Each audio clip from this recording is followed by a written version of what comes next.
Yes, sir. Okay, good. Good morning, everyone from India. I welcome you all on behalf of Diabetes India. I am Dr. Bansi Sabu, currently the Secretary for Diabetes India. I welcome you all on this virtual platform on inauguration ceremony of World Congress of Diabetes. We know that Diabetes India was founded by Dr. Shaukat Sadikot, late Shaukat Sadikot, before 25 years. And it is the meeting which is famous not only for its international collaboration, but also for its scientific feast. We have a lot of international faculty in all previous meetings. Last meeting which we could do face-to-face was at Bangalore by our Dr. S.R. Arvind. Currently, he is president of Diabetes India. Last year, we could not do the face-to-face meeting. This time, we are doing the meeting on a hybrid mode. Diabetes India is having its own journal with very high impact factor. We also have our own textbook, which we named as International Textbook of Diabetes, named as a Sadikot International Textbook of Diabetes. We do a lot of other activities, which Dr. S.R. Arvind will talk in his presidential talk. Without wasting much time, I will request the event organizer to start with Ganesh Vandana.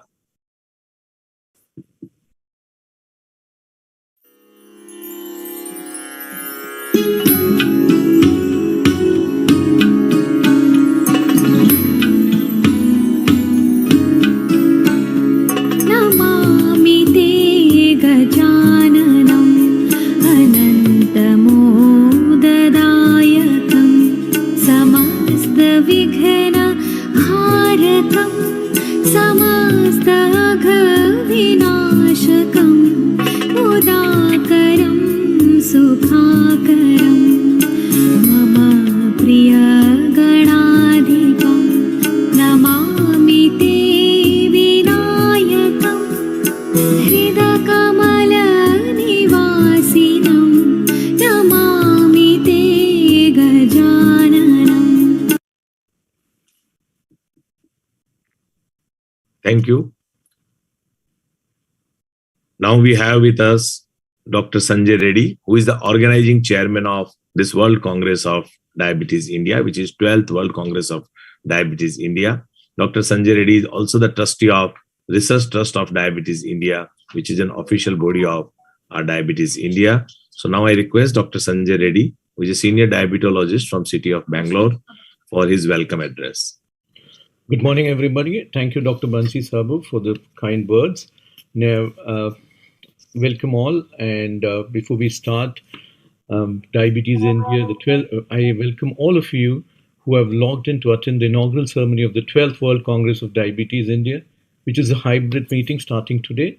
Today we have the online meeting, and from tomorrow, 2 days, we have a physical meeting. We were not able to meet for the last 2 years, but we welcome all of you who are there, who have logged in today.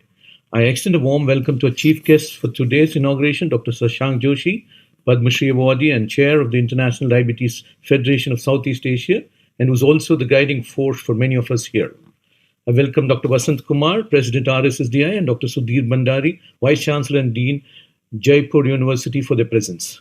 We welcome my esteemed colleague, Dr. Misab Kamal, President, Diabetes in Asia Study Group, for being here for all of us. Thank you, sir. We welcome you once again. And Dr. Erika Nishimura, who's also the senior scientist at Novo Nordisk, who's in charge for insulin discovery, the recent insulin discoveries, and a guest of honors for today's function, or today's inauguration ceremony, the special invitees, Pankaj Kapoor and Supriya Pathak, famous artists who I grew up watching the television shows, movies, and plays. They're both Filmfare awardees, great character artists, who are going to join us any moment now. The inauguration ceremony is not complete if I do not welcome a beloved president and a great friend of mine, Diabetes India, Dr. S.R. Arvind, Dr. Anup Mishra, Trustee of Diabetes India and Editor-in-Chief of our journal, as Dr. Bansi Sabu was speaking of the impact value the journal has internationally.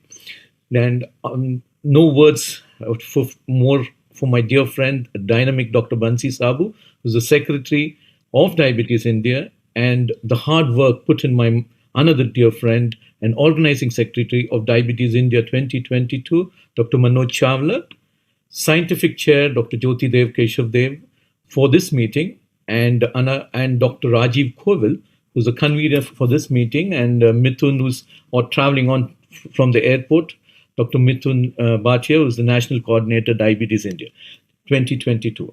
But the most important thing is we are in Goa for the next 3 days, having a physical meeting. And the local organizing committee, Dr. Kamath, Dr. Naik, and his team, who have helped us put this program together. I welcome all the international faculty who should join us both online and share their thoughts, and all the national faculty who shall deliver the talks online and who are going to be present with us starting today for the next 2 days, both who are here at this venue, great venue in Goa physically. I welcome all the delegates for joining us online and those who are joining us physically in Goa from tomorrow. Welcome our industry partners, press, and all the other dignitaries who have joined in today to attend this inaugural ceremony. I like to acknowledge I miss the presence of our founder president, Dr. Shaukat Sadikot, who was instrumental in founding Diabetes India. Welcome one and all, and wish you all a great 3 days of learning, interaction, networking, and fun. Thank you very much. Welcome once again to Diabetes India 12th Annual World Congress in Goa. Today we are all only online. Welcome once again, all of you. Thank you very much. Over to Dr. Bansi. Thank you, Dr. Sanjay. It's my great pleasure now to introduce our president, dynamic president, ever smiling, Dr. S.R. Arvind.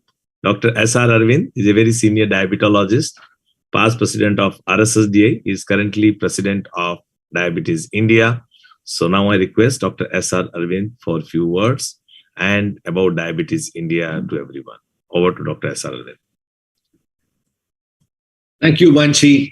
Thank you so very much for that very cordial introduction. And then I would like to welcome all of you to this 12th edition of Diabetes India's International Conference. My dear dignitaries and special invitees on the virtual platform, I will try to keep my speech short, and hopefully I will try to keep it sweet because it's a digital and a virtual platform. Well, just to recollect, 77 million people with diabetes, 26 million with pre-diabetes in India, and most importantly, 44 million not diagnosed. I think we are facing an uphill task, and with Indians having a high genetic susceptibility, we are going to see this problem growing further in years to come. Genetic susceptibility, unfortunately, is something that we can't do much about. We can't change our parents. We can't change our country. So let's see what we can do. I think it's time to act. It's time to plan. It's time to shift gears. I think that's the need of the hour. And this diabetes pandemic is leading to a big morbidity and mortality. And this needs changes at all levels of care. And that is what I would like to stress upon, even in my presidential oration tomorrow. I'm sure we'll be hearing more about the scientific deliberation in the next 2 to 3 days. Diabetes India is under the umbrella of Research Trust of Diabetes India, which was started by late Dr. Shaukat Sadikot in 2001. And the intention was very clear. He wanted to make huge changes the way we look at diabetes, especially this non-communicable disease, which is striking India. This was a common platform built to bring caretakers, researchers, and stakeholders under one roof. And mission has always been to do national level epidemiological studies so that we have the national level data, It was intended to do relevant research and, most importantly, the education to all sections of the caretakers.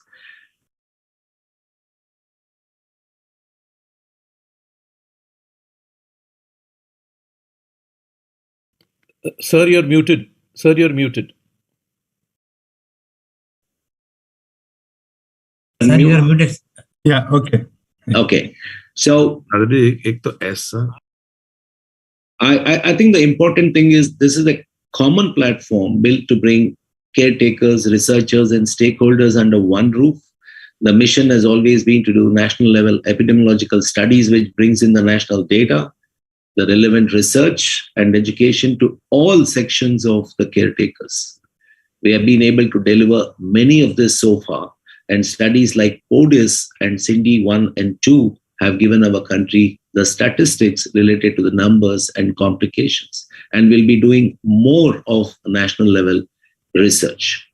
This is the 12th edition of the Congress. Well, COVID pushed us back by 2 years, and we had to have a virtual meeting last year, like Dr. Banshi Sabu said. And this year we have both virtual and physical, and hopefully things should ease out after this year for a face-to-face interactions. We have had over 10,000 people who have registered even during the COVID time, and even now we have over 100 global speakers and 250 faculty who will be taking part in this face-to-face meeting. An important thing to talk about Diabetes India is that it has collaborated with many great associations like EASD, ADA, ATTD, ISPAT, DAAC, and many others. And this is to bring the best of knowledge to all our delegates. And we will continue to do so in years to come. We will be having monthly meetings. We will be having mid-year meetings, and once a year, our annual meetings. We will also be starting the fellowship program where the doctors will take online courses, and on passing the examinations, they get a certification. And this certification will continue to happen every 2 years. Well, I just would like to tell you all that India is a very diverse country with many languages, religions, castes, and beliefs. Habits and lifestyle surprises me because it changes every 100 to 200 kilometers in India. What's ideal to what is possible are very different in our country. And this is something the caretakers have to know. And they must realize this and plan the treatment options. You have to choose the segment and plan your treatment options. Let's work towards affordable, accessible, and accountable treatment for all with diabetes in years to come. Let's try to make India the care capital and lives of people with diabetes sweet without sugar. Thank you very much for your patient hearing. With that, I will request Banshi to take charge of the proceedings from here on. Thank you. So well said, President, sir. Thank you, Dr. S.R. Arvind. Now we have with us scientific chairman, with us Dr. Jyoti Dev. You all know that scientific program is very big for 3 days and how difficult it was to make a scientific program. As Dr. Arvind told that we are having already international collaboration. So we have with scientific program, which is having Diabetes India, American Diabetic Association Symposia. We have with DI and ESD Symposia. We have with DI with ATTD Symposia and many more symposia and many more global faculties who are there. Yes, most of the global faculties are online from today, and few of our national faculty will be also online, but many of the national faculty will be there for 2 days meeting, which we are going to have here physically at Goa. So now Dr. Jyoti Dev will be talking about the scientific program. Dr. Jyoti Dev is a senior diabetologist based at Trivandrum, Kerala. He is also technology main of our country. So now I request Dr. Jyoti Dev for a few words about the scientific program. Over to Jyoti. Thank you. Thank you, Banshi Bhai. Dear Dr. S.R. Arvind, Dr. Banshi Sabu, Dr. Manav Chawla, and all my other dear friends and dignitaries. So first of all, a big thanks to Dr. Banshi Bhai for this opportunity. Let me begin remembering Dr. Shaukat Sadikot. He was the founder of Diabetes India. And I was very, very lucky to know him since 1997. And I have always seen him as a man of vision. And he was also a man of dreams. In every meeting in India and abroad, he used to express his wish. And that wish was to bring down the care of diabetes from ivory towers to ground reality. And that was his dream, to have the diabetes care, the same level of diabetes care to everyone, irrespective of their economic background. He is not with us now. But Diabetes India is very, very fortunate to have Dr. S.R. Arvind and Dr. Benshi Sabu at its top. And Benshi, my dear friend and brother, he's a magician.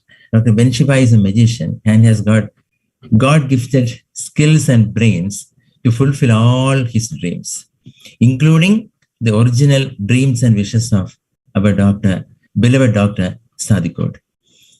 A couple of months ago, Benshi decided on the theme 100 years of insulin for Diabetes India 2022. And he had some discussions and meetings with a couple of us, and then many other meetings. And we were wondering, of course, I was wondering, how he can fulfill the dream of 100 years of insulin and 100 international faculty in Diabetes India 2022. But we knew that this is going to happen. And Dr. Benshi, the great visionary, with his extraordinary capabilities and international connections, he transformed this into a reality. And now in this program, we have 100 international faculty, more than 100 international faculty, and more than 150 national faculty attending this program. And this scientific feast at the 12th edition of Diabetes India, I'm sure, will be another milestone, another memorable example of Dr. Benshi's deep commitment to the science of diabetes and his deep commitment educating the healers, educating the doctors from our specialty, from other specialty, the general practitioners, not only in India, but the reach is outside India. And this scientific program, of course, contributed by many, I promise will equip everyone treating diabetes, everyone involved in the management of diabetes, including the allied healthcare professionals, with enhanced confidence in dealing with all stages of diabetes and with all kinds of diabetes. And of course, this is a hybrid model, and that is the model for the future in all the upcoming conventions. And this is to ensure that everyone, anywhere in the world, will be capable of reaping the benefits of education. And in this context, let me also acknowledge Dr. Purvi Chawla, Dr. Amit Gupta, Hardik, Dr. Yagesh Parikh, and many, many other friends who were deeply involved in the organization of the program. I thank Dr. Benshi and all my dear friends for involving and giving me once an opportunity to get associated with diabetes. I was the organizing secretary long ago in 2013 when I got closely associated to Dr. Sadikot when Dr. Benshi introduced me to Dr. Shaukat Sadikot. And once again, thank you very much. And remember, we are all here to help our patients with diabetes. And we are all here to learn and then translate the learning to help our patients with diabetes. Modern medicine is so different from indigenous systems of medicine. And we keep on innovating, we keep on advancing. And learning never ever stops in diabetes. So wish you all, my dear friends, a happy and a fruitful learning and teaching experience. Thank you very much. Thank you, Dr. Jyotidev. Now I will request Dr. Anup Mishra. Dr. Anup Mishra is editor-in-chief of our journal, Diabetes India Journal, which is Diabetes and Metabolic Syndrome, Clinical Research and Review. He is also the trustee of Diabetes India. And we all know in last 3 years where our journal is now. It is one of the highest impact factor journal in field of diabetes and metabolic syndrome from this part of the world. And we are really very proud of our journal and very proud of our editor-in-chief, Dr. Anup Mishra, who is also Padma Shri awardee. And now I request Dr. Anup Mishra for a few words for Journal and for Diabetes India and for our Congress. Over to Dr. Anup Mishra. Thank you, Banshi. First of all, let me thank you, Arvind, Manoj, Jyotidev, everybody who's been involved in organizing and who's so very well devoted to Diabetes India. Myself have been in Diabetes India since a very long time and had privilege to be associated with Dr. Sadikot, learned a lot from him, and under his tutelage became associate editor of Diabetes and Metabolic Syndrome Clinical Research and Review. He is the one who actually sowed the seed of international publications in this journal. So what I'm doing today is only making a little more refinement and putting journal on a little higher pedestal. Now, let me just enumerate a couple of achievements of journal in the last 2 years. So while the world went down with the pandemic, our journal went up in our ranking. Our journal received more than 1,000 submissions. Second year in the row, total 1,160 submissions in 2021, which is double than 2019. We worked efficiently to take decision, and we means Dr. Banshi Shabu, Dr. Arvind, Dr. Jyoti Dev, and all in editorial board to take decision on more than 1,000 journals again second year in the row. So almost my 1 hour a day is devoted to journal in the evening, where I look at the various articles and make a very swift, we try to make a very swift decision. If it has to be rejection, within 48 hours, I reject that. And if it is something to be reviewed, I ask our reviewers to do the job in an efficient manner. 356 articles were published in 6 issues in 2021, averaging 59 articles every issue. This is one of the highest article density in any journal from not only this part, but many other parts of the world. We were, thanks to Dr. Sadikot, we were about 20 to 25% articles were from international origin in 2017-18. And I'm very fortunate that now it is 63% of submissions came from international origin and many from USA. Tremendous growth in site score. Now, site score means one particular article, how many times it is cited. And during the pandemic era, we were ahead of Annals of Internal Medicine. We were ahead of BMJ as far as citation of diabetes and COVID-19 is concerned. We were on 3rd place worldwide. Previous site score in 2019 was 4.9 and current site score is 10, which is far ahead of any journal in India and in South Asia. So other journals in India are somewhere around 3, 4, 5. We are at 10 at this point of time. And usage, readership has doubled since 2019.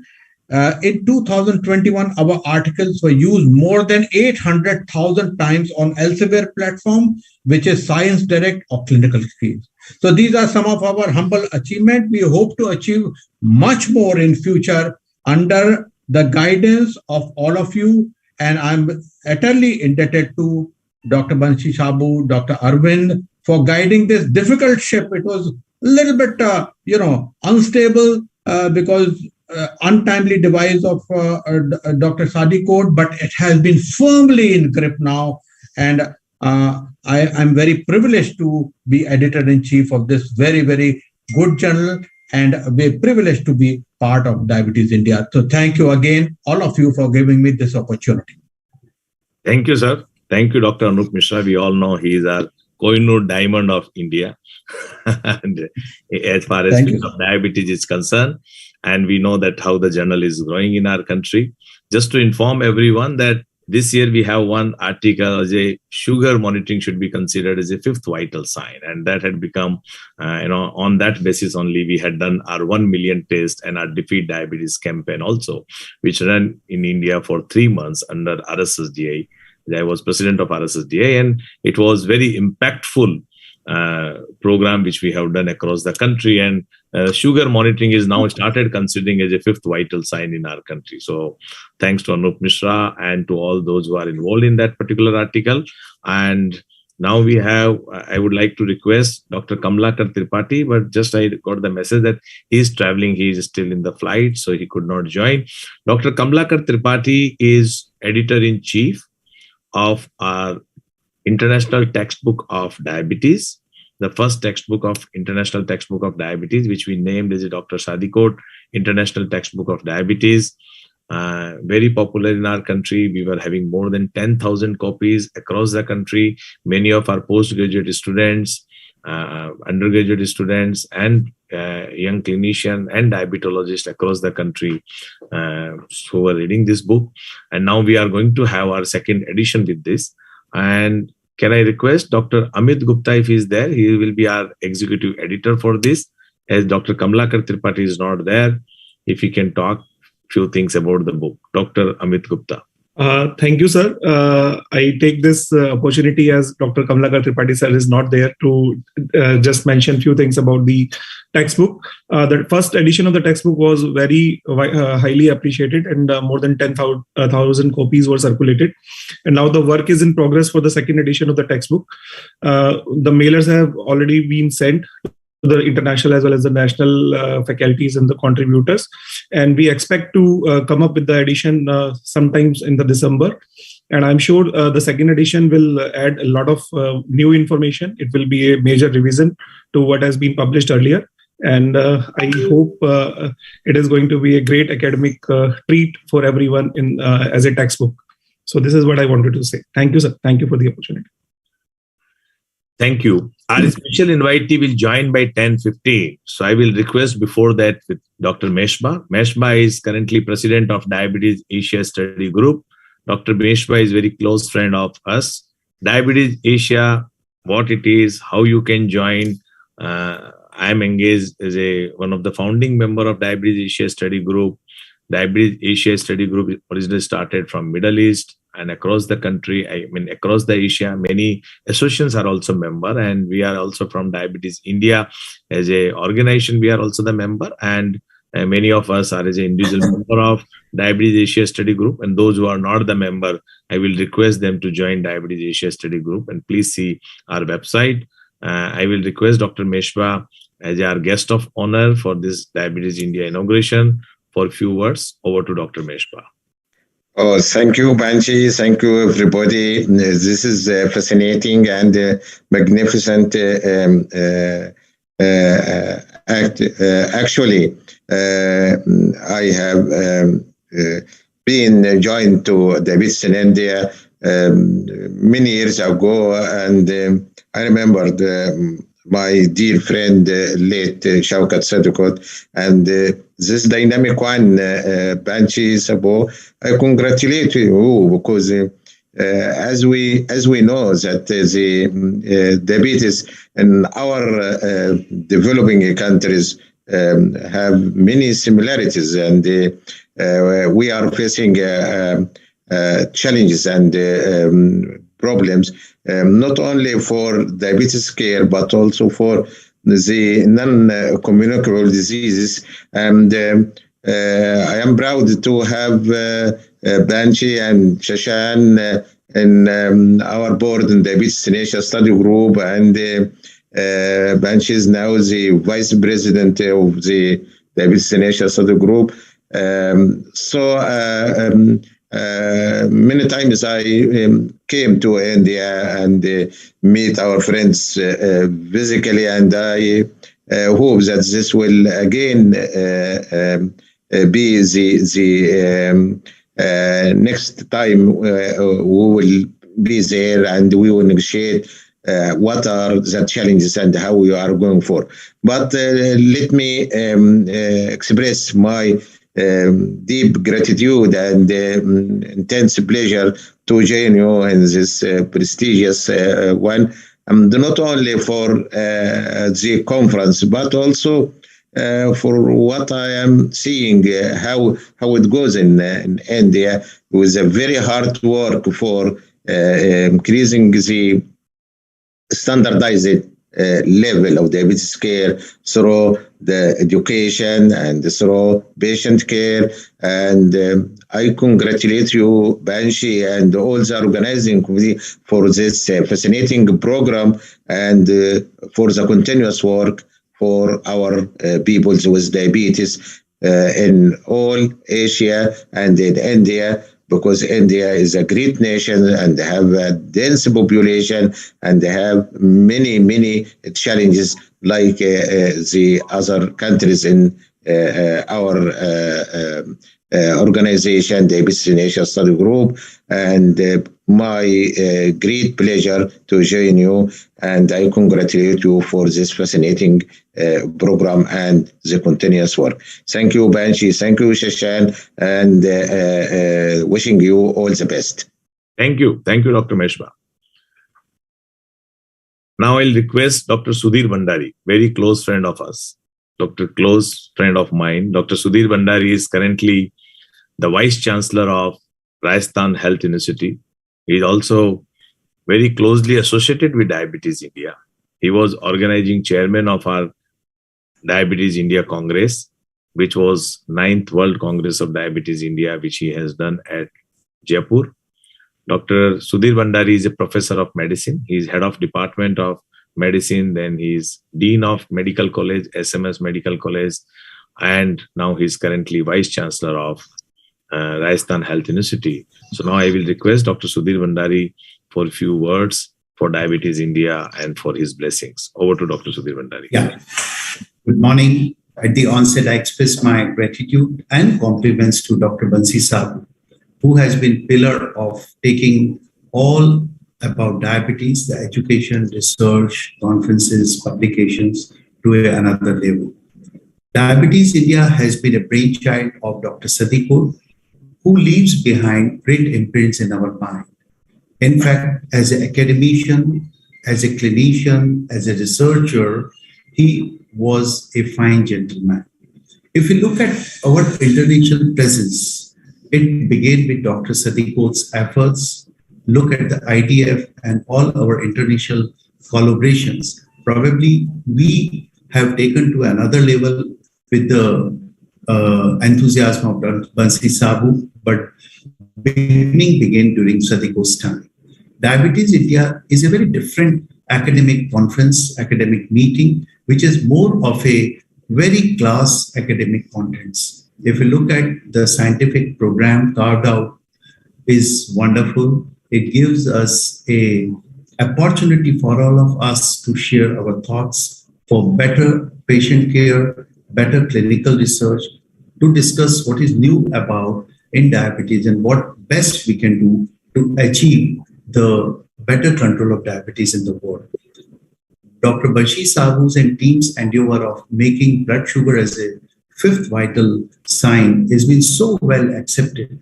I happen to interact with some of our alumni which are internationally placed. They all had accolades about this thoughtful idea. And in fact, many of people have adopted world over unofficially or in the personal capacity as sugar being one of the integral part of the vital work of the patient. Diabetes India inspires us. Diabetes India really takes us to another level of academics, and I compliment all the team sitting here.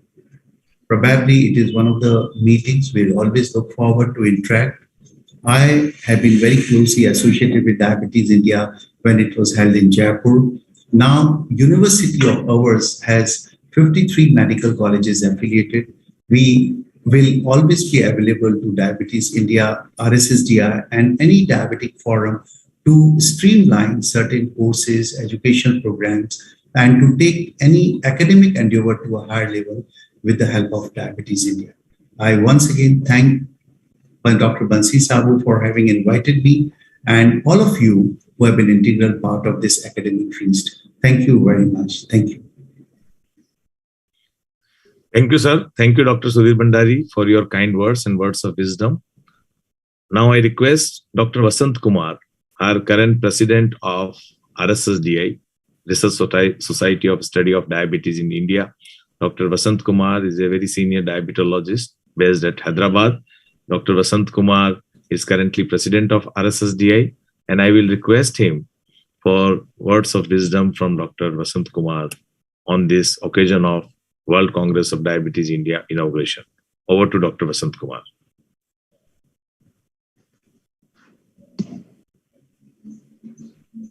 Dr. Vasanth Kumar was there.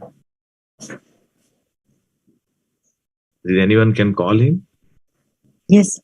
Yes, he is there. He is there. Sorry. Dr. Vasanth Kumar. Yes, sir. Dr. Vasanth Kumar, sir. Sir, unmute yourself. Good morning, Dr. Bansi.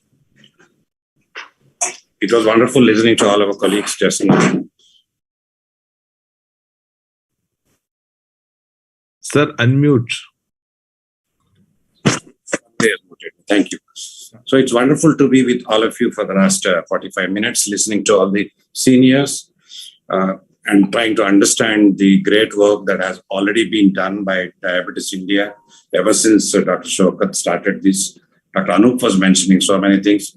And today we have come to the stage where we are doing such wonderful conference, this time both physical as well as hybrid.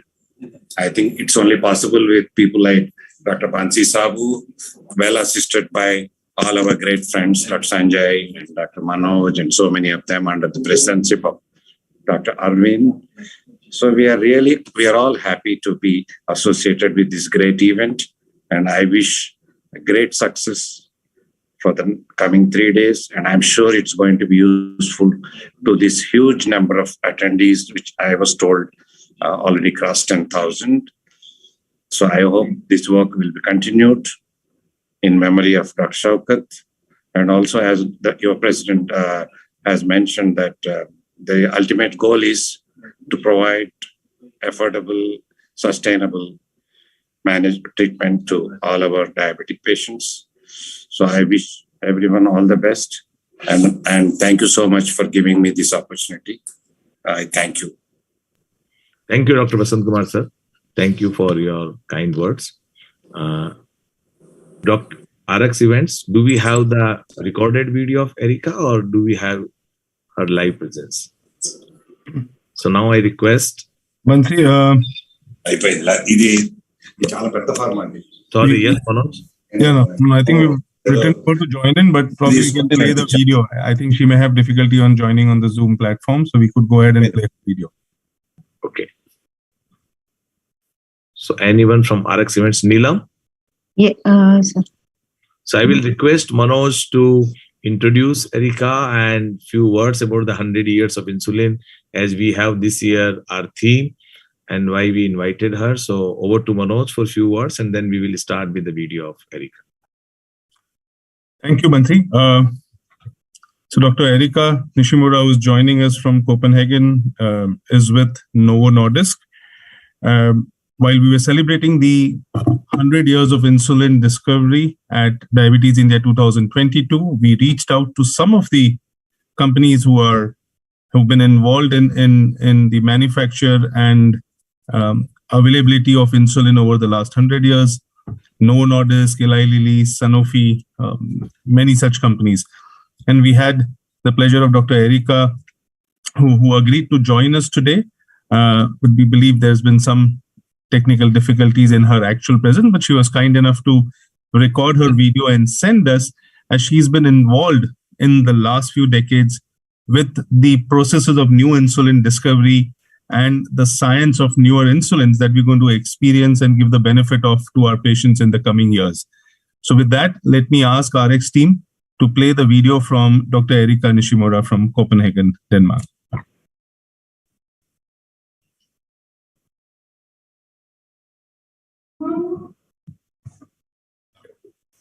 RX, Neelam, can somebody play Dr. Erica's message here? I think there is some confusion. She had asked that she will be joining live and she had not sent her video.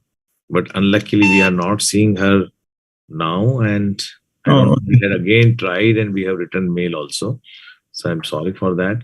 Now, I will request again Manoj to introduce our special invitee. We have with us Supriya Pathak and Pankaj Kapoor. So Manoj to introduce them, and then we will have a recorded video of Supriya first, and then we will have Mr. Pankaj Kapoor for live discussion also. I mean, for his live words also. Over to Manoj. Once have they joined in? I'm not able to see if they've joined in as well. But let's move ahead in our program. So we have the pleasure of inviting and welcoming our two special invitees from the theatre and Bollywood group from India. Two of the most acclaimed artists. Gives me great pleasure to introduce Mrs. Supriya Pathak Kapoor, who's been a well-known face in both Gujarati and Hindi theatre and movie scenarios. It's extremely difficult to pick up one performance, one movie, one theatre, one play of hers that you would remember. She's a common face for all of us. And just to name a few, you would remember her character as Hansa from the popular TV serial. And of course, amongst many of her roles, she's played Ba from the movie Ram Leela, Goliyon Ki Ras Leela, Ram Leela.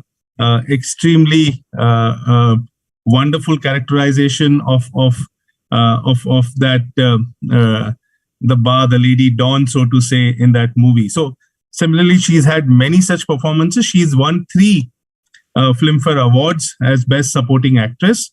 And she is joining us to share with us her experience with diabetes and a message for all of us physicians who are involved in taking care of our patients and trying to improve lives of our patients with diabetes. So with that, let's start the message from Mrs. Supriya Pathak Kapoor.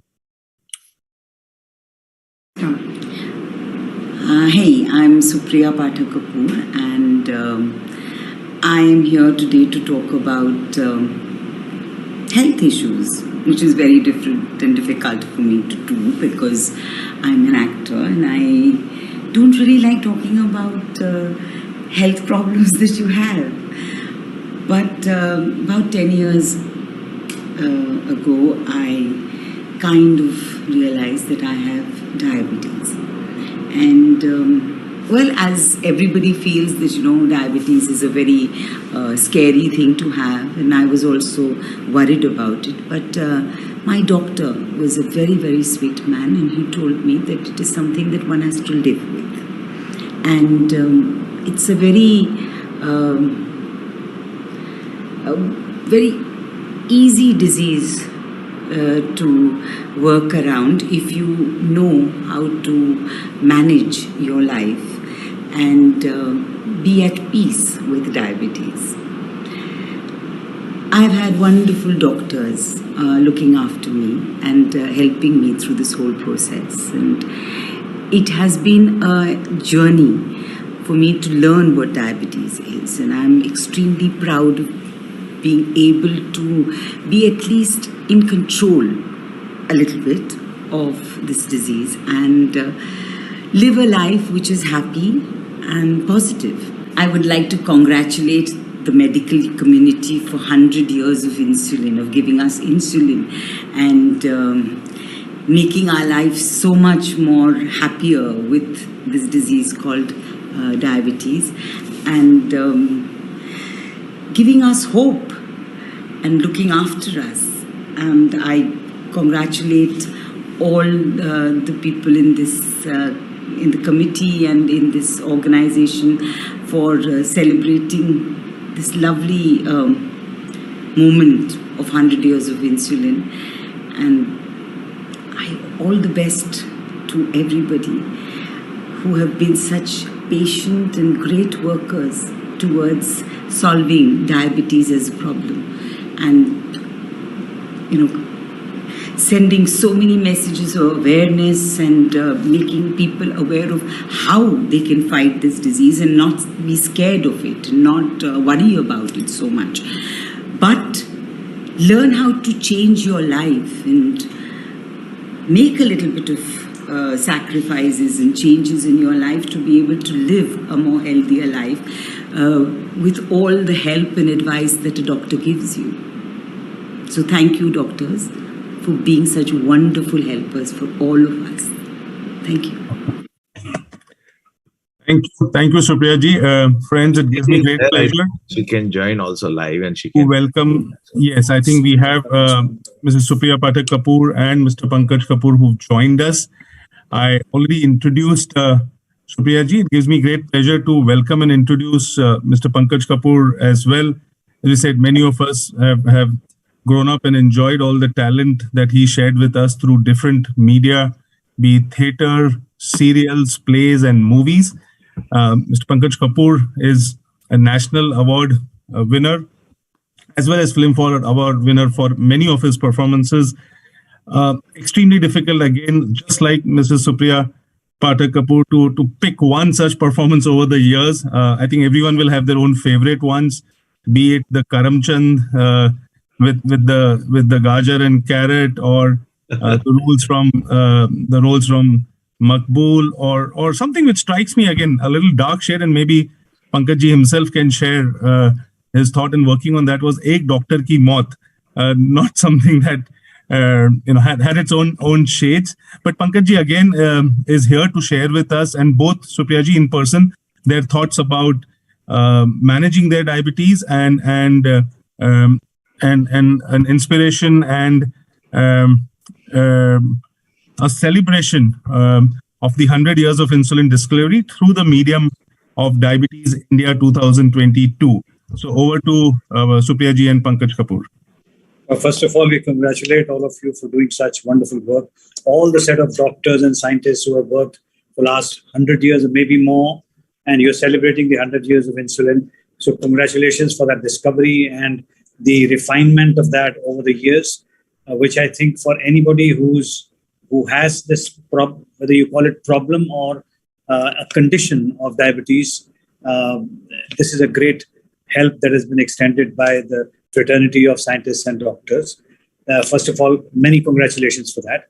Second is, I think the earliest teachings by the doctors given to us basically was that, like, to maintain your body, you require certain food. So you eat certain amount of carbohydrates, a certain amount of protein, and certain amount of other things.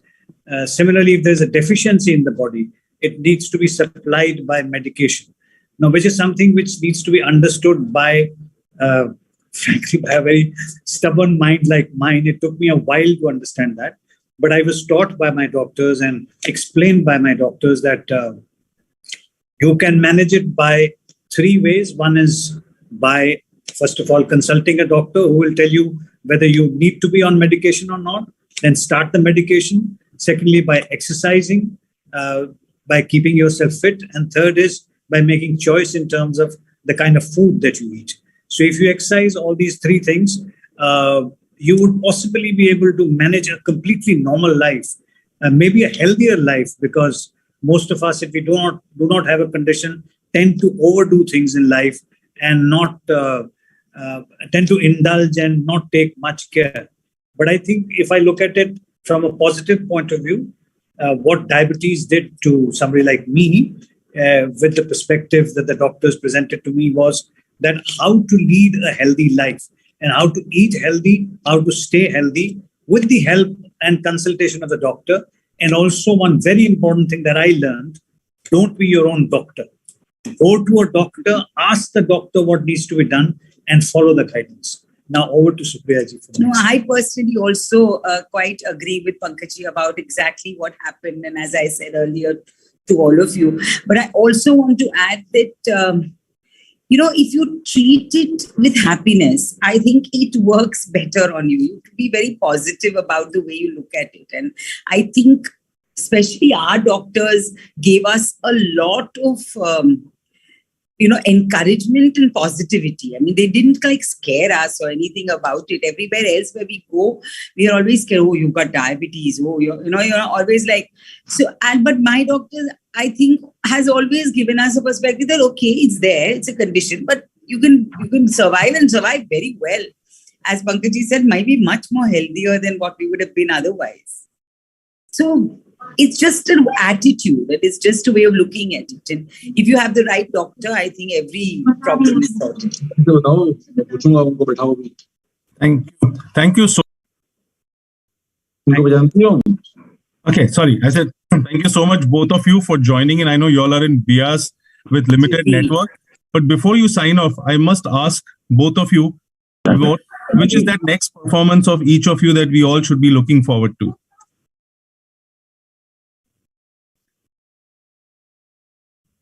You're mute, both of you somehow are mute.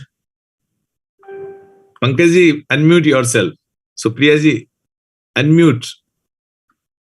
Maybe the host has to do it, something to do with. Yeah. Are you okay?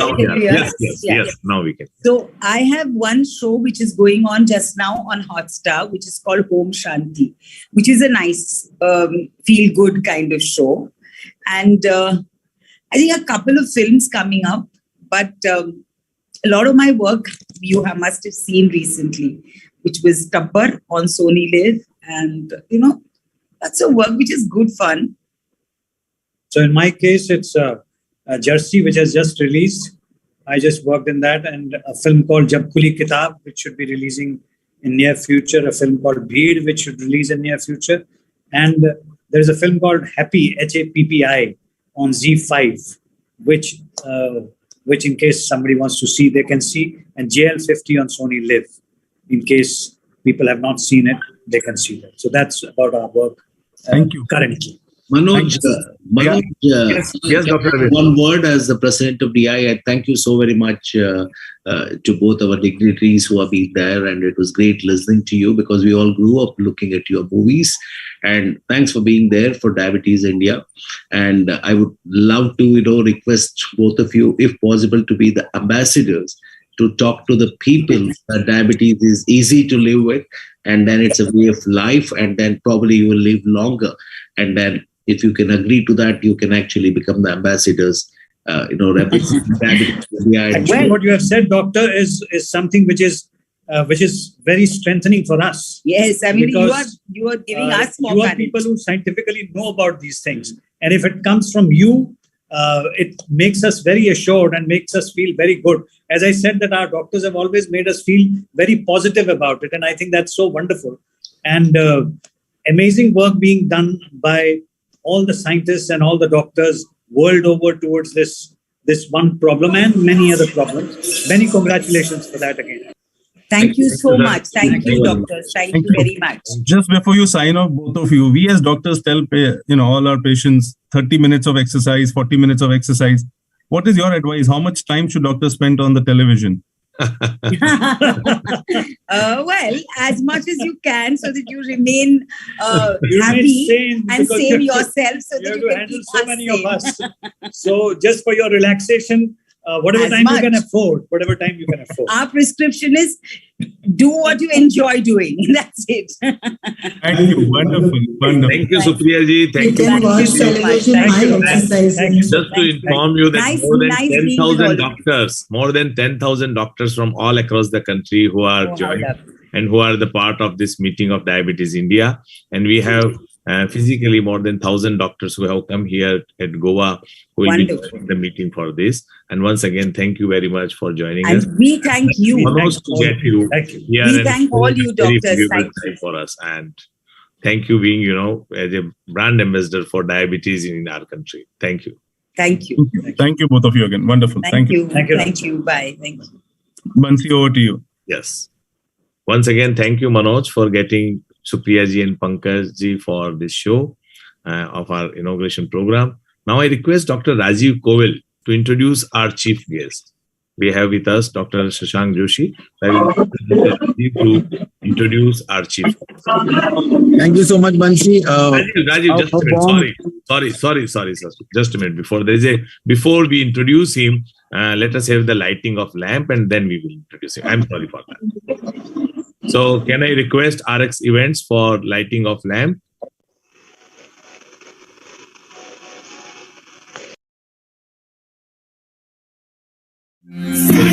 All the dignitaries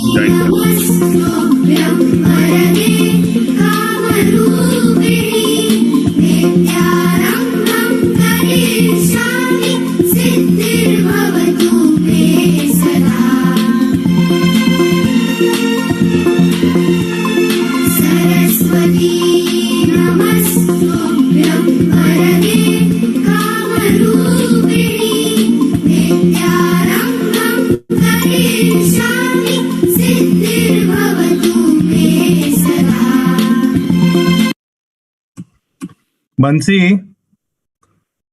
Bansi, Dr. Erica has also joined us. So yes, we can ask the Erica for a few words. Erica is there. So Manoj, again, you invite Erica for a few words from her. Yeah. Dr. Erica, I had the privilege of introducing you earlier. Dr. Erica Nishimura from Copenhagen, Denmark, with the Novo Nordisk Foundation, has been involved in the work and discovery of newer insulins.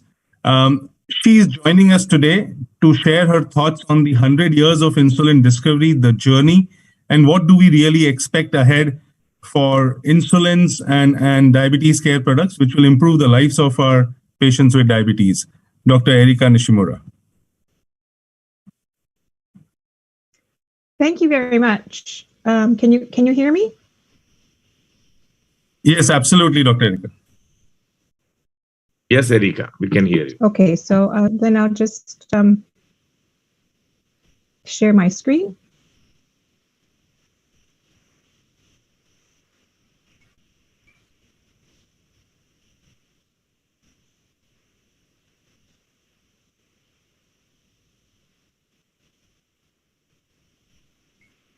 And can you tell me when you can see the screen? We can see, yes, we can. Okay, I'll just put it into full. Okay, so I'm really very privileged to be able to talk to you about the 100 years of insulin discovery. Just say a few words. Those of you who are interested in the topic, there's a review I can refer you to where it goes into a lot of detail. But today we're just going to do a quick review of the 100 years of insulin innovation. And we all know how momentous this discovery of insulin was for the people of having diabetes. 100 years ago. So there's a lot of background noise in the discovery of insulin gave a huge impact for people with diabetes, and it was actually a life-saving medication. And since then, there has been a lot of innovation. Even in the first 50 years, where we were only using animal insulin preparations, there was a lot of work done to make more highly purified insulin so we could avoid reactions. But then in the 80s, with the availability of recombinant technology, human molecular biology technology, it was possible to make human insulin. And this was actually a big achievement. We can use the actual human hormone for therapy. And not long after that, we have been able to design new insulin analogs that were either more rapid acting or longer acting to mimic the physiological needs of insulin. So today we have a number of insulin products that can be used either as mealtime insulin or basal insulin, and also biphasic mixes. So there's a number of options for treating people with diabetes with insulin. However, we all know how difficult it still is to use insulin therapy, also with the risk of hypoglycemia and weight gain, etc. And it's not easy for the patients to use insulin. So it really still isn't optimal. And today we can envision that there are new ways of designing new generation insulin analogs that would have that would be better for the patient. So we're thinking about the patient when they have to take their insulin. So what we're doing is that we're working on in the lab, so this is still research, on ways of making insulin molecules that maybe have less hypoglycemia risk, less weight gain, better cardiovascular disease outcomes. And one way of doing this is try to design insulin molecules with tissue or pathway targeted action. So these are things that we're working on in the lab. what we have more closer to getting to the patients and to you as physicians is the possibility of a once weekly basal insulin. So being able to provide basal insulin action throughout the week with just one injection. And there are two very promising molecules currently in phase 3.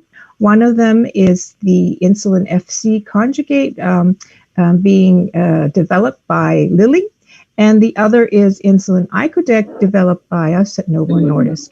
And these two have shown some very interesting phase 2 results. So hopefully this is something that will be available in not too long for you to use for your patients in India. So it's something to look forward to.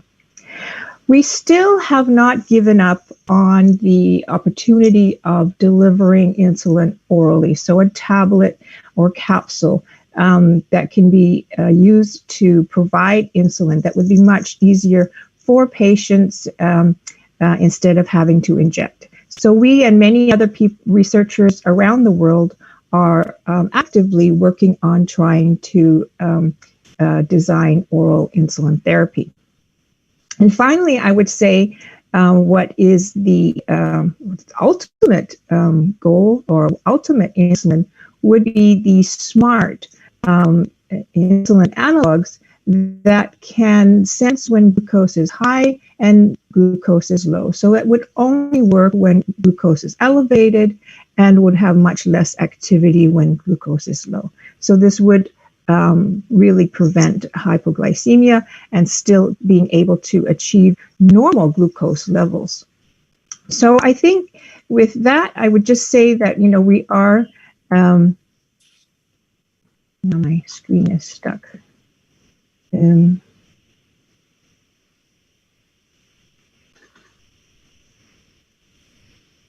can't get to my last slide. Anyways, the last slide was a conclusion to say that we have come a long way in the last 100 years in terms of insulin innovation, but we still have a lot that we can do to be able to provide insulin therapy that is more optimal and easier for the patients to use. And in addition to insulin analogs, we may even have the opportunity of one day being able to provide insulin producing beta cells back to the patients. This is some of the research we were doing in terms of engineering stem cells into beta cells. So with that, I'll say thank you very much. And I'm very sorry that my slides have frozen, but I hope... Thank you, Erika. First of all, thanks for joining there it goes. Yeah. Copenhagen early in the morning. And we are really thankful to you for joining for this Diabetes India inauguration. Thank you very much. Now I request... Thank you. It's my pleasure. Thank you. Now I request Rajiv Kovil to introduce our chief guest. Shashank is going to have flight at I have his recorded video also. He is live, then he can talk. So Rajiv, please introduce Dr. Shashank. Thank you so much, Bansi. Let me welcome everyone to the World Congress of Diabetes India. Dr. Shashank Joshi doesn't need any introduction. He is the IDF Southeast Asia chair. He is the past president of all association in the metabolic and the space of medicine, whether it's API, STCon or RSSDI. He has been right up there in the COVID task force of Maharashtra. And for the work that he has done, he has been conferred the Padma Shri in 2012 by the government of India. Welcome, Dr. Joshi, to the World Congress of Diabetes India. Over to you, Bansi. Yes. Sudhir, please allow me to say hello to Shashank and Bansi sir. Thank you. Yes, Dr. Ajad Khan. Yes. Yeah, I could see you and I was... Yes. So, Shashank, should we play your recorded video or will you be speaking live? So I think I will, I'm boarding the flight to come to Goa to meet all of you. But I want to congratulate the Research Trust of Diabetes India. And my tribute goes to late Dr. Shaukat Sadikot, He was kind of a rebel of his times, thinking ahead of times to start this movement of Diabetes India, which was committed to people living with diabetes. And having seen him very closely and being my neighbor, it has been a wonderful journey. And I think this is a conference dedicated to him. And I congratulate you, Dr. Bansi Sabu, Dr. S.R. Arvind, Dr. Anup Mishra, Dr. K.M. Prasanna Kumar, Dr. Sanjay Reddy, and all the office bearers of the Diabetes India Research Trust for continuing the leading light for education, research, and caring for people living with diabetes. We have a common goal, that is to take care of people living with diabetes, and we need to ensure that they are complication-free, and we want to have a world without diabetes. And as Bansi had told in a Delhi meeting of Diabetes India, his overarching goal is to have a complication-free world with diabetes. So let us all join hands together to make lives of people living with diabetes better, longer, and more healthier and happier. That's the first goal. And we all know that type 2 diabetes is reversible. Let us aim to reverse diabetes, remedy diabetes, and let us look to research to cure diabetes. Let us look for a diabetes-free world. And again, congratulate Dr. Jyotidev Kesavdev for a wonderful scientific fiesta, which is unraveling from today till Sunday. And I congratulate the entire team, which I can see here, for this wonderful extravaganza. Congratulations and Jai Hind. Thank you, Shashank. Now I request RX Events, because we have awards and function also still remaining. We asked Shashank to join early because he has to catch the flight. Now I request. I'm there. Yes, so Shashank is there, and we have every year Diabetes India, with the help of USV, we award few upcoming diabetologists from all across the country. We try to pick up one from each state, and we have this year also 20 awardee, which are Diabetes India Award, which we give with the support of USV. I would like RX Events to announce their name, and with the I will request our chief guest, Dr. Shashank Joshi, along with our guest of honor and special invitee. We would like to felicitate them with the award, and we will be also giving them physically award when they will be here tomorrow at lunchtime. So now I request RX Events to please show me the one by one the PowerPoint, and then we can give them award. Congratulations to Dr. G.K. Mittal. He is from Bilaspur. He is from Madhya Pradesh. Dr. G.K. Mittal, we congratulate you from Diabetes India to get award as a Diabetes India awardee, again with the support of USV. Next one. Congratulations to Dr. Avdesh Kumar from Bihar for getting this award from Diabetes India on this platform of inauguration. Congratulations to Dr. Avdesh. Dr. Konda Venugopal Reddy from Vijayawada, Andhra Pradesh. Congratulations to you for this award from Diabetes India. Next one. Dr. Abhishek Gupta from Rudrapur, Uttarakhand. Congratulations, Dr. Abhishek Gupta, for this award from Diabetes India Award 2022. Congratulations to Dr. Syed from Bangalore, Karnataka, for this award of Diabetes India. Dr. Deepak Agarwal from Guwahati. Congratulations for this award of Diabetes India USV Award, which we are giving to all diabetologists across the country for their great work in field of diabetes awareness as well as prevention. Next one. Dr. Surjit Kumar Patra, Bhubaneswar, Odisha, very upcoming diabetologist, and we see him regularly on our social media also. Congratulations, Diabetes India USV Award 2022. Dr. Shashi N. Chakrabarti from Durgapur, West Bengal. Congratulations for this award for increasing awareness in field of diabetes in your area, and congratulations for this. Next one. Dr. Sapnil Bhavsar from Surat, Gujarat. Congratulations, Dr. Sapnil, for this award of Diabetes India USV Award 2022. Dr. Chandni Jain Bhuwania from Mumbai, Maharashtra. Congratulations for Diabetes India USV Award 2022. Thank you, sir. Dr. Rahul Medidar from Solapur, Maharashtra. Congratulations, Dr. Rahul for getting this award of Diabetes India USV Award. Dr. Anirben Biswas from Delhi for congratulations you for Diabetes India USV Award 2022.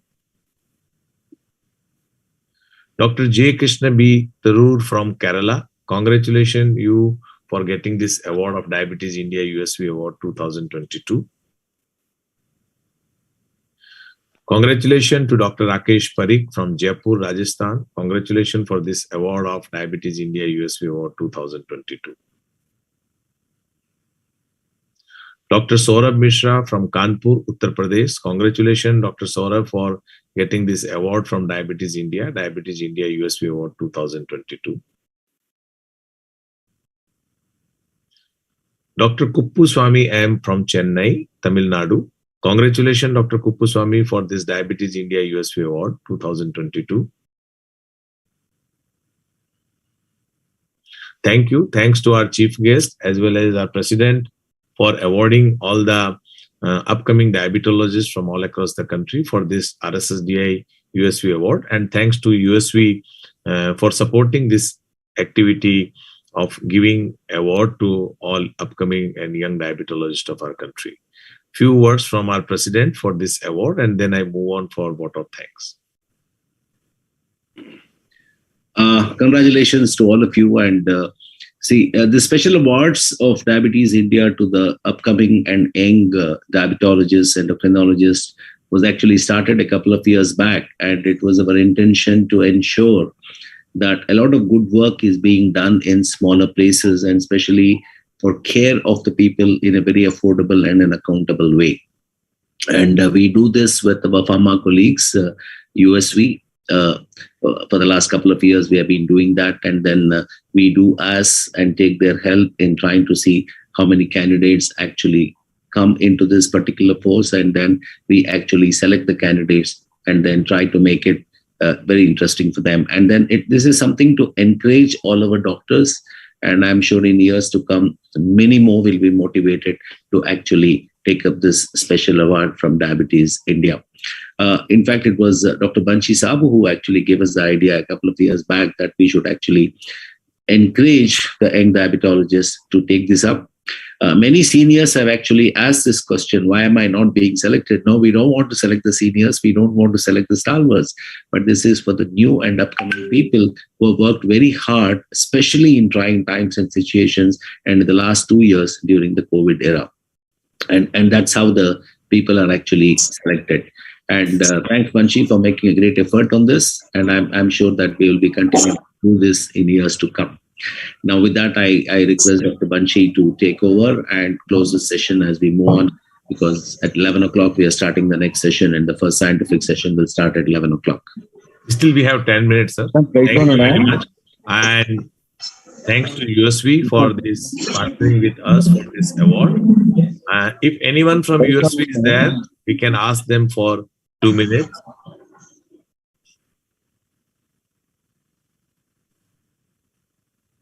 If no one is there, we will have them again tomorrow at lunchtime. Shashank, you want to make any congratulation comment for all the awardee, and then we ask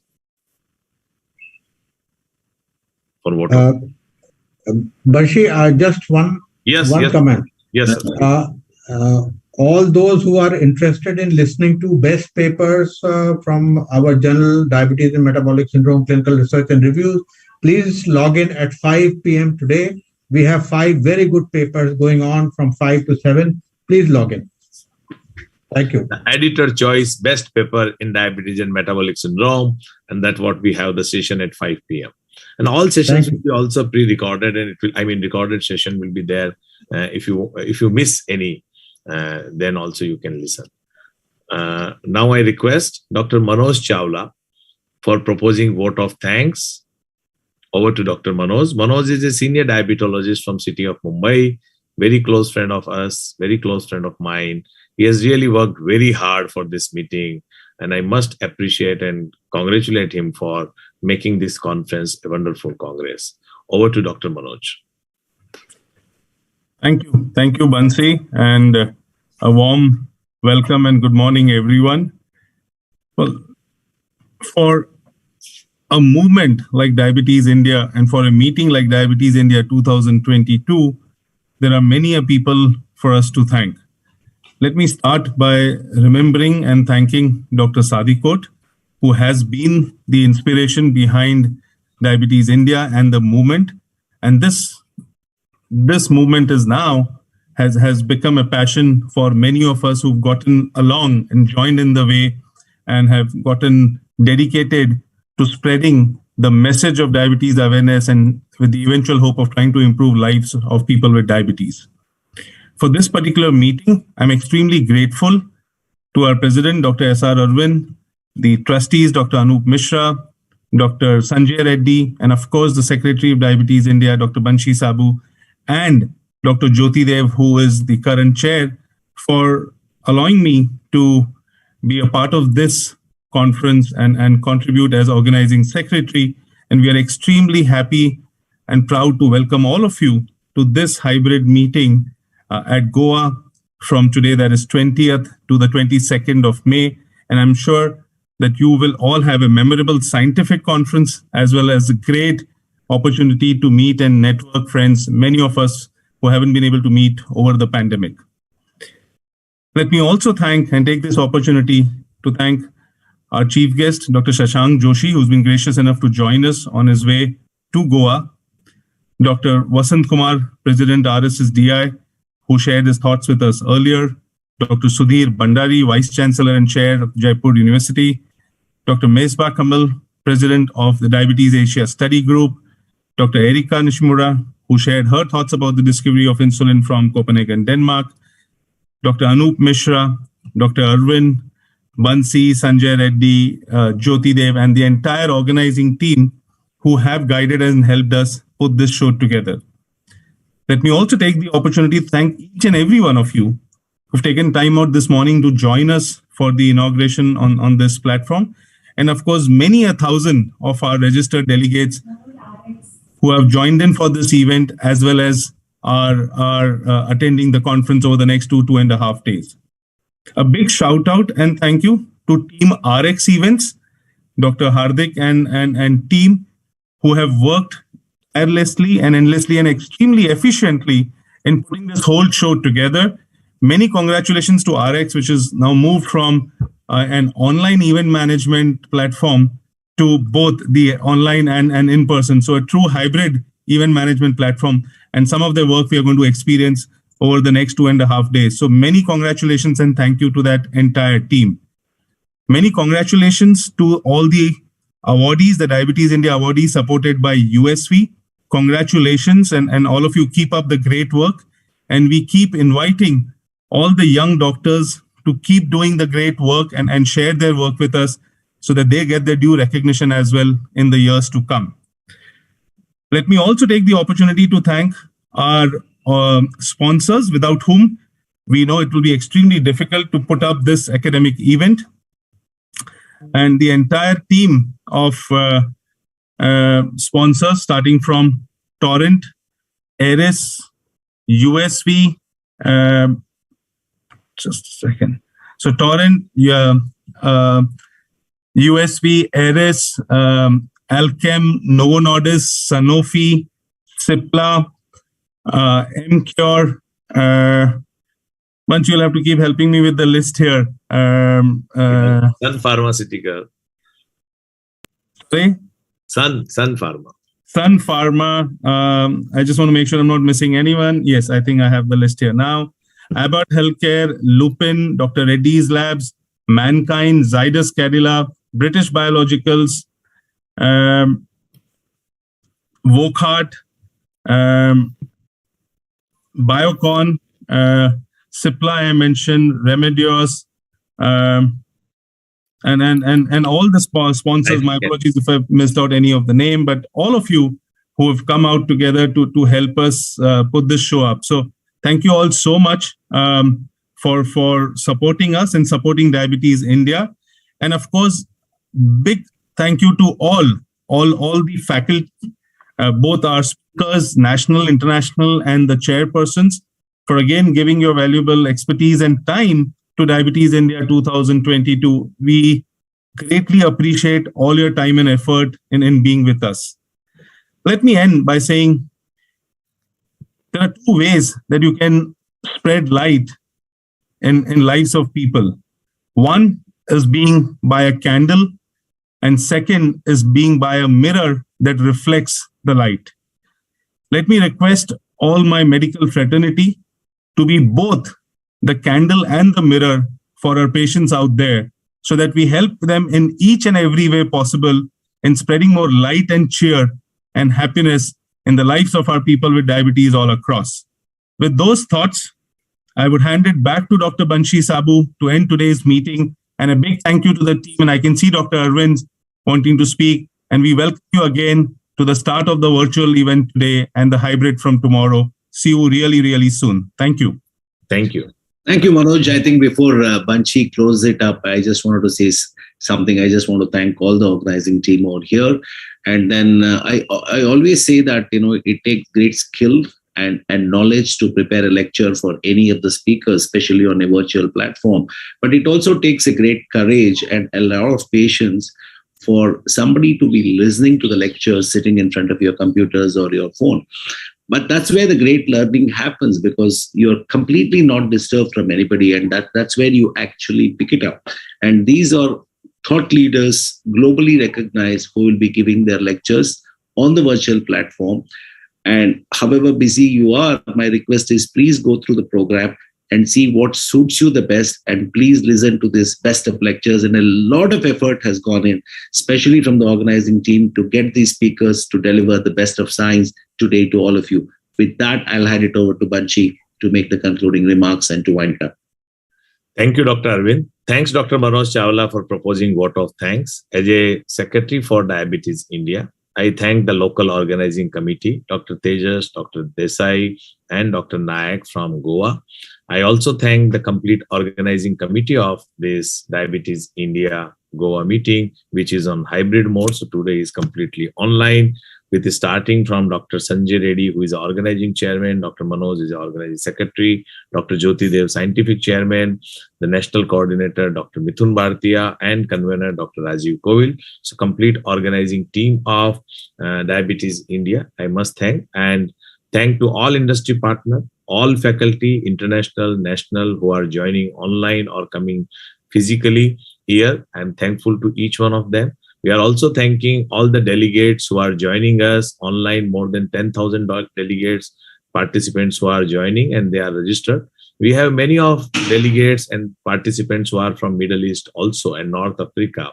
Around 1,000 doctors are registered from Middle East and North Africa. I welcome them, and I'm thankful to them also for joining our Diabetes India meeting, and more than 10,000 doctors from all across the country. We have 1,000 doctors who will be coming here at Goa and will be joining us from tomorrow morning. With this, I thank each one of you who joined this Diabetes India Congress inauguration program. And now I request RX Events. Bansi, just my apologies. Yes, I think I failed in my duty to recognize and acknowledge the local team I missed out. Of course, a big shout out and thank you to Dr. Digambar Nayak, Dr. Milind Desai, and Dr. Tejas Kamath for being the local pillars. And a special mention to Dr. Tejas Kamath for the entire help in getting us the CME credit points with Goa Medical Council. It has been a task in itself. So many thanks, Tejas, and the local team, and all the local Goa doctors who are going to be joining us as physicians and delegates. Thank you again so much. Thank you, Manoj. And now I request RX Events for our national anthem, and then we close the program. Over to RX Events.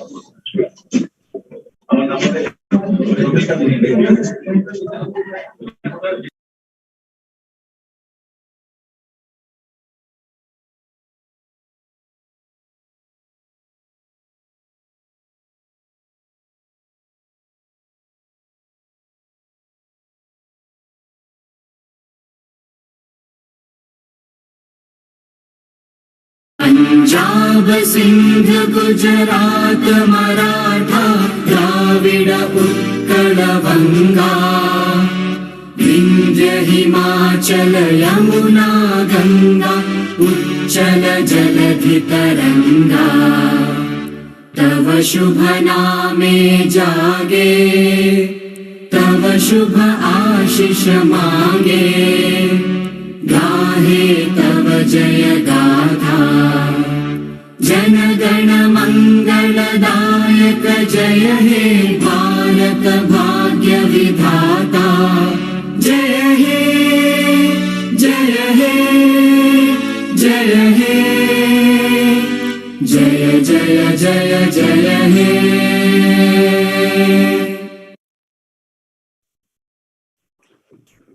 Thank you, everyone. I'm sure everyone must have received their password and login details for joining the respective hall. And those who are chairing, those who are moderating, those who are part of the coordinating team, please join the respective hall. And we are starting here in this Shaukat Sadikot hall, our first innovation program. So we have already with us Dr. Professor Azad Khan, who is chairing this session. Can I have, Dr. Azad Khan and Dr. S.R. Arvind, who are there? Can I have their slide? So we know that Professor A.K. Azad Khan is currently chair-elect for Diabetes IDF Southeast Asia region. Currently we have chair is Dr. Shashank Joshi, and Dr. Azad Khan is Professor of Diabetology, and he is also the chair-elect for IDF Southeast Asia region. He is from Bangladesh. He is also FRCP and FCPS. Professor Azad Khan is a very senior diabetologist, and along with him, we have with us Dr. S.R. Arvind, who is President of Diabetes India. He is Director and Chief Diabetologist of Diakon Hospital, Bangalore, India. Now over to them for our first session. Thank you. Thank you, Dr. Banshi. And it's a pleasure to be sharing this. Can I add something? Can I add something? Banshi has introduced me, but he has said the most important thing, that I'm a friend of Banshi and Shashank. Thank you, sir. Thank you.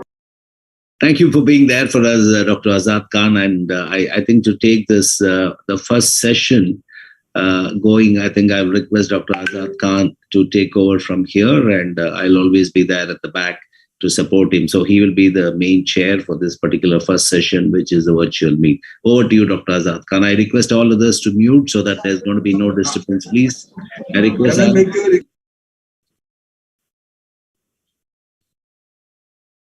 Sir, remote call. I would like to humbly request you to continue chairmanship. I'm with you. I'm in a very remote corner of Bengal. I'm in the south, quite near the sea. So I will be with you, but please continue chairing. Okay. Thank you. May I request the RX Events to come out with the program, the first program, and then to start off. Do we have the speakers or are they recorded lectures?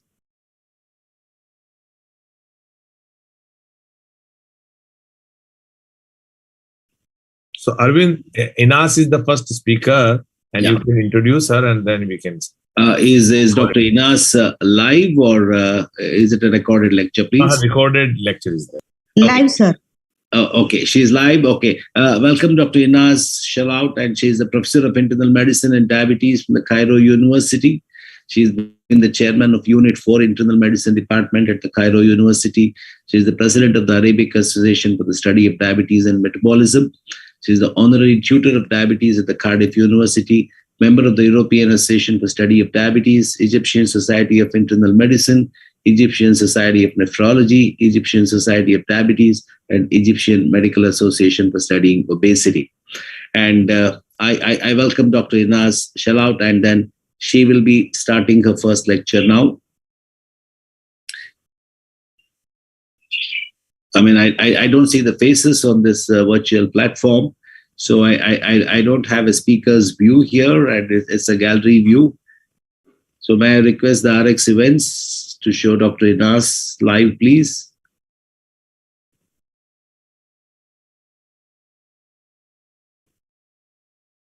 Yeah, she has just been introduced.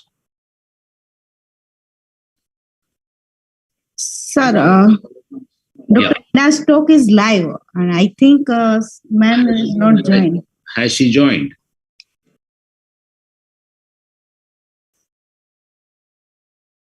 Can we move on for second talk, Dr. Rayaz sir is joined. Absolutely fine, and I think we can follow that up with the lecture of Dr. Inas. We'll move to the second one, and okay. So I think what we'll do is by the time Dr. Inas actually comes on live, I would like to start the first talk of Dr. Rayaz Malik, is the professor of medicine at Qatar, Vale Cornell Medicine. He's the Associate Editor of Scientific Report, PLOS ONE, Frontiers Endocrinology and Frontiers Neurology. Welcome, Dr. Rayaz. Thank you. Can I see your live video there? Yes, I can see your live video, sir.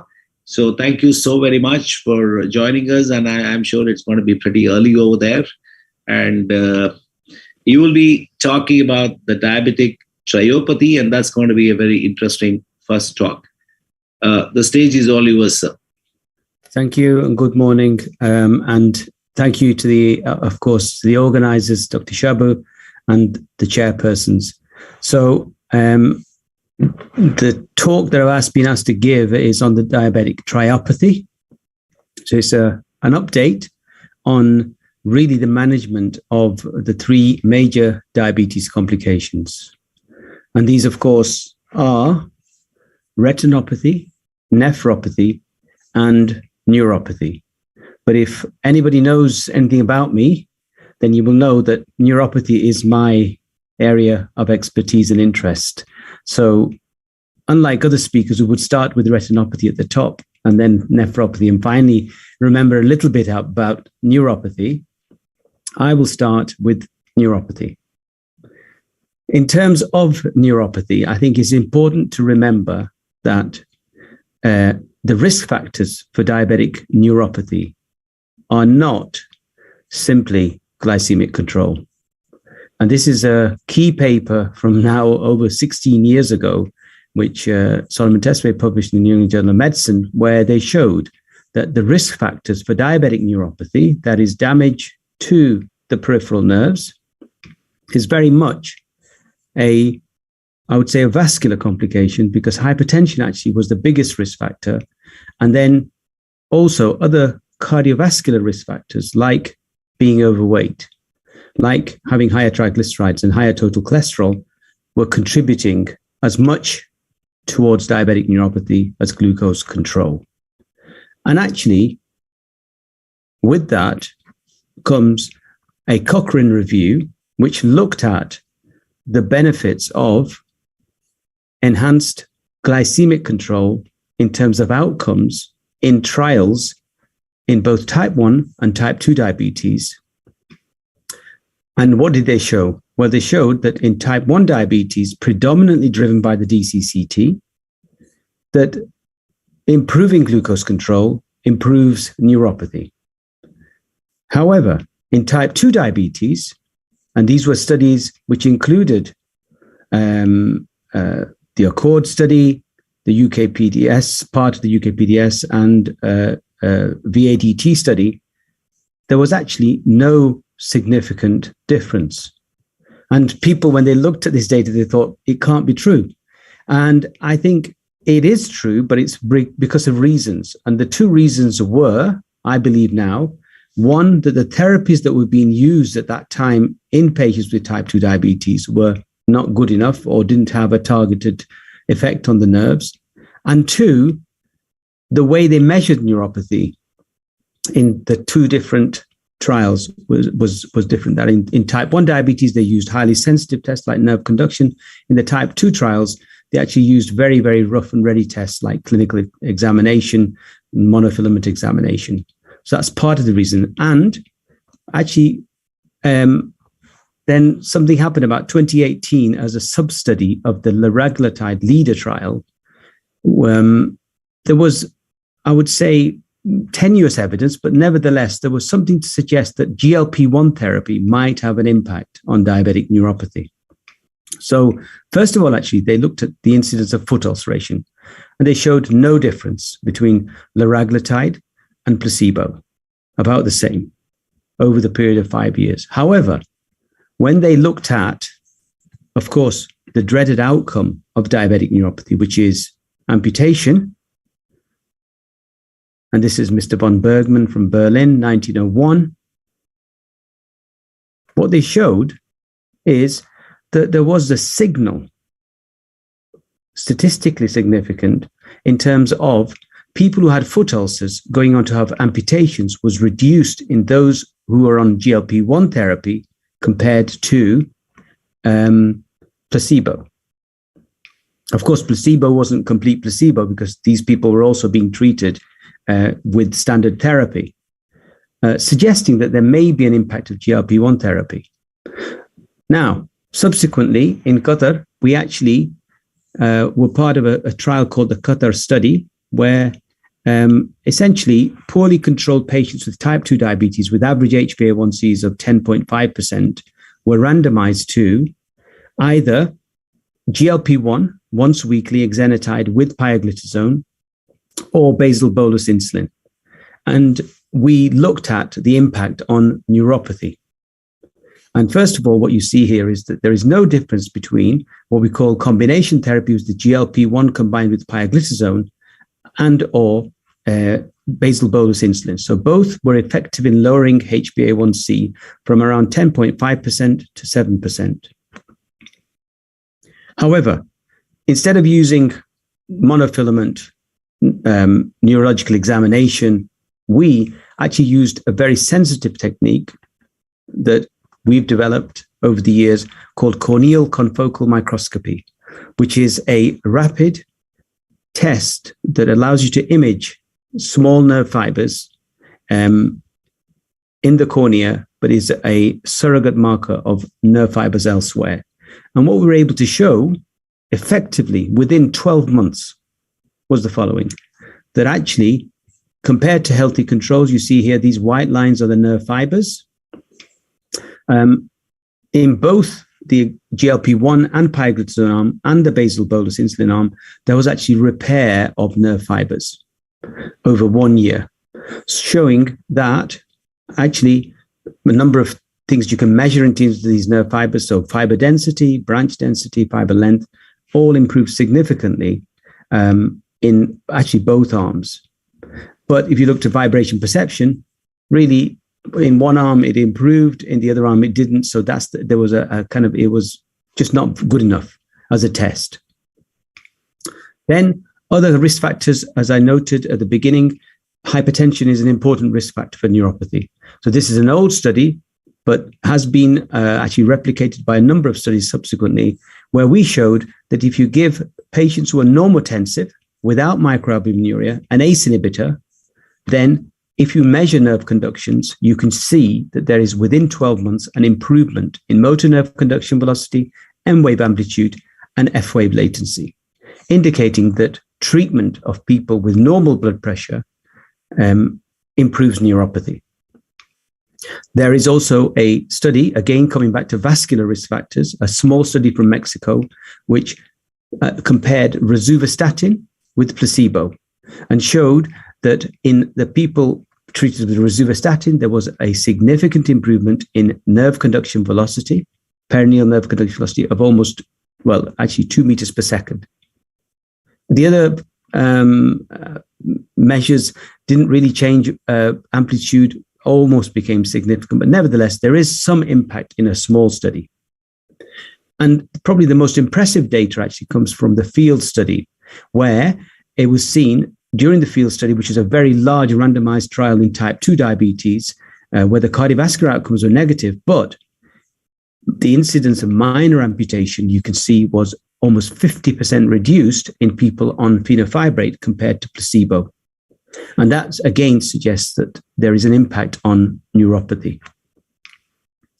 And if we look at the other aspect of neuropathy, which of course is painful neuropathy, then what we have are data from the UK, the USA, which show that 1 in 5 individuals have painful diabetic neuropathy. This is a large study that we did in Manchester in the Northwest region of 15,000 patients in secondary and primary care. And we established a prevalence of 1 in 5 patients with type 2, predominantly diabetes, have painful neuropathy. However, if we look closer to the region that I'm currently working in Qatar, actually, we've done almost a similar study where in 1,171 patients with predominantly type 2 diabetes, we've shown a much higher prevalence of 34%. as opposed to 21%. And particularly along with the Qatari Arabs themselves, the prevalence was even higher. And so we asked the question, why is the prevalence higher in this region, and why is it particularly higher in the Arabs? Well, part of the reason is because we've established that obesity is a major risk factor for painful diabetic neuropathy, alongside smoking as well. But the traditional risk factors like HbA1c, hypertension, for painful neuropathy, there is no risk. But the other thing that we showed, unfortunately, is that the majority of these patients who we diagnosed with painful diabetic neuropathy had not previously been diagnosed or treated. And that again shows that as physicians, we're not looking for painful diabetic neuropathy in 80% of these patients. In terms of choices of therapy, well, not much has really changed, because not much has really come onto the market in terms of new therapies. So we still have the established therapies like pregabalin, gabapentin, or the SNRIs like duloxetine and venlafaxine, and of course the cheaper alternatives, which are the tricyclic antidepressants, but they do come with side effects. So according to the ADA, you can use either of these therapies, or you can switch to another agent if one isn't working, or use combinations, lower doses of combinations. Of course, pregabalin and duloxetine were approved in 2004. Subsequently, there have been two other approvals. One is tapentadol, which is the mu receptor agonist and partial works on descending inhibitory pathways, which is a cousin of tramadol, and that may be used. And most recently, the FDA has approved the 8% Quatenza, which is the capsaicin 8% patch for diabetic neuropathy. I must say, I have my reservations about this, because I think this is not something that I would be putting on the feet of people with diabetes, because there are data to suggest that high dose capsaicin may in fact inflict damage to the small nerve fibers. The other thing that you might or I would want you to do is actually check the vitamin D levels in these patients, because what we and others have shown is that patients with painful diabetic neuropathy have lower levels of circulating 25-hydroxy D compared to patients with painless diabetic neuropathy and healthy controls. And in fact, the level, if it's less than 20 nanograms per mil, there was a 9.8-fold increased risk of painful diabetic neuropathy. And if you had a level less than 30, it was 4.4-fold increase. And we showed this in Manchester, but in Sheffield, Solomon Tesfay's group showed exactly the same. Lower levels predict a diabetic painful neuropathy. And we, of course, previously, in collaboration with the Bakai Center in Karachi, did a controlled trial where we gave D3 600,000 international units intramuscularly, followed up over 20 weeks, and we showed a significant improvement in 3 different types of pain scores. But interestingly, the average level of 25-hydroxy D in these patients was actually what one would say is relatively high. That is 31 nanograms per mil. And most people wouldn't treat this, but when we did treat it, you can see it went up to 46, and there was an improvement. The other aspect, of course, is erectile dysfunction. The ADA would want you to screen annually for erectile dysfunction with simple questions in the consultation. In terms of endocrinology, one should not in every patient with diabetes, because obviously sometimes it's obvious, but if you have somebody who's got, say, mild diabetic neuropathy, then assess the LH testosterone. And if the testosterone is less than 12 nanomoles per liter, then there is data to suggest that you get a benefit by treating with testosterone. The other thing you ought to do is advise patients to stop smoking, because ED improves by 25% if you stop smoking. And then, of course, we know where there is a standard set of therapies, and there's nothing new here. PDE5 inhibitors are, of course, very, very effective, and there are different types, and you can give them daily as opposed to weekly. Statins also improve the erectile dysfunction score. And then you have other alternatives. In terms of retinopathy, basically, there are really, again, pharmacological approaches for retinopathy are glycemic control from the Accord study, where there was, as you can see, an improvement compared to the standard arm with an HbA1c of 7 to 7.9% compared to 6%. There was a significant reduction in the progression of diabetic retinopathy by 33%. And again, the fenofibrate story continues in that actually But people on fenofibrate in the Accord study had a 40% reduction in progression of diabetic retinopathy. Glucose control, interestingly, which people most think ACE inhibitors, ARBs are effective retinopathy, didn't show a benefit in the Accord therapy.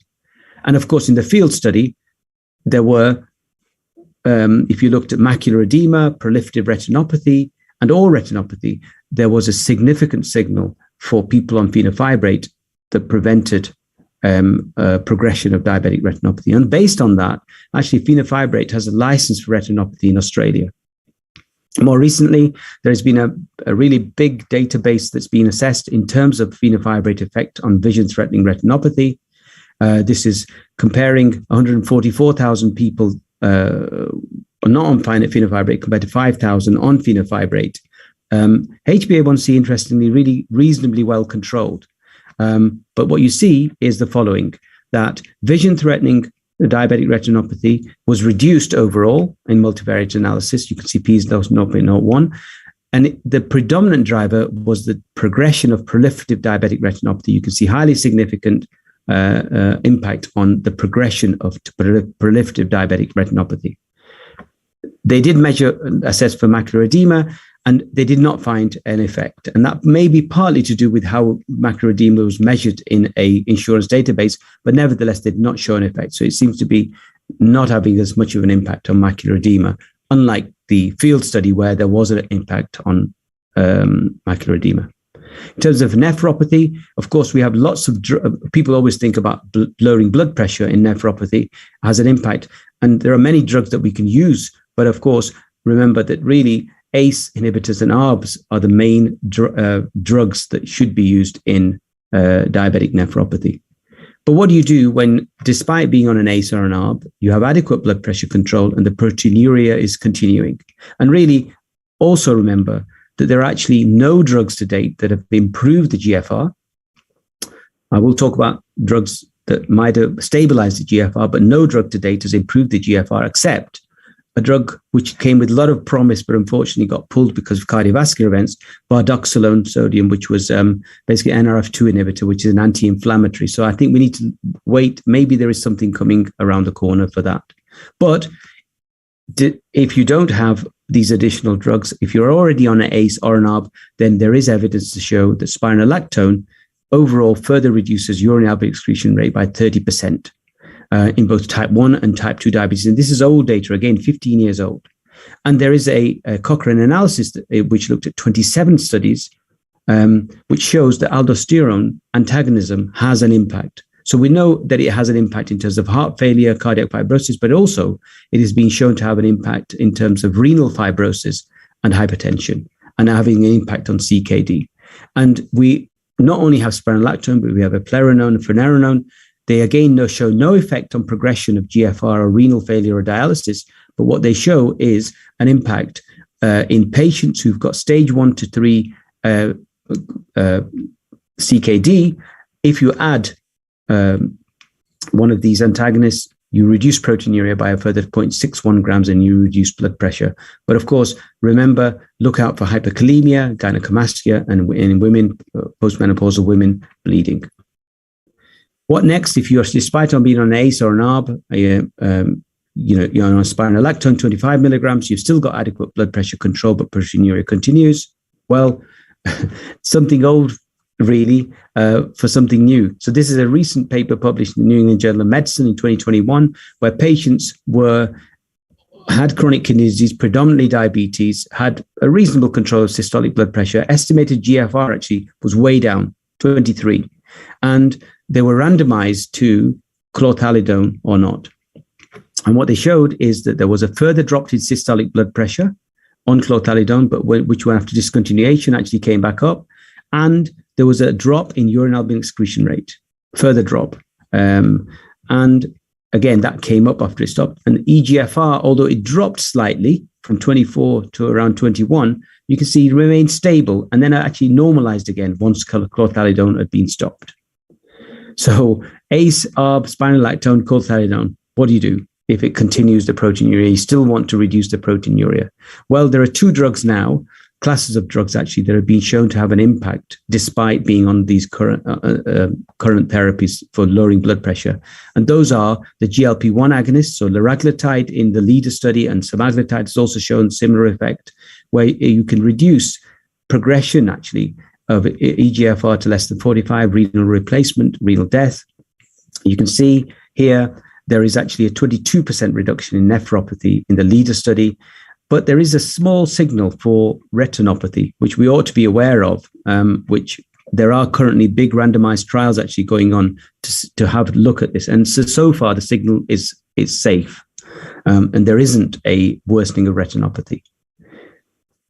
Well, we're running out of options, really, but there are options. So now we have one class of drugs, 3 different types of drugs, the SGLT2 inhibitors, which all show a further impact. So worsening nephropathy, you can see the EMPA-REG study, reduction with empagliflozin. And the other thing, the key thing that we are now showing is that instead of this progression of GFR on the SGLT2 inhibitors, we can actually flatten out the GFR. So that's empagliflozin, canagliflozin has the same impact. Renal specific outcomes reduce significantly, and a kind of flattening out of eGFR, certainly less progression of eGFR. And with dapagliflozin, actually, we showed exactly the same effect. So SGLT2 inhibitors work effectively for diabetic nephropathy. Thank you.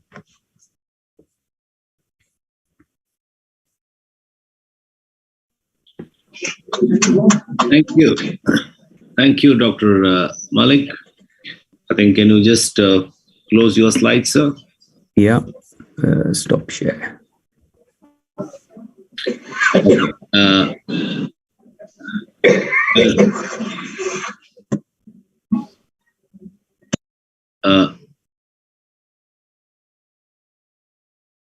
Excuse me, I think I request RX to actually close this, because if there are any questions, all the 3 topics are not connected with each other. Maybe if there are any questions on the chat box, let me try to have the questions so that we can ask the questions to Dr. Malik and then go on to the next this one. Are there any questions? Okay, if there are no questions, I think as you can post the questions, I'll request Dr. Azad Khan to make some comments on this particular lecture by Dr. Malik, please. Well, I thought it was an excellent lecture. So many new things, new possibilities. So I would like to congratulate the speaker for finishing on time and giving the information. Thank you. Thank you. Thank you, sir. With that comment, I just have a few questions to ask Dr. Malik. That was a brilliant lecture, Dr. Malik. But then you did mention about fenofibrate, which is being used a lot in the earlier studies. And we don't seem to be using fenofibrate all that much now, because it was almost a decade back that fenofibrate made all the noise that actually helps in microvascular complications. What do you do in your practice? Do you use fenofibrate specifically aiming at microvascular complications? I do, actually, because I read the data. And, I think the problem is that we as physicians, we go to statins as first line, and a lot of the companies push the statins and we forget. But fenofibrate, independent of lowering triglycerides, has been shown to have an impact on neuropathy. So it's not just a triglyceride lowering effect. So don't just think about it in a patient who's got high triglycerides. And there are other mechanisms of action of fenofibrate, because it's a PPAR alpha agonist that help. And I do actually, in clinical practice, if I have a patient, particularly a patient who's referred to me for neuropathy, I put them on fibrates. I mean, irrespective of the level of the triglyceride, you put them on fibrate? Okay. Yes. What is the normal dosage that you have been trying, Dr. Malik? So it's 200 milligrams. There's a standard dose. I mean, and that's what was used in the fenofibrate trial. And that's the average that was used. It's not just neuropathy, actually. There is data, good data, and I didn't have the time, obviously for retinopathy. And there's also renal data, microalbuminuria data as well, that shows, so there is an impact of fenofibrate on microvascular complications. Yeah, because most of the recommendations that we do hear from EASD and the ADA is use fenofibrate only when the triglyceride levels are more than 500, because the only threat you have is that of pancreatitis. Otherwise, fenofibrate has nothing else to do. But that was an interesting thing, you bringing back fenofibrate and microvascular complication, and especially neuropathy. Dr. Negam, would you like to add anything at this point of time if you are listening to Dr. Malik's lecture? You are muted.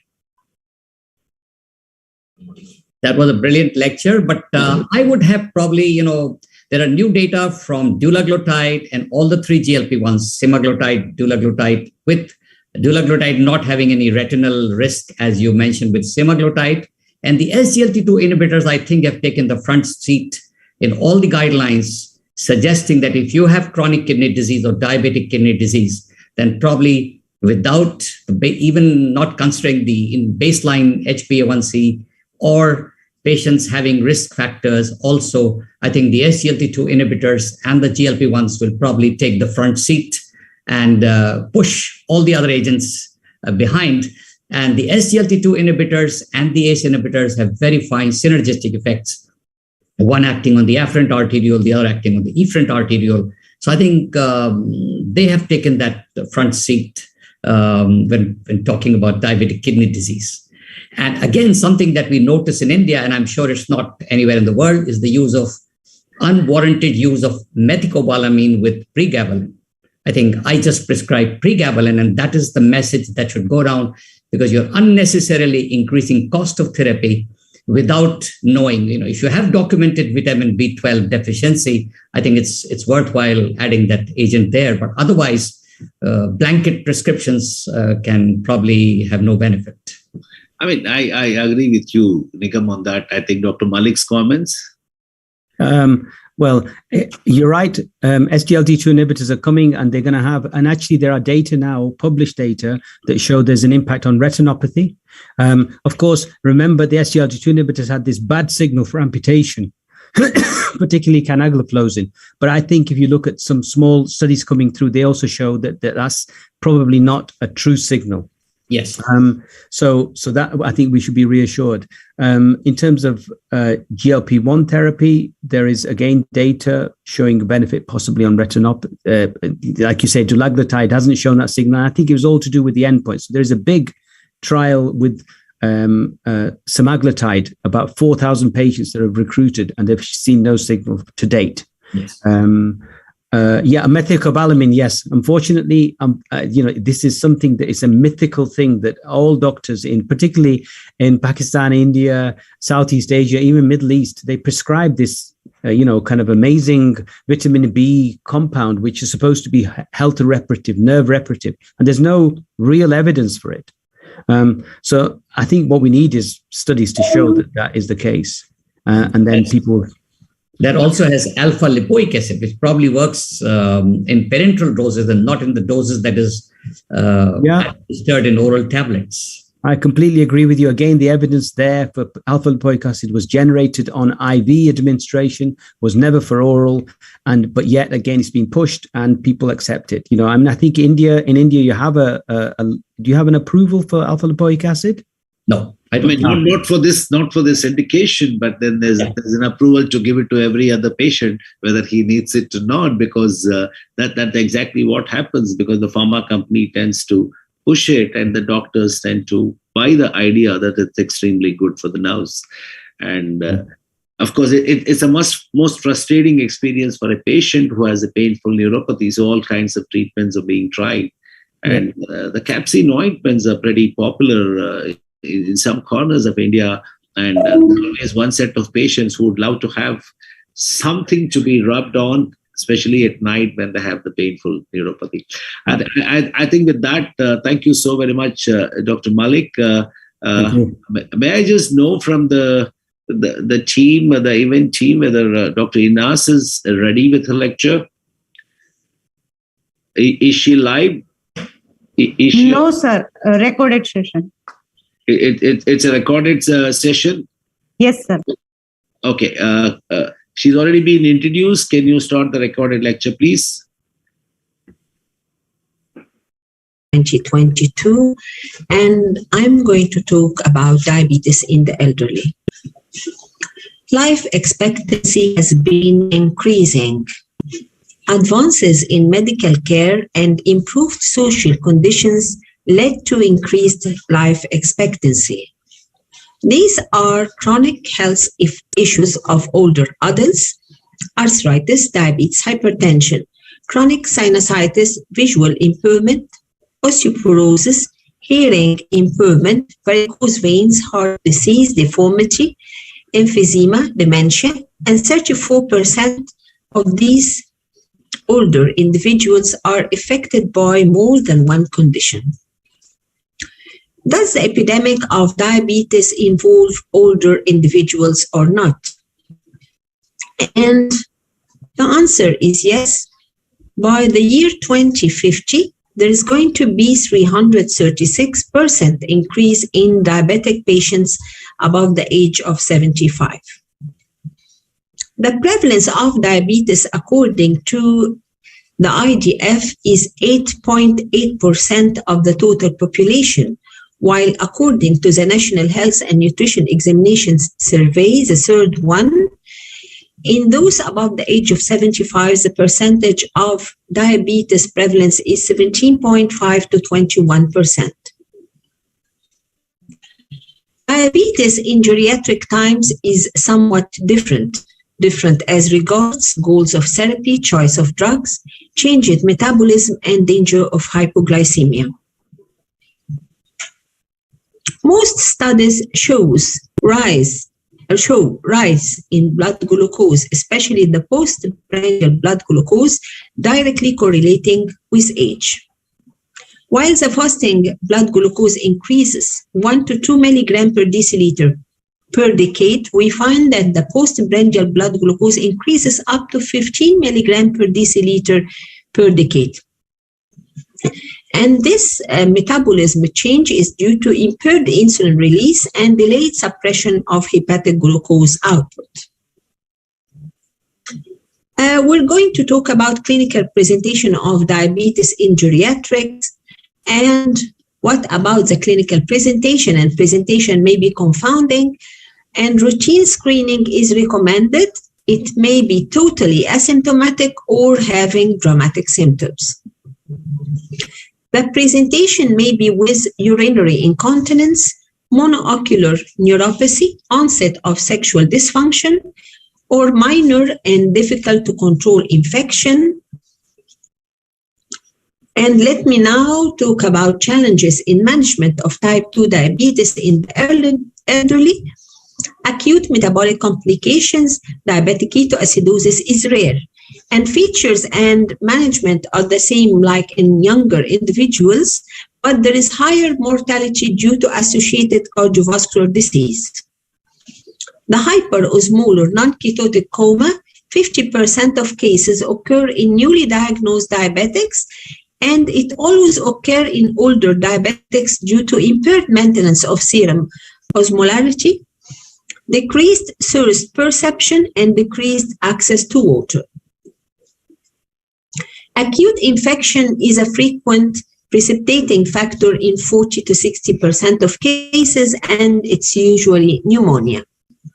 The difficulties in management are mainly due to rapid fluid replacement, which may not be feasible due to associated cardiovascular disease.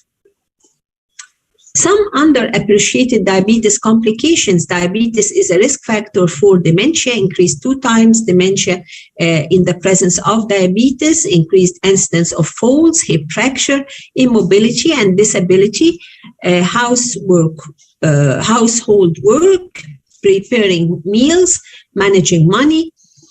And these are some diabetes complications in older individuals. Macrovascular disease, coronary artery disease is 2 times increased risk ratio versus non-diabetics. Stroke increased 2 times, amputation 10 times increased in older diabetic patients, and microvascular complications, blindness, 1.4 times increased than non-diabetics, renal disease 2 times increased, and neuropathy is markedly increased in older patients versus non-diabetic patients. Is there a risk of hypoglycemia or not? Yes, hypoglycemia risk is increased in the elderly, and leading to impaired cognition. In older adults, they may have more neuroglycopenic manifestations of hypoglycemia like dizziness, weakness, delirium, confusion, compared with adrenergic manifestations with the symptoms of tremors and sweating. And these neuroglycopenic manifestations may be missed or confused as primary neurological disease, such as transient ischemic attack, leading to inappropriate diagnosis and management. Hypoglycemia is a major challenge in the treatment of diabetes in the elderly, and it may happen due to patient risk factors, advanced age, intercurrent illness, chronic liver disease, renal disease or cardiovascular disease, endocrinal deficiency, thyroid, adrenal or pituitary, loss of normal counter regulation, and hypoglycemia unawareness. It may happen also due to lifestyle risk factors like poor nutrition or fasting, prolonged physical exercise, or alcohol intake. And the third group is the drug risk factors, the use of sulfonylurea or insulin, the drug interactions with sulfonylurea.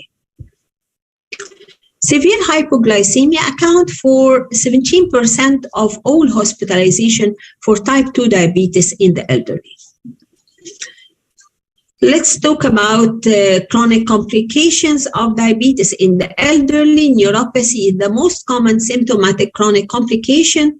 There is a progressive course with limb amputation, and the clinical diagnosis is often difficult due to age-related peripheral and autonomic dysfunction.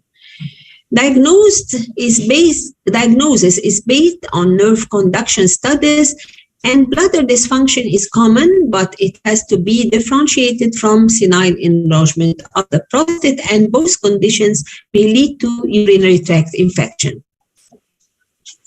Geriatric diabetes is having some unique syndromes: diabetic amyotrophy occurring in older male diabetics, malignant otitis externa, which is a necrotizing infection, usually caused by Pseudomonas, pyelonephritis with papillary necrosis, diabetic neuropathic cachexia with weight loss, depression, painful peripheral neuropathy, and it resolves without specific treatment, intradermal bully of the feet, periarthritis, and increased risk of accidental hypothermia. What to do for management of diabetes in the elderly, and according to ADA 2021, and to consider the assessment of medical, psychological, and functional self-management abilities of the elderly diabetic and social conditions, who is going to help these diabetics at home to decide the therapeutic approach for diabetes management, and to screen for geriatric syndromes like polypharmacy, cognitive impairment, depression, urinary incontinence, falls, and persistent pain. These may affect diabetes self-management and diminish the quality of life. To screen for early detection of neurocognitive impairment or dementia should be performed for adults 65 years of age or annual visits after 65. In the management, we have two series. One series of the postprandial blood glucose of 200 milligram per deciliter, and another series of euglycemia with hemoglobin A1c less than 7%, and what to choose. And according to life expectancy and current medical conditions, goals should be individualized according to the ADA and different other guidelines. The treatment goals for older individuals who are otherwise healthy with few coexisting chronic illnesses and intact cognitive function, they have lower glycemic goals from 7 to 7.5% hemoglobin A1c. For those with multiple coexisting chronic illnesses, cognitive impairment, or functional dependence, we should have less tight glycemic goals from 8 to 8.5 hemoglobin A1c target. For patients with relaxed target for patients with end of life or morbid conditions or life-threatening conditions, we may have less tight glycemic targets. Screening for diabetes complications should be individualized in older adults, and particular attention should be paid to complications that would lead to functional impairment. These are the framework for considering treatment of glycemic control, the blood pressure, dyslipidemia in older adults with diabetes. When to use the statin, and this is the ADA 2021 guidelines. For lifestyle management, optimum nutrition and protein intake is recommended. Regular exercise, including aerobic activity, weight-bearing exercise, or resistance training exercise should be encouraged. For adults with type 2 diabetes, with overweight and obesity, there's a need to lose weight if possible with physical activity and dietary changes. This is the Canadian guidelines 2018, and the hemoglobin A1c targets for most type 2 diabetes should be less than 7% in adults with type 1 or type 2, and less than 6.5 in adults with type 2 to reduce the risk of chronic kidney disease and retinopathy if at low risk of hypoglycemia. From 7.1 to 8% in functionally dependent older diabetics, and from 7.1 to 8.5 in those with recurrent severe hypoglycemia or hypoglycemia unawareness, limited life expectancy, or frail elderly with or without dementia. And to avoid higher hemoglobin A1c, to minimize the risk of symptomatic hyperglycemia and acute and chronic complications. End of life A1c measurement is not recommended, but to avoid symptomatic hyperglycemia or any hypoglycemia. Diet, it is difficult to adhere to strict dietary regimes due to financial difficulty, mobility problem, poor food preparation skills, and long-standing dietary habits. No restricted diet is needed, but vitamins and minerals should be taken if the caloric intake is less than 1,000 kilocalories per day. Sulfonylurea, the clear and present danger, hypoglycemia with no warning symptoms. For biguanides, it should be used in cases without renal insufficiency or hepatic disease, contraindicated in alcoholism, severe cognitive congestive heart failure, and severe peripheral vascular disease.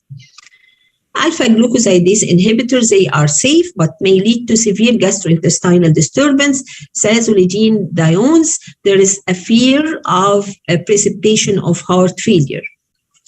The incretin-based therapy, DPP-4 inhibitors are safe with no risk of hypoglycemia. They are weight neutral, therefore may be attractive agents to use in the elderly, and the dose of DPP-4 inhibitor should be adjusted according to renal insufficiency if present or not.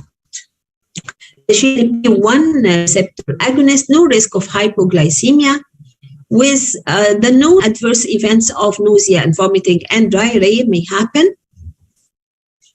The SGLT2 in elderly patients, according to study done on dapagliflozin, there was no serious adverse events in older individuals except for volume depletion. The Canadian Diabetes Guidelines, again 2018, for older patients, DPP-4 inhibitors should be used over sulfonylurea And the initial doses of sulfonylurea, if given, should be half of those used for younger people. And doses should be increased more slowly. Glyclazide and glyclazide MR and glimepiride should be used instead of glyporide, and meglitinide may be used instead of glyporide.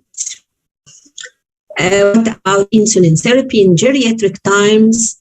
There may be possible medication error due to visual impairment, impaired manual ability, and limited access to injection sites.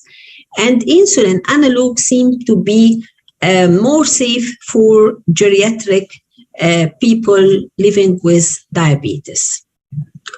By the end of my presentation, let me introduce Mr. Diabetes. Mr. Diabetes is an American patient living with diabetes, and he has gone through different US states walking and on a bicycle, and due to his exercise, his neuropathy has disappeared. Thank you very much.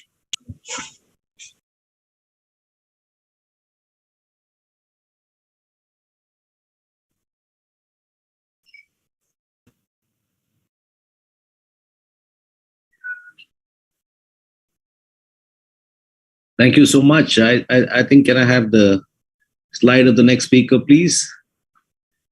Thank you. Thank you. I would like to welcome Dr. Anand Negam, who will be giving the next talk. A personal friend of mine, Anand Negam, I've known him for over now 32, 33 years. In fact, he was one of the earliest one, along with Dr. Shaukat, Sadikot, myself, who actually contributed to Diabetes India starting way back in 2001. He was the Secretary General and did a lot of work for almost a decade before he decided to just concentrate on his practice and take a back seat from the administrative part of it. So I welcome you, Dr. Anand Negam. His career in diabetes spans over 38 years. He was the founder of Diabetes India. He was the CEO for almost a decade, a fellow of the Royal College of Physicians. He has delivered orations, invited lectures, keynote addresses. He has chaired scientific sessions at most of the international and national conferences, including IDF, ADA, and other meetings. He has indexed national and international publications and chapters in API and RSSDI textbook. He has served as an expert for ICMR project, was the chairman of the organizing committee of the National RSSDI 2003 and Diabetes India in 2005. And he will be giving his talk on the use of once-a-week GLP-1, the multifactorial treatment, and the uses of it. Over to you, Dr. Anand. Thank you, Arvind, for that kind. Give me the permission to share my screen, please. Yes. Yeah, thanks, Arvind, for that kind introduction. And let me thank Diabetes India for this invitation. And Bansi, I can see here. Thank you, everybody there. Well, we all know that glycemic control really improves the risk of, reduces the risk of complications, and the landmark trial UKPDS really showed us the way. But then, did glycemic control do everything? That was a question which bewildered researchers all over the world for years. And the STENO2 diabetes study was again another landmark study which showed that multifactorial intervention probably has been shown to reduce both cardiovascular death, cardiovascular events, and several other micro and macrovascular complications that one is likely to get in type 2 diabetes. So the whole paradigm now has shifted again in this direction with the arrival of new agents like the GLP-1s and the SGLT2 inhibitors. And in fact, all these guidelines have been rewritten. Do we have evidence with the GLP-1 dulaglutide once weekly is something that I'm going to convince you. Now, we all know that type 2 diabetes is a cardiometabolic renal disease with multiple complications, disturbing metabolic homeostasis, giving rise to CV events, renal complications, and cardiovascular complications being responsible for 75% of hospitalizations, 65% deaths, And the trio of type 2 diabetes, kidney disease, and cardiovascular disease is called a triple threat. The risk of cardiovascular disease in people in India with type 2 diabetes, this is the Curious score 3, which shows your chance of getting a heart attack in about 10 years from now. And this shows that this risk is increasing both in men and women as your age advances. But this is not all. In people with type 2 diabetes, and Asian Indians have a massive disease burden. They have abdominal adiposity. 70% of them are hypertensives. 2 to 4-fold increase in the risk of complications as compared to your Caucasian counterparts, and 40 to 70% increased risk of renal complications. And this India Today title was in 2006, The Girth of the Nation. And this is exactly what we find in our clinic data.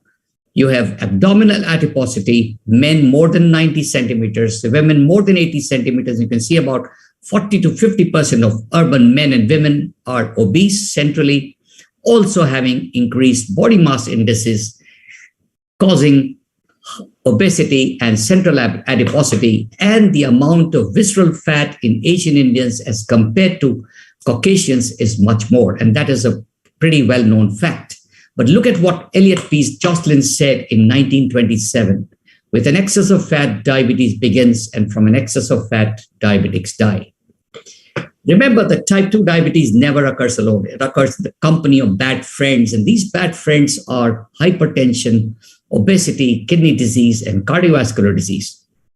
The common risk factors are age, male, high cholesterol, family history, and chronic kidney disease. But these are diabetes-specific risk factors. And you have to see that if your patient has retinopathy, he's probably also, that also is a risk factor for cardiovascular disease, glycemic control, and duration of diabetes. Now, this cardiovascular death will continue to increase if the number of risk factors multiply. So if you have 3 risk factors, then your chance of getting these complications, age-adjusted cardiovascular death, will increase as compared to people who did not have diabetes. What happens if I don't control my diabetes? The progression of diabetic retinopathy will continue to increase, and the time taken to progression of diabetic retinopathy will be much less. So if you have clinical inertia, your patients will get diabetic retinopathy much earlier. It causes poor metabolic control and increased progression of diabetic retinopathy. But that's not all. Look at the number of macrovascular complications that come in with poor metabolic control. 67% increase in myocardial infarction, 51% increase in cerebrovascular accidents, heart failure, and a composite increase of CV events of about 62%. If I only control glucose, am I justifying saying I've reduced the risk of complications? No. The association between type 2 diabetes and mortality due to cardiovascular disease, irrespective of HbA1c. You may have an HbA1c of less than 6.9, but look at the hazard ratio there of cardiovascular disease and mortality, which means you've got to go beyond controlling, which doesn't mean that you should not control your HbA1c. It's extremely important, and all these landmark trials have proven that. But you've got to go beyond that. Something that again bothers people when you are trying to treat type 2 diabetes is the risk of hypoglycemia and weight gain. And these are swinging on this balance. As you try and get your HbA1c down, you're pushing up the chance of weight gain and hypoglycemia. And this increases with the use of sulfonylureas, meglitides, and insulin. Does hypoglycemia cause cardiovascular risk? Well, that is always hanging there. And the data from the Accord study said probably it was not an innocent bystander, but probably the signal was there.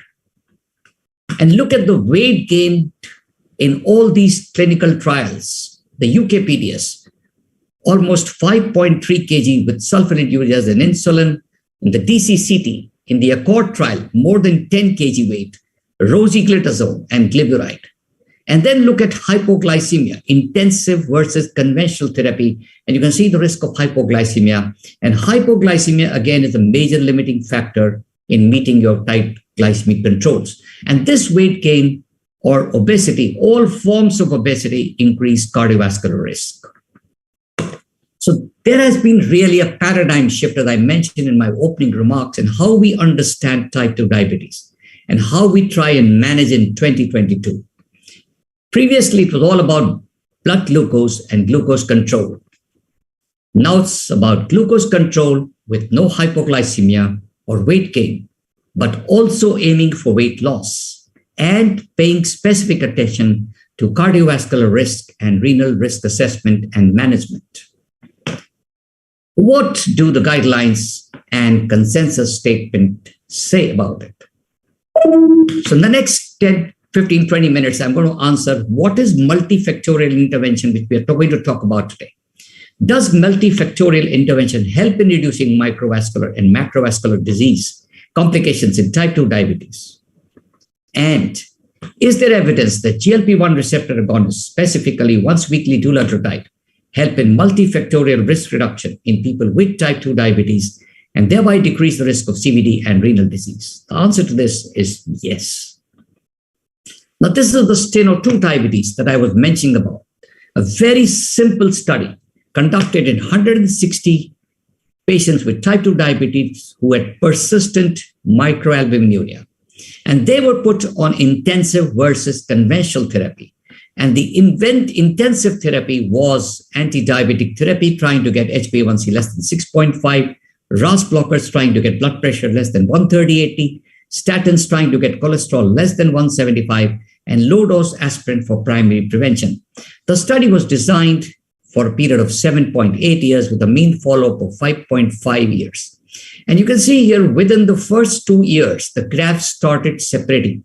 And there was almost a 13 to 20% reduction, absolute risk reduction in CV events and CV death.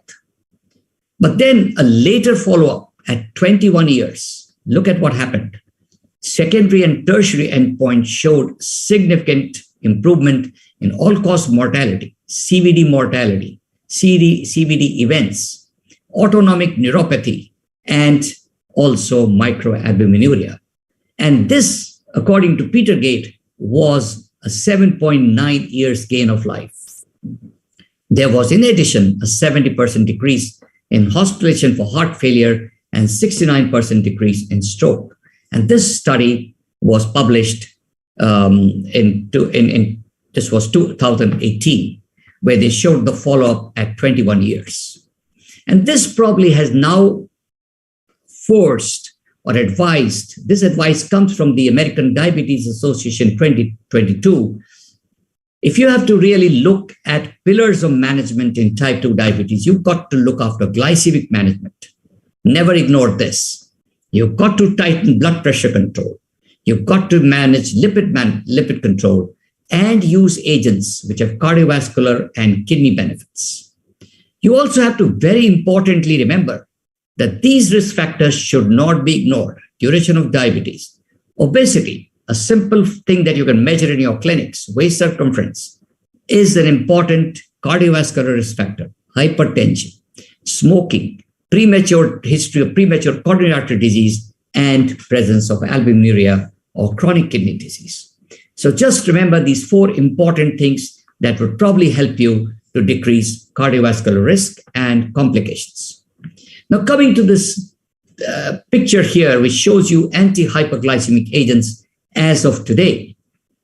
Now, the most important ones being used are DPP-4 inhibitors, the glitazones, sulfonylureas, and insulin. But look at their risk of hypoglycemia. SUs and insulins increase risk of hypoglycememia. If I come to cardiovascular benefits, none of them give you cardiovascular benefits except being safe. They're all cardiovascular safe. Potential benefit may be pioglitazone, but we don't use that so often.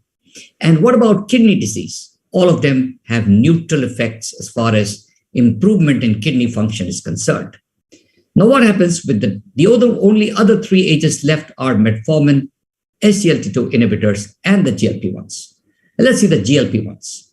The efficacy is high, hypoglycemia is low, loss of weight, and look at it gives you cardiovascular benefits. And dulaglutide stands out very typically here, progression of DKD, and also dosing. You don't have to adjust doses even in patients with chronic kidney disease. And this is the reason why guidelines are changing. Look at the ADA 2021 guidelines. Here it said you should consider independently of baseline HbA1c, individualized targets, or metformin use. But look at 2022. It says recommend straight away an SGLT2 or a GLP-1 if your patients have individualized A1, if your patients have ASCVD or indicators of high risk. And I've already shown you the indicators of high cardiovascular risk. I will again show you that, or heart failure or CKD. The American College of Cardiology says it should be independent of glycemic control with proven benefits. And the American Association of Clinical Endocrinology again says independent of glycemic control, but says use long-acting GLP-1s with proven efficacy. Trying to read between the lines, patients at high risk for ASCVD include those with end organ damage, like left ventricular hypertrophy or retinopathy. If your patient gets you a report with retinopathy, he's heading for a cardiovascular event. So look at that.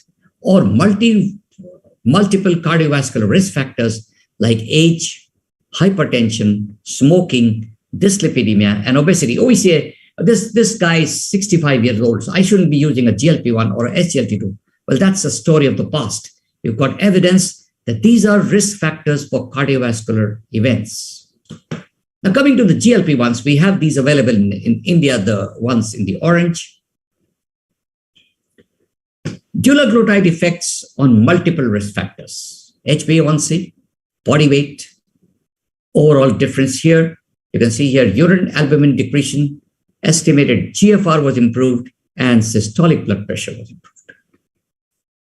And this is a very interesting randomized trial where dulaglutide was added to conventional therapy and data was looked up at 3 months and 9 months follow-up.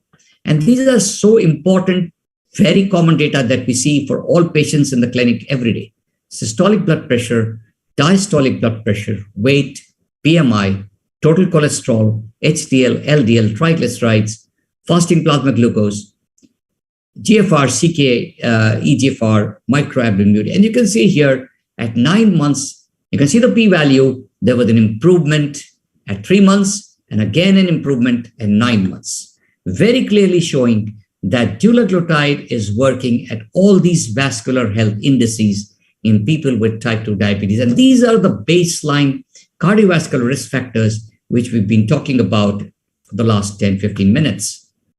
Look at fat, another very important epidemic which is around, which is NAFLD. And here it shows that dulaglutide decreases liver fat, decreases gamma GT levels, improves liver stiffness, and also probably increases non-significantly pancreatic fat content, and thereby is probably another very important agent that I would consider in using in people with type 2 diabetes and liver fibrosis.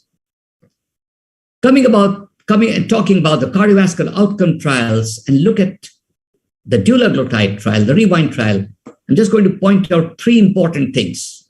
9,000 individuals, the longest trial, 5.4 years. Baseline HbA1c, pretty well controlled.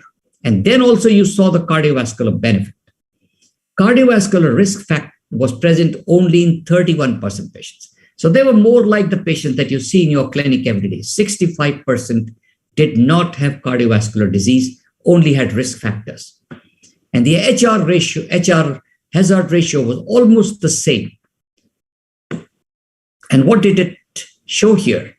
Similar HR hazard ratio, 0.88, 0.78, 0.74. But remember that all those trials had more patients with pre-existing cardiovascular disease. So they were more like the secondary prevention population trials. And so dulaglutide reduced cardiovascular both in men and women with or without previous cardiovascular disease and had an effect size similar to that observed with the other GLP-1 receptors, mainly in the secondary prevention populations. Now, dulaglutide is the first, the only GLP-1 to demonstrate benefits, both primary and secondary prevention of cardiovascular disease. And you can see here, overall 0.88, people who did have cardiovascular disease, 0.87, who only had risk factors, 0.87. So it reduces MACE events in adults with or without known cardiovascular disease. And that has been really updated in the ADA guidelines here. To date, the level of evidence to support the use of GLP-1 receptor agonists for primary prevention is the strongest for dulaglutide, but lacking for other GLP-1 receptor agonists. And there has been consistent benefit trials in patients with or without established cardiovascular disease. Talking about microvascular complications, we were talking about in Dr. Malik's talk also, and here is benefit of dulaglutide in eye complications, laser, anti-VEGF therapies, kidney, new macroalbuminuria, or 30% fall in eGFR, or chronic renal replacement therapy. The red line shows you dulaglutide and the blue is placebo. How do they do it? We all know how they work to reduce glycemia, working at the pancreas, decreasing hepatic glucose production, decreasing gastric emptying, improving working at the brain, decreasing appetite, and also decreasing adiposity. But what about reduction in atherosclerotic plaques? Probably has an effect at the level of the endothelium and the smooth muscles and the macrophages, and on the regulation of plasma lipids, and thereby decreasing and the progression of atherosclerotic plaques. Inflammation also is very important, which it probably blocks. There are 3 GLP-1 receptor agonists available in India. The boxes ticked in favor of dulaglutide are the maximum, except that it's not oral, but people in several patient preference studies have shown that people prefer the once weekly injection versus a lot of limitation when using oral semaglutide and a daily injection of liraglutide, of course, with all other benefits which I've shown and enumerated, and also being the first and only GLP-1 for both primary and secondary prevention of cardiovascular events. So friends, type 2 diabetes is a cardiovascular renal disease. It comes with cluster of risk factors. The residual CV risk factor is always high despite good control. It's important to have a multifactorial approach in the reduction. Once weekly dulaglutide provides significant benefit by addressing multiple risk factors in people with type 2 diabetes. Guidelines recommend GLP-1s independent of baseline HbA1c when you have any of these things present there. And the size that it gives you, the effect that it gives you, is as good as agents which were used primarily in secondary prevention trials. And as I mentioned, it can be used for both primary and secondary prevention of complications and cardiovascular disease in people with type 2 diabetes. Thank you very much for your attention. Thank you, Negam, for a brilliant lecture. I should really congratulate you on that Thank you. lecture. And then you've very clearly taken us through the entire spectrum of how the GLP works and how once a week dulaglutide is going to change the entire treatment spectrum over a period of time. I think, in my presidential speech also today, I was just mentioning that India has different segments. The biggest problem that we face is we do accept that GLP-1 once a week is a great boon in the management of type 2 diabetes. But unfortunately, the cost becomes a big problem in a country like India, where the segments are different. I mean, even though we have a great drug, unfortunately, we'll not be able to use it in majority of the patients. And that is where the generics of SGLT2 are slowly trying to take over. How I wish the cost of once a week dulaglutide is going to be affordable by majority of the Indians. I mean, apart from that, every single thing that you said, we as doctors always say that I think this is the greatest discovery. And we have heard DeFranco speaking so passionately about the GLP-1s. And what is your personal experience on using once a week dulaglutide, and how many of your patients are on dulaglutide? Oh, I probably have innumerable. And I probably have about, I would say, 6-7 prescriptions a week on dulaglutide once a week. And because of the obesity that you're now seeing mushrooming around India, I think several of them are also in combination with the SGLT2 inhibitors. But alone, a GLP-1 with basal insulin, a GLP-1 with a small dose of sulfonylurea, a GLP-1 with SGLT2 inhibitors, a GLP-1 with metformin, I think they're excellent combinations. I know. And I have to really emphasize the point that we are not treating only glycemia. We are preventing complications. That's so true. As I showed that cardiovascular risk factors today include age, hypertension, obesity, duration of diabetes.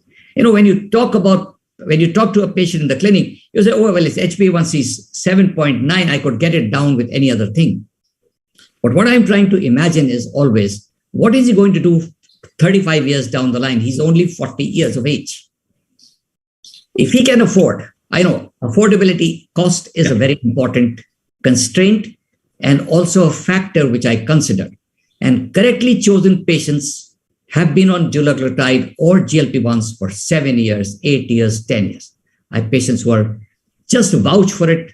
I don't have to do anything because everything is under control. They've been able to reduce their weight, control. The blood pressure drugs come down drastically. If you put these patients on GLP-1 and they lose about 5 kilograms weight and 3 centimeters of their waistline, their telmisartan dose comes down from 80 milligrams to 40 milligrams within 6 weeks or 10 weeks. One antihypertensive agent is knocked off. If he's on sulfonylurea or any other agent, those doses have to go down.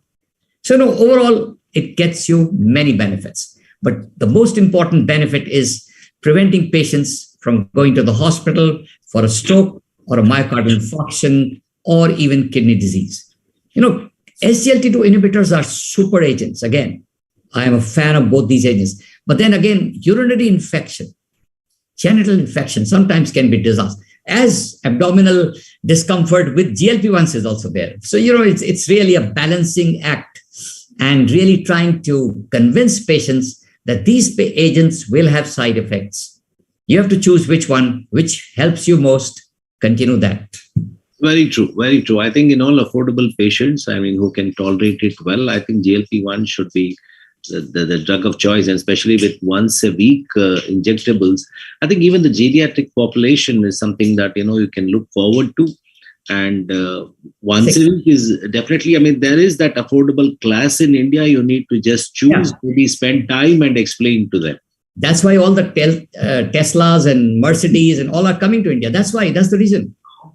Because the people can afford, people want that answer from you that this is the drug to use. They probably don't get it. And prescriptions are not written on time. And physicians, I'm not blaming anybody, physicians try to find the easy way out. Who's going to spend time on side effects?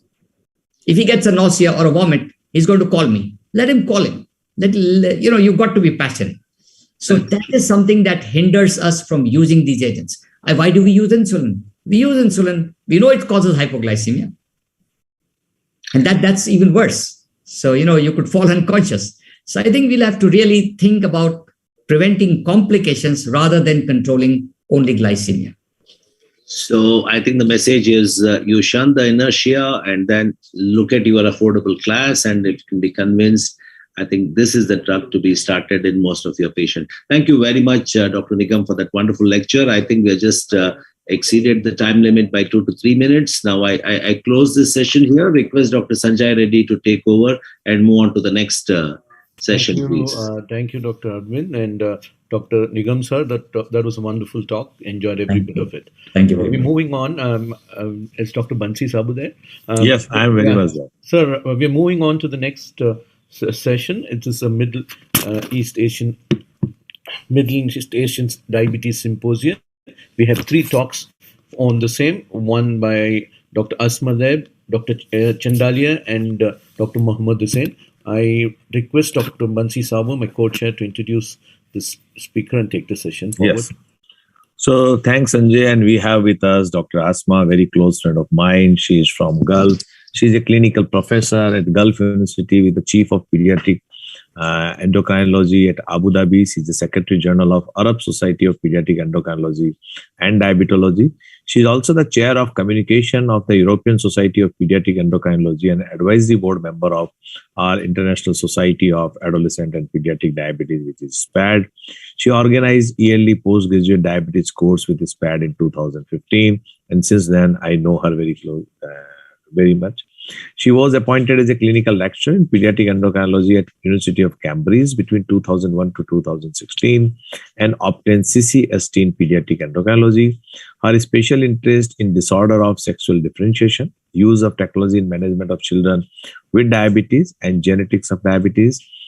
It's aimed to ensure a high standard of care and development in the field of pediatric endocrinology and diabetes in Arab region and extending from Gulf through the Northern African countries. And now we are requesting her not only up to North Africa, up to Southeast Asia also.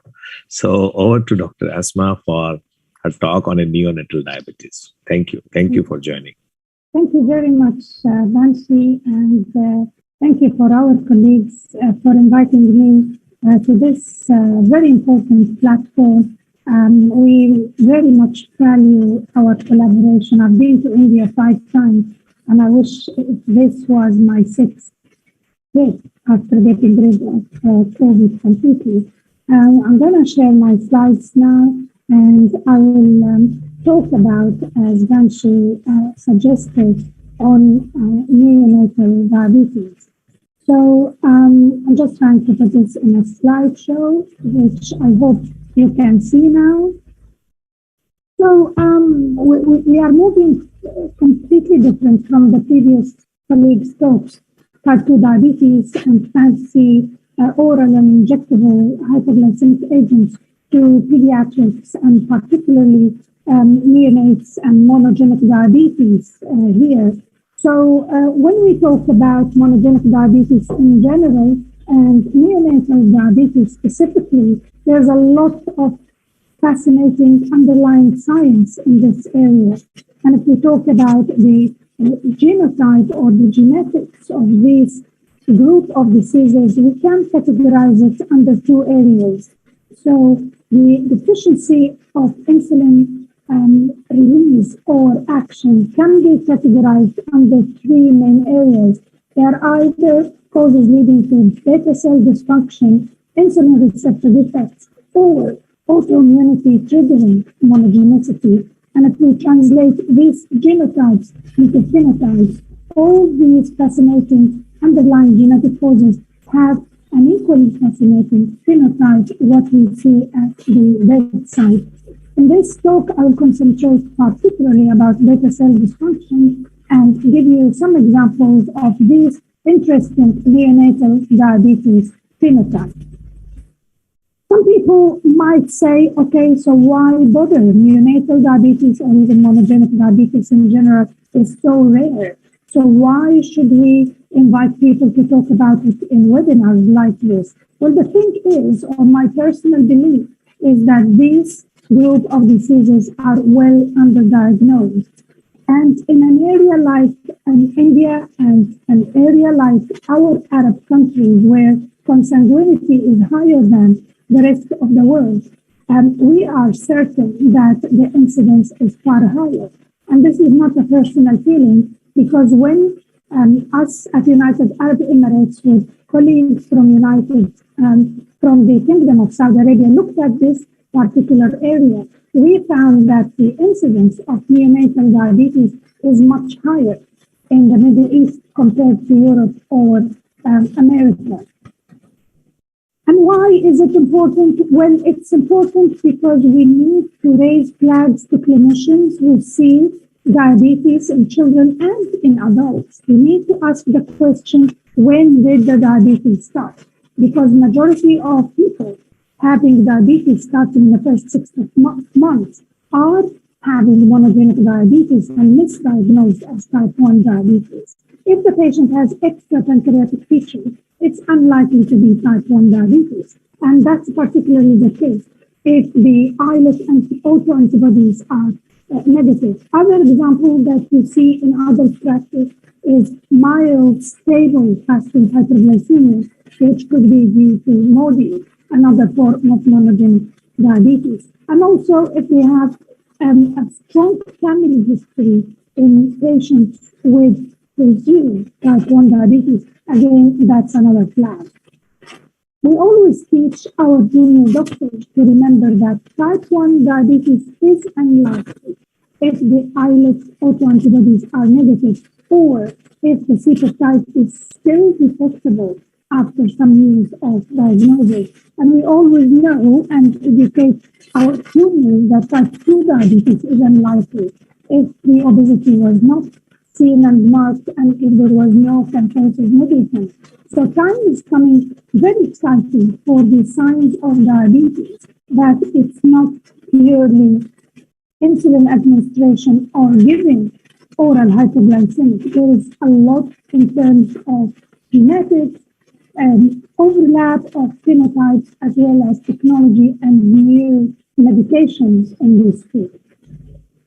What's new in the area? There's lots happening in this field in terms of guidelines. SPAT is our main reference. Screening strategies, they keep changing.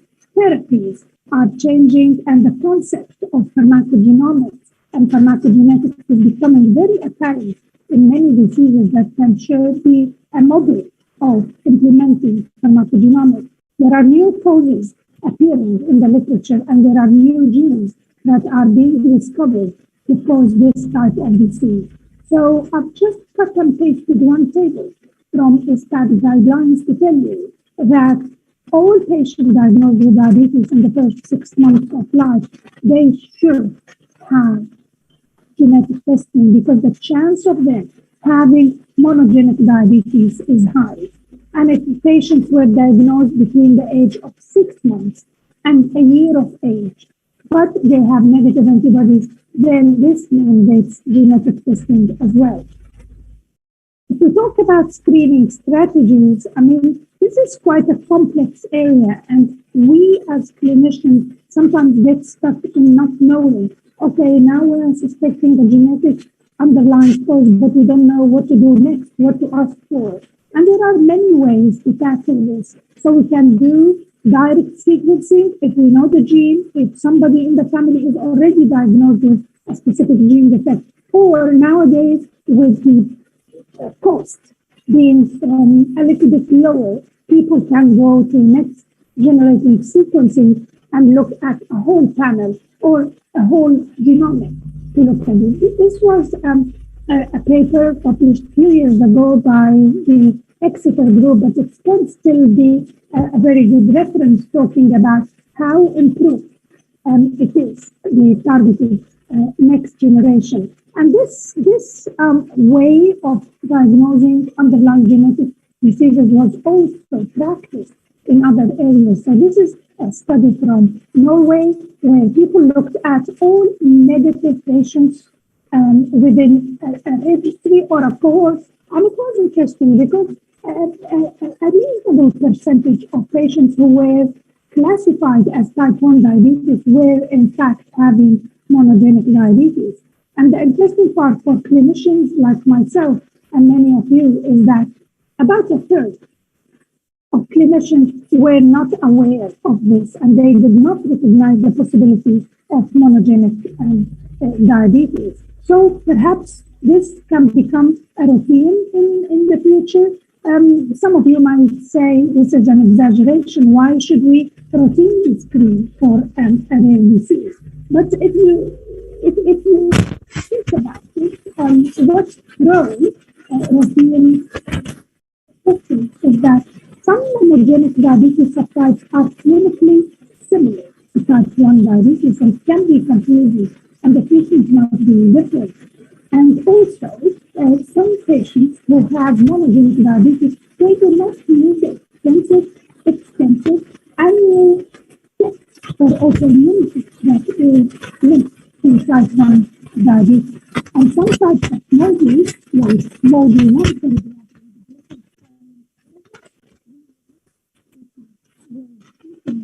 there is some very nice increase small doses of oral hypoglycemic agents. And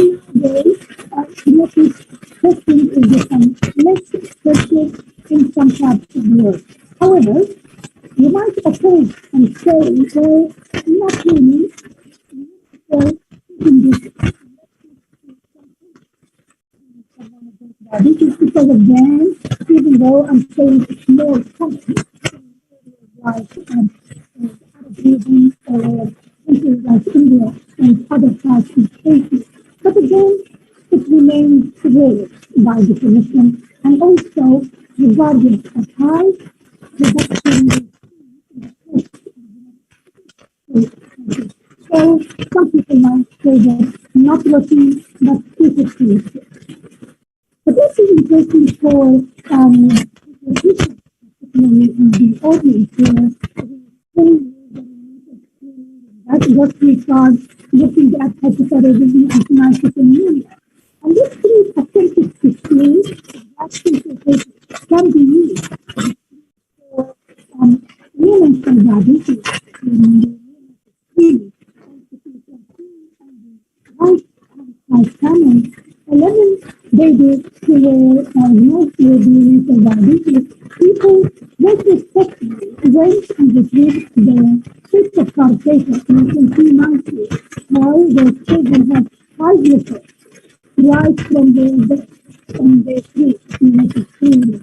So some people who are passionate about the area might say, why don't we include neonatal diabetes in general neonatal screening? But again, people might argue.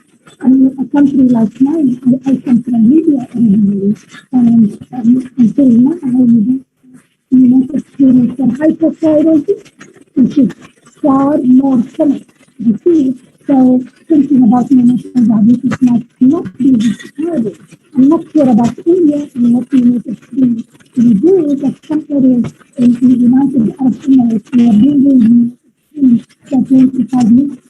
No addition of another one not to be expected. So why should we consider? Doctor, can I interrupt you? Your audio is not clear. So I don't know if it's the mic. So please check it once. You can't hear me? Yeah, we can't hear you clearly, and it's also broken. So. No. I think the voice is clear, Sanjay. No. I got a mail from the event people. That's all. Sorry. Okay. Right. Okay.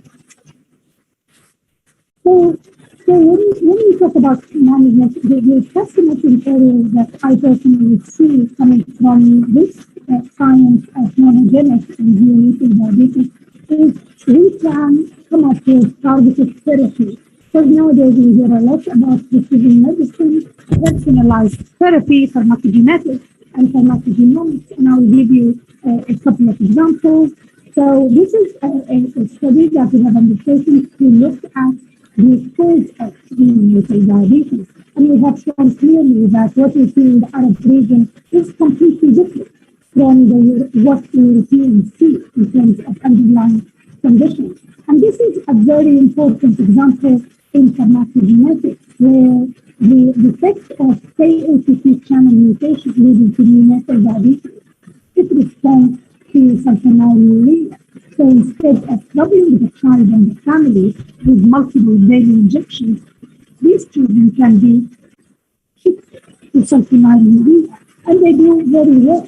So this is a child that we have admitted in shock, severe B3A, before the 6 months age, and the genetic diagnosis have shown that she has KLCC channel mutation, and when we shifted her from insulin to sulfonylurea, she maintains fantastic glycemic control. She's really well, and it's more like a life-changing for this family. There are multiple publications that we can see in the literature about this interesting example of pharmacogenetics, where KLCC channel mutation causing diabetes can be treated with sulfonylurea, even though the main defect is in insulin release. Glycine, a medication that is very well known to our other colleagues. We don't know about these sulfonylureas, but we experience to know about them, and particularly glycine, because it has been shown to be very effective in this treatment, and so on and so forth. This is another very interesting example that I'd like to show you. which is tRNA syndrome, thiamine responsive megaloblastic anemia. This is another form of monogenic or neonatal diabetes, where these children present with diabetes and megaloblastic anemia. And guess what? These children improve dramatically when thiamine is introduced to their treatment. So this is another example of pharmacogenomics, where a single gene defect can or does respond to a single medication. And you can see here from this publication how the HbA1c goes down with thiamine. This is a very close example to my heart because I learned a lot about this syndrome, Wolff-Raynaud syndrome. And again, this is one form of neonatal diabetes where children present with diabetes. They have skeletal dysplasia, bone marrow suppression, and these children die. We have 7 children who died in our unit, our own PICU, because of liver failure. And we've written about it, highlighting a large cohort in the literature about the impact of liver disease. Why is that important? Is because there is a message here about considering selective liver transplant in these children because that saves lives. And this is a list of children reported in the literature who managed to survive when given selective liver transplant. The last one is a patient that I see in my clinic, and we had reported post-liver transplant experience over the last 10 years. So this is my last point in this talk, which is about new genes. What's new in the neonatal diabetes? And I will restrict that to what we say in our clinic. So this is a child. I had a child who presented with neonatal diabetes, and on investigation, he had pancreatic agenesis.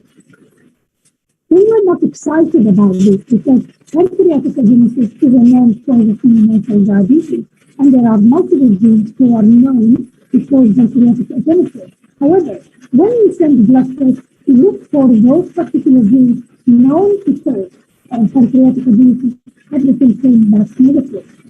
And it took 10 years when I got a phone call from the lab in hospital to tell me that, look, this patient tested negative to all known genes for pancreatic agenesis. But look what we found. With this new gene, C1 mutation, which entails early pancreatic development and also causes some subtle or severe neurological development. So this is a new form of gene that cause pancreatic agenesis and lead to neonatal diabetes. What I'm trying to say this particular example is the science within diabetes and particularly the underlying genes is evolving, and we hear about these new genes and new therapies every year. So, ladies and gentlemen, this is my last slide, and I hope I didn't exceed my time. And I would like to say that, to summarize by saying, monogenic diabetes in general, and even neonatal diabetes in particular, are heterogeneous, and they are caused by multiple mutations. These mutations vary amongst different countries and ethnicities around the world, and it's very important to know what we should look for so that we don't miss these cases. And although we say that the disease is rare, but my personal feeling is that it could well be underdiagnosed, and we need to alert our family and physicians as well as our young generation of diabetologists and their existence. Very important to diagnose neonatal diabetes, not only because of academic purposes and adding publications to our CV, but also because it has direct implications on clinical management and the welfare and quality plan of these patients. And one day we might have neonatal diabetes added to the routine screening in the pediatrics and perhaps in adult care. And if Kanshi and colleagues allow me, I would like to tell you, ladies and gentlemen, and inform you about the great news that we followed colleagues in Hyderabad, India, and we managed to bring the ISCAT International Conference Annual Congress to Abu Dhabi. So that's another platform in the Middle East after you guys in India, following your footsteps. We are going to meet in October in Abu Dhabi, and I would love to see as many of you joining us. And thank you everybody who submitted abstracts. I'll stop there. Thank you very much indeed. Thank you, Asma. There was some issue related to the voice, so sorry for that, but many of them could not hear properly. But still, one very important question, Asma, which I want to ask you, that is neonatal diabetes. I have one patient whose mother was also probably monogenic diabetes, but unluckily her 18, that sequency which was negative, she was young. Her mother and her mother, so all three generations were already. Then the young child, after only 10 days or 15 days, he had developed severe hyperglycemia, which we treated with a very low dose of insulin for some period of time. And then after 15 days, her sugar had become normal. And then slowly we stopped everything. We sent her for blood sampling is been done for neonatal diabetes to be screened. That came also negative. And now my question is to you, if suppose now we want to do for one extended analysis, or if I want to send the sample to UK or some other part of the world where more sequencing can be done, is it possible now it can be done also? That's a fantastic question, Navanshi. What you are describing is definitely a clear cause of neonatal diabetes. We do see sometimes neonatal diabetes to be transient, and it could be within some family, intrafamilial variation. So the mother, the grandmother can have permanent diabetes, and a child could have the same gene, but it could be a transient diabetes. This looks very much like many patients that we saw with insulin gene mutations. And I don't know where you send the blood to, because insulin gene mutation is one of the commonest mutations that in any panel, people will go and do it. So I would like to strongly recommend to you to send a sample to Exeter. As you know, they provide it free of charge. I know they do the free of charge. Yes, I mean, it's very convincing, the story, and I will put my money on this, that there will be a mutation coming up. If not in insulin gene, it could be in other gene, but it's a classical example. Good, thank you. Sanjay, any other question you want to have? Or I just have a question.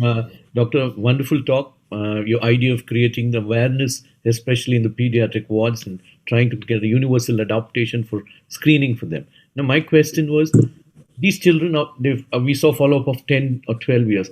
What happens in late adulthood? Do they develop complications like type 2 diabetes or type 1 diabetes? What about the complication rates in these children? That's a great question. Thank you very much. It all depends on the type of diabetes. The underlying genetics. Say, for example, the group with Walker-Trellison syndrome, they die. Yeah. I mean, the oldest reported in the literature is a 15-year-old child who was in our clinic, but he died of liver failure. So it depends. Children with KATP channel mutation, they need a very good long life on sulfonylurea. So it's very much, it's heterogeneous, Sanjay, and it very much depends. Some forms of monogenic diabetes are induced by autoimmunity. So you see all those microvascular complications that you are talking about. But in general, the forms of neonatal diabetes caused by insulin deficiency will have very similar microvascular complications because the diabetes will be difficult to control. A1c will be high for years, so they will end up having the complications anyway. Great question, but the answer is not really specific. Thank you very much. You cleared a lot of my doubt because it depends on the type of diabetes, the genetic defect which they have, and so on. Thank you very much, Doctor. We enjoyed your talk. I don't think there are any questions in the chat box. So thank you, Asma, but requesting all the delegates and participants who are in this meeting to join for SPAD, which is in Abu Dhabi, and that will be a great meeting. And we all will be having face-to-face meeting at Abu Dhabi. With this, I request now Dr. Sanjay Reddy to introduce our next speaker, Dr. H.P. Chandalia, sir. The next speaker is the senior most diabetologist in the country. If you were any senior, I can't tell bigger than that. He's Director of Endocrinology, Diabetes and Metabolism from Jesloke Hospital, Mumbai. Director of Denmark, the Center for Endocrine and Nutrition Management at Mumbai. He's past president and patron of RSSDI, a faculty at the Alabama Medical Center, faculty at Grant Medical College in its earlier days, and he has more than 75 articles, originals and reviews in Scientific Journal, 20 authorships. He's editor of International Journal of Diabetes in developing countries for more than 2 decades, editor Diabetes Today for the last 3 decades, and editor-in-chief of the RSSDI Textbook of Diabetes, 3rd edition, 2015. Welcome, Dr. Chandalia, sir, who's seen the pathophysiology of diabetes change over the pathophysiology, new things discovered. He's used to all the medicines in the world, but none other better than you to talk about inertia in diabetes practice. Over to you, sir. Thank you. Thank you, Dr. Reddy. Chairpersons, thanks to Diabetes India, thanks to Dr. Bansi Sabu for involving me in this talk. I'll be discussing if I can share my screen, start my slides. Can we? You can share the screen.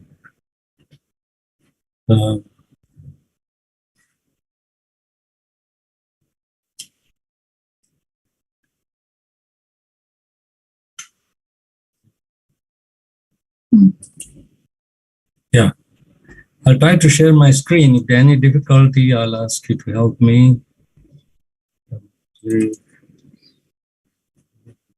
Enlarge it.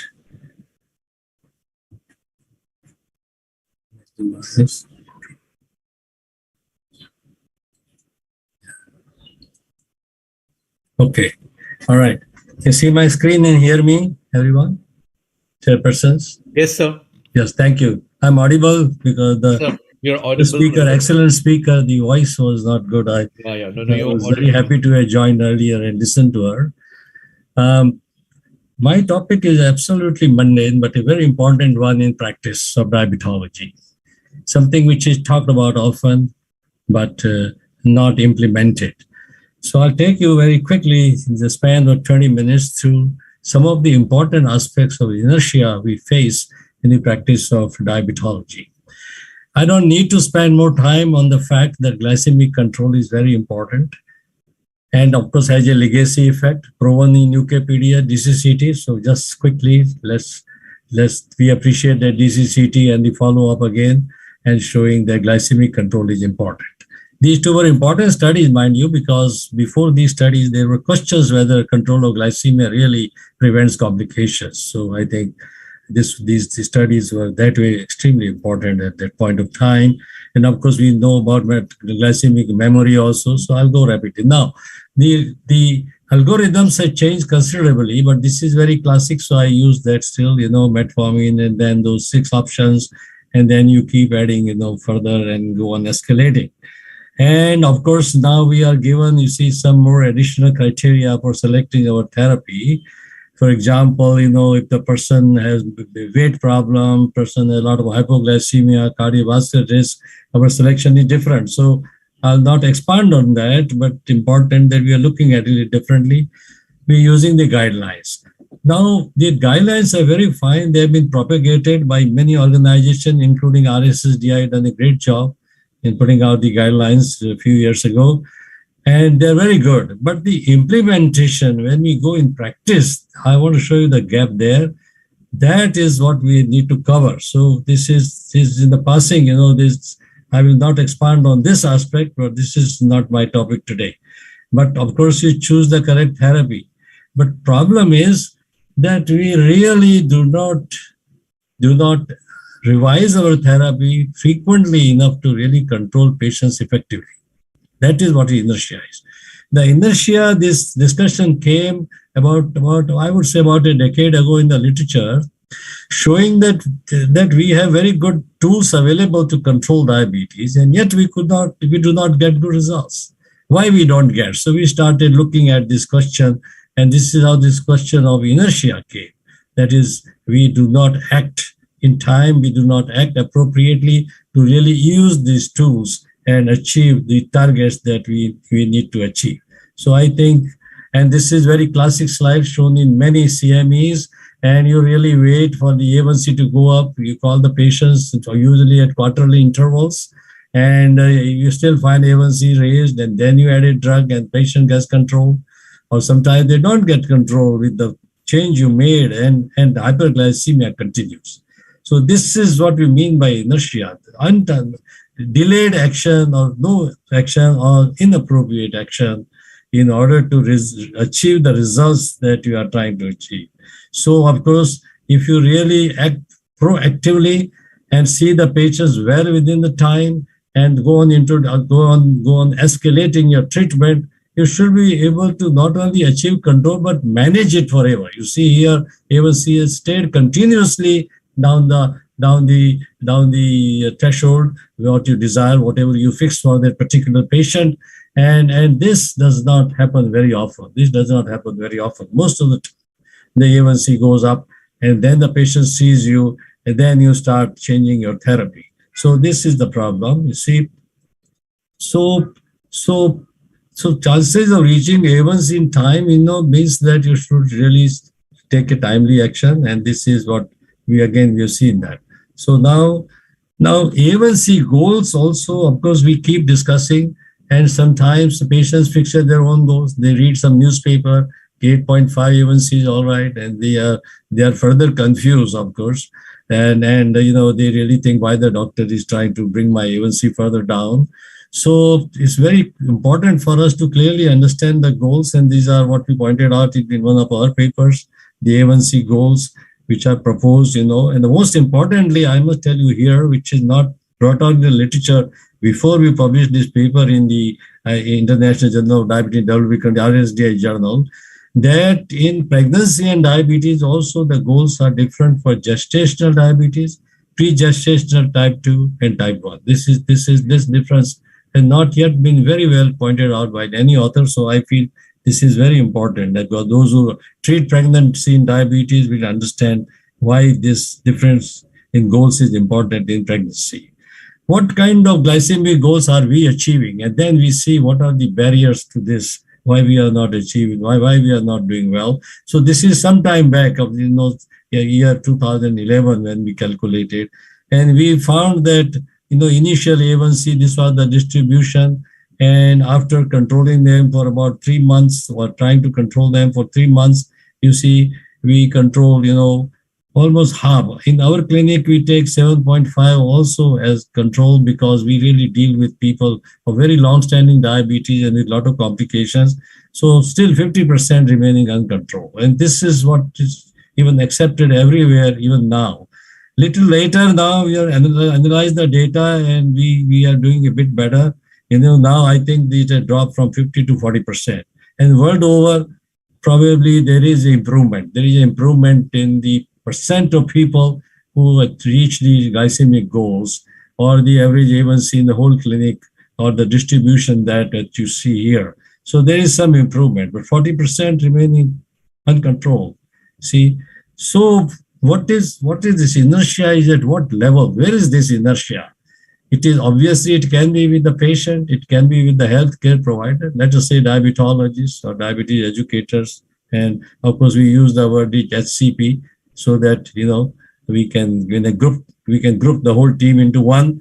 And of course there may be system failure. The system is set up in such a way that it is not conducive to the achievement of the goals very easily. So we'll take up these three aspects during the remainder of the time.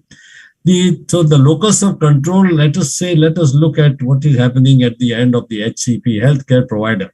And these are some of the problems you all face, lack of time. And sometimes, there is not enough education and training of people who are treating. Remember, the diabetes is being treated from family physician down to consultants, internists, and by, of course, diabetologists, endocrinologists. So I think at all levels, at some levels, the education and training is lacking. And this is what a lot of CMEs we have in order to improve that.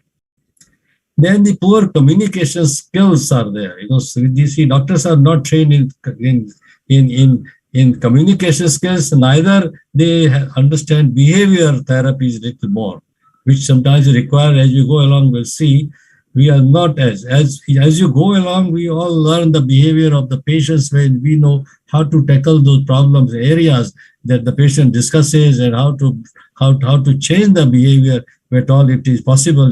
Sometimes it is impossible in a given patient, but I think our communication skill have to improve in diabetology, because you really have to talk to the patient and make everything very clear.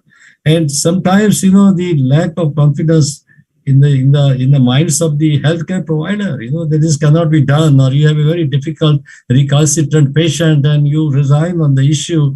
I don't think it will work. You know, it is never possible, and you really give up. So once there is no conviction on your part, obviously you can't reach the goals. This is very interesting, and I think a very simple table which I designed, and I've never seen anything like that earlier. You see, and when you start insulin less short or rapid acting, when do you change the dose? It can be every third day. Most of the time, every third day, you reach the steady state, whatever state you're going to reach, the concentration in the blood. Remember, any drug, about 3 half-lives, more or less, reach a steady state. So why do we wait for, 1 month, 2 months, 3 months to call the patient and revise the treatment? So you see, in most of these drugs, you see, about a week's time is almost the upper limit where you should revise the dose. So I think the adjustment of therapy lacking. We forget to tell the patient that I started you on insulin, but I need to adjust the dose, otherwise it will not work. You have to tell that very plainly. Patient thinks it will now work. It is the last resort treatment and I'm perfectly fine, so I don't have to again see the doctor for about 3 months. But this has to be made very clear, and you can see how frequently we should really revise. Now, how do you revise? What modality you use is a system problem. And many of us now do differently. Some of us do on telephone, some of us receive data on different apps, you see, and keep seeing those and response. Some of us have trained our educators to at least bring out, although they are not yet empowered in India to act directly or changing treatment, you see. Technically, by our laws, still it is to be done. And we all have certain methods. And frankly, what we use is really the emails, which is less obtrusive. And you really see a pattern of 3 or 4 days and then change the dose. If patient goes on transmitting each value to you and you go on seeing a changing dosage, it really is against the proper optimum way of doing it. It is against, because you're acting, is a knee-jerk reaction on single blood sugar is not really what you really need to have.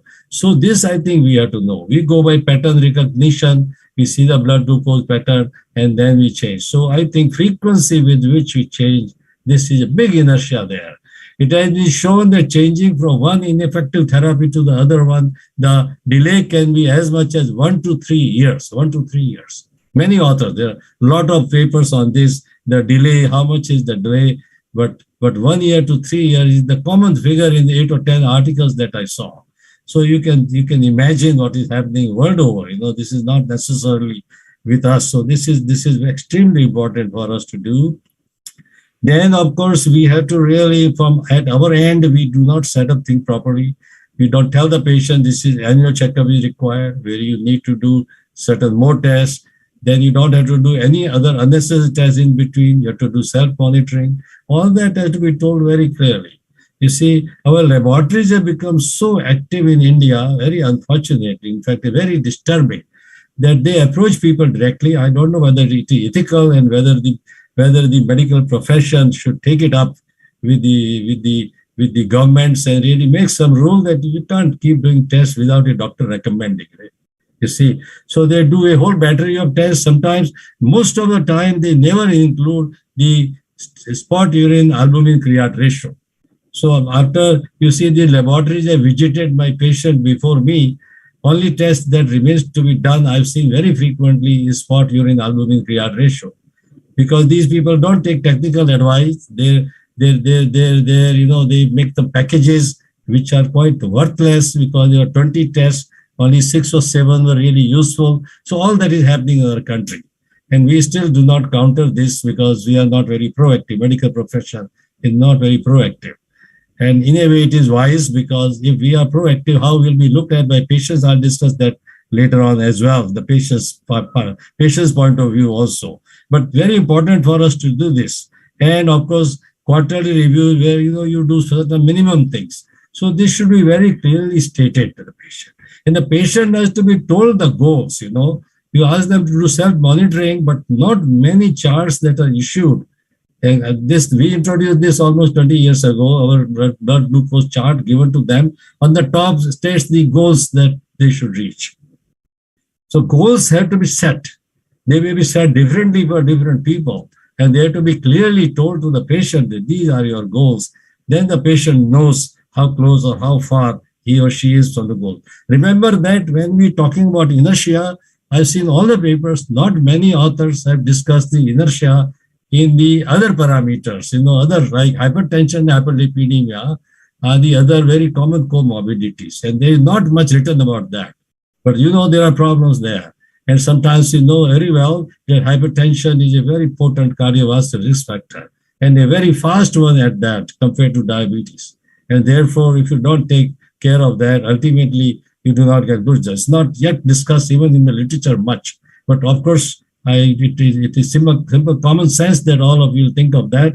And of course, there, remember like home monitoring of blood glucose, a lot of my patients, almost all my patients, I insist they do home monitoring of blood pressure. So this is another facet. I don't think many of us are doing it proactively. And then they can detect, and we have to teach them salt restriction. Otherwise, you do not get good results with treatment of hypertension. And of course, little bit we have to make them familiar with side effects of drug. Hyperlipidemia. The criteria are quite confusing in the literature. For example, the high, low intensity, moderate intensity, high intensity, then you don't even see what targets you reach now, according to some of the very, very important papers and recommendations. Although we all combine it by looking at also the values all the time, you understand, all clinicians have made their decisions based upon these two kind of guidelines, and they combine them both in order to give the patient best results. I don't want to go into details of that, but all of you will understand what I'm trying to tell you. You see, most importantly there, you see, the targets are not, the patients often read that the LDL cholesterol which are targeting, the lab says below 100 is normal. But they don't know that your therapeutic, you see, a goal is 70 or below 70. So you have to state that. Otherwise, they think doctor is unnecessarily pushing medications. And how badly Google, describes the statins. The most malign molecule on Google is statin. So you really have to educate patients. Then, of course, they discontinue as soon as, the lipids come down. Then sometimes they scale it down. They do all modifications. So I think we fail there. Now, if you see 3 targets, A, B, C, A is A1c, B is blood pressure, and C, LDL cholesterol, you see achievement of all 3 targets in many clinics world over is only 20% of people. How poor it is. Dismal, really. And of course, A1c targets are the worst in that. Blood pressure and lipid targets are achieved little more easily in the high percent of people than the A1c targets. So this is the state of art at the present time. And obviously, we need to improve that. And where the gaps are and where misunderstandings arise on this. I pointed out some of them. For example, antiplatelet therapy. People misunderstand very badly. Should you take one? Should you take 2? Which one is better? How you should interrupt in small surgery, tooth extraction, how you should restart. Knowledge there is very vague sometimes in doctor's mind, and certainly in the mind of surgeons, dentists, all those other people who are involved. So it's a very, very, very difficult area. And the prescriptions have to be really very adequate. This is our typical prescription. This is for about last 15 years we use this model. And remember, you have to mention what the drug is meant for and what is the common side effects. This is very important, I think. In our country, the pharmacist doesn't give side effects to the patient. Other countries, the pharmacist gives a printout to the patient. You see that you watch for this, and this is how you use this drug. So it falls upon us to talk of some common side effects so the patient can alert you that I got this problem. So this is our typical prescription. See, so the prescription has to be as complete as possible. A1c, we monitor control with A1c. We know A1c has limitations. It doesn't reflect the fluctuations in blood glucose. So all that we understood. Now we are going to monitoring. We have not clearly tell the patient how often that person test. We think everybody should test very often. Not really so. Some people need to test only 2-3 times a week. Some people need to test 2-3 a day. So there are extremes, and we really have to clearly tell all this to the patient. In your case, this is the frequency required, and the 6-point chart. And of course, we have now the sensors and all, and of course, any new innovation will be pushed hard. So now we are using sensor and the sensor, very beautiful graphs, patients see everything is done. But what is the actionable evidence? The actionable evidence, to my mind, there, I tell the people that I'll see the graph, but please take 9 observations every day. Swipe your reader 9 times a day and give me this 9-point chart. And last of all, I tell them to maintain the food and activity diary. Without that, really, you see those curves, and what will be your advice? What will your advice? Tell me, how will you advise the patient? The industry doesn't do all this for you. You see, they do not design any food and activity chart. You have to design. We have done that. One day is one page, you know. They give sometimes 2 lines to fill up food and activity. There has to be timing. So, you know, where is the problem? What food is the problem? Activity, exercise is leading to hypoglycemic effect at what time? After 1 hour, 2 hours, 4 hours? It can be up to next day, exercise effect in different people. So all that has to be really seen carefully and done. And of course, we have to learn to motivate people. Like, how do we motivate a young diabetic, type 1 or young type 2? You see, they are more worried about body image and appearance. You know, it was really thought that when they use insulin pumps, type 1 patients will start eating a lot more, pumping more insulin, still remain under good control, and they will gain weight. It did not happen. It did not happen. There are studies on that. And it shows that body image was so important in the mind of the young people that they made sure they did not put on weight. And the pump data show that weight gain is not a common side effect. You see, and of course, you see, and you know, they have peer pressure, they want a good energy level, they worry about their sexual reproductive function. So all you have to really understand what is the concern of the given patient. And you should know how to motivate a given patient. This strategy is different for different people. And we have not yet done the behavioral sciences as much, which should be really also, honed by us. These skills should be honed by us. And this is what you see. And what are the barriers to patient adherence? When the patient is denial, anxiety, depression, sometimes complexity of treatment. Sometimes you make it very complex, we find difficult to understand. Cost is always a problem. Patients are paying from their pockets. Side effects are there, and we do not sometimes address them. A lot of misconceptions prevail. Can you teach illiterates? This was a paper by Diabetes Care by us long ago. You see, teaching illiterates, semi-illiterates in India, and we showed that it works since this was Diabetes Care, and this is the type of things were accepted at that time, you see, and of course there is good control achieved, or control improved. There was no A1c even at that time when we published this paper. You see, now the locus in the patient. What are the patient factors which prevent this kind of achievement of our goals? And this is how the problem is with our patients, very poor health education as well as diabetes education. The people they don't understand. The basic lack of trust in medical people. I must tell you that this is very basic cultural problem in India. I've been amplifying this subject in many forums when I talk. This is very important for us to tackle that. And they don't know about complications. You see, treatment cost is a problem. Lifestyle problems are there. These all prevent us from achieving the goals, and they have psychological problems. You see, and of course, in our country, fake information, languages, sometimes you have to master. In Mumbai, for example, we have to master at least 3 languages if you want to communicate properly with the patient, 3 or 4 languages. And each region you have to do that.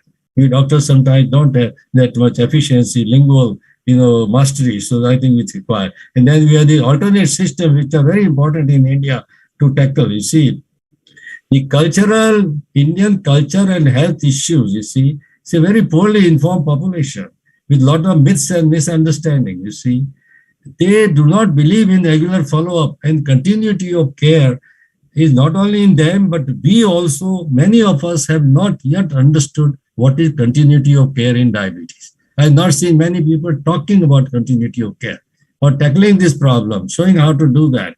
You see, the patients are highly suspicious of medical personnel. This is absolutely true. It may be true in many other countries as well, but in particular in our country, it is there. And of course, you see, and cost is always bothering them, of course. You see, the perception of how patients look at you, sometimes you won't realize. I have received love of my patients in abundance. You see, I have no problem. Yet I was able to perceive that the same person, if you see the heart of heart, really does not believe you, doesn't want to do what you want to say. So where is the gap? Why we are not able to inspire them, motivate them? Because of the cultural problem. They have a cultural hang-up, you know. So they think of doctors sometimes as a god, sometimes as a good human being, and in the end as a devil. Whenever you give them a fat bill and they have to pay from their pocket, then obviously you are the devil. And of course, they're not trustworthy. They will touch your feet. But when your patient touch my feet, but I still don't know that they really trust me. This is a fact. This is cultural problem. You see, and you know, they called my one colleague as he's very professional. So I was very happy when they say professional. You should be very professional in a good profession like this noble profession. But ultimately, when I talk a little more, I realized that professional by that mean fellow was charging adequately and charging more. So very peculiar words they use. Sometimes this is not a dictionary meaning, but you have to understand what they're trying to tell you. You see, for example, for obesity, obese child, they don't say my child is overweight. They say my child is extra healthy. Jada health hai, bahut acha hai uska. So this is how they do, you see. And then, of course, you know, let us see. And this is how we looked at, from millennia, how we looked at the medical people. At that time, there were no doctors, you see. And here is a Sanskrit shloka telling that, oh Vaidyaras, welcome to you. You are brother of Yama, god of death. You are the brother of god of death. You see, I bow down to you. Yama only steals away one's life, but Vaidya steals one's life as well as money. You see, this is how they look at. This is how they look at. And this is pervading in our culture, let me tell you. You will realize it when you see minutely what your patients are thinking. You see, patients expect all the odd things from you to be cured. One of our colleague who describes that I reverse diabetes, you know, all of us reverse diabetes for many years, type 2, beginning 1 or 2 years, all of us reverse few hundred people, but one fellow now goes to Times of India, so reverse diabetes of 5 people. And then they start telling all of us, go to clinics and say, reverse my diabetes. After 15 years of duration of diabetes, wants reversal, you see, and they all want less medications. They bargain about medication. 3 tablets, can it be 2? Can it be 1? Every visit they bargain. They take less medicine is better. Taking medicine is invasion of your pious body. You see, it is invading your body. Taking prick, of course, is highly invasive. Of course, this is slowly changing. But you see, you know, and they think they don't understand what insulin is, habit forming, and all those questions are there. You see, and they want reversal. You know, neuropathy, truly not reversal, except some symptomatic relief, and further progression can be stopped, and also kidney problems. So these are the attitude our patients have. And we have to learn to fight this. We have to learn to steer this by a little bit of behavioral approach, you see. And, you know, I think I'll go rapidly. Say there are a lot of myths prevailing in our community, you know. Alternate system medicine is a problem. And I'll give you some of my views, because it really, sometimes we have not taken a clear stand on that. Modern medicine doctors had to take a clear stand. You know that I introduced in our textbook of diabetes, RSDI, a big chapter, 25, 30 pages on alternate system of medicine for the readers of modern medicine. You know, MD and DM people are reading that book, and we introduced the chapter. I think it is very important for us to understand how to deal with this, you see. And of course, you know, let us see here. These are kind of myths and all the face to that list is very big. So I don't want to describe all of this. All of you face this all the time. It's just for you to bring to your kind attention that all this is happening in patient's mind, you know. You see, you know, you see, so I think I think a lot of misconceptions prevail. We really have to keep educating them extensively to do that. Alternate systems of medicine, how do you grapple with that is very important. I have not treated any type 2 diabetic who had not taken indigenous treatment simultaneously with my treatment or before seeing me and after seeing me both. See, I have not treated one. Whatever you say, they will take indigenous treatment. You see, and they have wrong concept of the benefits and side effects. I know side effects of some Ayurvedic medicine than Ayurveda Acharya know. I know which one damages kidney, which one causes hemolysis. I have had a pilot, trying to cure his diabetes so that he can fly again. You see, and got a bad hemolysis with the Ayurvedic drug. We have studied all this, mind you. We modern scientists can study all this very, very well. And doesn't take us time to understand this. You see, so I think now don't wish it away completely, this alternative treatment. For example, editing International Journal of Diabetes in Developing Country, I had to do for about 22 years. So from the formative, very small state of a Patrika to an international journal of repute. And now, of course, our colleagues are doing a great job on it. And there I counted in 2 years, 6 studies on different herbal drugs we had published in our journal. They are very well done scientifically, absolutely flawless, and shown results also. So there are some results. You see, there are 200-300 trees, barks, leaves, and roots which can have effect on blood glucose. Many other parameters as well. So don't have complete denial of some of these scientific facts, because when you counter that with the patient at Ayurveda, Yambag or something, they lose trust in you completely. That you are anti-Ayurvedic, so you really, and sometimes they may take you anti-Ayurvedic as anti-national as well. Huh? Although there is no relationship to Ayurveda appreciation and nationalism, but they will take you as anti-national as well. Huh? So be very careful, So these are well done studies. So what do you do really? See, we have some peculiar ideas like this. Now, if you allow a patient to take your treatment and take the herbal treatment side by side, which also you carefully see that there is no pearl basam in it, no other basma in it. Pearl basma killed one of my patients, You see, pearl basma. And the amount paid was more than the price of the pearls even, I wish he had bought a necklace for his wife, pearl necklace, instead of taking pearl basma, you see. So you see, so it's very important to see if you are allow them simultaneously, all the good effects that will accrue, even glycemic control, they will attribute to herbal drug and not to your drug. If there are any side effects, it will be at your door. Your medicine will produce this side effect. So be prepared for that. How to counter it, how to explain candidly and based on the basis of science that this is not a side effect of this drug. So this is very important. You see, now if you like, you allow. You may not allow, you may counter it by easily saying that these drugs can work in very early stage of diabetes, and we should accept that they can use in prevention of diabetes. My fond hope is that we will establish these drugs also with scientific study. And RSDI is concluding now a study on the methi powder, which has gone on for 7 years, and they are about to publish it. And probably prevention, impaired glucose tolerance group, it may be the right thing to give.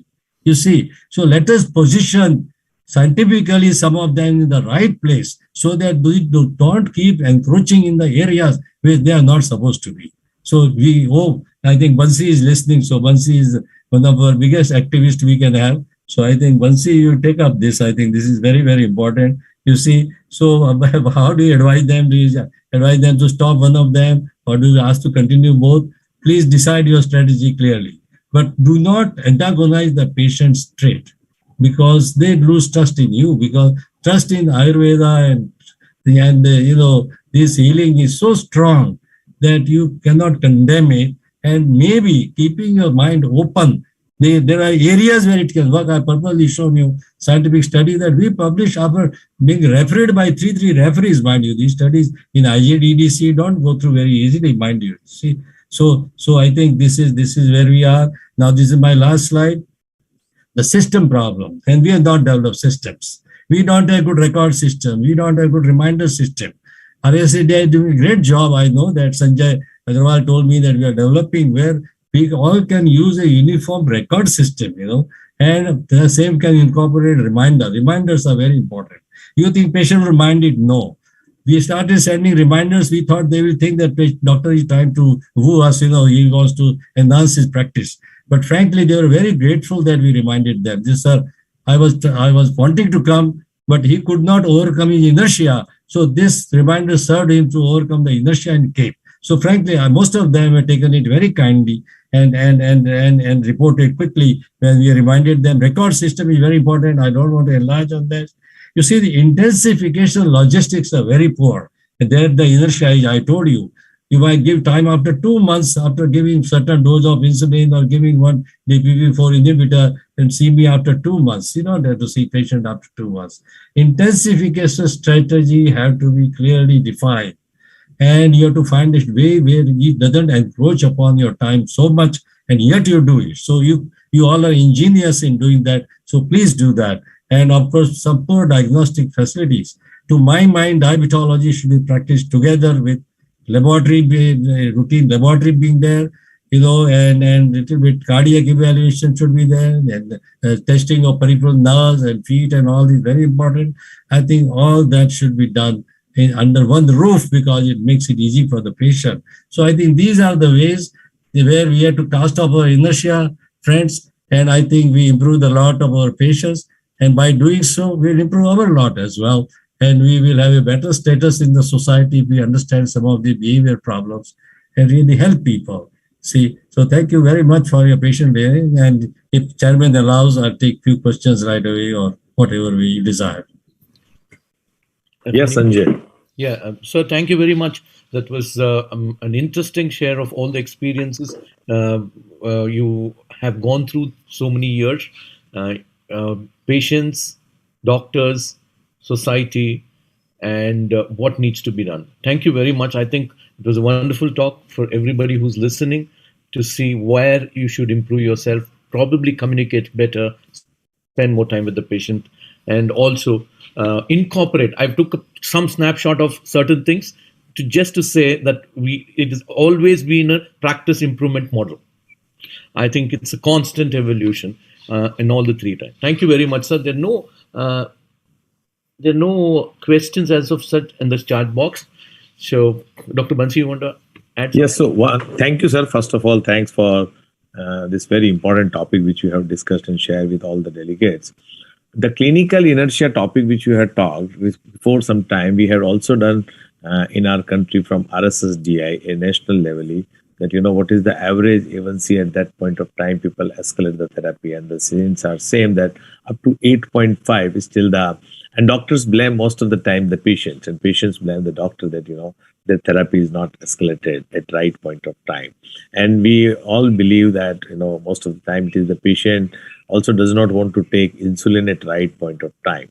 So do you believe that after this newer therapy which had come, and mainly those does not cause the hypoglycemia, will improve the care for patients and the clinical inertia will be lessened? Because in last 15-20 years, if you see the data, the average A1c of our patient, even in spite of so many medications have come, is still the A1c is remaining around 8.5 or more. So what is your opinion on that? No, I think the newer therapies we don't produce hypoglycemia will definitely improve patients' lot. In fact, already I showed two sets of data. One covers 2011 ending, 2018 ending, and we are already salvaging about 10% more. So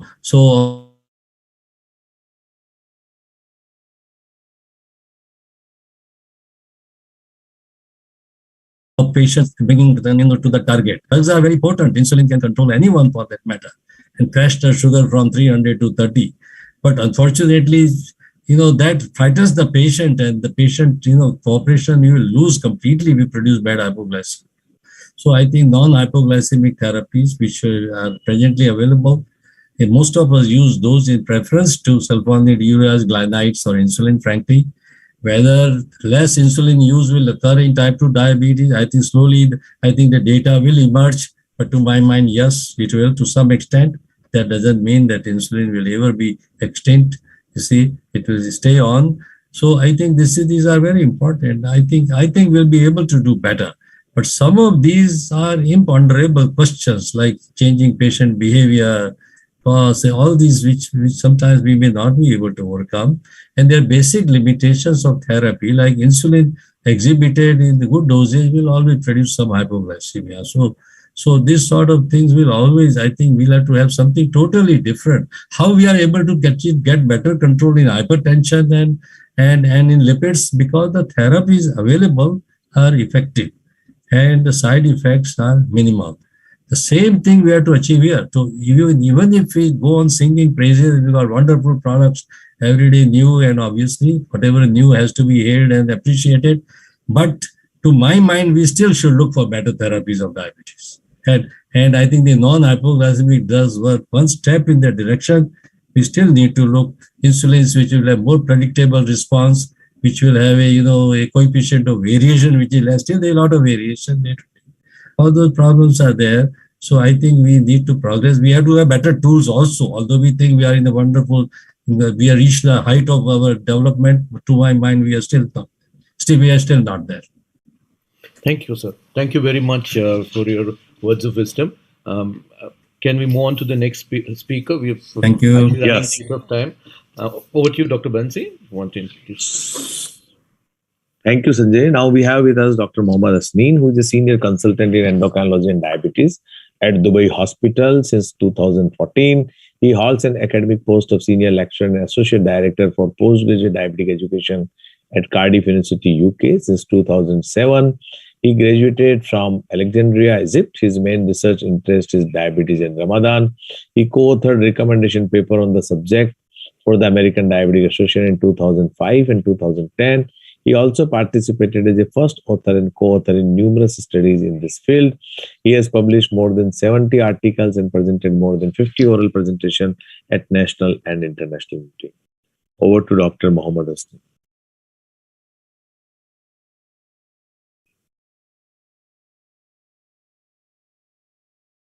It's a great pleasure to be with all of you.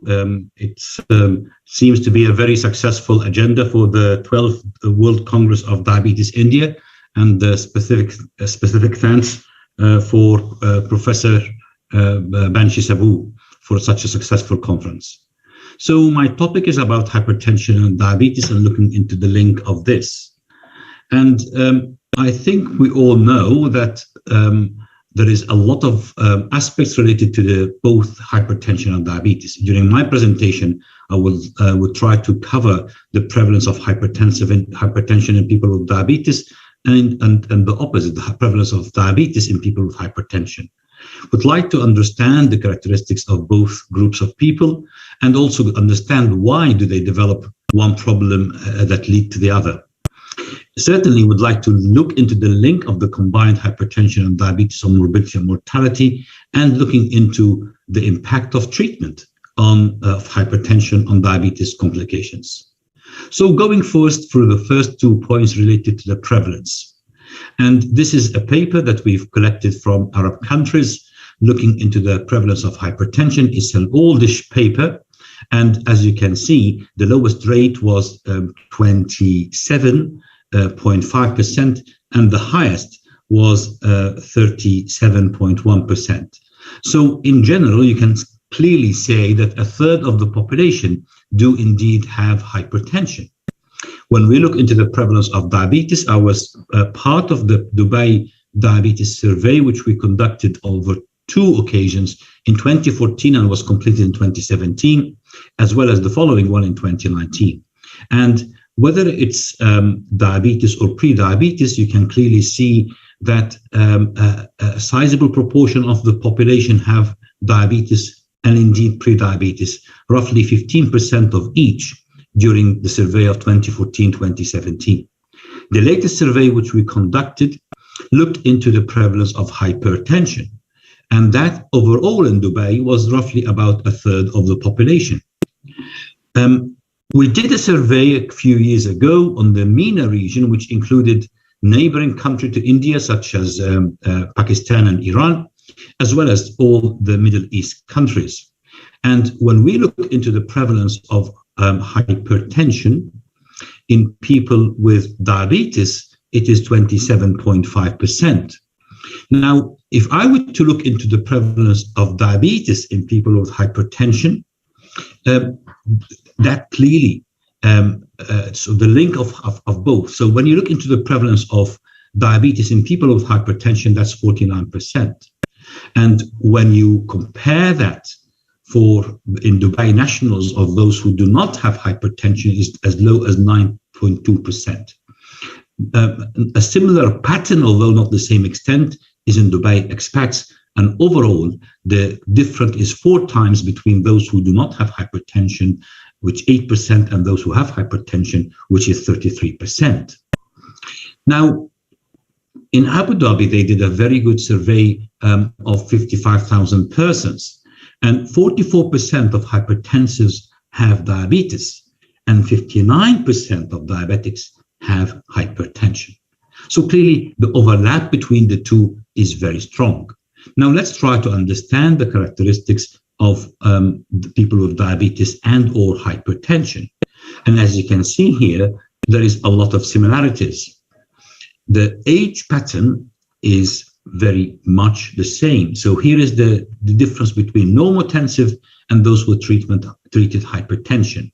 So age and BMI and level of exercise, whether it's low level or high level, there is very, very much higher in those who have hypertension than those who do not have hypertension. And that's in females, and the previous slide was in males. So the overall, as you can see here, is that the person with hypertension would tend to be in their 50s with a highish BMI, and also will be a person who very rarely would be exercising. Now, there is a gender difference in Dubai between people who have hypertension and do not have hypertension. It's almost over double. And that's not really clear as why. Perhaps it is the stressful types of jobs that men get into, maybe business. But when you look into the physical characteristics, you would find that the waist-hip ratio of men tends to be in those who have treated hypertension higher than normotensive. That's not the same scenario in ladies. So perhaps the central obesity is a marker. And that marker was also seen in the Abu Dhabi data, where you clearly see that in both men and women, as we get older and central obesity gets higher, that's a very good point. And there was no major differences between men and women here, but in the older age, but though it was in the younger age. So clearly, central obesity is a player here. And again, when you look into other measures of central obesity, such as waist-hip ratio, you find the big difference between men and women. It does look like women, as they try to look after their figure, at least for the ladies in Dubai, perhaps that helps to have a better waist-hip ratio and better lower prevalence of hypertension.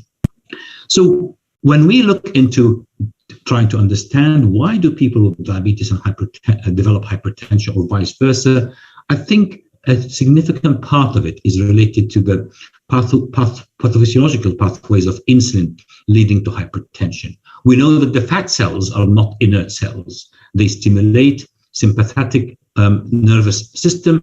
They have an effect on renal retention of sodium through the kidneys. They have an impact on decreasing the heart rate variability, and they have an effect, a vasoconstricting effect on the vessels and on the muscles, lead to hypertrophy of smooth muscles by vascular or endothelial resistance. And all of this obviously are factors that cause hypertension.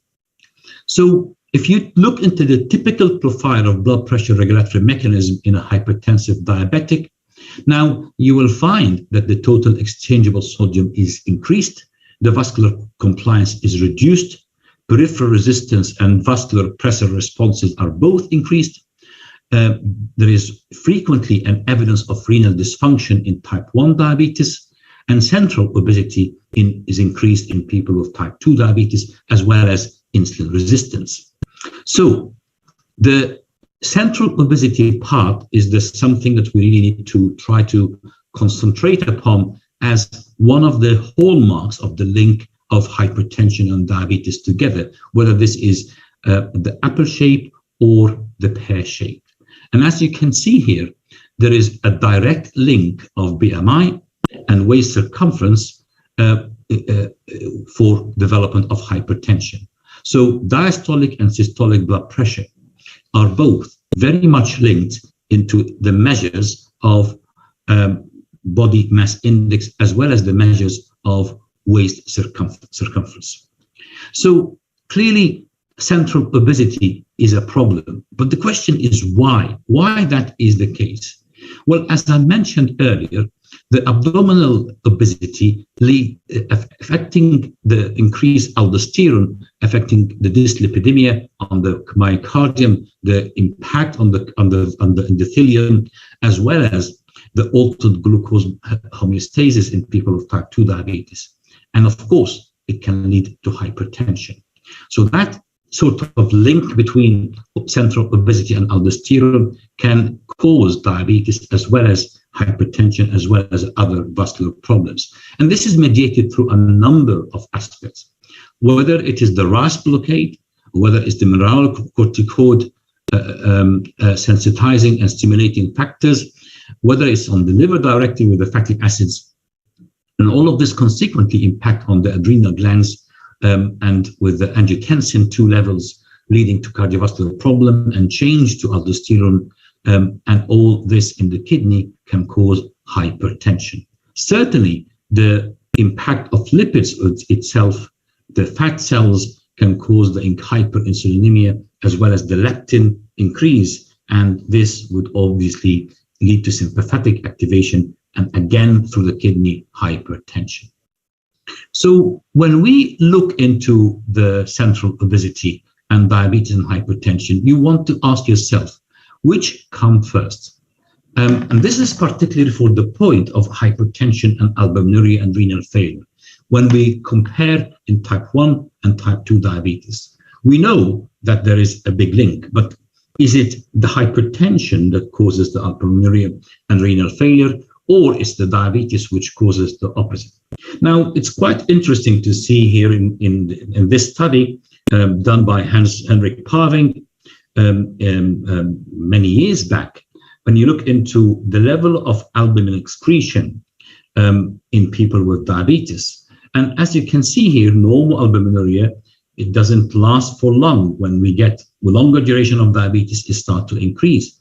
Microalbuminuria starts to kick in after a small number of years, perhaps 5 to 10 years, it starts getting higher. In people with macroalbuminuria, the level and the incidence of obviously is higher. And when you link all of this with hypertension, you can clearly see that the higher the proteinuria, even at short duration of diabetes, there is a pretty high level of arterial hypertension. So it is kind of very clear association in type 1 diabetes. When you ask yourself, does microalbuminuria presage diabetic nephropathy? And the answer in about 80% of the cases is yes. And when you ask yourself, is hypertension present before the development of persistent proteinuria? And the answer in type 1 diabetes is no, or pretty rare. That's not the case, of course, in type 2 diabetes. So lastly, I would like to elaborate with you on the understanding of impact of hypertension on diabetes, on morbidity and mortality, and indeed the impact of treatment. Now, when you look into data from WHO, you will find that hypertension is the highest cause of mortality, and it's one of the very high levels of problems coming to the disability adjusted life risk factors, comes at level number 5. Diabetes is number 3 for mortality and comes at a much lower level for the DALYs, disability adjusted life risk factors. So again here, data from 19 different, from many countries looking into the 19 leading factors, you will find that hypertension is number 1 and number 3 is high blood glucose. So clearly the impact on the microvascular and the macrovascular aspects, whether it's stroke, heart failure, CVD, ischemic heart disease, retinal and vision impairment, kidney problems, and even sexual dysfunction. The data of the GRAY study, which was conducted in the Gulf region, looking into what are the risk factors for people coming into hospital with acute coronary syndrome, diabetes and hypertension were almost hand in hand, affecting 40 to 49% of the patients admitted. And definitely, when they both exist, the level of hospitalization would be higher. Cardiovascular disease, whether cardiac or peripheral, would be higher. Cerebral, microalbuminuria and CKD and dialysis, and even, of course, retinopathy. So, foot problem and even neuropathy is higher in people with hypertension. It's quite interesting when you look into the data from Qatar and looking into the neuropathy, which is over double the rate in people with hypertension compared to diabetics without hypertension. So clearly, hypertension, when it exists with diabetes, it's a cause of concern. But the good news is lowering the systolic blood pressure by 4 millimeters mercury, lowering the LDL by 1 millimole, and lowering HbA1c by 0.9 can have very good impact on cardiovascular events. The strongest impact is the lowering of the systolic blood pressure. And certainly from the UK PDS, when you get the person with tight blood pressure and tight glycemic control, their incidence per 1,000 years of any diabetes-related endpoint is very much lower than those people who have the conventional treatment and less tight blood pressure measurements. So, ladies and gentlemen, in conclusion, hypertension is highly prevalent in our population, and this is more prevalent in people with diabetes. Multiple risk factors cause this interplay between type 2 diabetes and hypertension, which includes specifically central obesity, age, and in the community that we studied in UAE, male gender. Hypertension pathophysiology in type 1 diabetes is very much related to urinary protein excretion and renal function. The coexistence of hypertension and diabetes is associated with high rates of macro and microvascular complications. And finally, the health benefit from the treatment of hypertension is higher than that of the treatment of hypoglycemia. That doesn't mean that we do not treat hypoglycemia, but it means that we should address both at the same time and trying to achieve the targets for both. And I'll leave you finally with photos of my beloved city, Alexandria, Egypt. Thank you all, and I hope that you enjoy the conference. Thank you, Dr. Mohammed Hussain. That was a lovely deliberation, and all you put in that all the bad boys go together with diabetes, the hypertension, and how bad that bad boy can be, along with central obesity, and also got in the aldosterone mechanism kicking in, which I think is something which many people miss in this whole gamut. So, and also going back with in clinical inertia, it's not glycemia alone, looking at the patient as a whole to reduce his rate of complications. You need to treat hypertension well, diabetes, glycemia, as well as dyslipidemia and obesity. Thank you, sir. Is there any questions in the from the audience? Somebody wants to ask anything?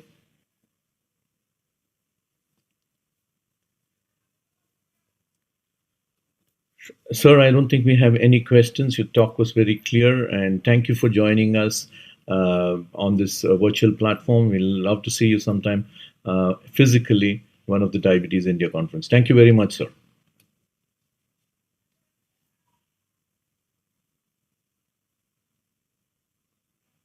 Hello? Yeah. Can we move on to the next session? And I invite Dr. Jyoti Dev Keshav there, the Scientific Chair of Diabetes India 2022, and Professor Jahangir Chowdhury to take over the next session, please.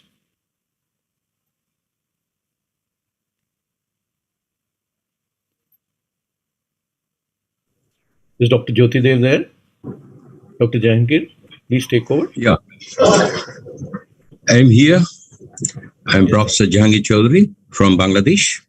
It's a great pride and privilege for me to be a chairperson of this session. I'm giving thanks to the Diabetic India for giving the opportunity to be here. I'm also very grateful to attend here as the partner of one of the great men, Dr. Jyotidev Keshavadev. He's also with me as a chairperson, possibly. So I'm requesting if Jyotidev Keshavadev is here, then I'll request to talk. If not, then I will just here because they are asking for it. Here, you can do from here. Yeah, Keshavadev is there. Keshavadev is there. Bansi, please continue. This is Dr. Sanjeevi speaking. Bansi. Yes. Is there any possibility that I can go first? Yes, he'll join soon. Yes, Keshavadev is there. Keshavadev is there. Dr. CB Sanjeevi is asking if Dr. Akhtar had not joined, then he can. Oh, yeah. That is what is required. Oh, yeah. Yes, then. Akhtar is not there.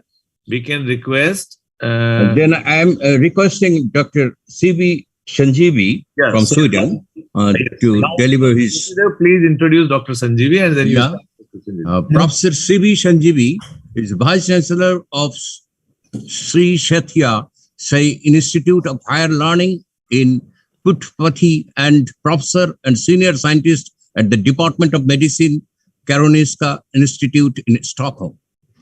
He is also Senior Advisor to the Innovation Office of Karolinska Institute. He heads the Diabetes Immunology Research Group at the Center for Molecular Medicine at Karolinska University Hospital at Stockholm. He has won many awards. The recent one was Prabhashi Bharatia Shaman Award for 2017, which he received from the President of India, Sri Pranab Mukherjee. It is the highest award given to a person of Indian origin by the government of India for his excellence in the field of medicine.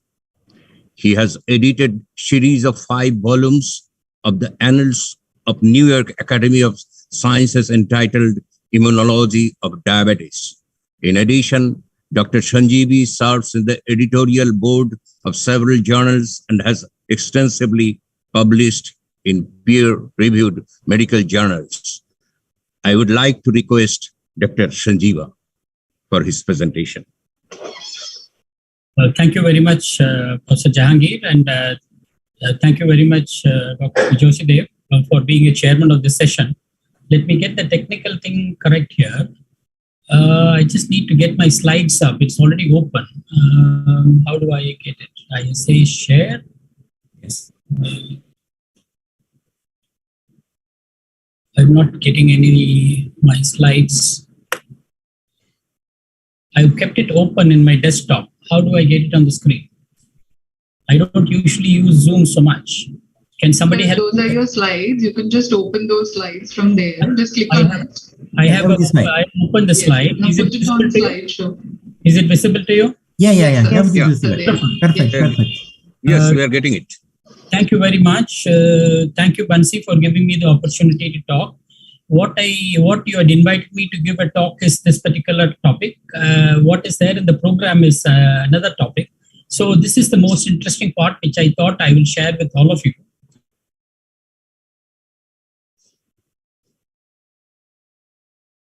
I had access to retrieve a lot of information regarding the discovery of insulin and the Nobel Prize that is being was awarded to Banting and MacLeod. So how do I move this? The slide is the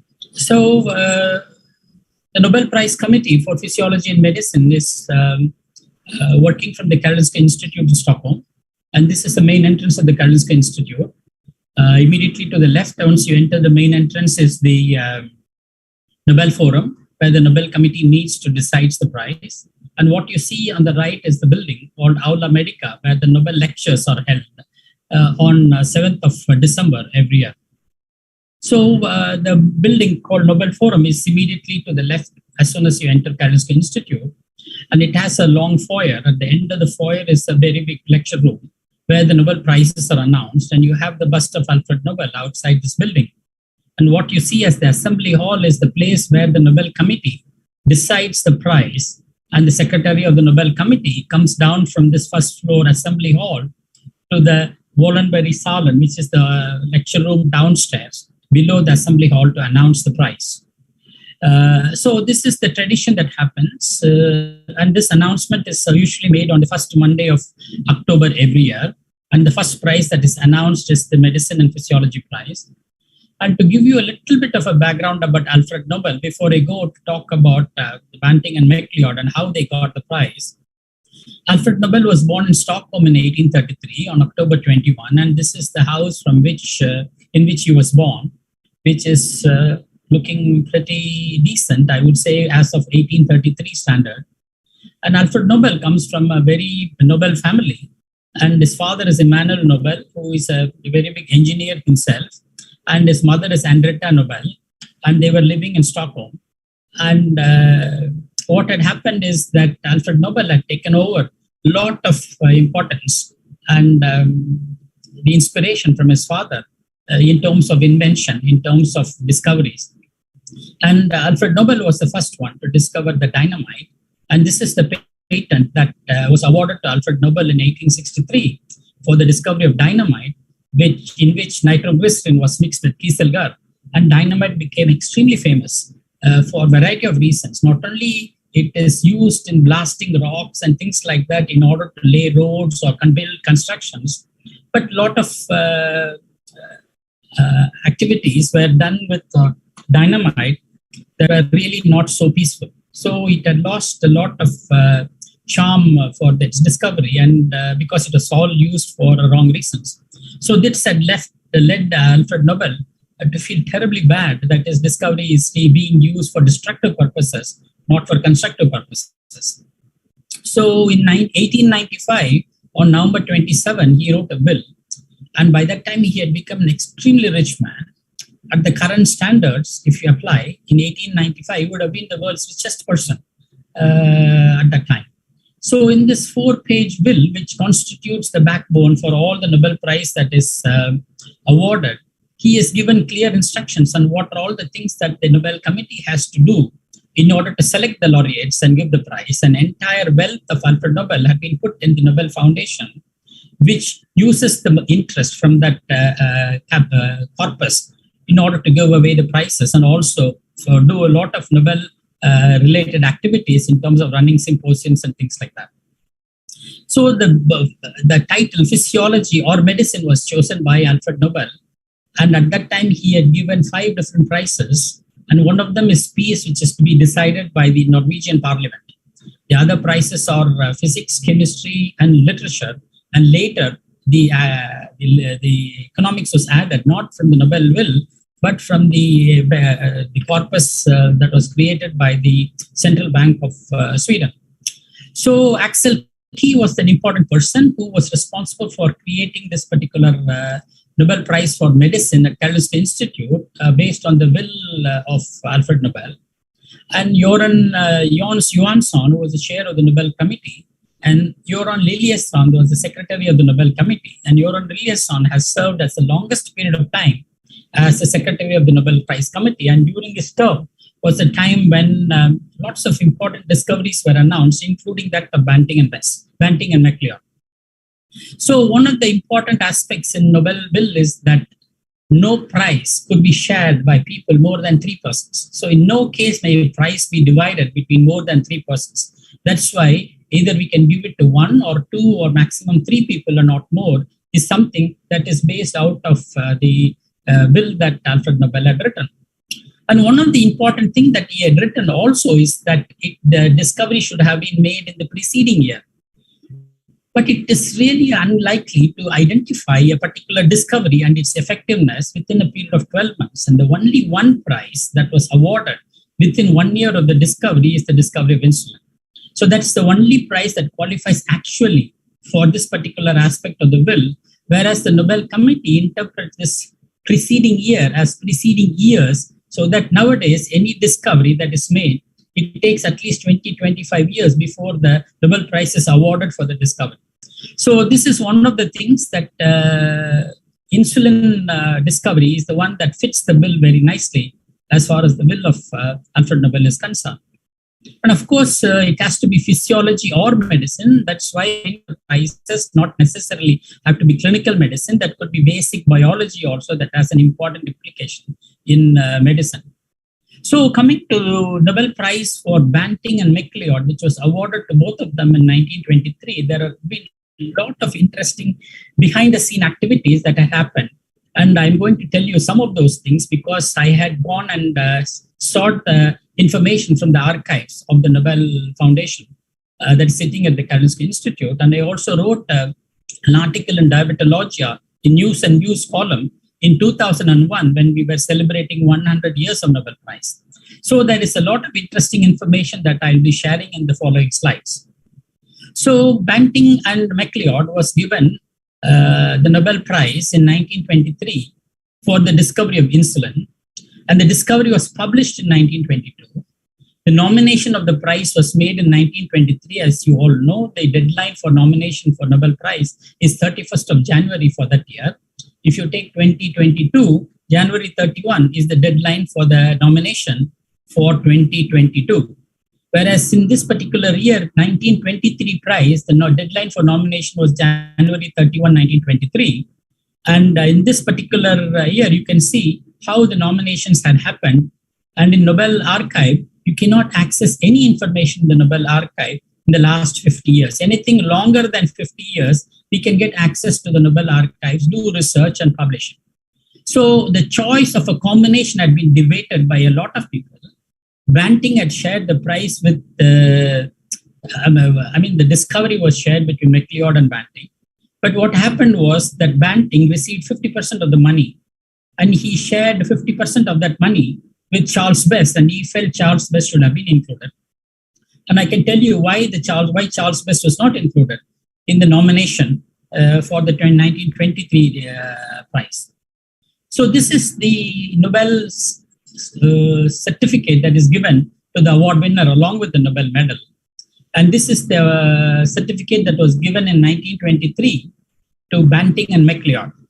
Interestingly, on that particular year, both Banting and MacLeod did not come to Stockholm to receive the prize. The prize was actually sent to them through the Swedish ambassador to Canada and Swedish ambassador to United Kingdom. So this is how the Nobel Frederick Banting and John MacLeod's Nobel Award looks like. And when you look at the discovery, you see that Banting was featured on the cover of the Time magazine in 1923. Then this is the house where Banting had worked, lived, and also did the discovery. And there is an eternal flame outside his house that's burning in memory of him. And you can see that Frederick Banting, his statue is there adorning the lawns of his house. And if you can see, this is the study. This is the place where he had been treating patients with insulin that he had made. And these are all the facts that had been put in the Nobel Foundation, where the Frederick Banting, Nobel Prize in Physiology Medicine for 1923. He was born in Alliston, Canada, and he died in 1941 in Newfoundland, Canada. So affiliation at the time of award was to the University of Toronto in Canada. And the prize motivation was discovery of insulin. And he shared half the prize that was awarded to the discovery, the other half going to MacLeod. So what is the interesting background information? How did Banting and MacLeod win the prize? This is something that will also tell you how the Novo Nordisk was born at that time. So a few years before that, in 1920, a Danish gentleman by name August Krug won the Nobel Prize for Medicine. And his prize was awarded for the discovery of capillary motor regulating mechanism. And he had done a lot of work in 1910. And this work clearly demonstrated the absorption of oxygen and elimination of carbon dioxide in the lungs takes place by diffusion and diffusion alone. At that time, this particular knowledge was not available, and he was the first one to enunciate that. So he had published this work subsequently in 1918 in Danish and 1919 in English, and he was awarded the prize in 1920. But he is the person who was instrumental in making the nomination for Banting and MacLeod that helped him get the prize. And what happened is what you are going to see in the next slides. So August Krug had a wife by name Marie Krug. And Marie Krug in 1921 developed diabetes. At that time, the diagnosis was called as maturity onset diabetes. So August Krug was invited to the United States to give a lecture tour because he was a Nobel laureate and very famous. And he took his wife alongside. So when he went to Boston, he had a private dinner. And Marie Krug was told by the renowned American diabetologist whom we all know, Elliot Jocelyn, in whose name we have the Jocelyn Diabetes Center. So Jocelyn, August Krug and Marie Krug had a dinner, and during that conversation, Alfred Krug, August Krug mentioned about his wife's diabetes.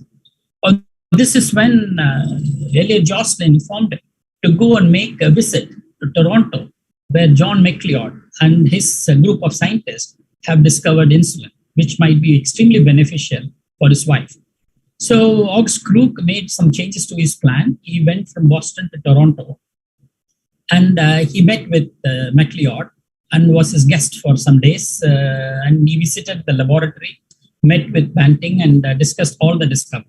So he was extremely convinced about the insulin that was made that could cure diabetes and bring down blood glucose. And what Krug did was he obtained a license from Banting and MacLeod, and which allowed him to use the protocol for insulin purification that they had developed. So he came back to Denmark. He started the production of insulin on his return to Copenhagen. And the first patient was treated as early as March 13, 1923. So what he did was, the doctor in Denmark was Hagedorn, who was the one who was treating Marie Krug for her diabetes. So Hagedorn was interested in manufacturing insulin in Denmark with the license obtained. And Krug then found the Nordic Insulin Laboratory, where insulin was manufactured, and the Nordisk Insulin Foundation. So these two items, or these two companies, later transformed into Novo Nordisk, a Novo Nordisk Foundation, which you are all very familiar now. So Marie Krug was treated with insulin that was made in Denmark with the license from Banting. And she died in 1943 due to cancer. But all these years she was treated with insulin, and her children did not know that she had diabetes. You can imagine how effective this particular discovery had been in keeping Marie Krug alive and well. So this is very interesting. So Krug was very impressed with the discovery. So what he did was he was the one who nominated Banting and MacLeod for the Nobel Prize by January 31, 1923. So it is very interesting that Banting and MacLeod were the ones who were nominated by August Krug. But if you look at the nominations that were received in 1923, Banting was also nominated by Kreil from Cleveland, Benedict from Boston, in addition to August Krug. Whereas MacLeod in 1923 was also nominated for the discovery of insulin by Stewart in Cleveland and August Krug. So August Krug had actually nominated both the people, whereas the other people who had nominated Banting did not nominate MacLeod, and vice versa. So this was very important, mainly because if a Nobel laureate is going to make a nomination, that carries quite a big weight in the Nobel Committee, where the nomination received by the Nobel laureate will be considered as good as a critique out of the one critique for the nomination. So this is what Alfred Krug wrote in proposing Banting and MacLeod. And he writes, with the information which I personally have obtained in Toronto, and which also, although less clearly so, emerges from the published work, one may conclude that the credit for the idea behind the work which led to the discovery undoubtedly goes to Banting, who is a young, apparently very talented man. However, he would definitely not have been able to carry out the investigation, which from the start and during all stages have been supervised by MacLeod. So Alfred Krug clearly identifies Banting and MacLeod as the important players for discovery of insulin, and both of them should be awarded the Nobel Prize for medicine for the year 1923. So in 1923, he followed up with another letter. As you understand from my discourse, it's my opinion that the discovery of insulin is extraordinary, both theoretical and practical importance, and it hardly surprises you that I intend to submit a nomination for the Nobel Prize for award to Banting and McLeod. So this is how he wrote to the secretary of the Nobel Prize Committee, who was called as Göran Liljestrand. So subsequently in 1924, August Krug writes to Göran Liljestrand again, saying that it was really a fantastic nomination and the prize, but he sees that there have been a lot of criticisms that Charles Best was not included in the prize. So he says, I understand that the prize to Banting and McLeod, ignoring other co-authors, has not been met with absolute consent on the other side of the Atlantic Ocean, and that especially Banting is offended by the fact that Best was not included. So you will realize why Best did not get the prize very soon. And however, I'm convinced that the correct choice is made is what Krug is talking about in terms of nominating Banting and McLeod. So as you all know, if you are not nominated, you cannot be considered for the prize. So if you ask the question, was Charles Best nominated? He was not nominated in the year 1923. Nobody else can add his name subsequently to the nominations at a later time because the nominations closed on 31st of January. So it becomes reasonable that Krug's nomination had some impact on the award of the prize to Banting and McLeod because he was already a Nobel laureate.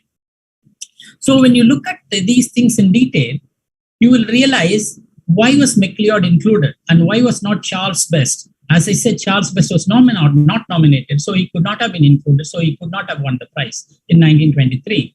But are there other candidates who could have as well got the prize? Because some people felt that this prize was too rushed. The discovery was in 1922 and the award of prize was in 1923. So if you look at other things, there is a very nice book written by a guy called Bliss in 1982, where he finds that other people who should have deserved the prize are Nicholas Paulescu, Joseph von Mering, Oskar Minkowski, would have been as worthy as of Banting and McLeod.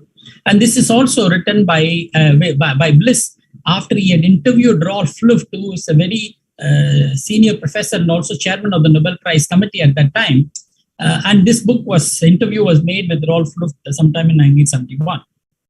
So there are some additional information. If you look at it, Paulescu was never nominated, so he couldn't have got the prize. Kollip and Best were nominated, Kollip in 1928 and Charles Best in 1950, but for a different thing, not for insulin.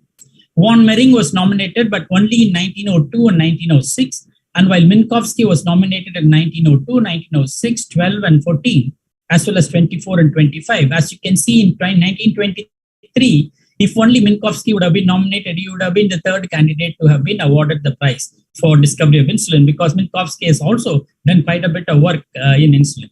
So all these things put together, according to the statutes of the Nobel Foundation, none of these candidates could have received the prize in 1923 because no one else had been nominated other than Banting and McLeod. So perhaps the committee said the choice made was the best possible choice, looking at the number of nominations that had received for that particular year. Still, the criticism remains, why did you rush it and give it in 1923? If you could have waited a little longer, maybe other people could have been nominated as well to have received the prize. But this was the decision that was made based on the nomination by Alfred Krug, and that is the one that stands now as the only prize given by the Nobel Prize Committee for a discovery that was made within 12 months of the award of the prize. So this is the lecture written in the form of a book that Frederick Banting made, and he had even signed it and given it to his father and mother about the Nobel lecture that he gave. Since he did not come and receive the prize in person, this lecture happened at a subsequent time with this bulletin or a manuscript that he had wrote about his talk for the Nobel lecture. And you can see in this picture, you can see Charles Best and the dog that in which they did all the experiments that made them to make the discovery for insulin. So Charles Best was a young PhD student at that time. A Nobel committee might not consider it favorably if a PhD student is a part of the discovery, because PhD students never actually do anything by themselves. where they follow the guidelines of the supervisor. So if you can see the important motto of Alfred Nobel is the discovery should be given for discovery or invention that should be of greatest benefit to humankind. So this is an important aspect that one needs to consider. So this is the first Nobel Award ceremony in 1901 that was held in Stockholm. This is an old black and white picture. And the host of this particular Nobel Prize ceremony is the King of Sweden, always, all these years, all the time. So this is one of the biggest functions in Sweden. And this is the dinner that anyone would like to go and attend and participate, the Nobel Prize dinner. So what happened to Charles Best? Is there something that, has he ever been nominated? I said he was nominated in 1950. But if you look at some of the other nominations, he had been nominated by 11 different nominees, and 3 of them in the 1950, 3 of them in 1951, 1 in 1952, and 4 of them in 1953. So he has been nominated for every year over a period of 4 years. And Charles Best was born in 1899 and he died in 1978. And he was a professor of physiology. And he himself had nominated George Minot and George Whipple. And he nominated Bernardo Albert Husse for the Nobel Prize. And Bernardo Albert Husse from Argentina had also nominated Charles Best himself, as the nominations are sent to some of the senior professors all around the world. And they are the ones who can do the nomination in addition to the Nobel laureates who can nominate directly to the Nobel Prize Committee. So Charles Best was nominated several times, but in none of those years, he was successful in receiving the prize. So he could not get it. And if you look at the distribution of people who had nominated Charles Best across the world, we have had people from Canada, people from Argentina, people from Paraguay, people from Britain, Switzerland, Austria, several countries. People had nominated Charles Best, and unfortunately, he was not able to win the prize because at that time, the prize had gone to somebody else. So, what we learn from the history of the Nobel Prize? So, knowledge in society is something that we all should know. Societies that have invested in research-based knowledge have prospered. To achieve such a knowledge, it should not be looked upon as a cost, but as an investment. So, creating new knowledge is important, and investment in creating new knowledge is extremely important. Of course, the other opposite side is if you don't like research-based knowledge, one should try ignorance, which is what is prevalent nowadays with the knowledge that people get from Google and other online sources. So this is something that is very important for us to know, that the award of Nobel Prize for Banting and MacLeod is an award that is well deserved by both of them.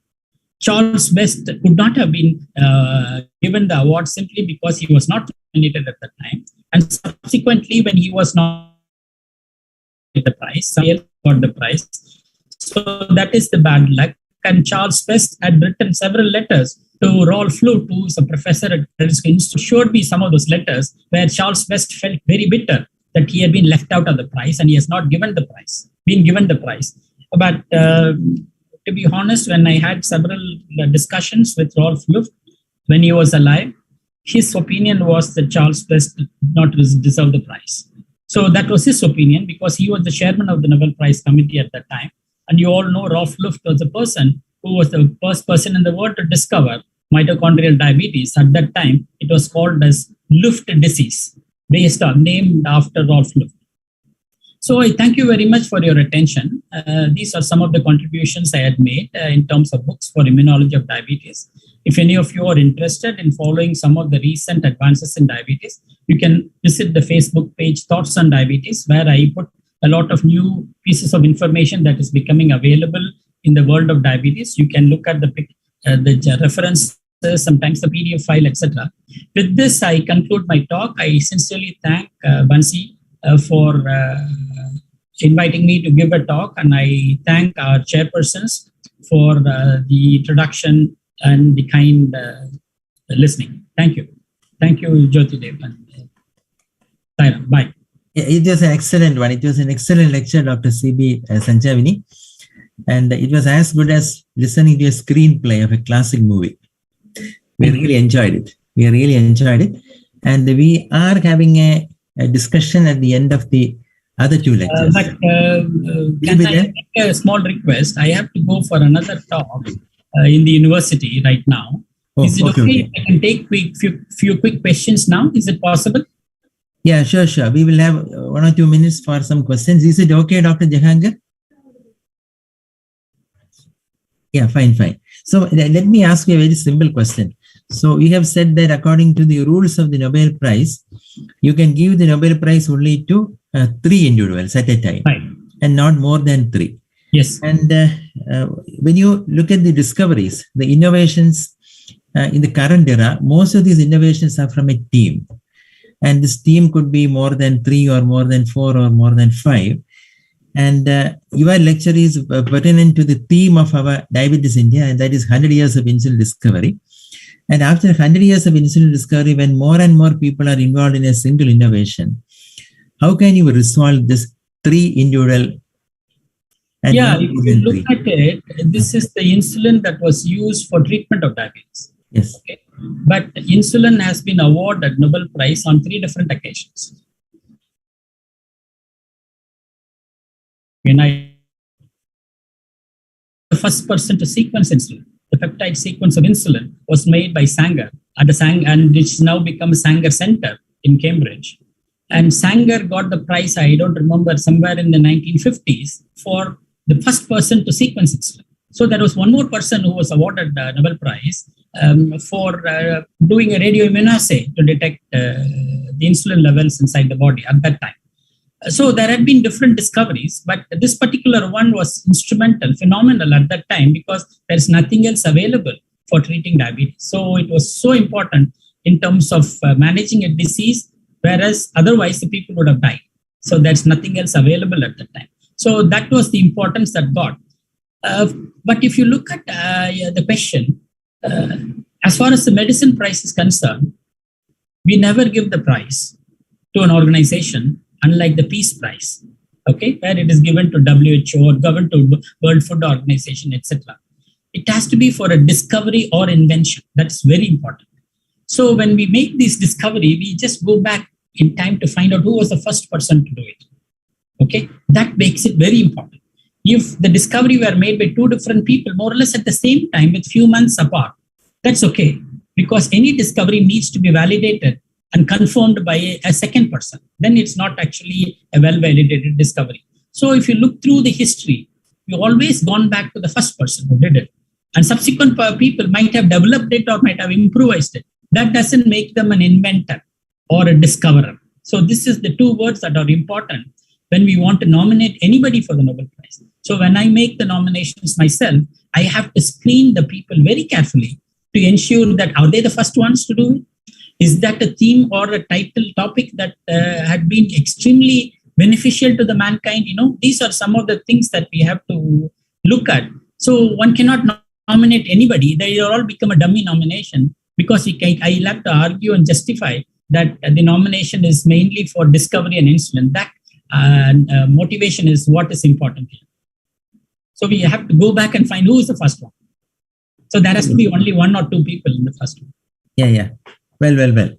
Thank you very much. More than 8,500 doctors are listening to us. They are listening in the virtual platform, and more than 1,000 doctors are there at Goa for face-to-face meetings. So thank you very much, Dr. Sanjeevani, for joining us. Thank you very much, Mr. Jyoti. I wish I could have interacted with all of them. Thank you for this question and thank you for your time. Bye now. Bye. Good day. Thank you. Over to Dr. Jahangir, please.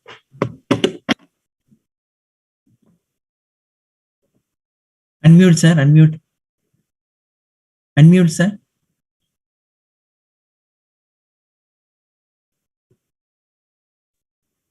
Is Dr. Akhtar Hussain from Norway is available? I am also looking for him. He is not here. Then we will move on to the next one then. And then Jaakko Tuomihilto from Finland. Yes. Jaakko Tuomihilto from Finland, MD, MA, PhD, FRCP, Professor Emeritus, Public Health, University of Helsinki, Finland, visiting Senior Scientist, Finnish Institute for Health and Welfare, Helsinki, Finland, and visiting Professor, National Public Health Institute, Madrid, Spain. And his Subject is cardiovascular risk factor management and prognosis in patient with dysglycemia. I'm requesting Dr. Jaco Tumhilihato. So thank you very much for the introduction, and thanks for Dr. Banshi for the invitation to join this meeting once again. I have enjoyed the face-to-face meetings also. I have enjoyed a lot to be in India, but now from Finland, I will present my lecture here. Now I need to find this one. No? Okay. So it's not, just a second, not in the beginning. Here we go. So my lecture is about the cardiovascular risk management in people with dysglycemia. Here is my conflict of interest. Now, we know that people with diabetes have an elevated risk of cardiovascular disease, whether it's a cardiac or cerebrovascular or other vascular, that is a peripheral vascular disease. So very clearly, diabetes is an important contributor to cardiovascular burden in a global sense. Now, the question then is, what can we do to reduce this burden? And what I'm going to present is quite a lot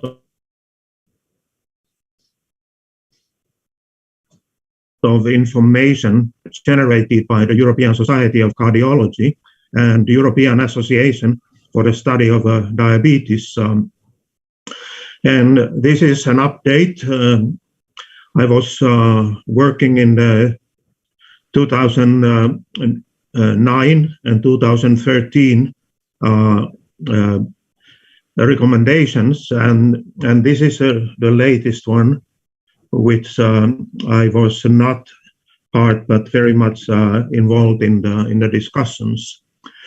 Now, this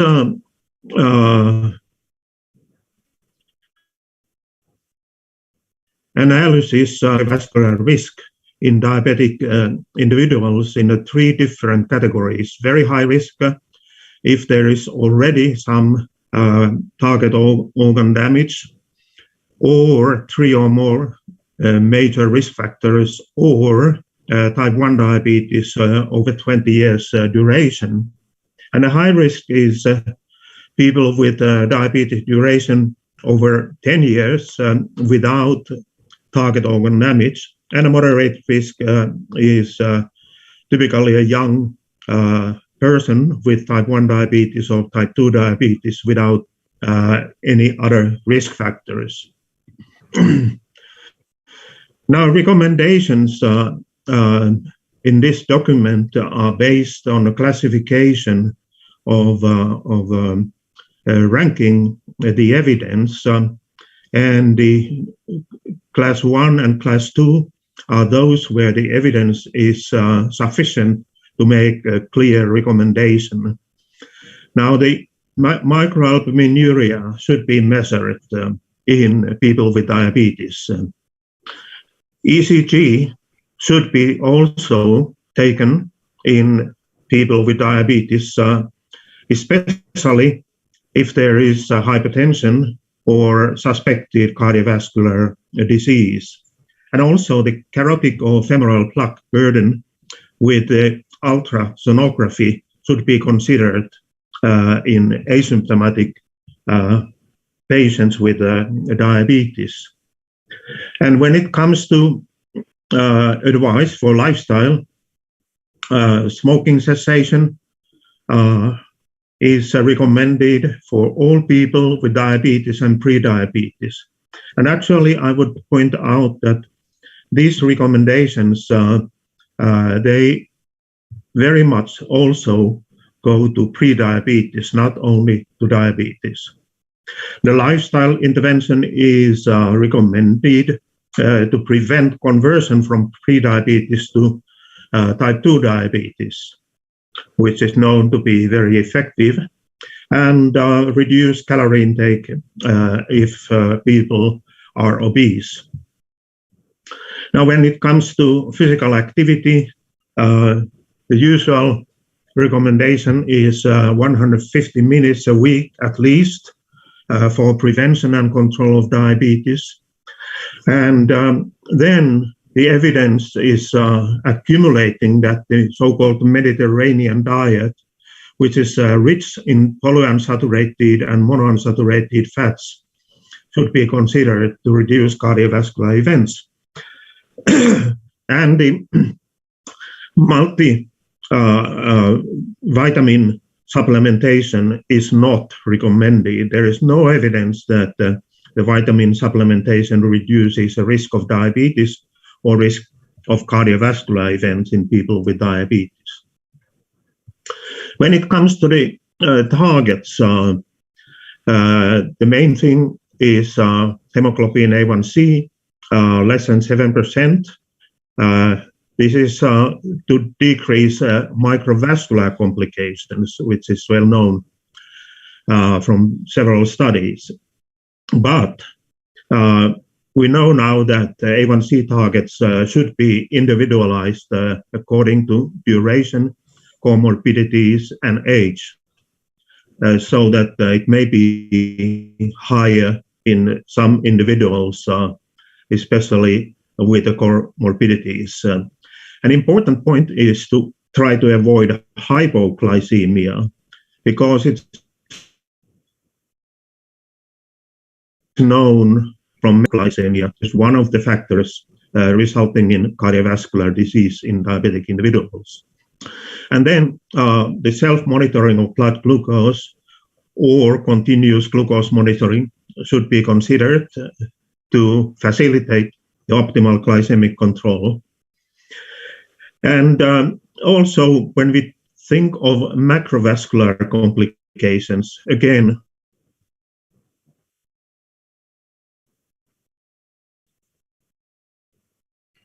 the A1c target is recommended.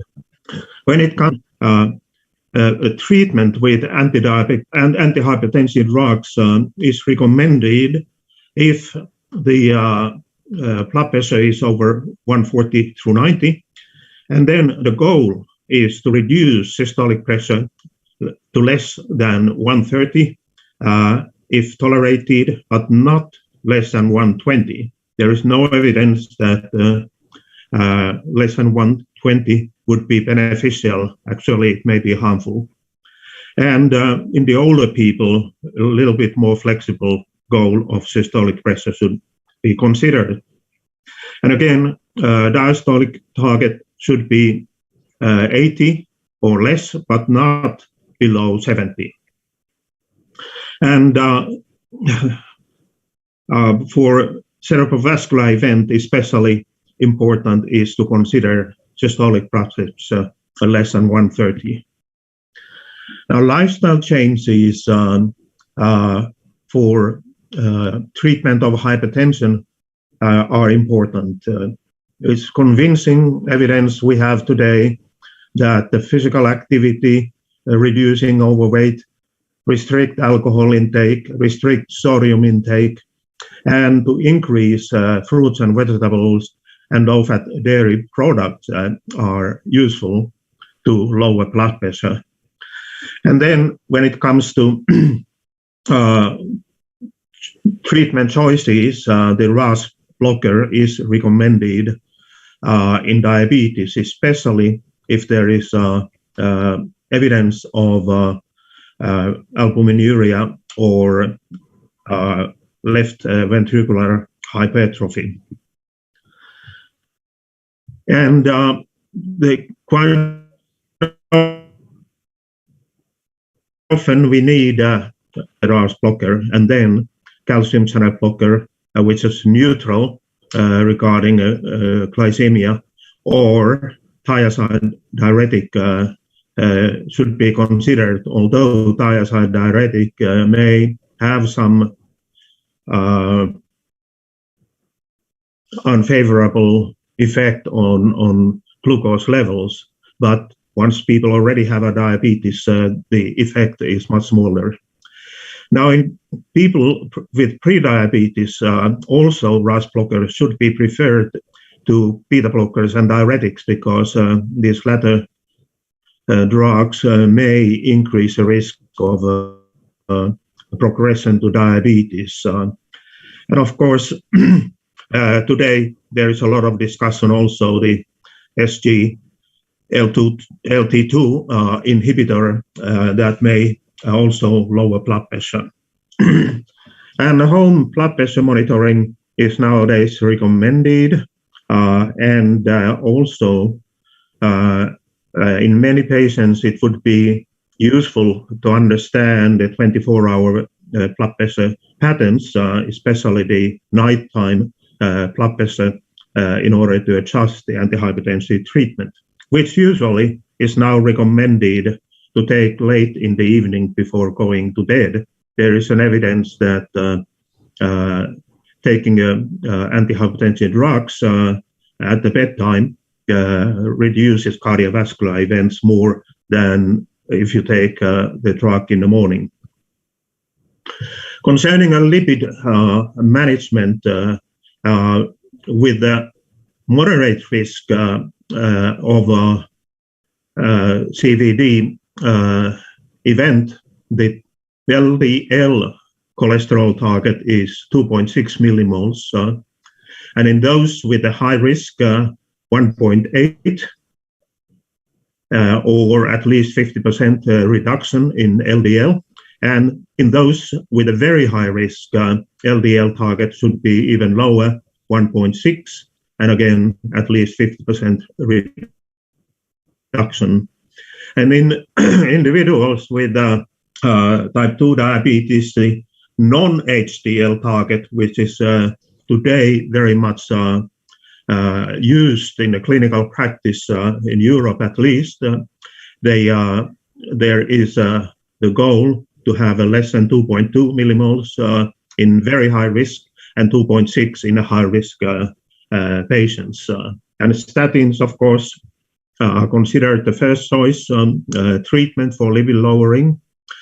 And again, the administration of statins is depending on the CVD risk profile. And if LDL cholesterol target is not reached, then ezetimibe is recommended. And also with a very high risk CVD patients, and if statins are not tolerated or effective, also PCSK9 inhibitor is recommended. And again, the lifestyle intervention with the weight reduction and reducing fat intake are recommended.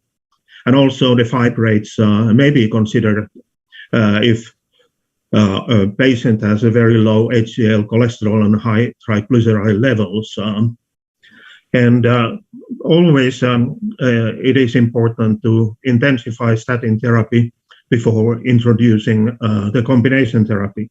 Then it comes to aspirin. It is recommended in the very high and high risk patients with diabetes, even for primary prevention.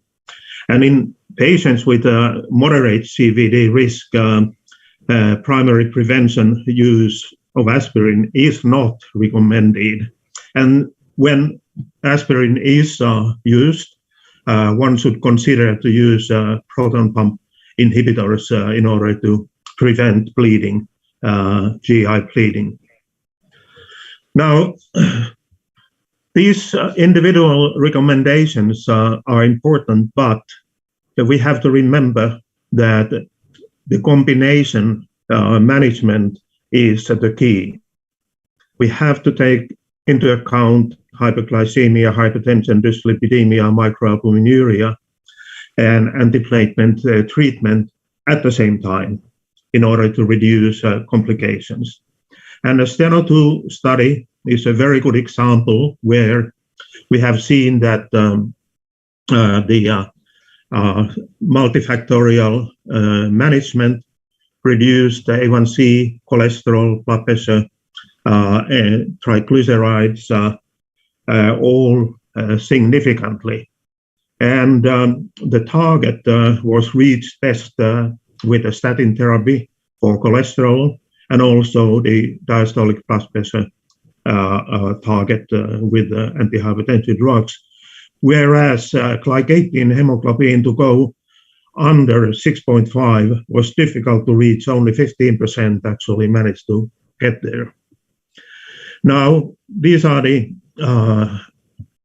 results regarding the microvascular complications, and you can appreciate that all nephropathy, retinopathy, neuropathy events were reduced by intensive therapy here on blue.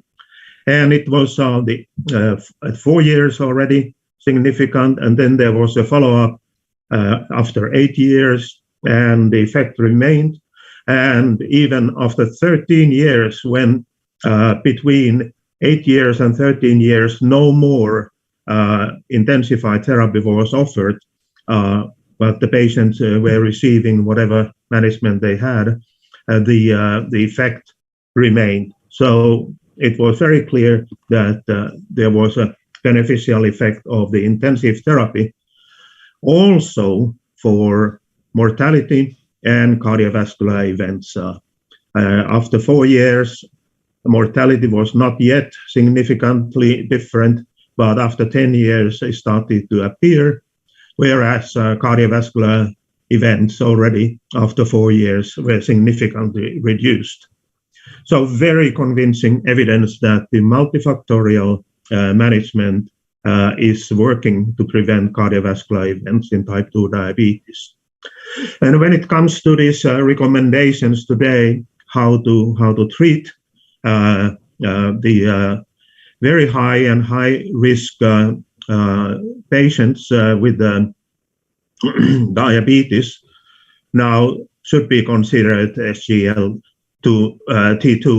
inhibitor or GLP-1 agonist in monotherapy, whereas low risk patients are using a metformin, and then there are stepwise increase in the medication, step 1, step 2, to continue like that. So the algorithm is quite clear how it is. And more about it you can find in this guideline in the European Society of Cardiology website. Thank you very much for your attention. Very useful and practically very, very relevant discussion. And thank you very much, Dr. Jaakko, for joining us. So let us have a very brief question. So we have been discussing about the use of aspirin and the routine use of aspirin, and the recommendation is also to use the routine PPI. But there has been a recent recommendation to de-prescribe PPI due to the higher prevalence and the association with chronic kidney disease with proton pump inhibitors. So how can this go together? You mean together with aspirin? Yeah, with aspirin. Yeah, so clearly this is an option for especially for the very high risk individuals, and naturally for the diabetic patients who already have cardiovascular disease, some sort of cardiovascular disease. So yes, this is also in the guideline is recommended to have a combination in a very high risk individuals. I didn't go to that, but yes.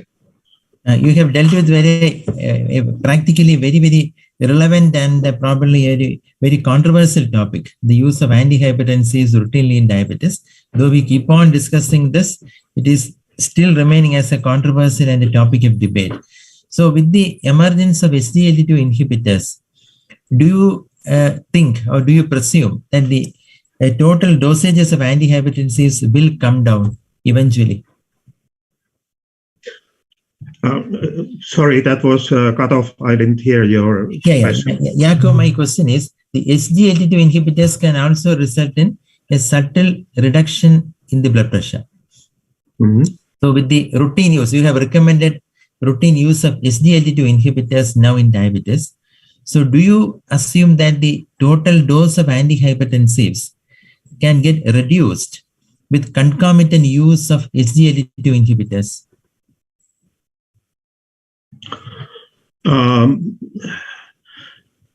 Yes, I would say yes. With a full dose to try first, and then I personally would prefer to start using a combination therapy with a calcium channel blocker and RAS inhibitor to start with for every patient with diabetes. So that would be my personal choice. And it has been shown that especially in diabetic patients, to start with this combination is reducing cardiovascular events more than using other drugs. Absolutely. It has got tremendous long-term benefits as well. So thank you very much, Dr. Yako. There are more than 8,500 doctors listening to us in the virtual platform. And a profound gratitude for joining us live. All right. Yes. Thank you. Thank you. Thank you very much, sir. Thank you. Bye now. Bye-bye. Over to my co-chairperson, Dr. Jahangir. Yeah. Is there available Mr. Dr. Akhtar Hussain? He is joining. I think he will be there. Dr. Benshifai can... next is Dr. Akhtar Hussain. So there is a... Akhtar Hussain? RX Events will be playing the video. So you can please introduce him. Dr. Akhtar Hussain, he is President-elect of International Diabetes Federation, Professor in Global Health, Chronic Disease Diabetes, President Diabetes Asian Study Group, DSG 2018 to 2020, Vice President IDF 2013 to 2015 and 2016 and to 2017, member of the Finance Committee IDF 2016 to 2017, chair of the Consultative Section Science IDF, member and co-chair of the Bridges Committee IDF, member of Norwegian Diabetes Association, executive member Medical Board Norwegian Diabetic Association, life member of the Diabetic Association of Bangladesh, founder and life member Diabetes Association, Diabetes Asian Study Group, co-editor Journal of Diabetology, official journal of DSG, primary faculty member Nord University, Norway, faculty member Federal University of Kier, Faculty of Medicine, Fortaleza, Kier, Brazil, faculty member Center for Global Health, Bangladesh University of Health Science, and enterprise of the Bangladesh Diabetic Association, Dhaka, Bangladesh, former faculty member, University of Oslo, Norway, Faculty of Medicine, Department of International Health, 2002 to 2017. Dr. Akhtar Hussain is just presenting global perspective of diabetes, role of the IDF. Dr. Akhtar Hussain. I'm Dr. Akhtar Hussain. I'm the President-elect of the International Diabetes Federation and a Professor of Diabetes and Metabolic Disorder at the Nord University in Norway.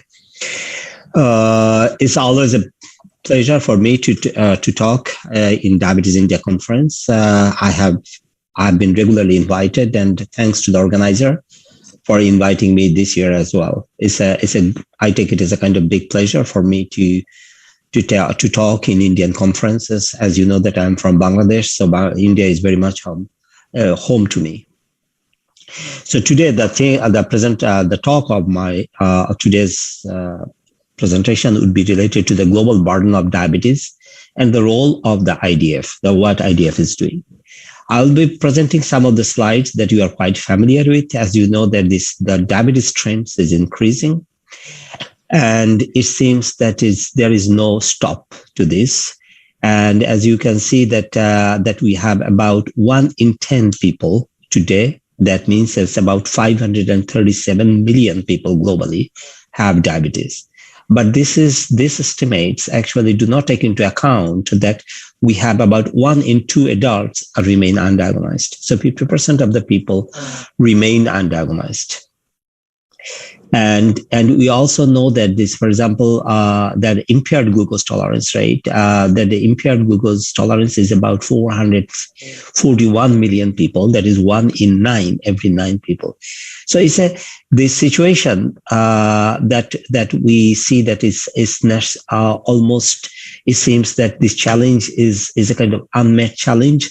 And therefore, we need the global cooperation. We need the cooperation from all countries and all our member associations to fight this disease. Next one is, if you look at this, here I will try to draw the attention on, for example, on this GDM, that more pregnancies affected by hypertension, about 700,000. And this remains to be an underestimation that we all agree, because most of the people, most of the women are not diagnosed because many people still, the maternity care is outside the hospital setup.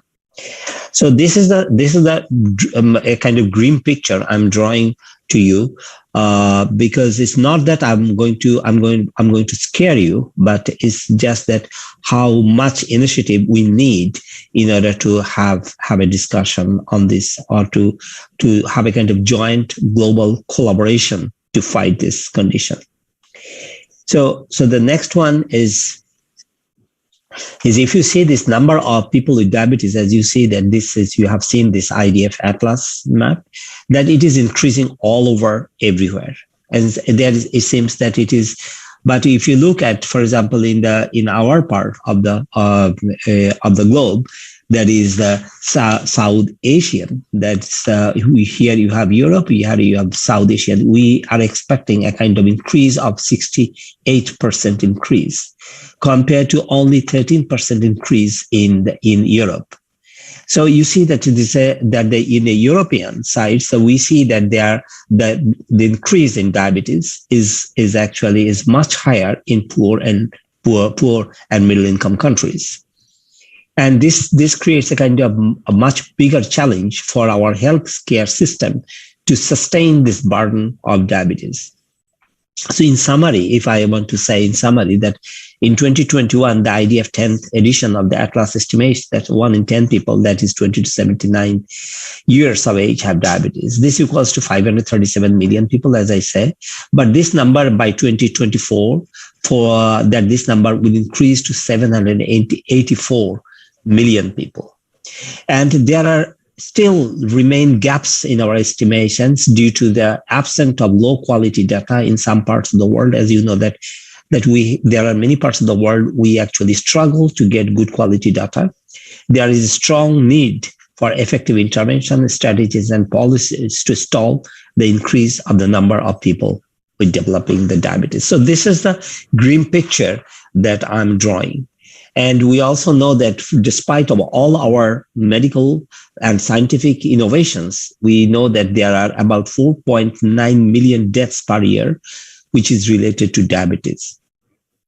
And it intersects with all dimensions of development. So the diabetes is now defined as not only a disease, but it's a kind of developmental issue. It costs about 11% of the worldwide health expenditure only for diabetes.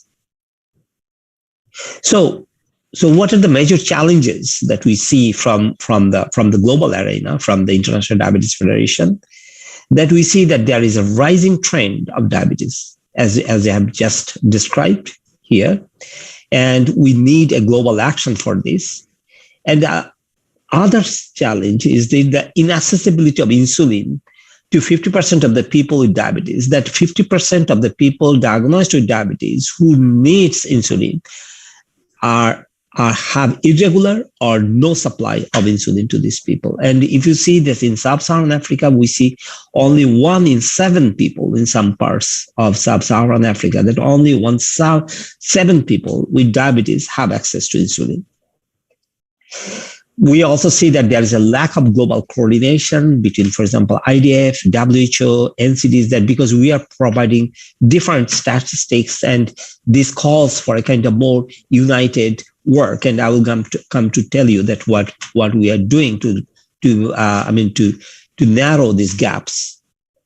And corporate sponsorship, as you know, that finance to the organizations, finance to the work for people with diabetes is very much sponsored by many companies. And I will tell you that this is a big challenge, and also at a global level. And united voice for the people with diabetes. As you know, that today's the diabetes voice is being fragmented. And this is a big challenge to all that who are interested in diabetes work, that they should know that we should have one voice. I have nothing against any particular organizations who are also working on it globally, but we have to keep in mind that the organization that encompasses the whole world is International Diabetes Federation. This is the place this is your organization. It's nobody's organization, but many other organizations, you can go to Europe or to the United States. That's not your organization. You cannot be anybody in that organization. But tomorrow, you can be the president of the International Diabetes Federation. So you have to say that not your personal interest. I have nothing against that you are traveling around the world and attending conferences. They are also our member associations. So please do so. But you should remember that where is your home? You can travel around, but you must not forget that what is your home. And we also see that the policies that is being developed at a global level is not necessarily implemented at a national level. And we need to identify the barriers that why it is not implemented at a national level. Where is the gap? And then also that, as I said, that funding for non-communicable disease as a whole, not only diabetes, at a global level is far more challenging. And I will show you some of the statistics at the end. And I will appeal to all that please unite under one flag, that is the International Diabetes Federation, in order to meet the challenges that we have.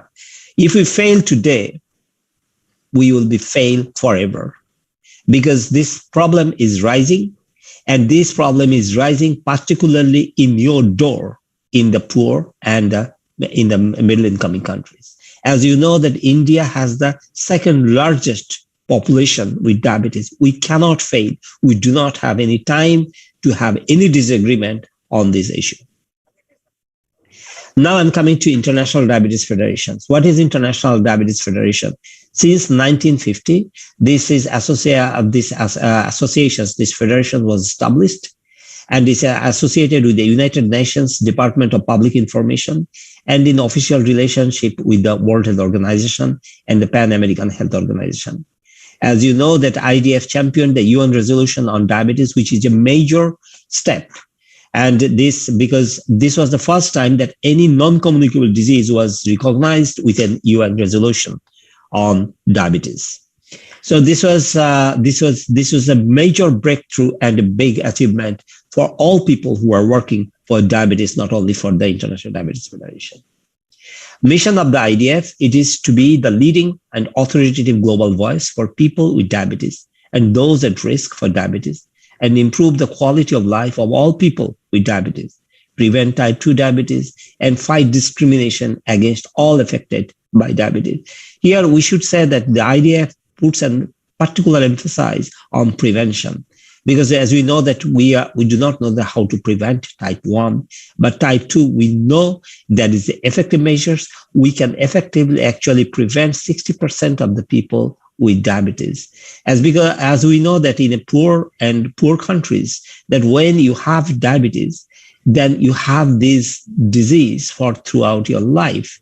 And this is a big challenge economically for many people in our part of the world to meet the needs of the family and to buy the extra cost of insulin. So prevention is the only way out, particularly for our part of the world, and to promote diabetes care, prevention, and a cure worldwide. So what IDF does we address these issues. We call the global voice of diabetes, and it is in partnership with sustainable and strong organizations of global at regional level, and policies at high quality research, policies development, and also the presence that our visibility, the global recognized authority on diabetes. And I'll be going all these points at in my next slides. So what is the vision of 2023? We are now in 2022. We need to think that we want to engage 1 million healthcare professionals by December 2023 for the work of diabetes. And this is also one of the things that I think countries like India should have a particular role to play, because we know that we have, with a kind of, is a big country with this a big health infrastructure that you have in place, that help from the Indian diabetes organizations is essential to achieve this milestone. And this is we are coming in, we started, as you know, that we started this IDF in 2019 when I was elected. We have challenging this 2021 and 2020 up to 2022 because of the COVID era. That was, as you know, there is no secret that the Busan conference was not a success for the IDF. We have neither got a visibility nor any financial benefit from this conference. We are working on the IDF School of Diabetes. We have to admit that this school was the vision of late Dr. Shaukat Sadikot, and we recognize, and today I'm the chair of this IDF School of Diabetes. I will come more closer to it. I will describe more of this school later. IDF, the conferences that we will have in December, I hope that you all can participate in this conference that is coming in. And as you know, the best of the IDF, that is, we are also creating the kind of best of IDF, and many of your organizations are already enlisted there. So what do? We do evidence-based research. We are involving in policy and advocacy, campaign and communication, education and training, and World Diabetes Congress and debates. These are the major events that we are saying. But under this, I will show you, I'll touch some of these issues that how we are accomplishing this task. As you know that this IDF Atlas, as the world recognizes that this is the authoritative voice. Most of the people in the science or in the administration, actually they rely on the IDF Atlas. We are narrowing our discussion with the WHO that WHO produces some data at times, and they also recognized that IDF Atlas is the most authoritative voice for in this regard. So we are trying to come close, and hopefully that in near future we'll have IDF WHO Atlas. And we are working strongly because the differences that we see in terms of statistics is not a major difference. There are some small differences because the data that we are collecting is collecting from two different sources. In the countries where we do not have the national data, where we rely on self-reported data. WHO doesn't do it. On the other hand, WHO collects data from health facilities, and which is facility-based, and we do not collect from the facility-based because we think this is can be a skewed data because it's not that all the people are coming to these facilities. But these are the issues that we are discussing, and we can see that how we can make it more even, so that we can have only one statistic, so that people are not confused on these issues.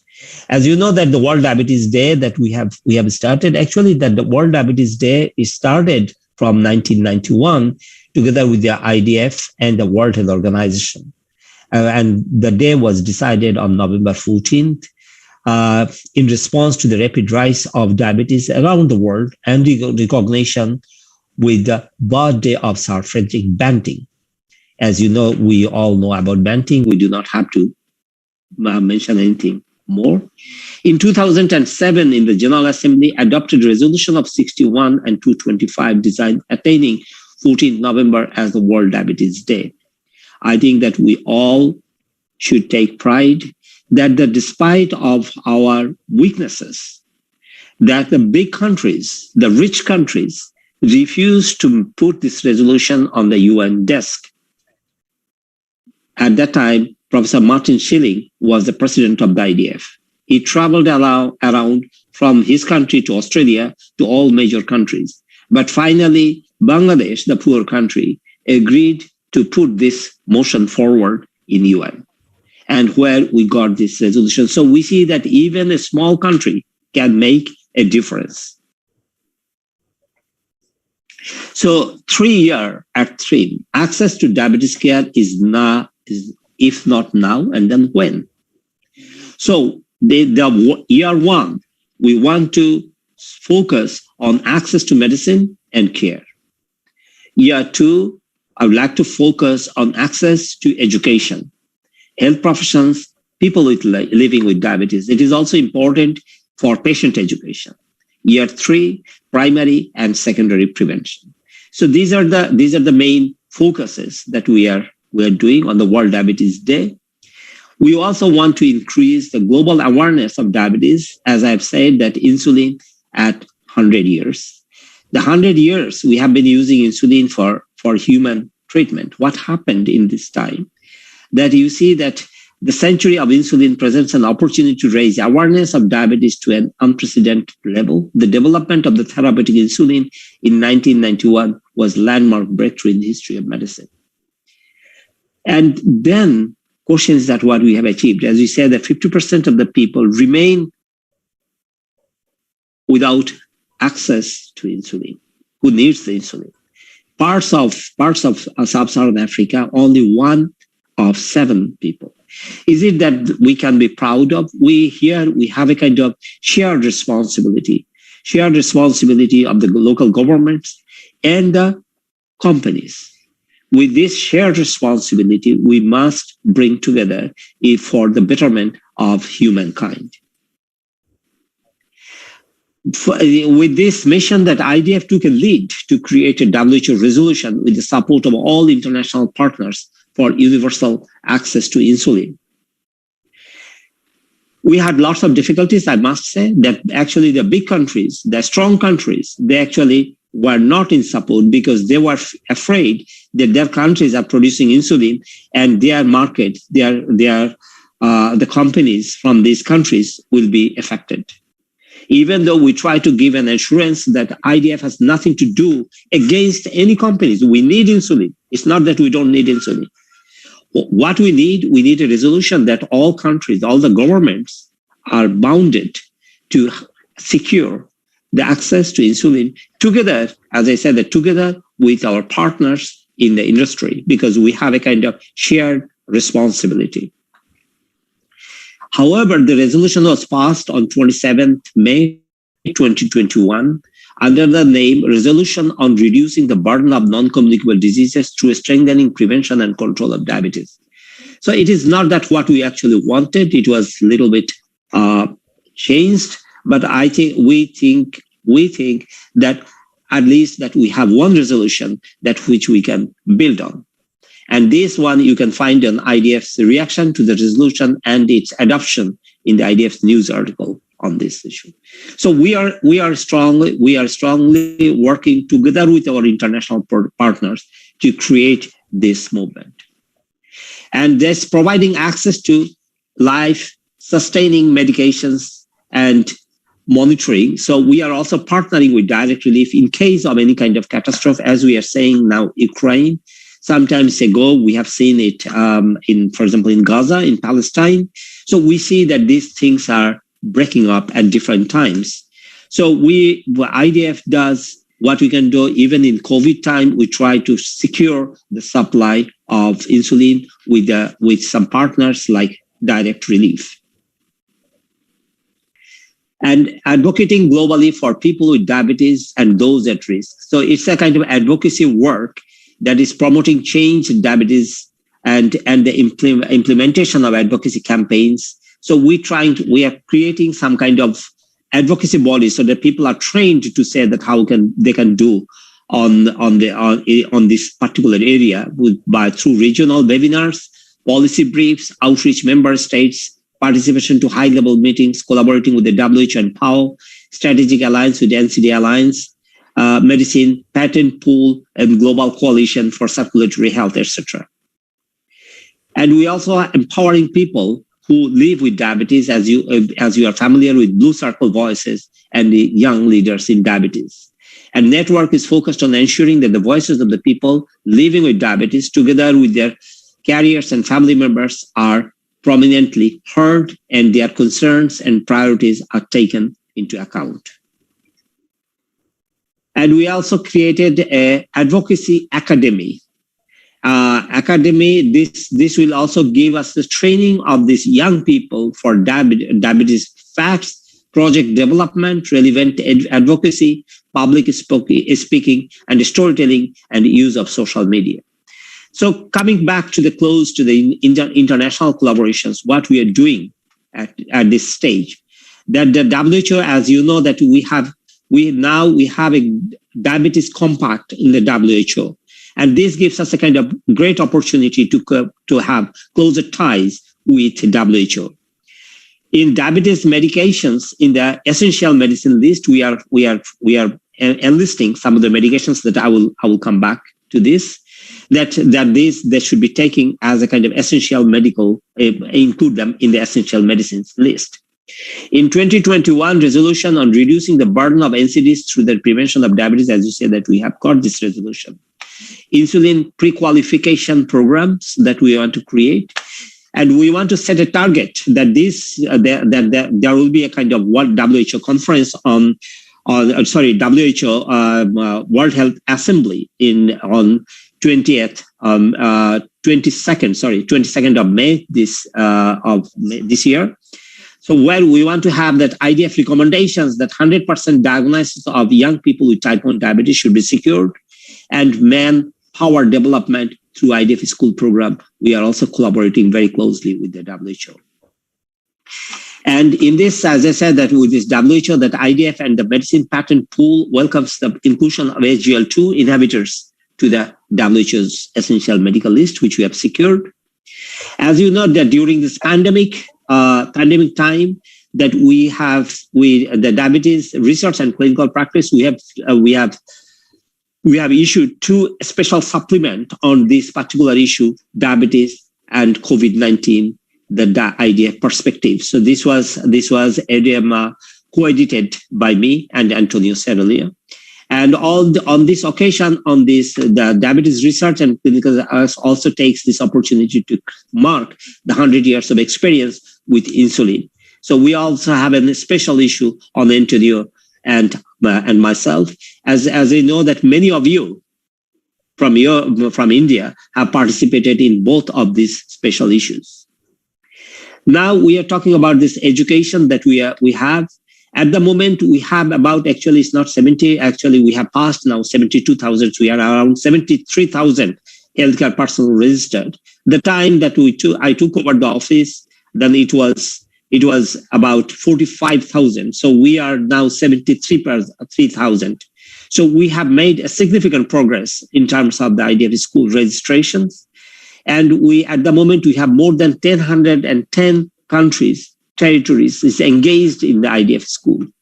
And it's a rural reach is about 17%, but we see that most of the countries who are collaborating with us is low and middle income countries, and which we are very happy about, because our mission is to provide the education to the people with diabetes. And we know that rich countries have their own schools.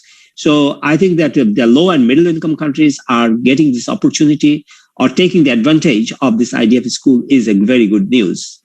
So we also have some kind of free courses, and we also have some premium courses. It's up to people. So you can have a lot of information from this school, which is without any cost. So what is the future? That the way I'm thinking? I'm thinking that there are three ways that we should develop this school. At the moment, we are working only on a global level, but our regions are very different. And therefore, we have to tailor our programs at a regional level. And for this, we need the cooperation of every region. So that means that the global program must be tailored, but this we cannot do it from the IDF without the cooperation from the region. And that's, but up to the national level would be difficult at this stage. So I think that I will try to take it down to regional level. And then third is the complementary. Many of our member associations has already some kind of schools that you are training your people in the field of diabetes. And then we are not competing. We'll complement. We'll say that if the need or support, we'll say that how we can complement the ongoing program. So that is the thing. We will not compete. We will not weaken our member association. We will strengthen our member associations.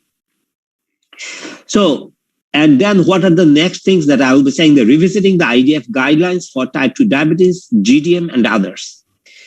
This is that the work I have started my mental mapping so that I can take over this work at the within this year. IDF will take a new initiative to revisit and update the guidelines in the light of new evidence and discoveries, which we need to do, because the last guidelines that we had one in 2012, one in 2017, which was Shaukat and they did, but that was mainly focused on the primary healthcare. So we'll have to develop, revisit, and we'll have to develop this guideline. And type 2 diabetes, GDM, and fasting. As you know, that type 2 diabetes is GDM. We do not have it. We need to create, because there is no international agreement either for the diagnosis or for the treatment of GDM. And as you know, that fasting and Ramadan, as I believe that people of all faiths have some kind of practice of fasting. IDF includes people of all faiths. So we cannot have Ramadan and diabetes. We will have fasting and diabetes. And for this reason, I have seen the guidelines that we have. There are many good things, but there are things that needs to be developed, because every time this was developed, probably it was not properly scientifically valid documents. So we need to develop it so that the recommendations that we make, it becomes a scientifically valid document. The committee will be set up this year, then in 2022, and will complete before I leave my presidency by 2024. IDF is also expanding in China. We have entered, so we have created this IDF school in Chinese, and this is actually a very fast expanding area that you should know about.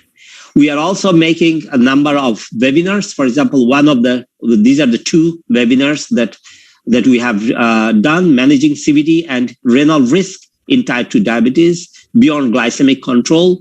And many of you know Professor Kunti from here, and also Professor Nabi Sattar from UK, and also Professor Henry Group.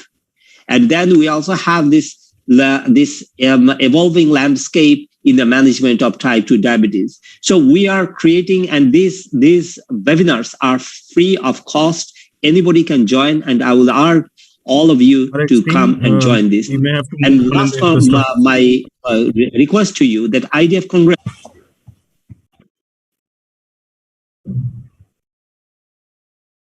that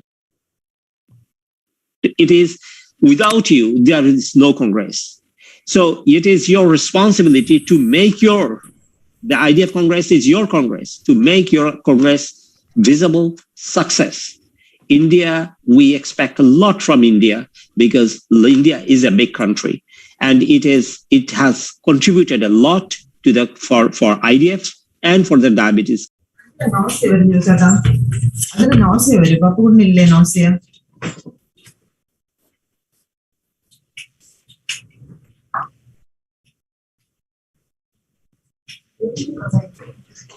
Yeah, Jyoti. Hello, yeah, thank you.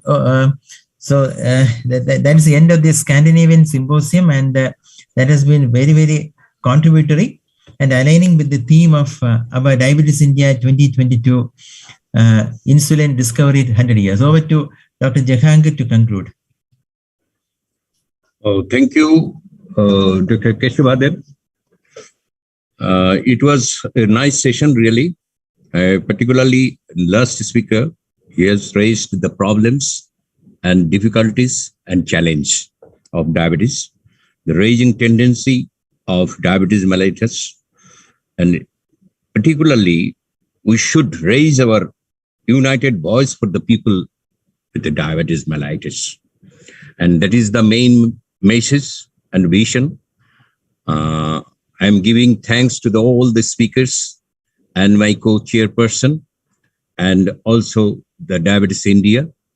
Again, hoping we will meet together. I am just concluding the session. Thank you, everybody. Thank you. Thank you, Dr. Jahangir, Dr. Jyoti Dev. Okay, so we move on with the next session, which is on pediatric diabetes. As I'm Dr. Manoj Chawla, and co-chairing with me, Dr. Sujata Jali, who's the professor and head of Department of Pediatrics. And the first speaker in this session, we welcome Dr. Aisha Sheikh, who is the Vice President, Sindh Pakistan Endocrine Society, Joint Secretary from 2019 to 21, currently President-elect of Pakistan Endocrine Society. She's been working as a consultant endocrinologist with special interest in antenatal diabetes and endocrinology, and actively involved in research and teaching of both undergrads and postgrads, and has remained endocrinology fellowship program director at the Aga Khan University Hospital from 2015 to 2017. With this, we welcome Dr. Aisha Sheikh.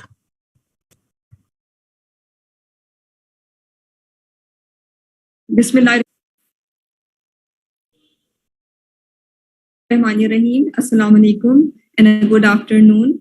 I'm really grateful to Dr. Banshi Sabu and the organizing team for inviting me for this talk for Diabetes India 2022. And I'll be discussing glycemic management of type 1 diabetes pregnancy. I don't have any conflict of interest in terms of content and delivery of this presentation. So my learning objectives are challenges and barriers to achieving good pregnancy outcomes in women with type 1 diabetes, importance of preconception care in women with type 1 diabetes, and glycemic control during pregnancy, intrapartum period, and postpartum period.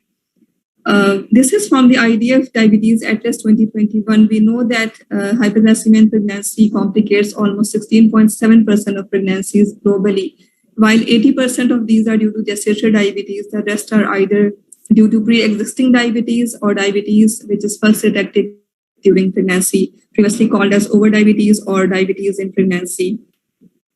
So I'll just take you through this patient whom we saw a couple of years ago. She is Mrs. A and was referred to combined maternal diabetes clinic at 9+ weeks of gestation. She is 22 years old, primigravida, and was having type 1 diabetes for last 16 years and was married 6 months ago. She had erratic and follow-ups at the endocrine clinic for last 5 years, was taking Largine 30 units at bedtime and human regular insulin 10 to 12 units before meals. Although she was adherent to diabetic diet, but was not regularly exercising, her insulin injection sites were unremarkable. And she brought with her self-monitored blood glucose values, which were done very infrequently. And those showed wide fluctuations, and there was quite significant and frequent hypoglycemias, and she was having nausea and vomiting as well. She did not have any diabetic retinopathy on retinal assessment. Her HbA1c was 8.1%, creatinine was normal, TSH was normal. The urinary albumin to creatinine ratio was a little bit up. She was not having anti-TPO antibodies, and the fetal viability scan showed a viable fetus. So we know that poor glycemic control leads to adverse fetal outcomes in the form of congenital malformations and miscarriages, and this risk increases as the HbA1c continues to go up. So something like 9.3% A1c, there would be a risk of 15% malformations or miscarriages, and this goes exponentially up as the HbA1c continues to go up. So the window of opportunity is actually very narrow in early pregnancy. Right from ovulation, if you look at 3 to 6 weeks post-ovulation, major cardiovascular and CNS defects can occur, in the embryo if the embryo is exposed to poor glycemic control at this critical stage of development. And by the time the woman would know that she is pregnant, she would be at this stage, so 3 weeks post-ovulation. And you know that if someone is already entering pregnancy in poor glycemic control, it's very challenging to bring her to control very soon.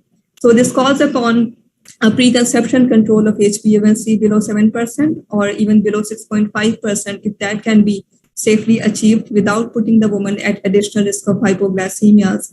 And in addition, a good dose of folic acid supplementation at least 3 months prior to pregnancy should be advised. There are lots of challenges in the care of pre-existing type 1 diabetes in pregnancy. These women have already got a lower standardized fertility ratio, and there is a higher risk of operative delivery and maternal ICU admission. However, it is the baby who is bearing most of the brunt of this condition. So there is a greater likelihood of neonatal hypoglycemia, accounting to almost 56 folds higher, and similarly major infant morbidity and mortality, large for gestational age babies and neonatal ICU admissions, all almost 5-fold higher than background population. Coming back to the patient, she had cost constraints for doing erratic SMBGs. We had to switch her to analog insulin because she was having frequent hypoglycemias. Her carbohydrate-containing snacks were also given bolus analog insulin.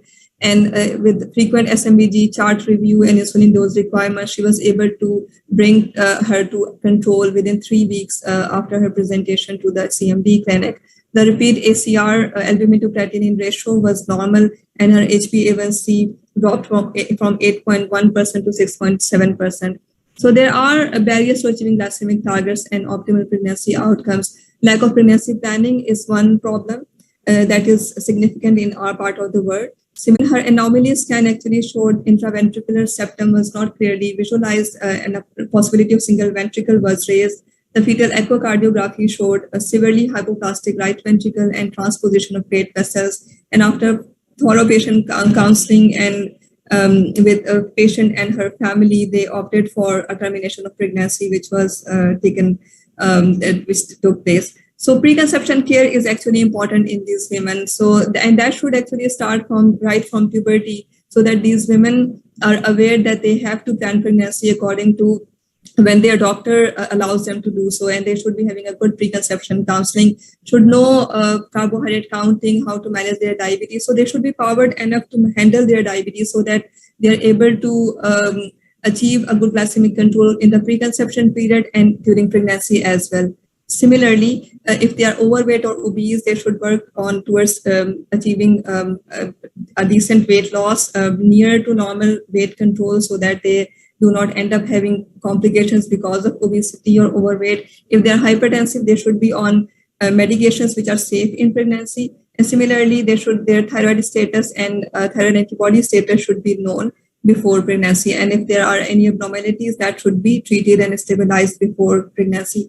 Similarly, CGM or continuous glucose monitoring devices are something which are used nowadays, and wherever the patient can afford, or you can source out these devices for your patients. These are very valuable in terms of managing diabetes in the preconception period and during pregnancy, have shown outcomes which are better compared to just alone SMBGs. Similarly, if they are using insulin pump, they should be familiar with the pump settings and should be able to adjust their insulin requirements coming from increased insulin requirements of pregnancy, should be able to adjust their pump settings accordingly. The long-term microvascular complications should also be screened for, right from neuropathy assessment for nephropathy, and retinopathy. And if there is any retinal disease that is evident in the preconception period, that should be treated and stabilized well before she conceives, because you do not want such kind of retina ending up at such kind of retina, which can happen during pregnancy because of the fact that you are trying to achieve glycemic control very quickly in these women. And similarly, the hormonal changes of pregnancy aggravate the pre-existing retinal disease as well. These are the glycemic goals, and these are the goals which are almost similar to what universally different societies are recommended, something a little bit up or down these goals. This is from the South Asian Federation of Endocrine Societies recommendations. We know that such goals are easier to achieve in the gestational diabetes women or women who have pre-existing type 2 diabetes. But for type 1 diabetes, it becomes quite challenging to achieve these goals. So this is data from 108 women with type 1 diabetes, which showed that these women were at heightened risk of hypoglycemias, mild hypoglycemias occurring almost 5.5 events per patient per week in early pregnancy, which actually decreased throughout pregnancy. But there was a risk of severe hypoglycemia in these women as well. So 45% of women experienced episodes of severe hypoglycemia, which were more marked in the first and second trimester compared to the third trimester. And these hypoglycemias actually led to hypoglycemia unawareness, and that can then result in severe hypoglycemias and led to extra carbohydrate intake and weight gain as well.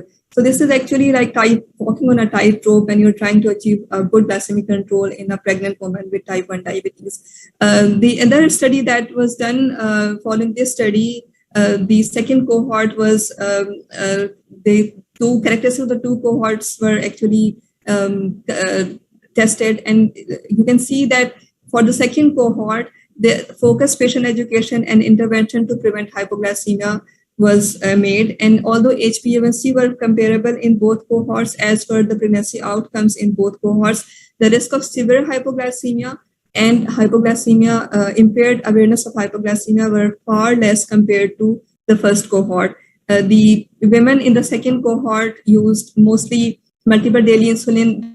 Doses were lower compared to the first cohort, and similarly, most of the women were on insulin analogs and insulin pumps. When you're using continuous glucose monitoring device for your patients, the target glucose range here is 63 to 140 milligram per DL. And this is something that you will set in their CGMs. And you want these ranges more than 70% of the times. They should be, the readings above this should be less than 25% of the times, and readings below this should be less than 4% of the times. And you do not want readings going below 54 to more than 1% of the time.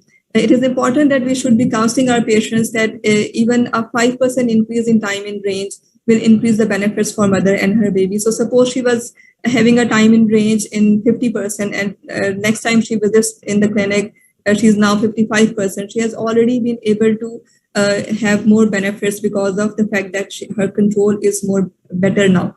So this is a 28-year-old lady with type 1 diabetes for last 25 years. She received preconception counseling and came for the first antenatal visit. She was taking multiple daily insulin with Detamir and Lispro. And you can see that how CGM can demonstrate a change in glucose control when therapy changes. So you can see that in her first visit, her HbA1c is 6.8%, but her sugars are all over the place. You can see that almost 49% of the time she is within target, 48% of the time. And just because of the fact that you have put on CGM and she was able to adjust her insulin doses accordingly, her sugar control is now more smoother, and she is 77% of the time she is within targets. So this is how CGM can help, because she is able to see her readings very frequently and is able to adjust her insulin requirements accordingly and is able to modify her lifestyle as well. The insulins which are saved during pregnancy are actually for bolus control. You will need either human regular insulin or aspart or Lispro. Either of these can be used depending upon whether affordability is there or not. And similarly, for basal control for background insulin, you will need either NPH insulin or insulin Detamir, or if the patient is already on glargine, that can be continued during pregnancy as well. So you can see that in the first trimester, and this is for somebody who is entering pregnancy in a proper glycemic control. Over here, you can see that the patient is taking almost 50 units per day, and her insulin requirements are actually falling down. And this is what happens in the first trimester in a good and well-controlled women, that hypoglycemia becomes a major concern in first to early second trimester, compounded by the fact that these women have enhanced insulin sensitivity in the first trimester, and the nausea and vomiting, a reduced appetite actually put the woman at risk of hypoglycemia, and that can result in hypoglycemia unawareness or impaired awareness. So these women actually need reduction in insulin requirements, and that is something that we need to counsel them, that they have to reduce insulin doses by 10 to 30%, and they have to bolus their analog insulin at least 15 minutes prior to the meal. The fact that they are not at risk of hyperglycemia at this time, which is a critical period of organogenesis, means that the risk to the embryo in terms of embryopathy will not be there. Similarly, in the second trimester, as the pregnancy advances, hyperglycemia becomes a major concern. The fetal pancreas is producing insulin, and so any small out of range glucose values in the mom will affect the baby, and there will be hyperinsulinemia and problems of fetal growth and other things that can be associated with high glucose exposure to the baby. We have to check for the quality and quantity of the diet, watch for insulin to carbohydrate ratio. Usually, although basal and bolus both requirements will go up, mostly it's the prandial insulin requirements that goes dramatically up during pregnancy at this stage. And remember that if the patient is taking carbohydrate containing snacks, those should be bolused as well. And then the interval between meal and insulin should be increased by 20 to 25 minutes over here. In the second trimester, the insulin requirements will continue to go up. So she started with something like 50 units per day requirements and has gone up to almost 100 units per day. And the bolus over here is called a super bolus. So her prandial insulin requirements will go up remarkably. Carbohydrate allocation has to be taken care of, and similarly, she should be having an early dinner because of the fact that progesterones delay gastric emptying. The analog insulin should be bolused at least 30 to 45 minutes or 40 minutes before meals. And the interval between analog insulin and meal is increasing during pregnancy because of the fact that insulin absorption is a little bit delayed during pregnancy. And that is why. So remember that more vigilance is required during first and third trimester. Aspirin, low dose aspirin has a role to prevent preeclampsia, and that should be started before 16 weeks of gestation. Another important thing that we as treating physicians should be counseling our patients that we do not expect hypoglycemias or more than 15% reduction in insulin requirements during mid to late third trimester. If that is occurring, that might be the first sign of placental insufficiency and will warrant post-fetal monitoring and maybe an early delivery as well. Women with type 1 diabetes are at risk of diabetic ketoacidosis, and that can happen even with euglycemia. Almost 10 to 30% of episodes of pregnancy diabetic ketoacidosis can occur with glucose levels which are less than 250 milligram per deciliter. So early recognition to prevent maternal and fetal risk should be there. And similarly, there is a risk of fetal demise after DK, almost 15% within 1 week. So women need to be counseled on prevention. So an emphasis on sick day rules. They should be counseled that they should be testing their urinary or serum ketones if their blood glucose are continuing to stay up above 200 milligram per DL, or if they are having any early features of diabetic ketoacidosis. They should be reporting to their healthcare team earlier on and should be admitted and should be treated accordingly. Intrapartum care, so during labor, you want them to be in a good glycemic control again. The target value during labor is 70 to 126 milligram per DL. And this is needed because this has a direct link with the neonatal hypoglycemia. If the levels are keeping above these values during labor, the risk of neonatal hypoglycemia would be higher. Since glucose infusions would be needed during labor to meet the energy demands of labor, you will need a separate insulin infusion for these women to keep the glucose control within target ranges. Regarding the postpartum care, immediately after birth, the insulin requirements fall rapidly. One needs to discontinue insulin and glucose infusion immediately after birth, keep on testing their blood glucose hourly. And as soon as the blood glucose goes something above 140 to 180 milligram per DL, subcutaneous insulin should be started. To begin with, it should be something like half the pre-pregnancy dose or maybe 70% the pre-pregnancy dose, and then that dose should be titrated based upon the blood glucose values. During breastfeeding, again, insulin requirements are lower compared to the non-pregnant state. Something like 70 or maybe 50% of dose might be required, but that can be varying from patient to patient and should be individualized based upon their glucose levels that you are having. Similarly, these women with type 1 diabetes are at risk of postpartum thyroiditis. So their TSH should be monitored 6 to 12 weeks postpartum and should be managed accordingly. Contraceptive advice is something that should be given to these women because you do not want them to land up in another pregnancy very soon. And that again with a poor glycemic control. That should not be happening. So these are my take-home messages. In women with type 1 diabetes, healthy pregnancies can be achieved with right team management, team approach, and medical expertise. Starting at puberty, young women with type 1 diabetes should be counseled on preconception planning. For women planning pregnancy, diabetes care providers should explain the risk of hyperglycemia to mother and the fetus, along with the importance of careful diabetes management throughout periconception period, pregnancy, continuing through labor and delivery and postpartum period as well. Multidisciplinary care to achieve near normal glycemic targets during pregnancy is recommended. So I would like to conclude my presentation by this quotation that to the world, you may be just one person, but to one person, you may be the world. So you may be that one person who can help her have her bundle of joy in her arms. So I'm really grateful to your patient listening and will be happy to answer any questions at the end of this session. Thank you very much.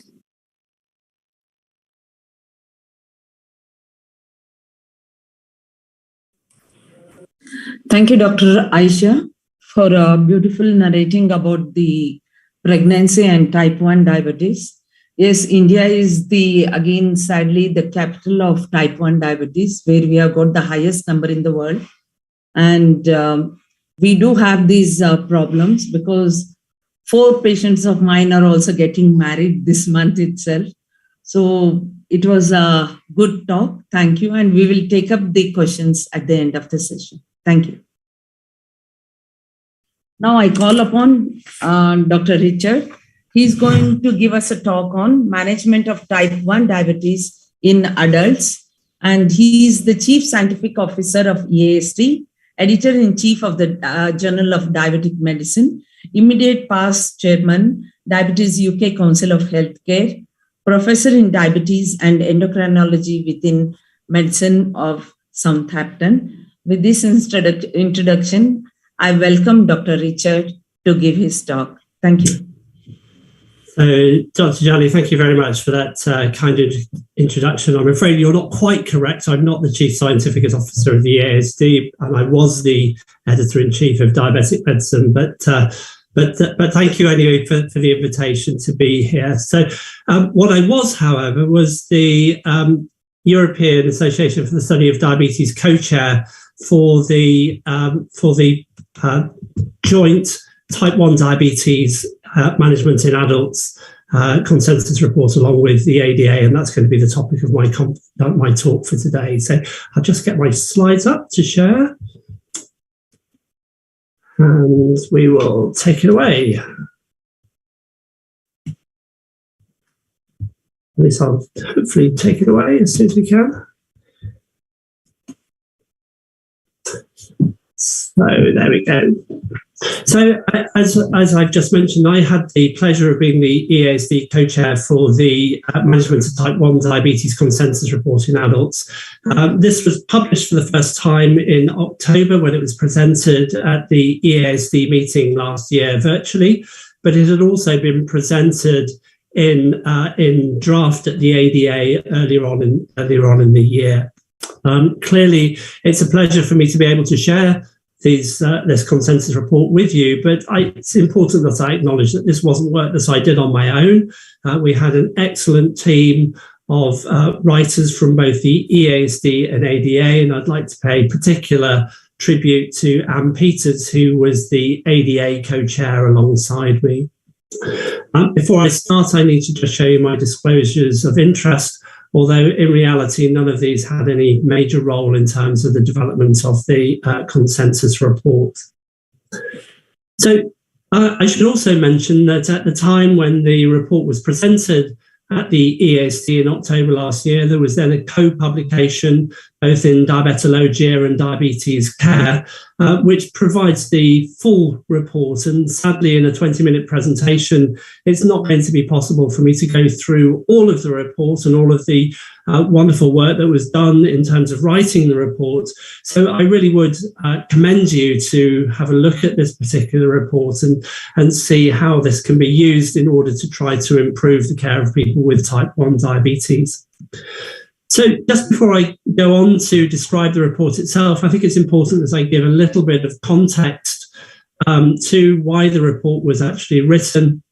And I think we would all agree that in the last decade or so, there has been a tremendous advance, both in terms of the diagnosis and treatment of type 1 diabetes. So when we start to think about some of the new insulins that have become available, some of the new technologies for continuous glucose monitoring, plus lots of other exciting advances, for example, transplantation. But at the same time, despite these advances, we also recognize that there is still a significant burden that's placed on people living with type 1 diabetes. And we also felt that it was important that the management of type 1 diabetes in adults was found in one particular document. So although there are other guidelines around type 1 diabetes, it's often quite difficult to find the information because it's often contained within other documents that have type 2 diabetes. So what we wanted to do was to create a single report where all of the major issues for healthcare professionals looking after people with type 1 diabetes could be found in one particular document. I think it's also perhaps true to say that the EASD and ADA recognised how influential the consensus report on the management of type 2 diabetes has been over the last decade since it was first published, and therefore there was a need to provide and produce a comparable report specifically addressing type 1 diabetes. So this work began in January 2020 when we had our first meeting between the ADA and the EASD writing groups. And our first job was really to decide what we were going to include within the document, and indeed what we couldn't include in the document because of the constraints of space. And as I'll show you on the next slide, there were 17 sections that were identified for inclusion. And our first job was to assign one member from the ADA and one from the EASD to each of these sections to be the primary authors of those particular sections. And that was based on their own interest and expertise.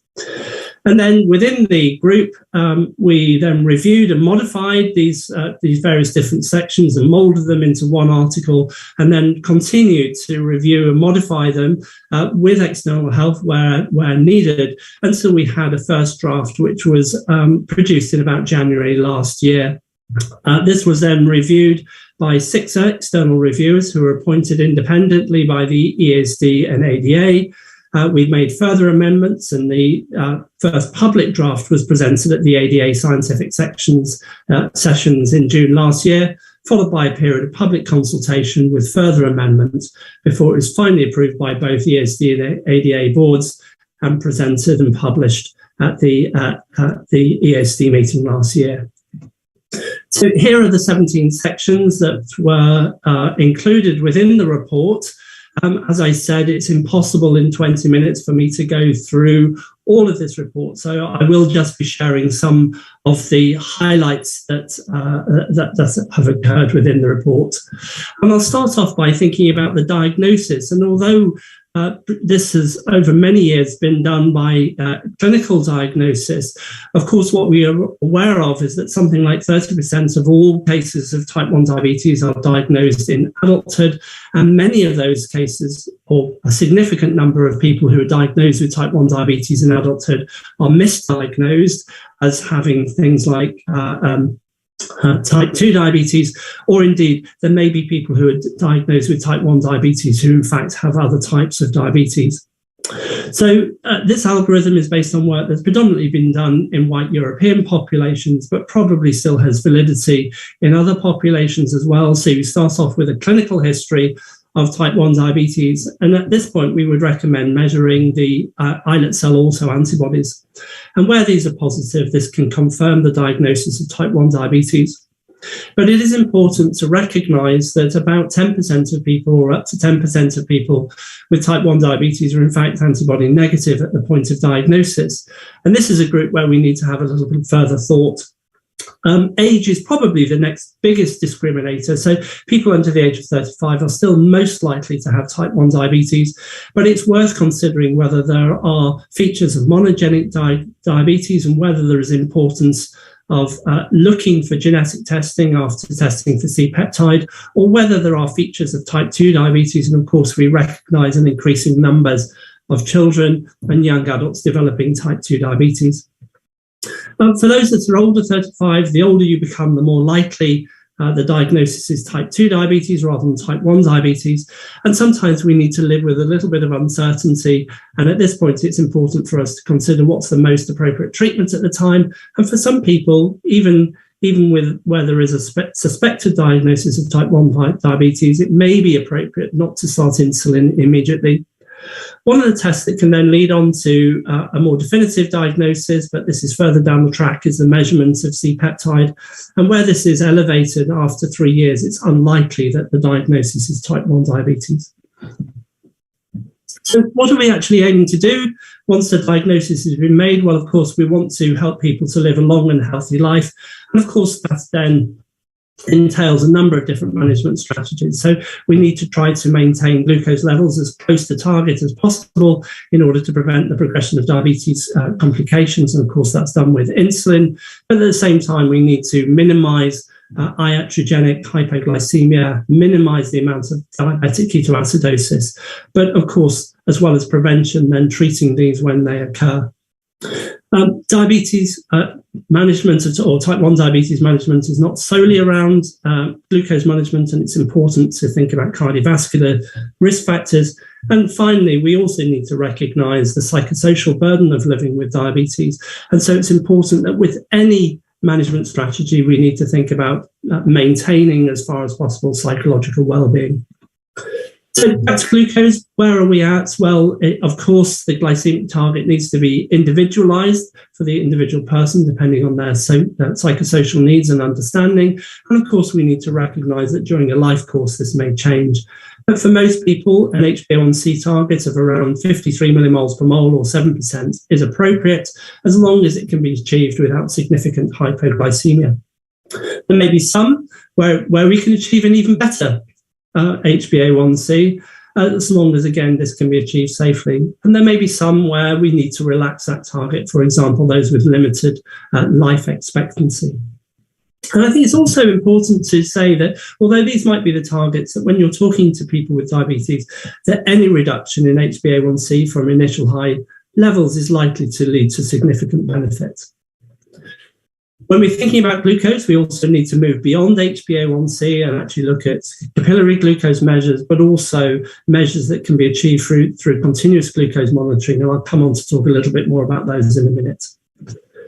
So when somebody is diagnosed with type 1 diabetes, there are a number of things that we need to actually assess right at the start. So we need to provide diabetes education. To tell people about this, we need to prepare them to start glucose monitoring. And as you'll hear, we would recommend moving on to continuous glucose monitoring straight away. But it's still important that people understand how to do capillary blood glucose monitoring in case the technology fails. We need to start insulin therapy, and we can talk about the various different regimens that are available. And I'll come back to that in a minute, while recognizing the problems of both hyper and hypoglycemia. Further down the track, we need to intermittently review whether people are meeting their glucose targets. If they are, that's great. But even those that are achieving adequate glucose levels, it's possible they may still be struggling. And therefore, it's important that we consider whether they need support through education or psychosocial support, but also whether there is a need to think about changes in glucose monitoring or changes in insulin therapy as developments come. Of course, where somebody isn't actually meeting the target, it's even more important to consider that. And here, if somebody's not using glucose monitoring, we would suggest that should take place. Education, said Tony Blair. Well, of course, that's also important for people with type 1 diabetes. And there are a number of times when this is particularly important. So not only at diagnosis, but where people are not making goals, where transitions happen. So you heard about pregnancy in the last talk, and that's obviously clearly important. And also when complications develop. In terms of monitoring, HbA1c is certainly a key measure and needs to be used regularly, but it is important to remember that this doesn't inform everything. Particularly, it doesn't talk about glycemic variability, it doesn't look at hypoglycemia and the risk, and therefore it's inappropriate as the only measure. Traditionally, the alternative measures have been with capillary blood glucose monitoring, and that's still important, but we can recognize, particularly with all the latest research, that even with very frequent blood glucose monitoring, with all the burden that comes with that, there is still a high frequency of undetected highs and lows. And therefore, for that reason, we recommend that now continuous glucose monitoring is a standard for glucose monitoring in people with type 1 diabetes. And I was particularly gratified that in the UK, the NICE and NHS England have actually now recommended that as endorse this particular recommendation. In terms of the devices available, there's real-time continuous glucose measuring or intermittently flashed glucose measuring, so things like the Freestyle Libre. And to be honest, the important here is not so much which of these technologies is employed, but the importance of using them in the context of education. In terms of insulins, of course, the best way of delivering insulin is with an insulin pump using hybrid closed-loop technology that provides the greatest flexibility and the lowest risk of hypoglycemia, but sadly it comes at an increased cost. And so therefore we have included within the document the various pros and cons of using insulin analogs versus not, and using multiple daily injections versus premixed, and MDI versus pump.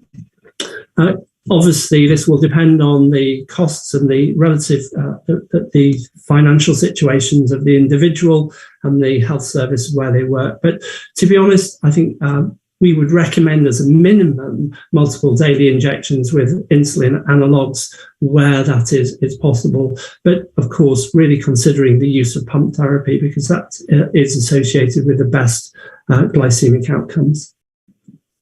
Within the document, we also talk significant at length, and within each of the different sections talk about some of the psychological problems that people with type 1 diabetes can occur, ranging from distress, depression, disturbed eating, etc.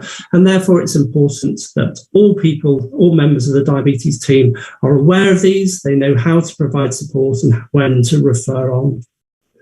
We talk a little bit about the various different adjunctive therapies. In reality, none of these are ideal, and so none of them are recommended, but they may be of benefit for individual patients. There's a section on type 1 diabetes in hospital. This is difficult because, of course, most of the guidance is extrapolated from people with type 2 diabetes, but nevertheless, I think that there is a way forward to try to improve the care of people with type 1 diabetes. And finally, we look into the future, talking about some of the latest developments in terms of both immunotherapy and beta cell replacement. And hopefully by the time we come around to revise it, there'll be yet more information about this particular exciting area. So, ladies and gentlemen, I've given you a whistle-stop tour through the consensus guidance. I can't do it justice in 20 minutes, so please go away and read the full report. It will really help transform the management of people with diabetes. Of course, again, just to reiterate that I couldn't have done this on my own. This is the rest of the writing group.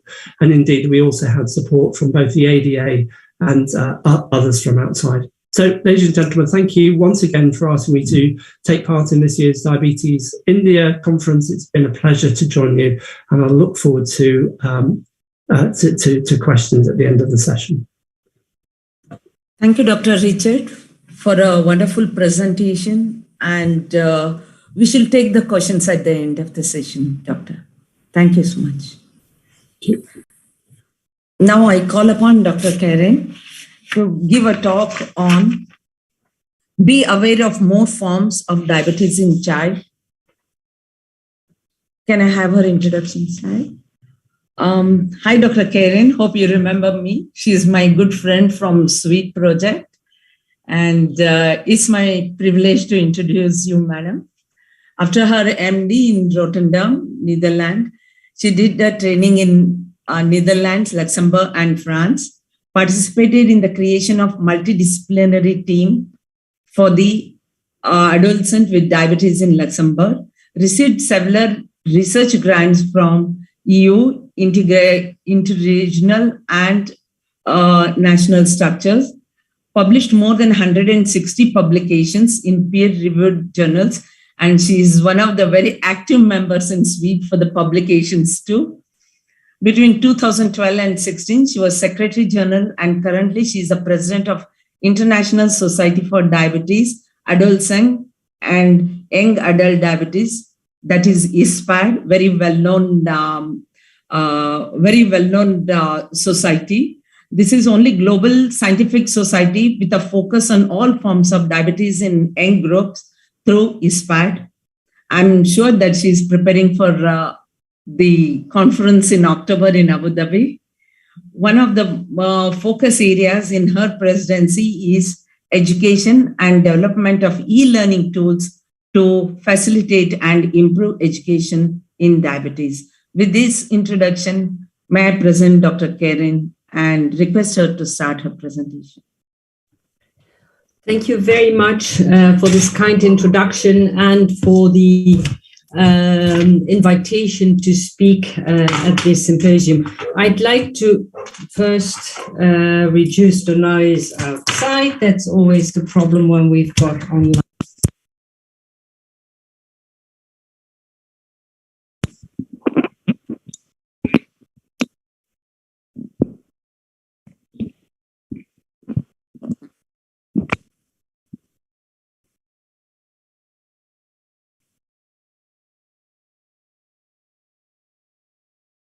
Can you see the slide?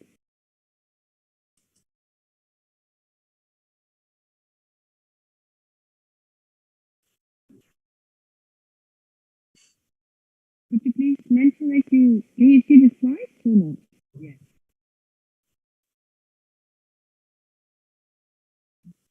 Dr. Jani, could you let me know whether you can see the slides? Could you nod when you see them?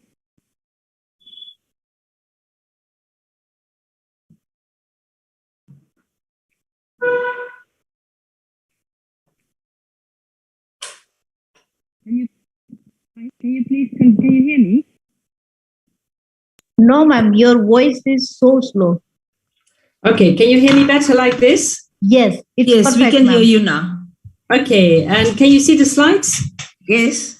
Perfect. So then I'll get start in order to share with you some of the experience. And it was, of course, great to have the talk of Professor Holt before on the specificities based on ADA and EASD consensus statement on type 1 diabetes. And I would like to introduce to you some special forms of diabetes you might encounter. But of course, in the past, diabetes was considered one disease. That's one of the very early manuscripts. Although India already very early on differentiated between a type 1 and a type 2 diabetes, looking at those who were having too much food and needed to back off that part, and those who would disappear within a high polyuria and polyuric syndrome. But as time moves on, we now know that diabetes is a group of metabolic diseases characterized by hyperglycemia, which can be based on defects in insulin secretion, action, or both. And of course, I will focus a little bit more on the younger population. And we all know that certainly in that younger population, the chronic hyperglycemia is associated with the long-term damage which needs to be prevented. And as mentioned by the previous speaker, education, not only mentioned by Tony Blair, but as well, I think, by all diabetes care providers. So the classical symptoms, I don't think for this public I have to repeat them. Although, of course, in pediatrics, just be aware, do we really can follow the HbA1c of above 6.5? Some questions still to be addressed. Of course, most often we will be faced in pediatrics with just a clear-cut syndrome, polyuria, polydipsia, weight loss.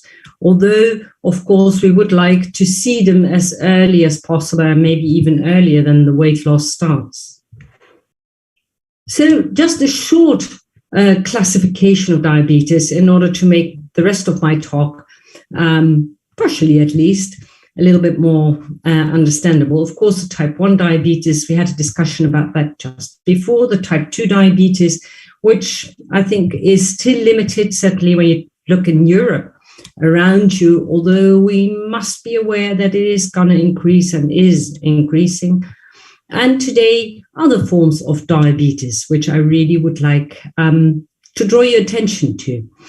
Here, ISPAT's clinical practice consensus guidelines can be of help, and do realize these are the ones of 2018. New update is coming freely accessible online from October onwards. And there again, we'll have an update on the classification of diabetes. Now, don't worry, I'm not going to go into all the details of the different monogenic forms, but it's definitely something people need to be aware of. And not only, I think, in the pediatric population, but just as much in the young adult and maybe even older adult population. Maybe there are more hidden monogenic forms which might request a very specific treatment than one is aware of.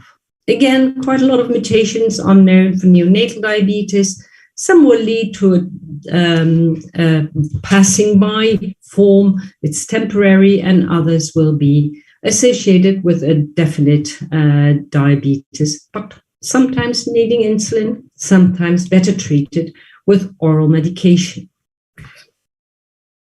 We need to be aware as well in the genetic field that there can be insulin receptor anomalies or insulin gene itself anomalies. There are syndromes like the congenital generalized lipodystrophia or the short stature associated, the PIK3R1. Again, in pediatrics, cystic fibrosis can be associated, one of the exocrine conditions. And in the past, it was a very limited population which was diagnosed, but now we realize that this population is seen more and more often as well by our adult colleagues because we are aware of it and we can go for the genetic characterization. Some other forms based on exocrine pancreatic conditions or endocrinopathies, maybe a little bit more rare in pediatrics. We've got the syndrome associated potential genetic conditions like the Turner, which is associated with higher increase, although a lot of children with the Turner syndrome would not have the diabetes, but it can be, and you have to be aware of it. Drug-induced treatment. I think this has been very relevant also to teach us sometimes about pathways leading to hyperglycemia, either temporary or more definite.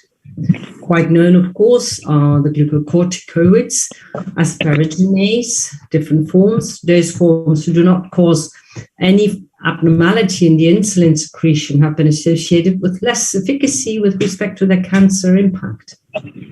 And then growth hormone and beta adrenergic agonists.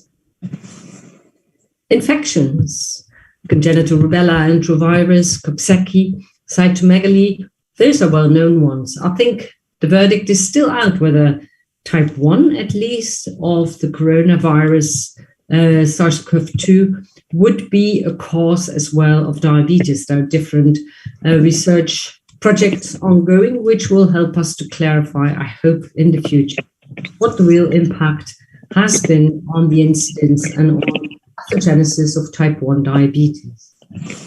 And then we've got the very uncommon forms of immune-mediated diabetes with the presence either or not of insulin antibodies, the polyendocrine autoimmune deficiencies, and as well treatment-induced influence of the PD-1 and the PD-1L1 axis. Also, learning something about the pathogenesis of diabetes. उसके बाद सीधा वहाँ torrent वाले मेरे को तो 10 minute से चल देते वापस. Excuse me. Can you see the slides? Yes, sir. Okay, because there was someone commenting and I can only see slides but don't know what's happening for the rest. So With respect to the classification of type 1, I just would like to have a little update on the questions we need to ask, whether we are still appropriate by saying there is one type 1 diabetes. I think maybe these recent papers and further research has demonstrated that we should really consider type 1 diabetes not as one single condition. There are maybe different endotypes, and these different endotypes might request different, at least, interventions to prevent progression to insulin deficiency. Should we include, as proposed in the paper by Insel et al., the preclinical stages of diabetes as diabetes? Can we do that? And can we as well try to have interventions for those earlier stages as well? Should we classify, and how, type 1.5 diabetes? Or is that a different condition? Is this an overlap? Should treatment be as well starting with one and ending with the other one? I think there is a lot of questions which are still open. Just for your, as a reminder, the paper in Diabetes Care showing the early phases and stages of diabetes and proposing really to consider this already type 1 diabetes. And as well, a little update on how the presence of these autoimmune markers may impact on the progression towards the end stage, hyperglycemia and the request for insulin as treatment. Anyway, many questions, and I'm listing them here without going into them in detail because I should tell you something about the rare cases of diabetes. And of course, all rare cases can't be addressed. So I'm just selecting 3 different ones where I hope that they might be for you interesting in order to consider always with care what diagnosis and what treatment needs to be provided when you're seeing a non-specific case with type 1 diabetes. I think just here as well, 2 further points on type 1 and the different endotypes. I think it is something we really need to consider, even if we try to get, on one hand, clarity in how we should approach treatment and diagnosis. Certainly in the adults, even in the pediatric age group, we need to consider and look out of the box in order to be able to really prevent progression and design a cure. Monogenic diabetes. Just one little update further is really, it is a different kind of treatment. So certainly in pediatrics, essential, or it's often, often a different kind of treatment. So be aware if you've got someone with a diagnosis below the age of 6 months, it is monogenic diabetes until proven differently. If you've got a very strong family history, it's becoming a little bit questionable whether it is monogenic, as we know that there are different families with 3 degree of type 1 classical autoimmune disease. Stronger point, of course, is in any age group after, say, 6 months, 1 year, who have no, for the moment, known autoimmune markers at diagnosis. High beta cell preservation is as well a sign that you should question what the appropriate diagnosis is. Is it type 1 or is it a monogenic form? And even with the current antibodies, we still have got a population without, even if you test all 5 well-known antibodies. In type 2, certainly in the Caucasian population, that might be different in India because, of course, the risk of developing with limited obesity type 2 diabetes in the adolescent is more frequent than you would have in the Caucasian population. Same, of course, goes for the African population. If you've got no sign at all of acanthosis nigricans or other markers of the metabolic syndrome. And finally, if you've got a strong family history of diabetes without obesity. And I can tell you that I've had a family of 10, 15 people where 2 adolescents were diagnosed with a MODY. MODY, very simple one, MODY 2, where no treatment is requested. And in 5 adult family members, there was a diagnosis of type 2 diabetes. None of them were obese, maybe an tiny overweight, but nothing more. Caucasian family. And they were all having diet or even an oral treatment. They were all confirmed with a MODY2. Now, how common is monogenic diabetes? And another question, how good are the data we have? How reliable? How many really representative data we have?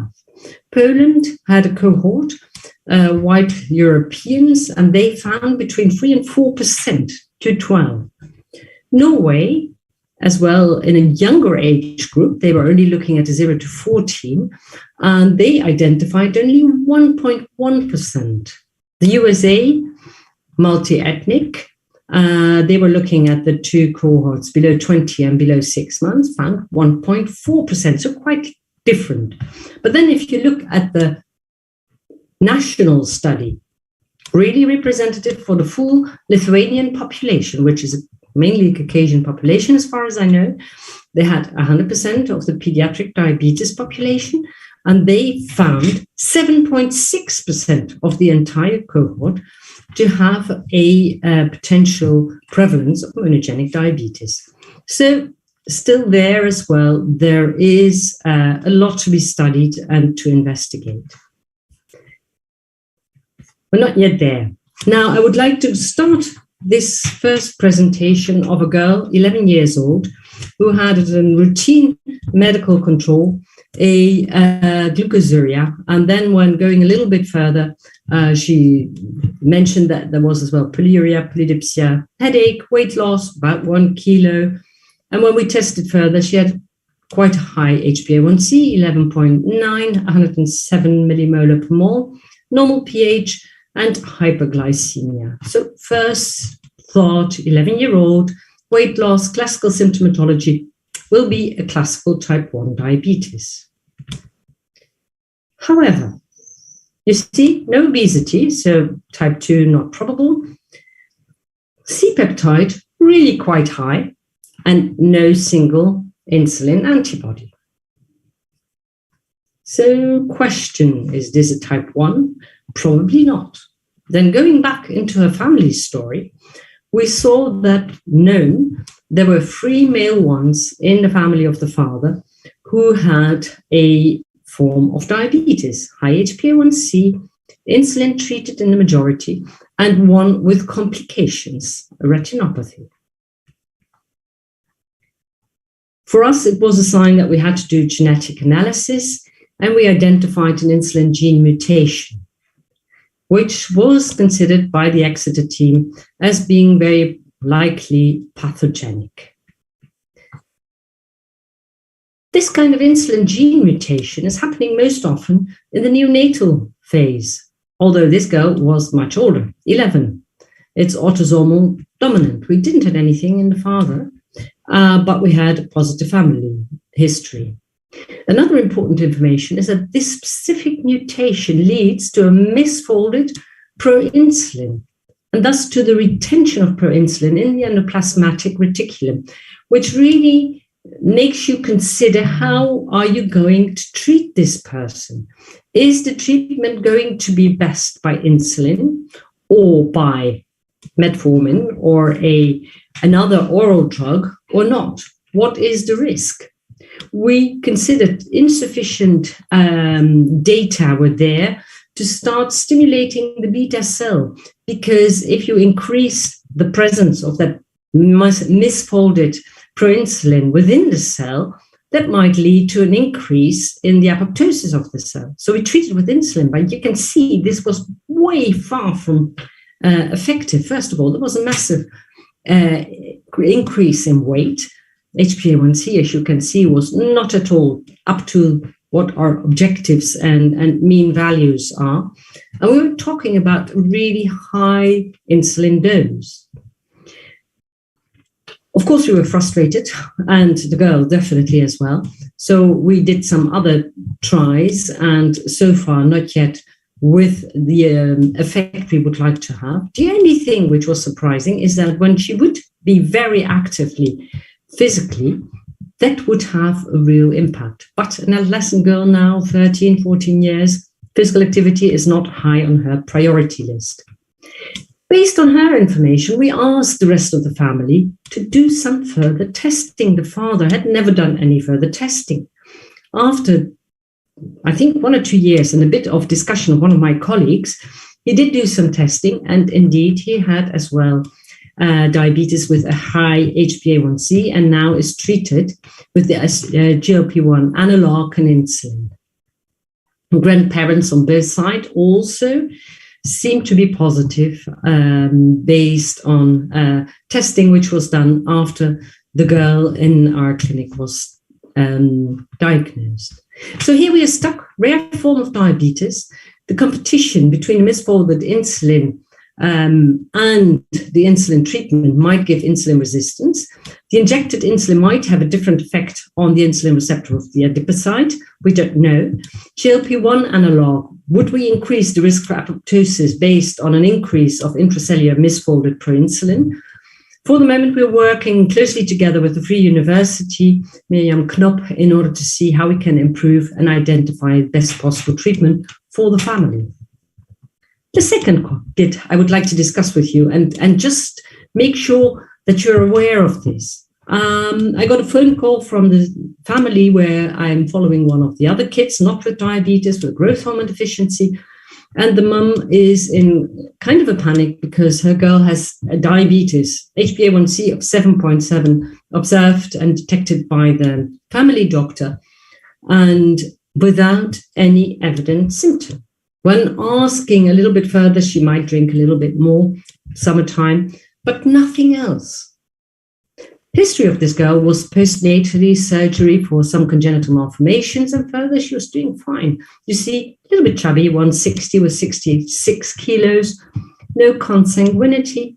Only other thing was that the mother was diagnosed with type 2 diabetes, the brother of the mother was diagnosed with type 2 diabetes, and the grandmother was just diagnosed with type 2 diabetes. No obesity. 2 of them were treated theoretically with an oral drug. Although, next step was that the mother told me she wasn't always taking her treatment. Now, if this would be interactive, I would love to ask you this question. What kind of diabetes is this? I guess a lot of people would say D, but I can't ask. I can tell you, I invited the family quickly to come because it was a huge stress. Clinical examination, everything was fine in the girl, doing brilliantly. And we did a lab control in our lab. HbA1c was 5.4. Random glucose was 89.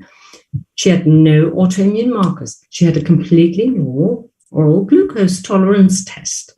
So no diabetes, not for her, nor for her mother, or the grandmother, or the brother of the mother.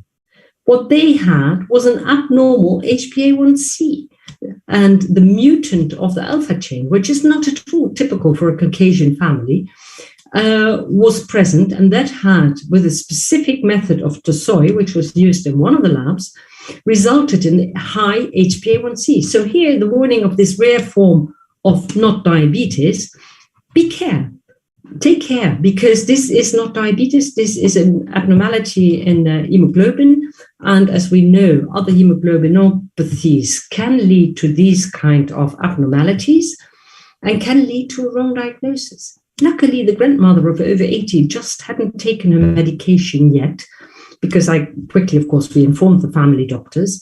The mother had stopped her medication because she said, I feel always so dizzy if I take this oral medication. So you see, doctor, I stopped it. So very important, if you take HbA1c as only measure, which in pediatrics should never be the case, be aware that different hemoglobinopathies can lead to the wrong diagnosis. The third clinical case, more frequent, I guess, even if it's a rare case, or a confusing case. Maybe that's better wording for this one. This boy participated in a weight-losing program, and he did really a good job. I think he lost 10 kilos. And when the program was stopped, he had 81 kilos 147. He had acanthosis nigricans. At that time, when he stopped the program, he had a normal HbA1c and a normal OGTT. A year or two later, we got a phone call from the grandmother of this boy. And she said he had done a brilliant job. He had lost weight so well over the last 2 months. But now she was kind of getting a little bit worried because he was drinking more, and she had done a blood sugar level because she herself had diabetes. And the blood sugar was over 360 milligram per deciliter. You can see he had lost 20 kilos. He was tired. And when we did further analysis, before I would again love to ask you this question. I guess a lot of people would think he would have a decompensation of his type 2 diabetes. However, he had ketoacidosis. 25% of up to 25% of newly diagnosed patients with type 2 diabetes can have this, but he had all antibodies positive. So he had classical type 1, but obesity as well. And regretfully, I have to say, he's back to his previous weight, which was around 130. He's now taller than 147, but still he's having a massive overweight or obesity. But he has a classical type 1 together with insulin resistance based on his weight. So diabetes is giving care, and diabetes is always critically considering who you've got in front of you and work together within a team and work together with the patients here in the mountains in Italy. I would like to thank you for your attention and invite you all to the meeting we'll have in Abu Dhabi, not far away from India, in October, where we'll have, I hope, again, a face-to-face meeting for ISPAT. Thank you.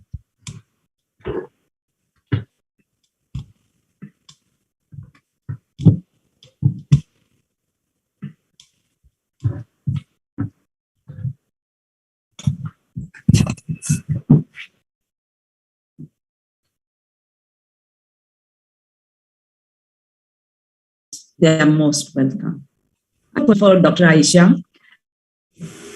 Dr. Aisha, what we have been saying is that when they come in first trimester, their A1Cs are in the second trimester. You have experience with the pregnancy outcomes and hyperglycemia. So what is your experience about the pregnancy outcome? Can you kindly repeat the question because your voice dropped?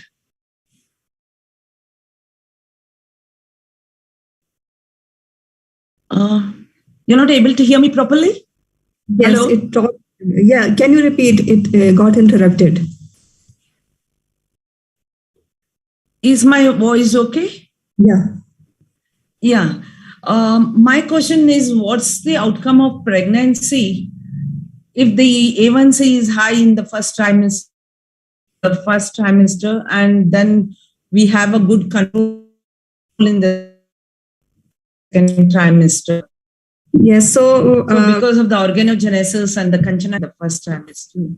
So what I have seen that if the woman is presenting to their doctors really early, so maybe just they have missed a cycle and have tested their glucose level, tested their pregnancy, and they know that they are pregnant, and they come to us very early and are able to achieve a good control within next 7 to 10 days. So at that time, maybe the burden of disease and the burden of malformations is not that intense.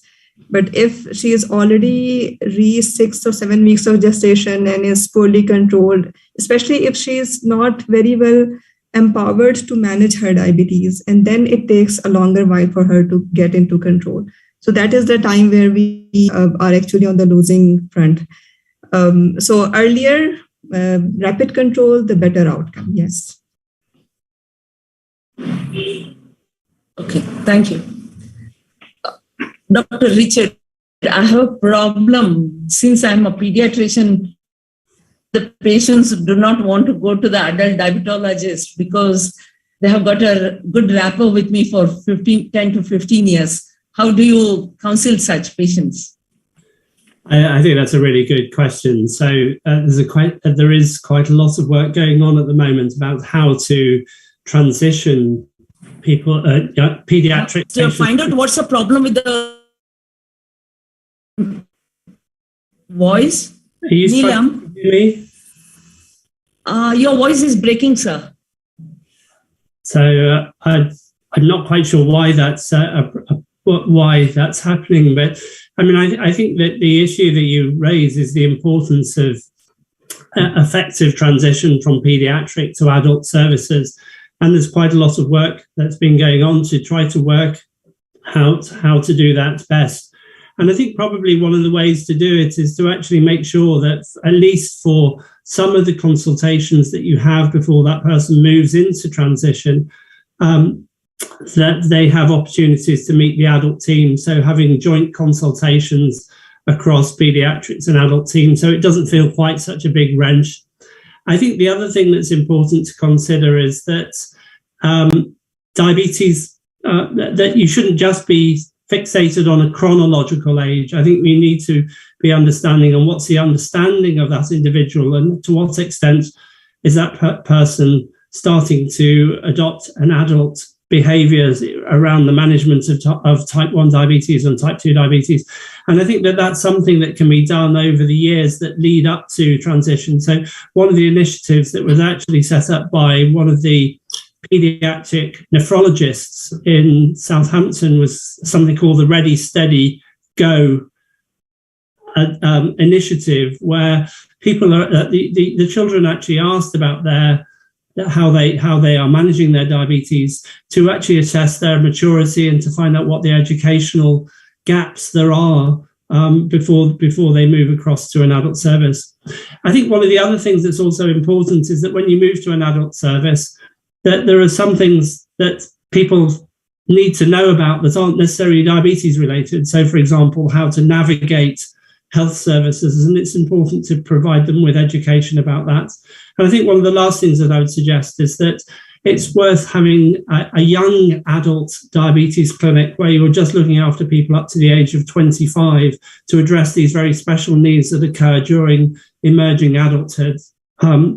And I think that can also help. One of the two other things that we've done locally is so we actually have a specialist nurse specifically to look after transitional patients, and we also actually have a social care worker to again help people with those navigational issues, more the social issues of moving care rather than the medical issues.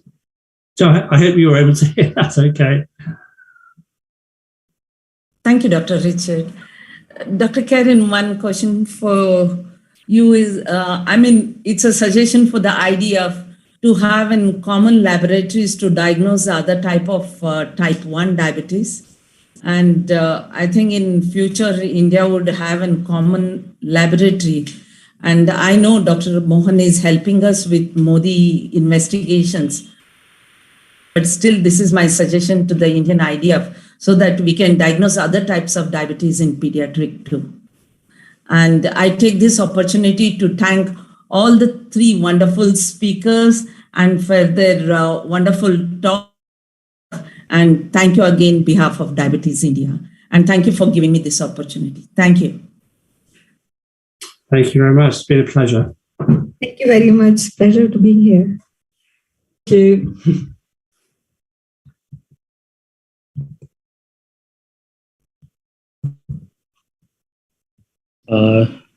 Is the session ending now?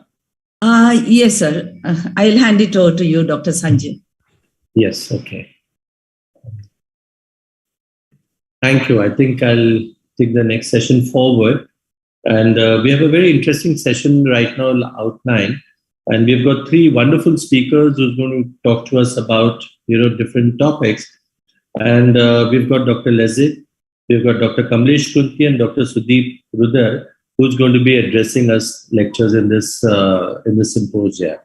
And our first lecture starts with Dr. Lezit, who's going to give us a talk on responders and non-responders to SGLT2 inhibitors and GLP-1 RA, possible mechanisms and opportunities. Just to introduce Dr. Lezek, he is a specialist in internal medicine, specialized in the diabetology, and is the head of the Department of Diabetes and Internal Disease at the Medical University of Warsaw. He graduated from the Medical University of Lodz. In 1994, he held foreign training and scientific internships at Oxford, London, and Wakefield, Maastricht in the Netherlands, and Miami, USA. In his clinical practice, he focuses on the diagnosis of carbohydrate tolerance disorders and treatment of type 1 diabetes, type 2, The results, it seems to have worked diabetes accompanying other diseases, and complications of chronic diabetes, primarily in circulatory system, nervous system, eye organs, digestive system, kidneys, and particular attention is devoted to the use of oral agents and insulin. He was a director of the ESD postgraduate course. So I think we'll all be loved to hearing Dr. Lezek on his talk. So over to you, Dr. Lezek. Yes. Hello. It's a great pleasure to be again with you and to be part of Diabetes India. And I will try briefly to present the topic of pretty high, quite important nowadays, and something which we've seen very recently using all the new drugs. Let me start to share my screen. I hope you can see it, although I do have, hold on, maybe I will,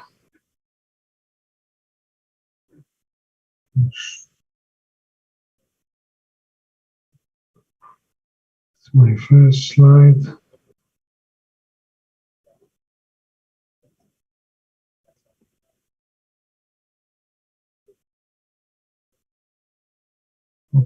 Hope you can see it now, more or less correctly.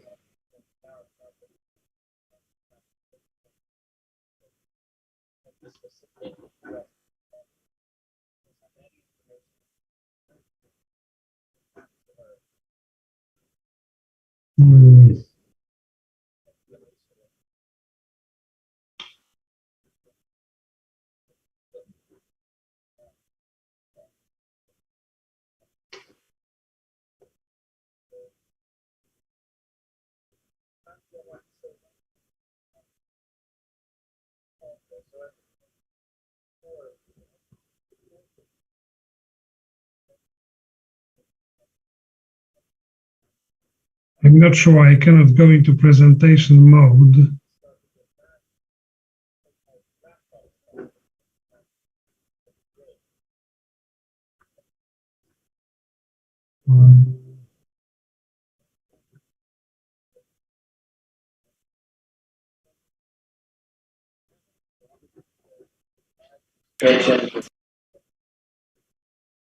Once again.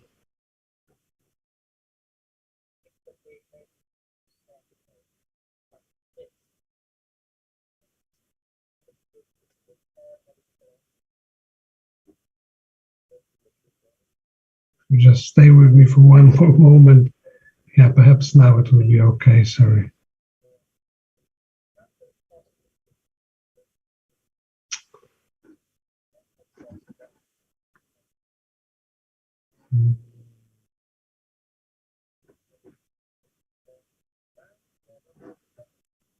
Sir, may I share your recorded video? Yeah, I think, hold on a moment, something's wrong with my computer, but perhaps in a moment, let me try once again. It's coming, sir. Yes. Can you see it now? Yes, perfect. Okay. So it's the question I want to describe and try to reply to it. Why we see patients who are responding very well and not responding really to SGLT2 and GLP-1 receptor agonists. GLP-1 receptor agonists are really changing the way we treat diabetes worldwide, more in more advanced and richer countries, less in countries who are still struggling, but nevertheless, they started to be used in any country with patients with diabetes. And as we know, the action is very multiple, is compound, and GLP-1 receptor agonists affect almost any tissue in our body. Eventually, they lead to glucose reduction, weight reduction, appetite reduction, which is very important, and cardiovascular protection. On the other hand, SGLT2 inhibitors have also very multiple effects on the body. However, their mode of action is very simple. GLP-1 receptor agonists, as the name says, they stimulate receptors.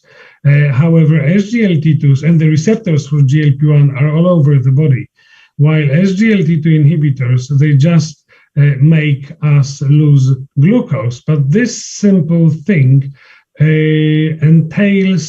initiates number of metabolic changes in the body, which eventually help the heart, as in this picture, but also the kidneys, and they are also very powerful cardioprotective agents.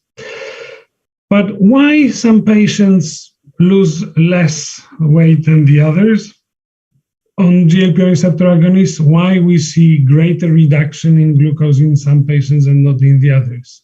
That is still unclear, and it's frustrating because some patients expect excellent results from these drugs, both in terms of glucose reduction, weight control, while it doesn't happen, and this is awkward both for the patient and for us as doctors.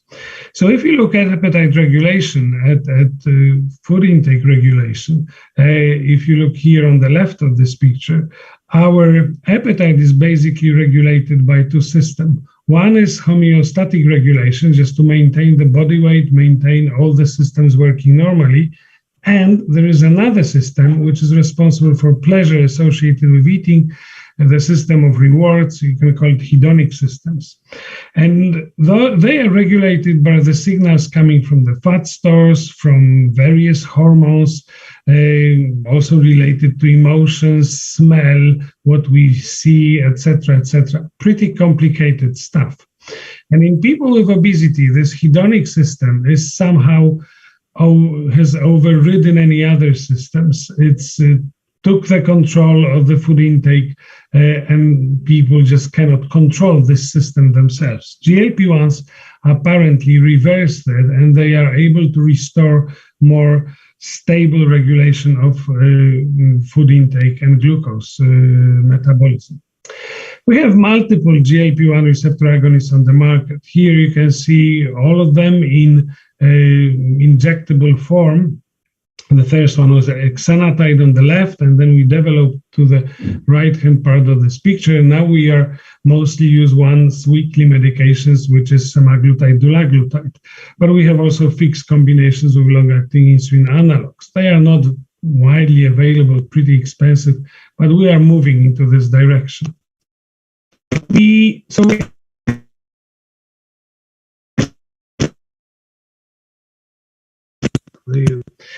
We learned quickly that these drugs lead to weight loss. Here, one of the first studies with liraglutide used for obesity with a dose of 3 milligrams. And the patients, as you can see, at the highest dose could lose as much as 12 kilograms of body weight, which is an excellent result. But the real breakthrough, and this is what is really happening in Europe and the US, is the arrival of semaglutide, which is able to make people with diabetes lose over 10 kilos of body weight at a higher dose, 2.4 milligrams, still keeping HbA1c at 6.5 and not going too low. And we also learned that in sheer obesity without diabetes, semaglutide may lead to even 7 kilograms of body weight within a year. And this weight loss is stable, nothing really happens here, and the drug is basically well tolerated, just nausea, very rarely vomiting. So we suddenly received the drug, which is very successful in treatment of obesity and type 2 diabetes. However, the difference in response is really pretty wide. Last year, almost a year ago, FDA licensed semaglutide at the dose of 2.4 milligrams to treat obesity, as we all know. But the breakthroughs are really ahead of us. Just 3 weeks ago, we saw the results of a Sermon study with tirzepatide, which is a dual double agonist, GIP and GLP-1 receptors agonists. And here you can see on the right of this figure that the patients within a year may lose almost 24 kilograms of body weight, still with pretty good tolerance. So this is an amazing stuff, amazing results, still large variety in response. And this is shown here. This is the study comparing dulaglutide and semaglutide. And the figure in the bottom left-hand corner shows different reaction with the body weight on these drugs. We can see that semaglutide of 1 milligram led to the greatest weight loss, while dulaglutide 0.75 to a smaller, and dulaglutide 1.5 also smaller. But if we look here, which is semaglutide, if we look at glucose levels, for example, look at fasting plasma glucose, which is on the left-hand side at the top, we can see that some of those curves with different doses of sema and dulaglutide are superimposable. So probably the differences we see between the drugs is about the dose. This is one thing. Hormones, we frequently do not know what's the maximum dose of the hormones. We started with both dulaglutide, semaglutide at lower doses. Now we are got to 2.4 milligrams with semaglutide and 4.5 milligrams with dulaglutide we can use for either obesity or diabetes. But if we think about insulin has no maximum dose. If we look in the books, pharmacology books, there is no maximum dose of insulin. The insulin must be given at the dose where the glucose level is correct. And this variability is pretty clear. If we look at this figure, which was published by Michael Nauk, #1 name in incretin studies, this is the relationship between the variability, this is coefficient of variation, in HbA1c reduction and weight reduction. And if you look at the top line here, which is albiglutide, this is the drug where variability in body weight reduction is really high, smaller with HbA1c, and the most stable in terms of HbA1c and body weight reduction variability is semaglutide. However, they are different in the case of most of the drugs. So the drugs are more predictable in terms of lowering glucose, less predictable in terms of lowering body weight. And that's no wonder, because if we look at any new drugs which regulate weight loss, or glucose for that matter, we may see some average reduction as shown here at -5% of weight loss. But moving left side or right-hand side or left-hand side, we will see greater or smaller response to the drug. This is how drugs work. This is the biology of pharmacotherapy. And that's this being able to predict how much patients will lose weight or how much their HbA1c will improve is important.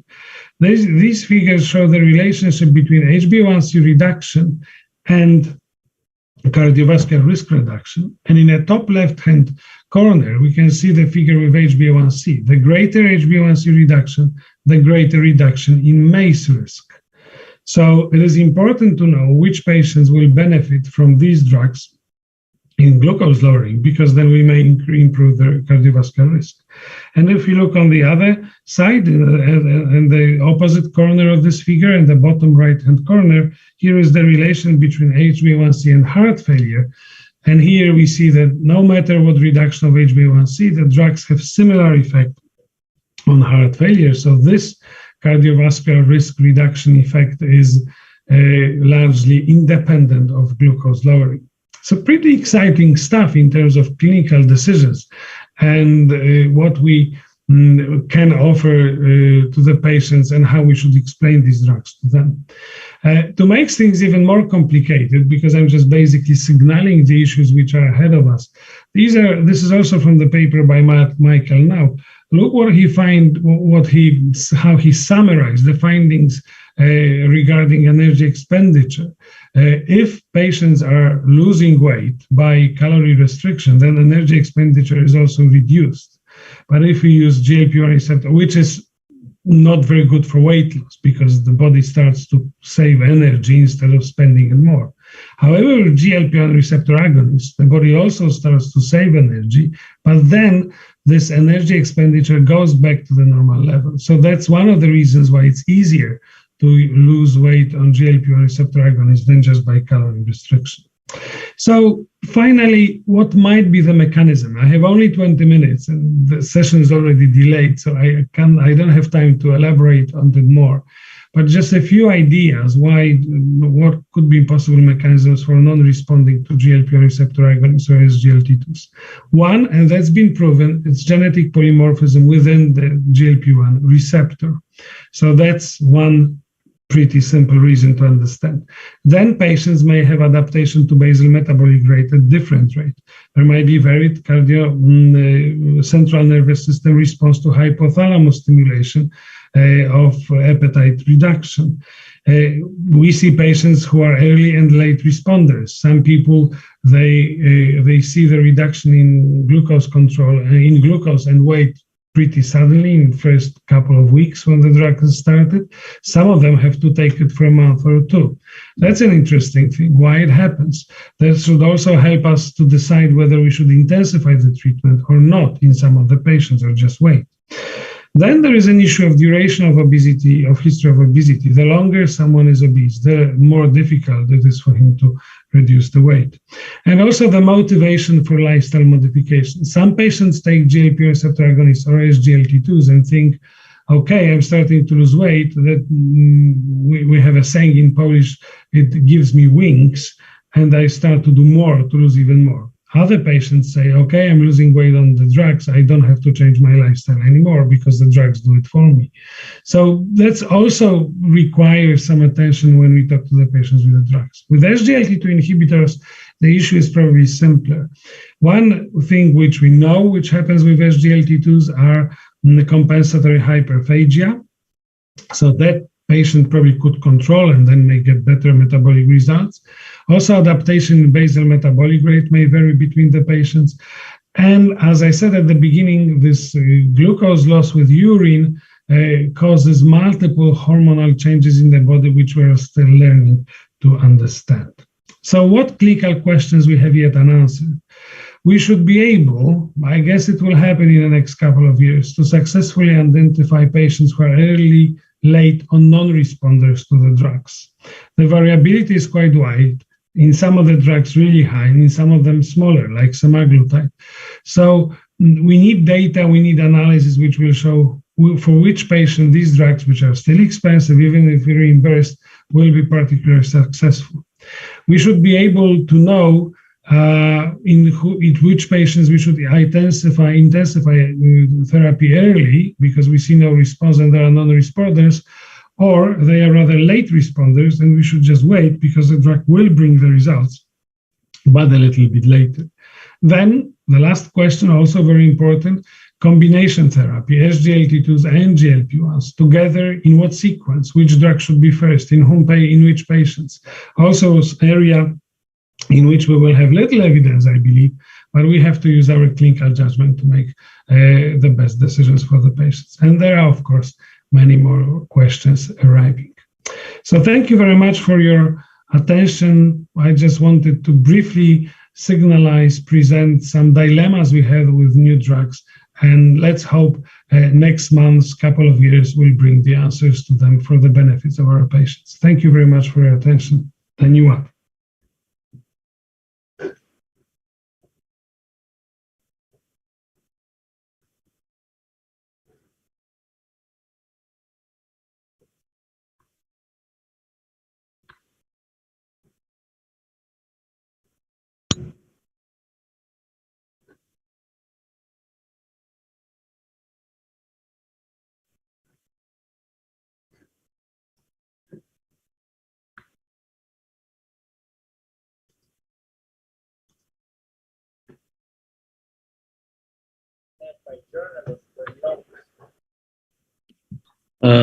Thank you, Dr. Lipzik. And do we have any questions for Dr. Lipzik?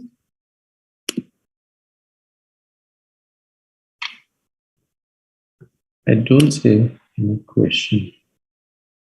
3721 का checkbook नहीं 5021 So thank you very much, Dr. Lezek. I think we've had an excellent discussion and very obliged for such a nice talk that you've given us. Thank you so much. Thank you.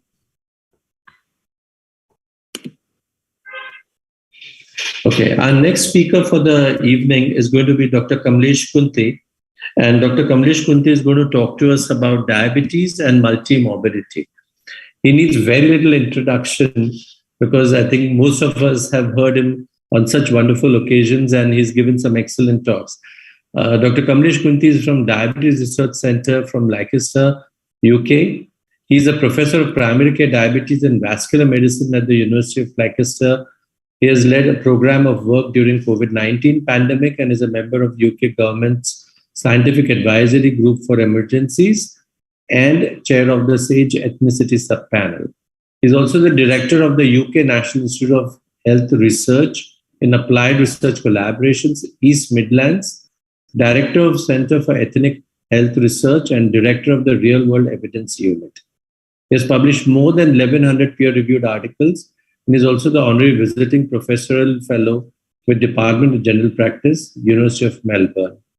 He's named as top 20 diabetes researchers globally by expert scale, and he has won numerous awards nationally and internationally, including the Sardar Vallabhbhai Patel Award for Excellence in Medical Research in India, Primary Care Diabetes Society Lifetime Achievement Award, Diabetes Philippines Augusto de Latuna Endowed Lecture Award, and Primary Care Diabetes Europe Paul-Chrome Award.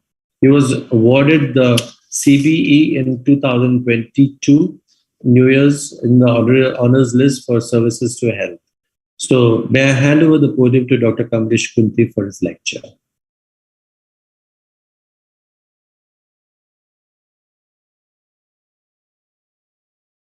This meeting is being recorded. Hello, thank you very much, Dr. Bansi and the team for the kind invitation. I'm sorry I can't be with you in person. Today, I'm going to be talking about type 2 diabetes and multimorbidity. This is probably the future of diabetes management.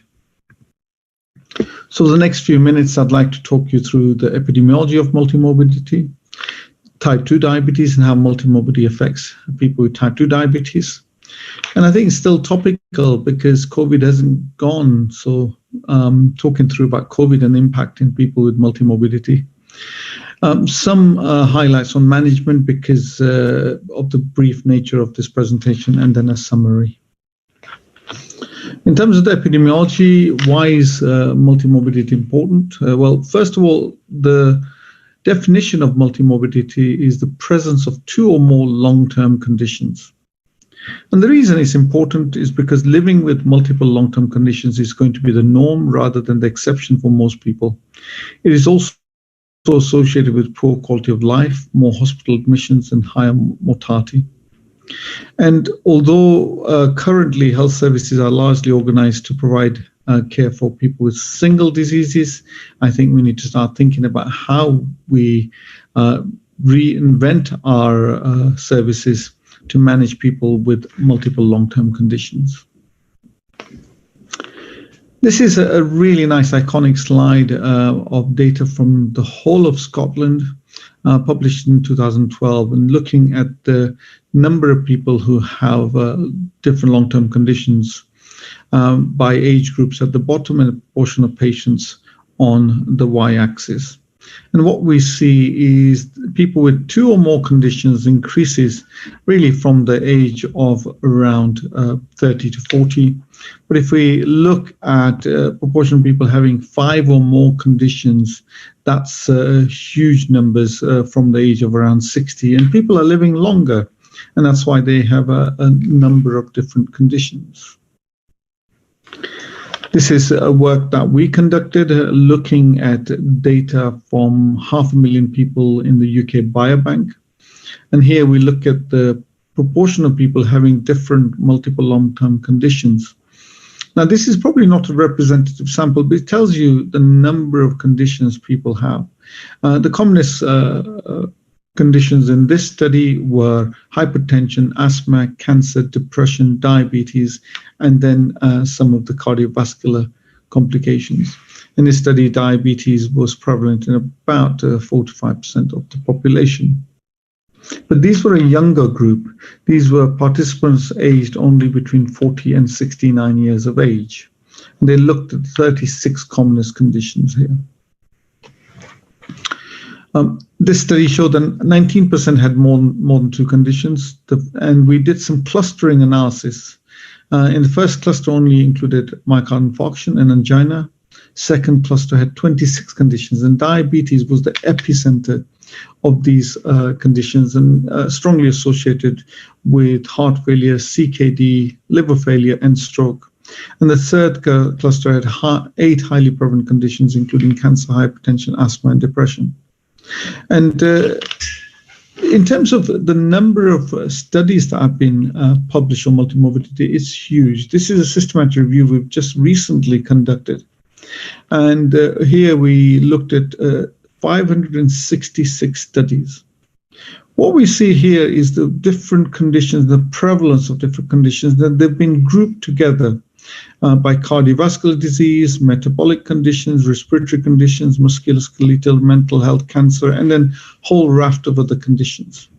What we see here is the commonest conditions grouped together that are present in most of these studies is cardiovascular disease, about 98%, and metabolic and endocrine disease, about 97%. So you can see cardiometabolic conditions as the commonest multimorbid conditions that are prevalent at population level. The others are obviously cancer and respiratory conditions and musculoskeletal conditions.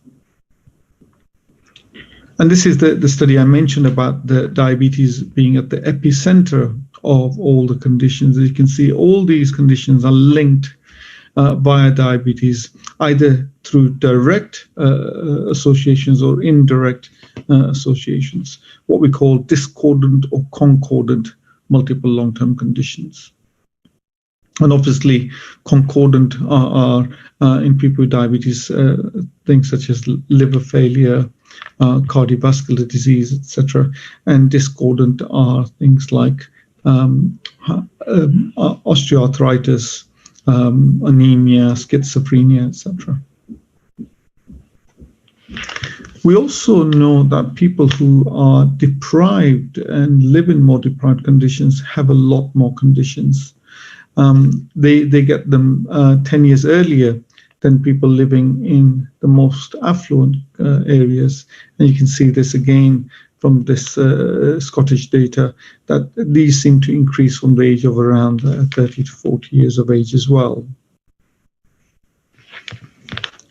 We also know that mental health problems are strongly associated with the number of physical conditions that people have.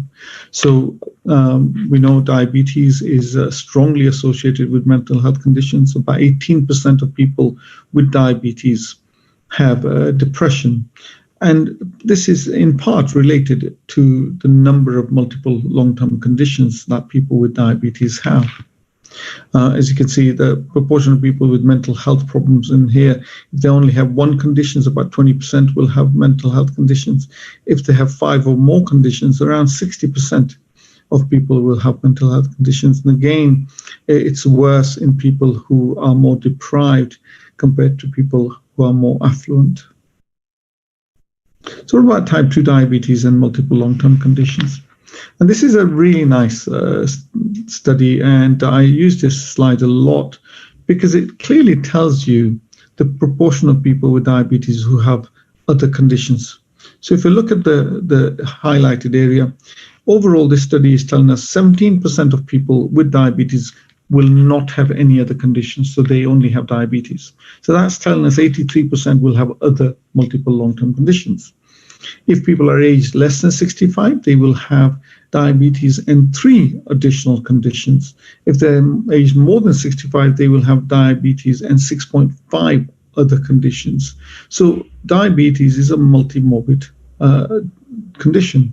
And the conditions that they have are cardiovascular disease, hypertension, heart failure, stroke, atrial fibrillation, COPD, arthritic conditions, and as you can see, depression as well.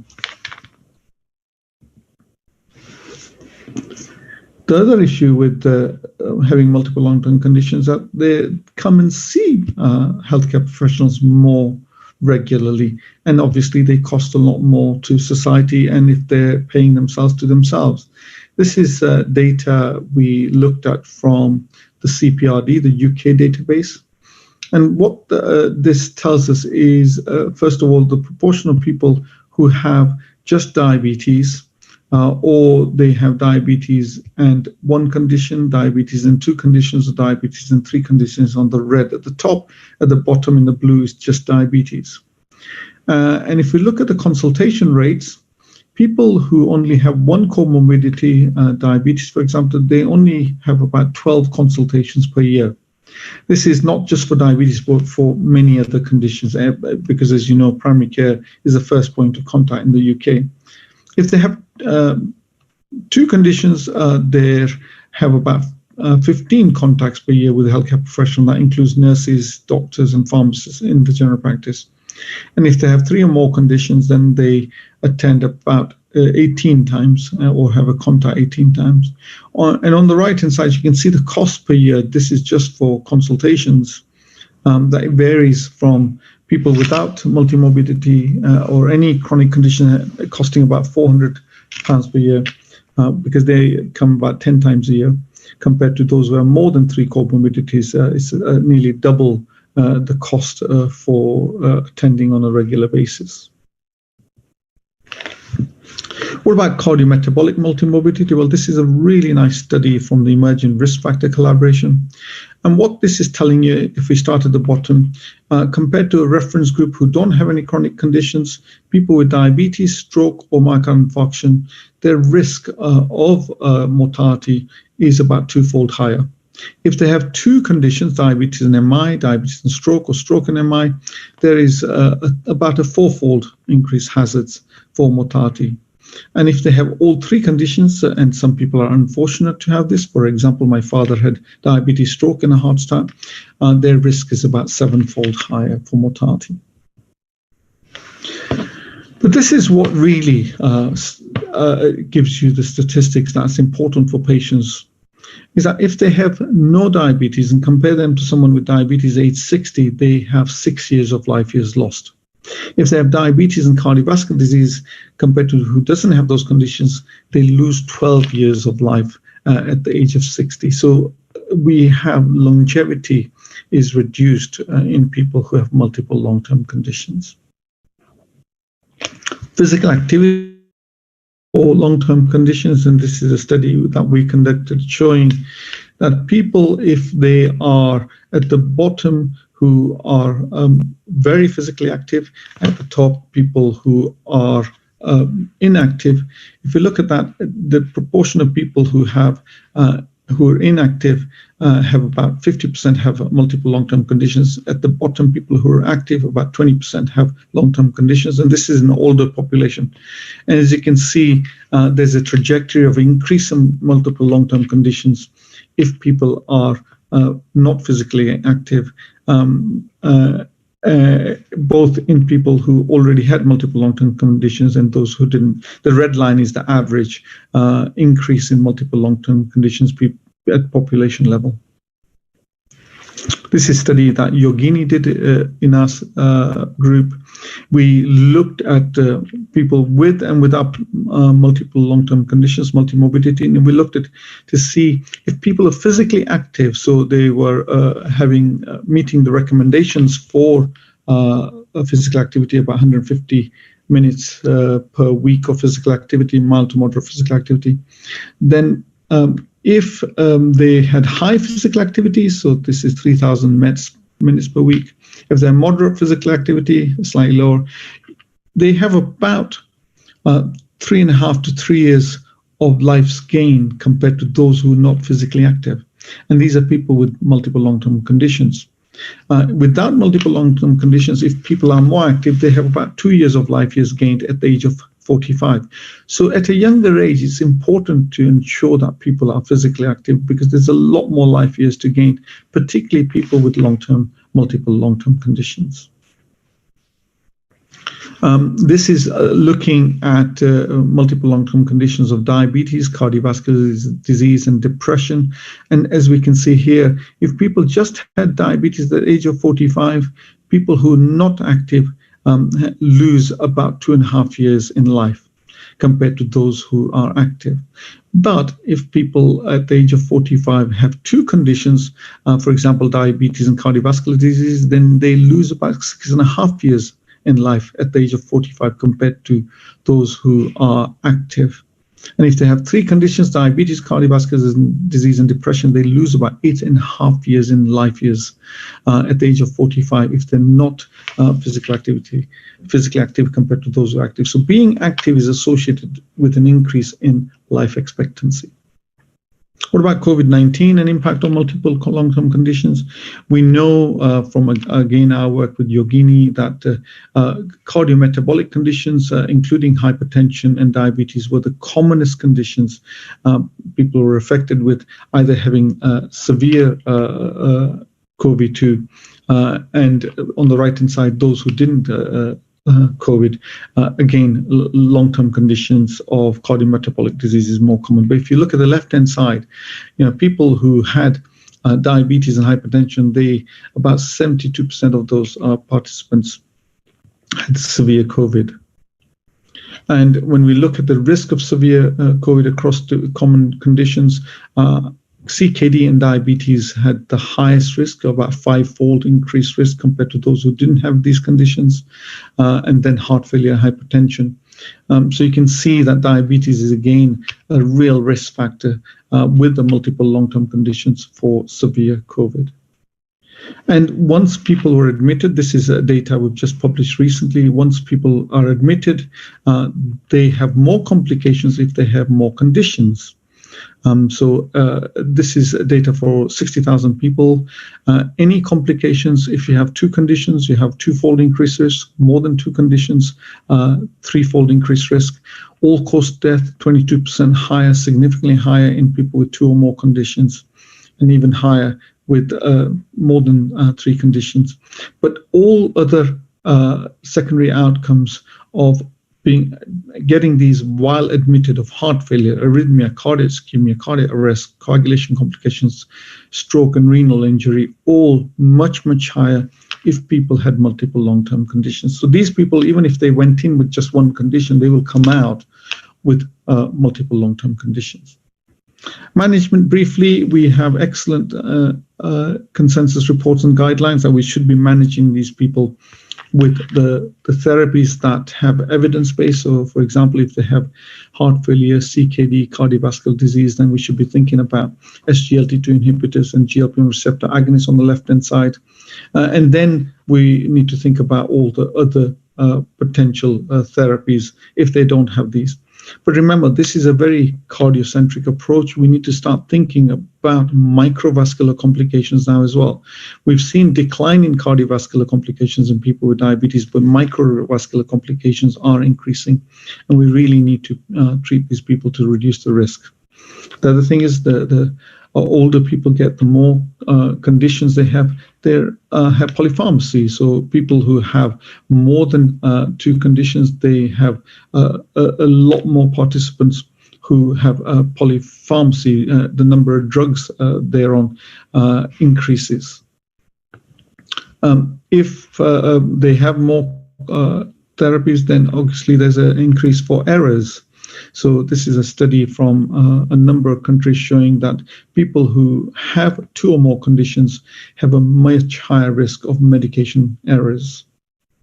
We know also polypharmacy is associated with risk of falls. This is a study that Nafisa conducted from our group. So if people have more than 5 conditions, then their risk exponentially increases for increased risk of falls. So, for example, if the people are on 6 or more drugs, they have a 31% significantly increased risk of falls compared to those who are not on any drugs. If they're on 10 drugs, they have a 50% increased risk of falls. There's also complexity, and complexity raises issues with adherence. So the more medications people are on, the less adherent they're on. So they'll have adverse events because people are not adherent. So this is data showing if they're on one therapy, They will be adherent 80% time, 2 therapies, adherent about 65% time, 3 therapies about 40% time. And people with cardiometabolic multimorbidity, they're on a lot more therapies than that.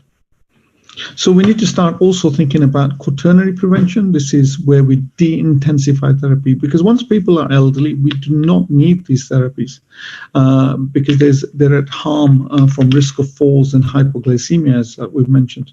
So this is a systematic review conducted by Sam Saidu in our group, 10 studies. And overall rates of de-intensification ranged from about 13 to 75%. So we can safely de-intensify medications, and there was no deterioration in HbA1c, hypoglycemic episode, falls, or hospitalization de-intensification. So it's safe to stop therapies when appropriate to do so, when patients don't need these therapies. So we really need a holistic, individualized approach in managing people with multiple long-term conditions. We need to ensure lifestyle is optimized, as I've shown you. They need to be on early glucose-lowering therapies, multiple risk factor control with all the therapies that are available. We need to avoid inertia, and where appropriate, try and incorporate the evidence-based therapies of SGLT2 inhibitors, so GLP receptor agonists in those with established or high risk of atherosclerotic cardiovascular disease, kidney disease, or heart failure. Because long-term, we want to reduce risk of microvascular and macrovascular complications and adding further multiple long-term conditions in these patients. So in summary, I think multimorbidity is now a norm for people. It contributes significantly to health inequalities. And we need to now start thinking about how we can better support people with multiple long-term conditions. Rather than treating diabetes on its own, we need to manage people holistically rather than as a single entity. And we now know type 2 diabetes is occurring at a much younger age, and patterns of multimorbidity will be changing. And so we start need to think about new ways of working, multidisciplinary approaches on how to manage people with long-term conditions and prevent further clusters of multimorbidity occurring. Thank you very much for listening. Thank you very much, Dr. Kamlesh. This was a recorded. I don't know whether Dr. Kamlesh is logged in for Q&As. Okay. I think we'll move on to the last lecture of this session. And we have an excellent speaker with us, Dr. Sudhir Bhandari. And just a brief about Sudhir Bhandari. He's a clinical endocrinologist at Life Fourways Hospital in Johannesburg. He's an honorary consultant at the Charlotte Maxey Johannesburg Academic Hospital. He's the associate lecturer at the University of Witwatersrand in the field of internal medicine and endocrinology, and the student of philosophy at the Vedanta Academy in India. So over to Dr. Sudhir Bhandari, and he'll be addressing us today on diabetes, the role of culture and ethnicity. So Dr. Bhandari, to you. Thank you, Dr. Sanjay, and greetings from South Africa. I just want to confirm that you can hear me and see my slides on the screen. Yes, we can. No problem. Okay. Thanks again for this opportunity. It's more of a personal interest talk and a little less academic than the previous talks. It's a tough act to follow when you're speaking after Professor Kunti. We had the pleasure of meeting some time ago, and we discussed some of these issues over pizza in Rome. The idea of this talk was based on my personal experiences in a country where we have a high prevalence of diabetes in a multi-ethnic society, but the whole idea of lifestyle and culture is a topical one. So this talk is a little less physiological or pharmacological and a little more political and philosophical to instigate thought and perhaps some action. It's a critical thinking piece more than anything else. So we've seen diabetes spread across the world. And, when we were younger, 30, 40 years ago, we used to talk about diabetes as a Western pandemic. And now it's spread across the world. And what I argue is that it's very prevalent in the so-called Eastern philosophical countries of the world, like China and India, where culture was a completely different idea to what we know today. What we call a Westernized culture is completely different from that. Now, this article is a commentary. It's written in the Lancet, and I would invite you to have a look at the details of the article. The Art of Medicine looks at diabetes and race in the USA. And if you look at the history of diabetes since the late 19th century, it offers us what we call a cautionary tale about how judgments about guilt and innocence and assumptions about whose bodies are civilized and whose are primitive can become baked into framing medical disease. The example is in the old days, minorities would suffer more diseases like infectious diseases like TB, pneumonia, yellow fever, smallpox. So diabetes was seen in those days as a disease of civilized people, and cancer and heart disease were amongst those. And then when we started seeing diabetes increase in minority groups, the allegation in the past prior to that was that patients in minority groups were immune to diabetes because they had alleged racial inferiority. But when that diabetes started presenting itself in ethnic groups or minority groups, then they went to theories of hunter-gatherer genes, suggesting that our bodies are more primitive. Now, this is not a judgment on anyone. I'm just giving you the history of things and how certain ideas can become embedded in our language of medicine. Because when you go through it then, and this is a nice summary taken out of a high-impact journal, Nature Reviews Endocrinology, the top list is defined as non-reversible risk factors here. And I would argue that, look, older age, genetics are certainly, and family history are non-reversible risk factors. I think socioeconomic status is something we need to think about. It's something that is reversible in the long term, but may take some time. And then to put non-white ancestry as a risk factor there, I understand where the scientific paradigm comes from, and I'll explain that in a second. But when you start labeling being of an ethnic origin other than Caucasian as a risk factor, there's an undertone which doesn't sit very well. There's something inferior about being born non-white. And you got to look at the socioeconomic context in which disease happens. There may very well be some genetic differences, but what influences the expression of certain genetic risk is ultimately environment and our interaction with it. And these remain the most modifiable risk factors. And I think we don't give it as much attention as we need to, because we tend to over biomedicalize a problem and purely look for pharmaceutical approaches. And I think that there's a balancing scale that needs to be looked at. So ethnicity is relating to large groups of people classed according to a common racial, national, tribal, religious, or linguistic background. And the definition of culture I'll go through is something we need to look at very, very deeply, because if we say modern culture is to do everything modern, and this is modern civilization, then I would ask the question, what do we mean by civilization? Is it not a more mature, objective way of life? Or is it simply that technology is advanced, so we got to take in everything? If everybody is drinking soft drinks, should we also drink soft drinks and just call it culture? It's a question that needs to be asked, and we need to investigate that properly. And they're disturbing numbers. I mean, you look all around the world where ethnic minorities exist. African Americans above the age of 20 years have higher rates of diabetes, of diagnosed and diagnosed.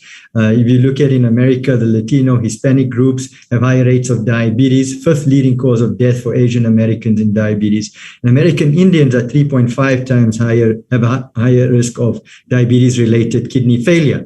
Now, in South Africa, here, our data is not great, but certainly in our national guidelines, it's the Asian and so-called colored population. Colored is an unfortunate term we use in this country for people of mixed racial origin. And this is from the old slave trade that occurred pre-apartheid era. During those times were the mixings of certain populations, and this group of people in especially the Cape area are called colored population. And we see in these mixed ethnicities higher prevalence of diabetes. And then when you look around the world as well, if you look at the prevalence of diabetes of ethnic groups living in the US versus the countries of origin, once a certain ethnic group is in the United States, the rates of diabetes are higher. So certainly it's the environment playing a big role there, what we call a westernized culture. But then when you look at the prevalence of diabetes in various US ethnic groups, I mean, you'll see that it's higher in the ethnic groups versus Caucasian population, suggesting that there may be a genetic predisposition in ethnic groups versus the Caucasians. And surely that needs to be investigated and understood better to develop better treatments or precision medicine. But then we're not emphasizing the lifestyle part. So the Western lifestyle being adopted and through migration has led to what we call, and I was interested in this word, acculturation, so a loss of a culture. And it's important to be aware of that. So this new lifestyle, what we call westernized, is a diet of reduced fiber, increased consumption of animal fats, and processed carbohydrates. We call it a westernized diet. The problem I have with this is that we've so normalized it that all our studies and search for solutions to diabetes is still done in the context of a westernized diet. And my question is, if a population has been acculturalized, then what was in their culture that worked for them to prevent diabetes? And why are we not investigating that and putting it into public health policy more effectively and change this westernized diet then? Because if it's not working, why do we persist with it? And it's a bugbear of mine because we see it in this country as well, which is why I got involved with more advocacy work in things like sugary drinks tax and food labeling, etc. And then socioeconomic factors continue to play a role. Minority groups around the world are marginalized. There's racial and ethnic disparities which affect socioeconomic factors. And then the actual stress of urbanization, migration, and belonging to a minority group. When you take a person out of a village where they lived a very different type of culture in union with nature, where discussions with elders to resolve problems was part of the culture. And you put them into a city where you're isolated, you have to fend for yourself, and the culture is competition and getting ahead. These patients experience a lot of stress. And we know that stress can physiologically increase risk of diabetes, worsen outcomes, and indirectly through bad behavior modification can worsen or increase the risk of diabetes as well. And then it seems that certain ethnic groups are more predisposed to obesity, and that genetic predisposition is under study. But we do see, for example, in the Pima Indians, that diabetes is occurring at younger ages in certain minority groups. And that is diabetes without islet cell antibodies, normal insulin and C-peptide, suggesting a type 2 diabetes in younger and younger people. So this is just a slide I've put up as an example. If you look at the traditional diet of Japanese, it was fish and vegetables until the end of the 19th century. And when they go into Los Angeles or other parts of the US, the succeeding generation of Japanese Americans changed from a traditional diet to diet containing many complements. So what happens, and we see it here too, people come from the village into the city, and then there's the snacks between meals, the soft drinks, constantly eating. We don't need to do that, and we should not culturalize that as normal. So obviously higher fat, sugar, and sodium and calories in those diets. So if we're going to look at how to approach diabetes in certain minority ethnic groups or ethnicity. Yes, the genetic factors need to be studied, and I'll just highlight that in the next few slides. But on this side here, I think we need a revolutionary change into how we approach this part here, because what we need to do is we cannot go into this nutritionism where cultures have existed, understanding what a relationship with food means. We should be extracting that knowledge rather than turning it into an academic exercise and applying that knowledge to reverse diabetes. And perhaps those old cultures have knowledge on lifestyle that can be implemented in policy that governments can use rather than more academic. I think philosophy is necessary in medicine these days. And then obviously the combination of these two seems to lead to truncal obesity and fat distribution, which seems to be the common pathway in ethnic groups that is at higher prevalence. And then insulin resistance and beta cell dysfunction occurs. And we get this pandemic of what we now call diabesity, a combination of obesity and diabetes. And we see this And in terms of the genetic studies going on, and I'm sure Professor Kunti has a lot more research on this, where you're starting to identify certain genes that increase the risk or odds ratio of diabetes. And this will lead to later, perhaps more specific treatments, or help us decide which of our existing treatments we can apply with better precision to our patients. But that's the pharmacological approach, and it will continue. For all the evidence that's been identified, the most common pathway seems to be still this positive energy balance, favorable adiposity genetic alleles, which favor weight gain around the belly. We see it amongst the South Indian population here in our area of Durban, called KwaZulu-Natal, where Indians had migrated during the slave trade, and they have very high prevalence of diabetes and aggressive cardiovascular outcomes, negative outcomes, which is seen in South India as well now. And I believe Professor V. Mohan is doing a lot of work in that space. But we got to look at the Eurocentric nature of these genetic studies. This is an actual quote taken from this article, and perhaps look at more individualized studies within our regions to understand these pathways better. This here is already known to most people. I mean, the colors here are a combination of the colors here on the palette.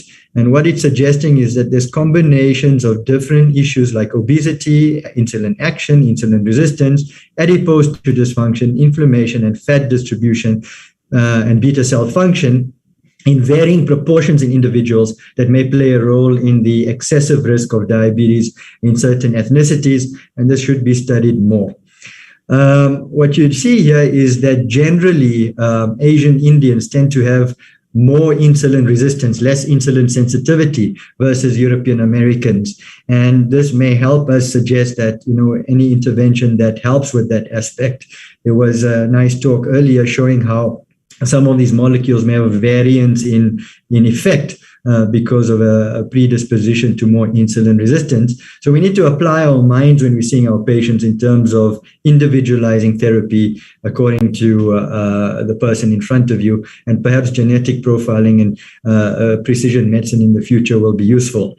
So I've already highlighted this sort of approach in terms of the management of patients with diabetes. I'm talking particularly about ethnic minorities now, but this here should be implemented early. We need to encourage our patients to perhaps even looking at getting back into a cultural type of diet. That's simple advice that doesn't need a lot of resources, doesn't need a lot of intervention. It's something they know already, something they understand, but the difficulty may be providing access within the new areas they're in.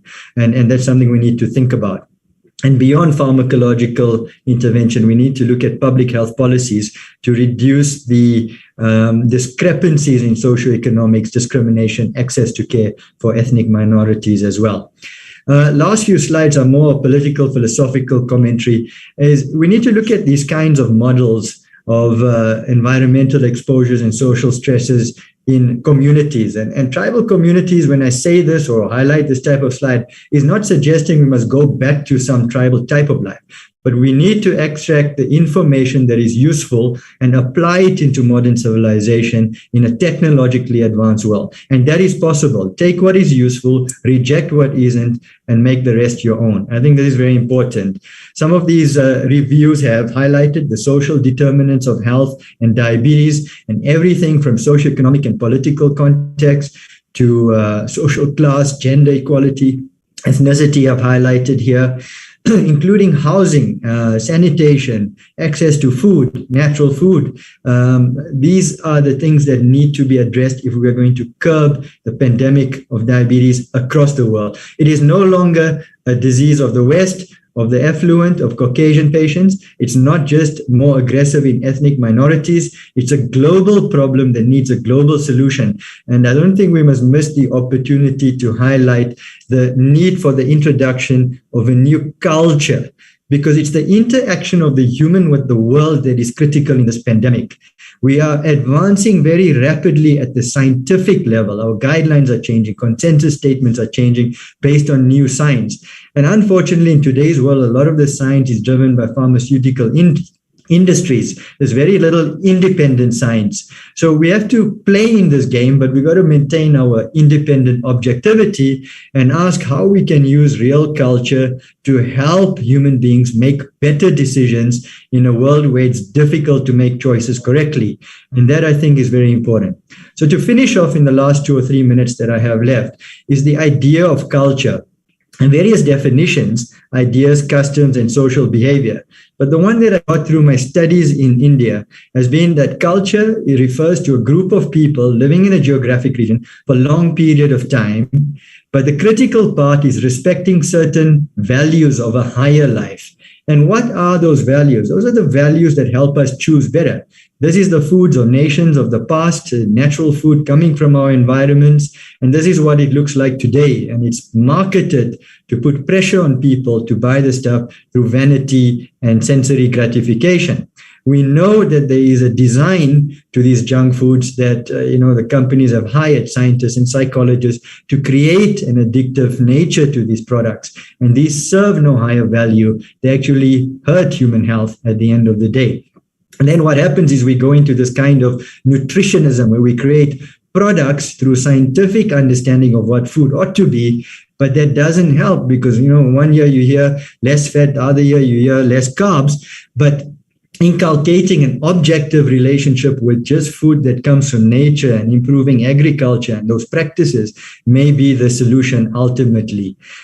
We have become very sedentary, and is this evolution or not? And how do we activate people? Professor Kunti just showed that being active can add a few years to your life.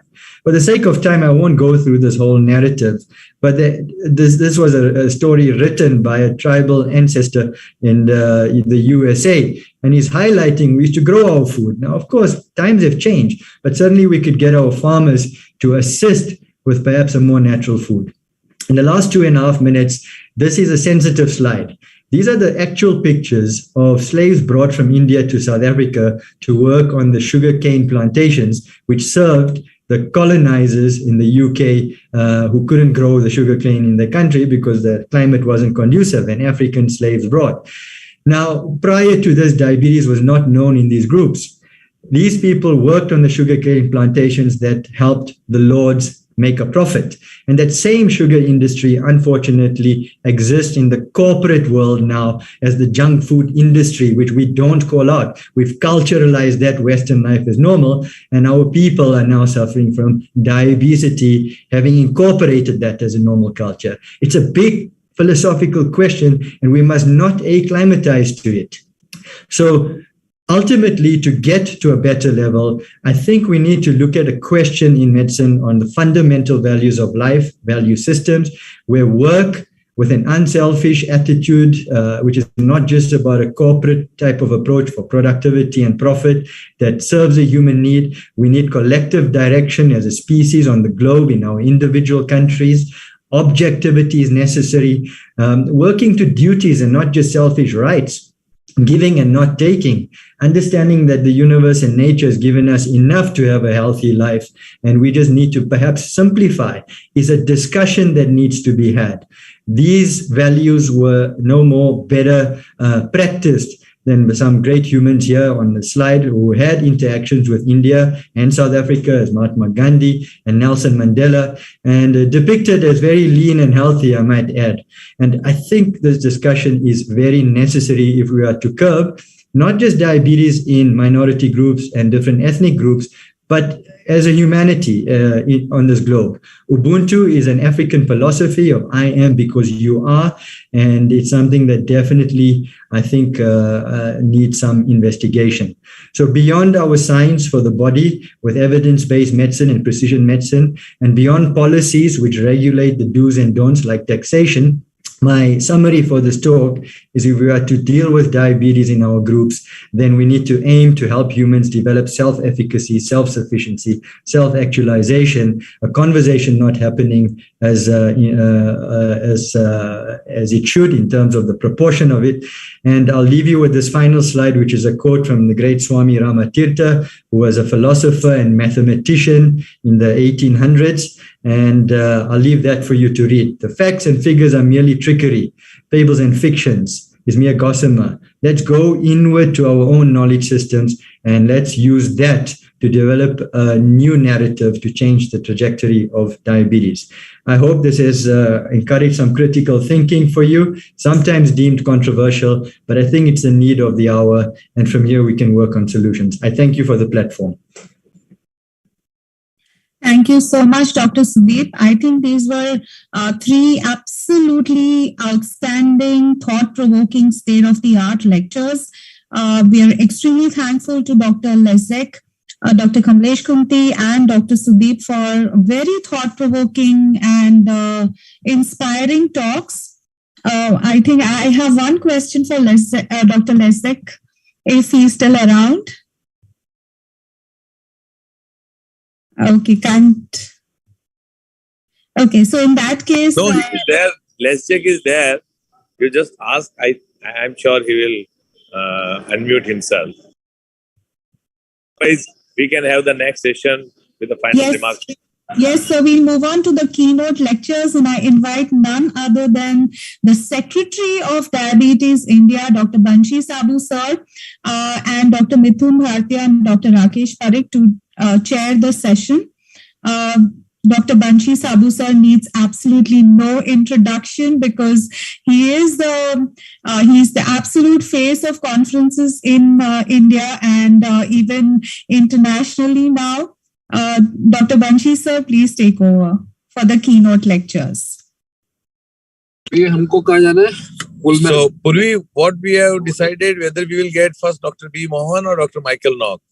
I think Dr. Nock is right here. So, sir, is that okay if you can just unmute yourself and also switch on the video? We can have your talk first. Dr. V. Mohan talk is recorded once, so you just ask Michael Nock whether he's comfortable now or will he be joining little later. No, that's fine. I'm fine with starting. Great. So I have that's great. I have to share my screen, I guess. No. Before that, Neelam is sharing your CV. Dr. Purvi, please introduce Dr. Michael Nock. Then we are really thankful to him that he could join live and giving talk for our World Congress of Diabetes India. An absolute honor for me to introduce Professor Nock, who has particular research interest in the role of gastrointestinal peptide hormones, incretins, GIP, GLP, and the rest in the physiological regulation of metabolism and has volumes of work in the field. He has contributed pivotal studies proving a therapeutic potential of GLP-1 in type 2 diabetes, also contributed to the development of incretin-based glucose-lowering medications such as GLP-1 receptor agonists and inhibitors of DPP-4. Additional areas of interest include spontaneous hypoglycemia, pancreas transplantation, cardiovascular complications, and so on and so forth. His scientific contributions have been honored with several awards, including the Ferdinand Bertram Award in 1993, the Werner Creutzfeldt Award in 2007, and the Paul Langerhans Medal of 2012 of the German Diabetes Association. He has served as a reviewer for all major diabetes journals and published extensively in books and peer-reviewed journals, including original articles, and has been quoted more than 57,000 times. His H index is 102, and he has been a highly cited researcher. Was voted amongst that in 2019. Professor Nock is also a member of a number of professional societies, including the German, European, American Diabetes Association, and the International Diabetes Federation. Without much ado, sir, we welcome you to Diabetes India, and it's an honor to have you with us.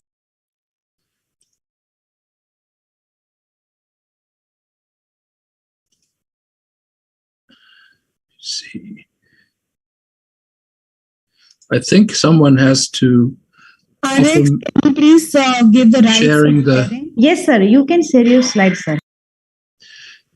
Great. So then please briefly confirm that you see the slide.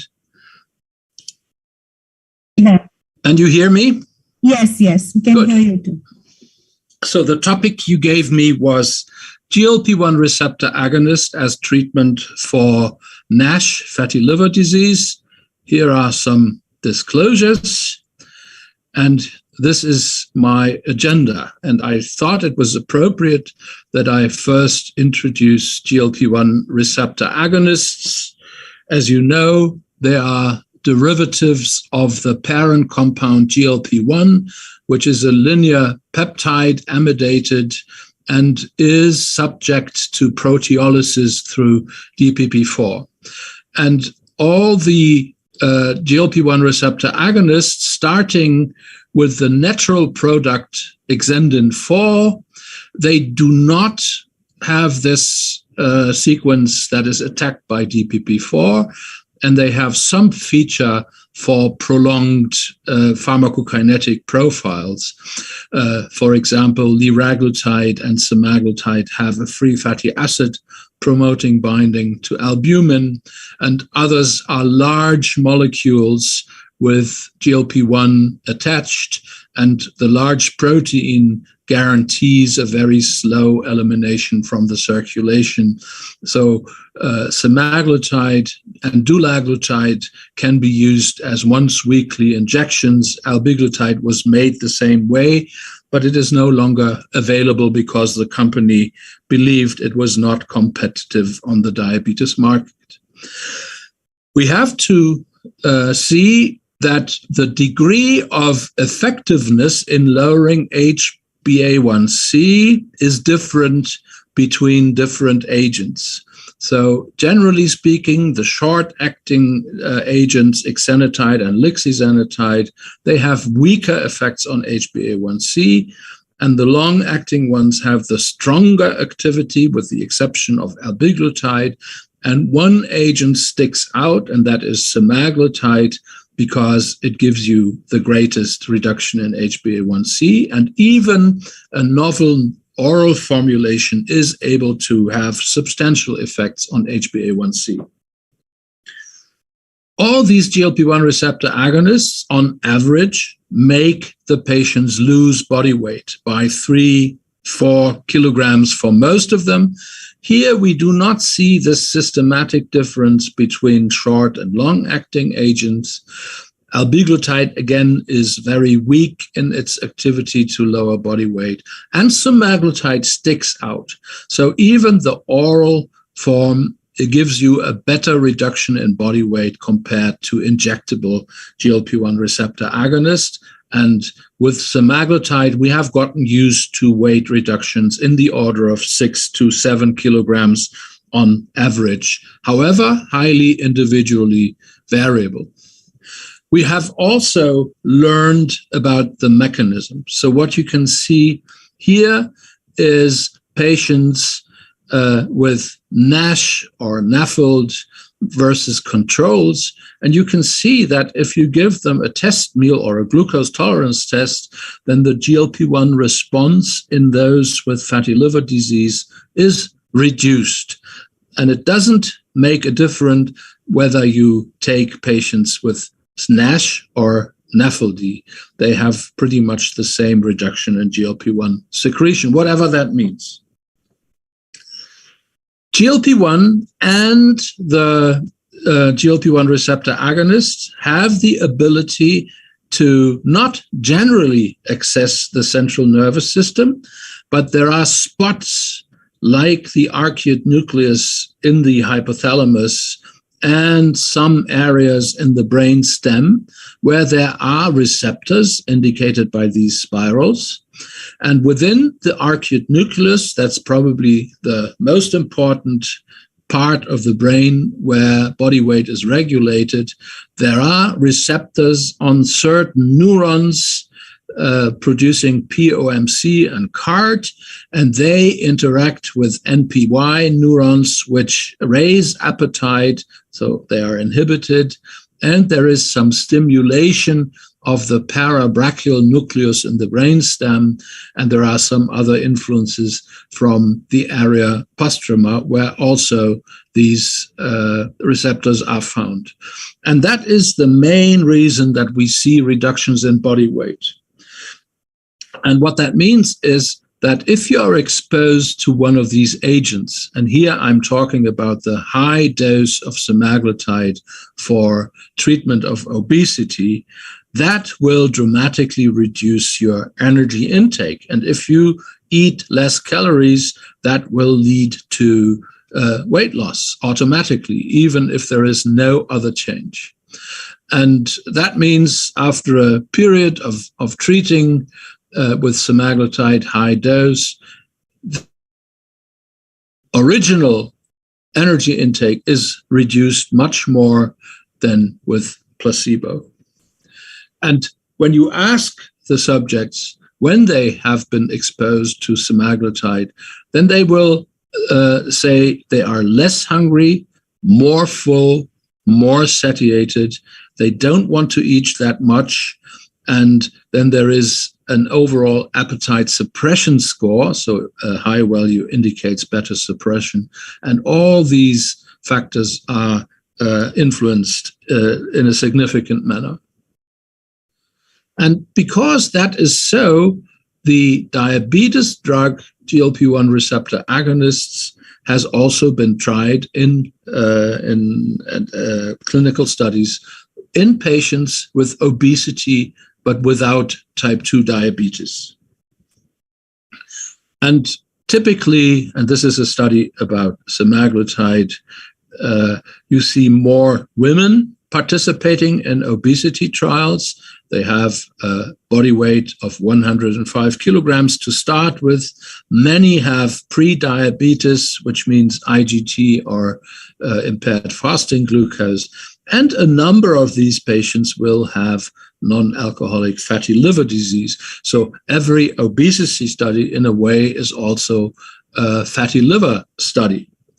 And now you see with this high dose of semaglutide that the patients over a period of more than 1 year lose approximately 15% of their original body weight. So this is more than what you have seen in diabetes trials, and that may be due to the fact that they are non-diabetic subjects and also the high dose.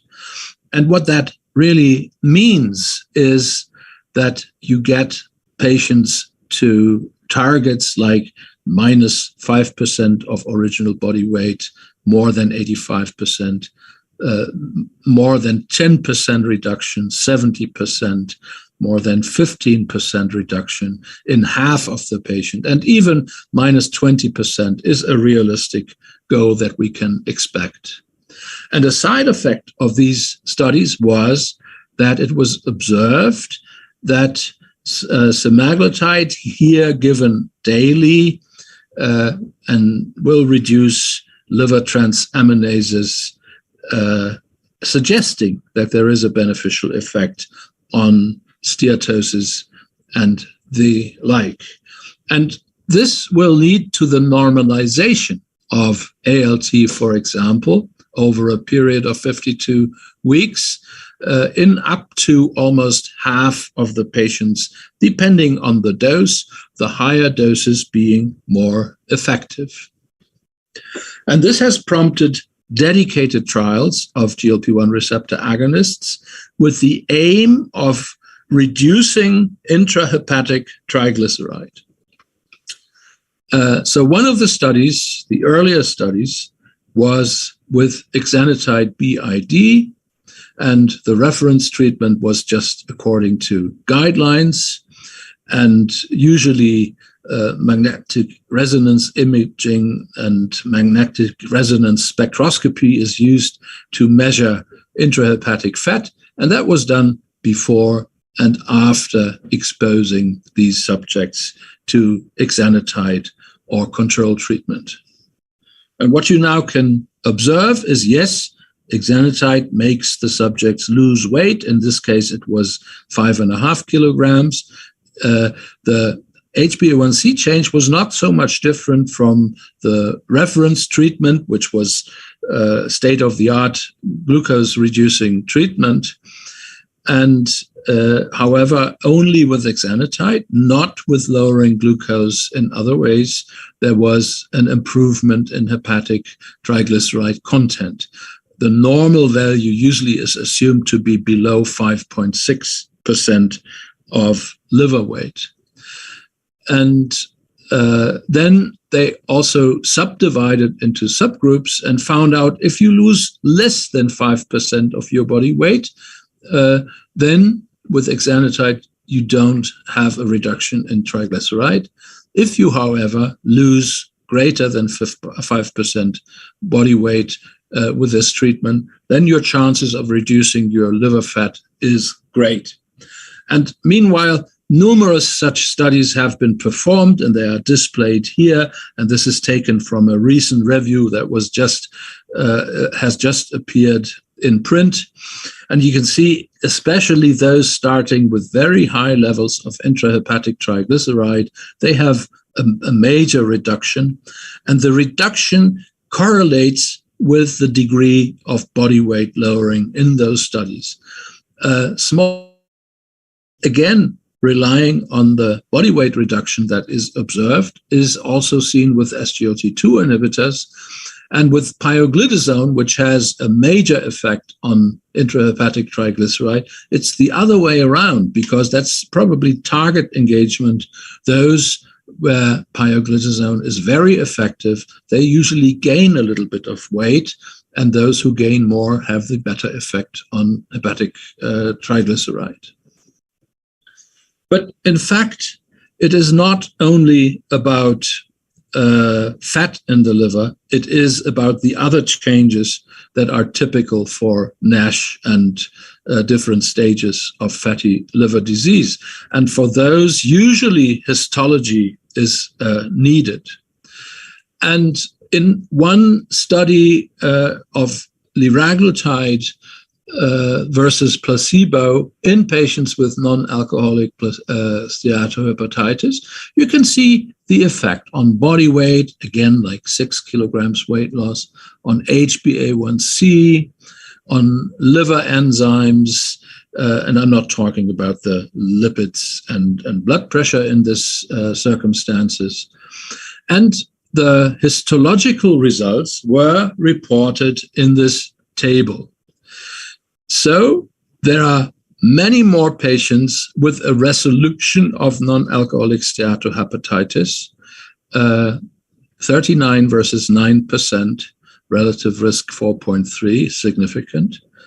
And when you look at the components, ballooning, 61 versus 32%, significant. Steatosis, improvement in 83 versus 45%. Inflammation was not changed very much, and fibrosis, there was a much lower proportion of patients where during the period between the first and the second biopsy, there was a worsening, while that occurred in 36% with placebo. However, the difference in improvement, it was 26 versus 14%, was not significant. And another study now with semaglutide, again with daily administration of semaglutide, thus the lower milligram doses that you see here, has been performed, and you see patients with high body mass, 35, 36. Many of those have diabetes, but not everyone. This explains the HbA1c in the diabetic range. They have elevated liver enzyme levels, and they have all stages of liver fibrosis, but very well matched between the groups. And what these people found, that is regarding the primary endpoint, and now you have to carefully listen, the resolution of NASH with no worsening of liver fibrosis. So that means you have less triglycerides, less ballooning, and so on. And the patient must have no progression of fibrosis in order to be counted here. And indeed, in a somewhat dose-dependent manner, the semaglutide-treated patients had a higher percentage reaching this primary endpoint. However, if you want to go further and ask for evidence for the improvement in liver fibrosis stage, and at the same time no worsening of NASH, that was a secondary endpoint, there was no real pattern. And although perhaps overall this was reached in a higher percentage with semaglutide treatment, this difference was not significant. And when we now look at various studies that have reported steatosis and fibrosis in studies with GLP-1 receptor and SGLT2 inhibitors, you see the improvement in steatosis in all the studies where a placebo control was available. And you can see the progression of fibrosis in the two studies that I've shown you with placebo, which was more or less reduced substantially with the treatment of GLP-1 receptor agonists. As a supplementary method, elastography has very often been used. And when you use, this is an ultrasound method, then you can estimate steatosis from the signal that you measure. And again, you see a reduction in the signal for steatosis when you treat with semaglutide. In this case, the study with liraglutide showed a similar trend, but that was reported as not being significant. I'm not talking about the SGLT2 inhibitors. And when it comes to fibrosis, I have shown you the histology results of that study. Then apparently there is progression with placebo and improvement with semaglutide treatment, and similar differences in the liraglutide trials. So this contradicts in a way the fibrosis data we have seen from the histology in the same study, but in a way it's also complementary. In the end, I want to talk about possible mechanisms explaining the resolution of steatohepatitis and fibrosis with GLP-1 receptor agonists. And one message is important to me. And here I show you a study that probably is not correct in indicating that you can detect GLP-1 receptor messenger RNA in normal livers and at a reduced expression rate in subjects with NASH when you take liver biopsies. And the same here was shown at the protein level. I think there is general agreement that the human liver, certainly hepatocytes, do not express GLP-1 receptors. And what does this tell us? It tells us that we have to assume that any effect of GLP-1 receptor agonists on the liver must be indirect. And the first mechanism is the weight loss that I have talked about, which will reduce adipose tissue mass. And if you have a reduced adipose tissue mass, that means the fat cells can no longer release as many free fatty acids and glycerol, which could be a substrate or building lipids in the liver. Also, it means that the adipocytes will not produce as much of some of the cytokines that adipose tissue usually produces. So you have less inflammatory signals to the liver. We also have direct effect on inflammatory cells, and that will reduce the highly inflammatory M1 macrophage subtype and increase the less inflammatory M2 subtype. That will result in reduced IL-6 and TNF-alpha formation in these macrophages, which may reside in adipose tissue, and that again will have less inflammatory input into the liver. And also we have the stimulation of insulin secretion and the reduction in glucagon secretion. We have effects on the gut resulting in much lessened absorption of triglyceride in the form of chylomicrons, and insulin and glucagon will impact on the regulation of metabolism in the liver. And I think this taken all together is a very helpful approach to treating fatty liver disease, and considering that patients with advanced fatty liver disease are also at risk for cardiovascular complications. When you use GLP-1 receptor agonist for this kind of treatment, at least there is no dedicated study on that, but I think it would be reasonable to assume that this will also protect from cardiovascular complications that are commonly associated with fatty liver disease. Thank you very much for your attention. Thank you, Professor Nock, for that masterclass in fatty liver disease and GLP-1 receptor agonists. It was indeed, it was eye-opening and very, very beautifully explained. So thank you for that. I have one question, sir, for you. If you have to prioritize just one of the other, GLP-1 receptor agonists or SGLT2 inhibitors, which one would it be? So among the GLP-1 receptor agonists, I would probably choose semaglutide because it has the greatest effects, both on HbA1c and especially on body weight. And among the SGLT2 inhibitors, although I cannot be sure that this was a chance finding, I like empagliflozin because of its reduction in mortality. Great. So thank you for that. And thanks again for joining us today at Diabetes India. Indeed, a wonderful session. And we appreciate your presence and doing a live lecture. But in the future, we'd love to have you here in person with us as well. That would be nice. Absolutely. So we move on to the next talk for the evening, and that's Professor V. Mohan, sir.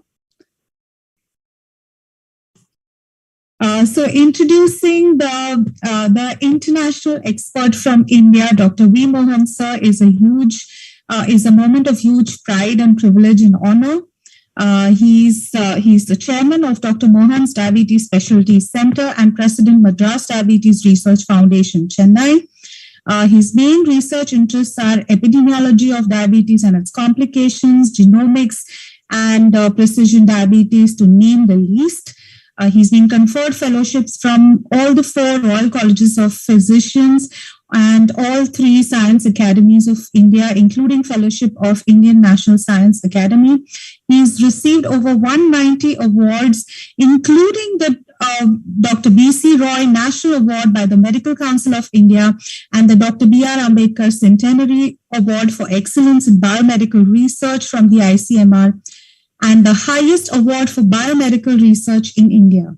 In 2018, he also received the Dr. Harold Rifkin Award from the American Diabetes Association, and he is the first Indian to receive so. Recently, he was also conferred with the Fellowship of the Royal Society of Edinburgh from the Royal Society of Edinburgh.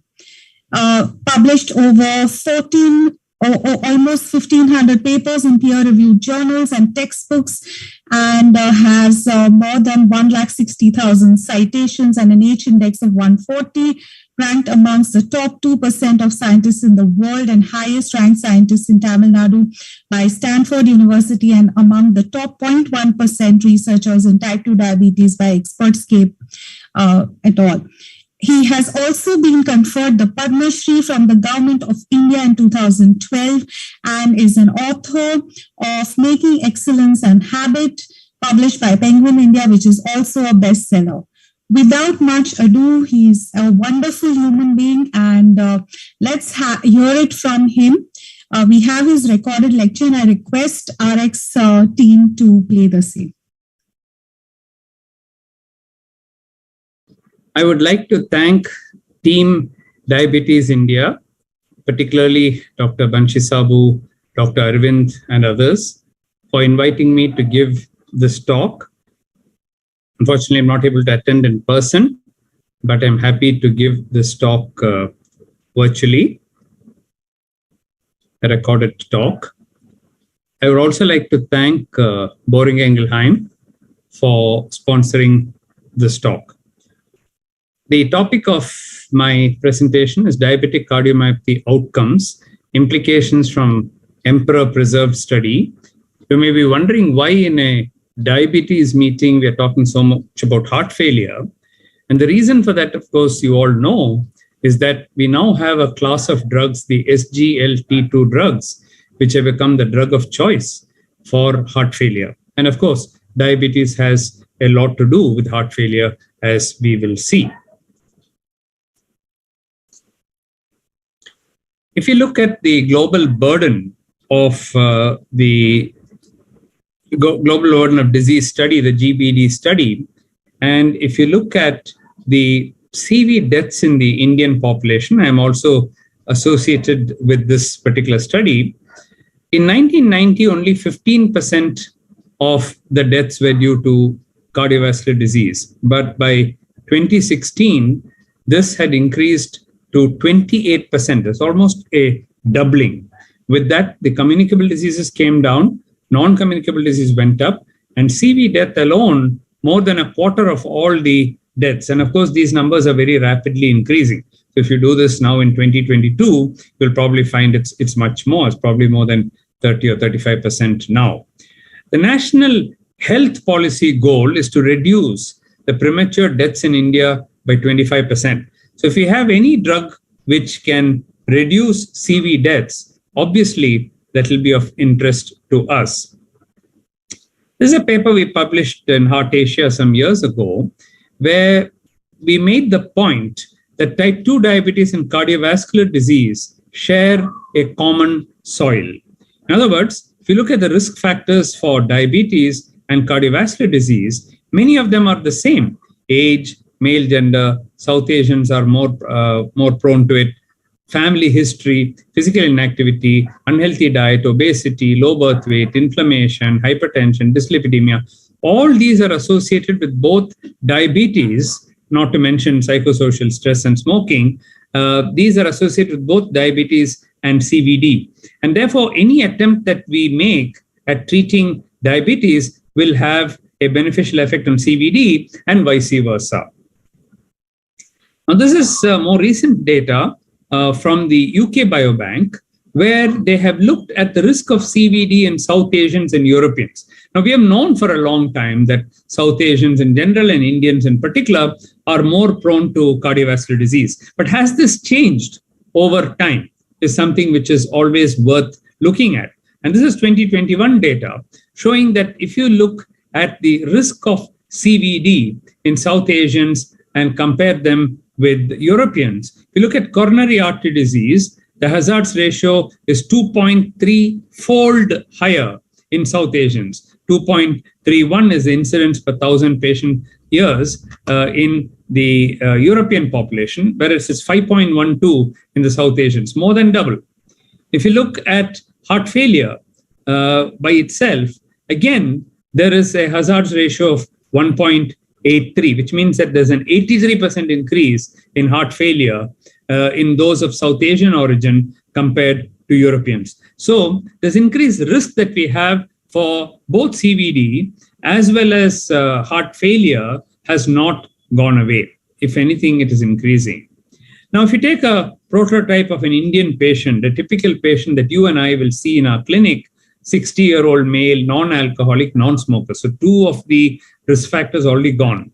Diabetic for 10 years, hypertension for 20 years. And on asking, this person says, yeah, I do get a little bit of breathlessness on exertion. Often they won't tell you unless they are in frank cardiac failure. They may not tell you, but if you ask them, yeah, when I climb stairs, I feel terribly breathless. BMI is 29. That means he's obese. The waist is 95. That means he has central obesity. Blood pressure currently normal, but then he is taking amlodipine, hydrochlorothiazide, telmisartan. So 3 drugs already for hypertension. Now he is on metformin 1 gram and glimepiride 2 milligrams BD along with a statin, rosuvastatin. Let's look at his biochemical parameters. HbA1c is 8.1. Clearly for a 60-year-old, this is not well controlled. Fasting also slightly elevated. LDL seem to be okay with the rosuvastatin. You may argue that it should be lower in Indians, but at least it is below 100. Serum clearance 1.2, but the eGFR seems to be okay, 69 ml per minute. However, the patient does have urinary albumin excretion of 220, so he has microalbuminuria, moderate grade. Exercise test was done, a treadmill test, and it was positive. The CT angiography was done, and it showed 70% stenosis in the LAD artery. Echocardiography showed evidence of slightly reduced LV ejection fraction, 58%, with grade 2 diastolic dysfunction, which is very common in India, by the way. We are just completing a study looking at the Scottish population, UK population with the Indian population. And this diastolic dysfunction is much, much more in our population when you age match them, duration match them for their diabetes and so on. Now, my interest in diabetic cardiomyopathy was not now after the SGLT2 drugs came. This is a paper I published in 1981. This was part of my MD thesis. I was then working as a postgraduate in Madras Medical College under Dr. Thanikachalam. And we had taken our patients from our center to the Government General Hospital in Madras Medical College to do, at that time there was no echo. Echo came after 81, after I finished my MD. So we used to do what's called as the systolic time intervals. And by doing the PEP by LVET ratio, we could show that if you look at the duration of diabetes, you can see a very large number of people having subclinical diabetic cardiomyopathy, which of course we called it diabetic cardiomyopathy because there's evidence of LV dysfunction. But this was by a very crude method, which was available at that time. But what I'm trying to say is that more than 30 years ago, we have already shown that there is diabetic cardiomyopathy in India and evidence of heart failure. Probably this is the first study from India. And as I said, it's part of my MD thesis. Now, here is a study which shows that 46% of people with type 2 diabetes have left ventricular diastolic dysfunction.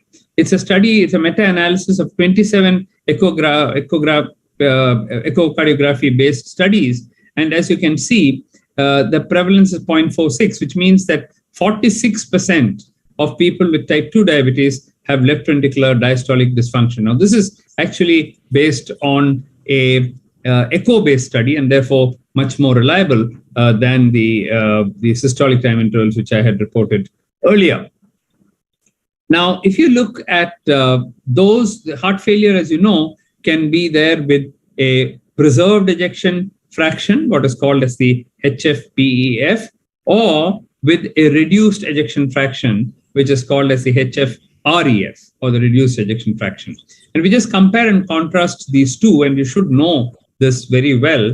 The preserved ejection fraction usually occurs in older people, whereas the reduced ejection fraction is more in younger people.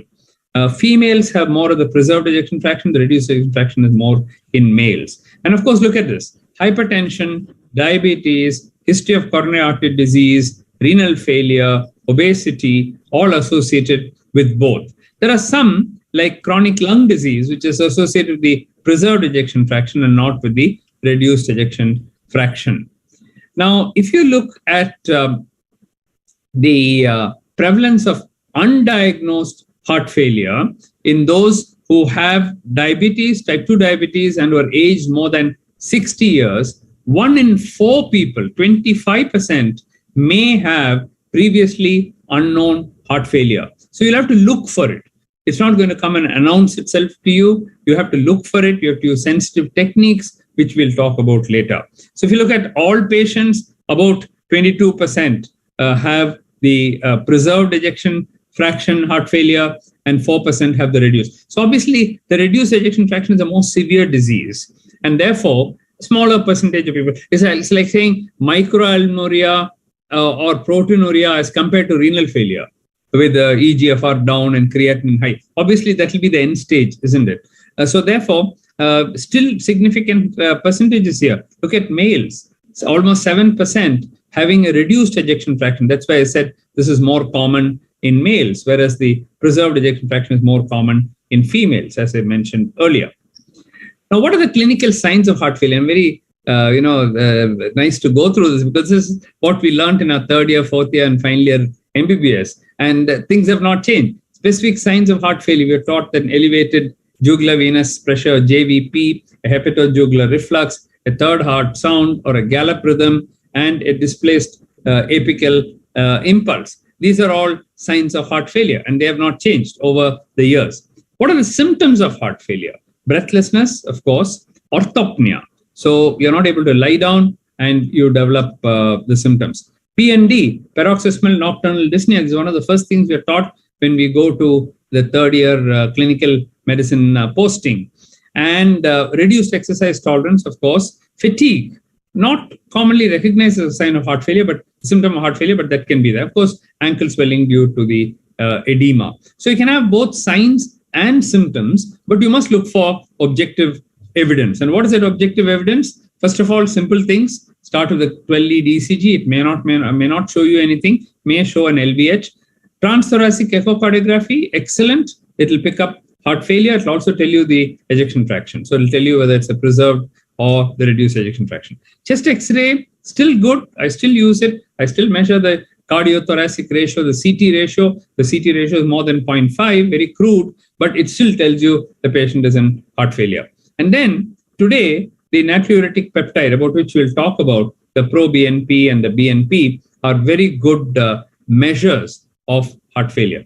Of course, you should do the other tests like a complete blood count, kidney function test, electrolyte thyroid function, often associated with cardiomegaly, glycemic lipid profile routine, and then iron, because the anemia or iron deficiency can also be associated with heart failure, particularly in a country like India. Now, let's talk about the use of this natriuretic peptides or NP.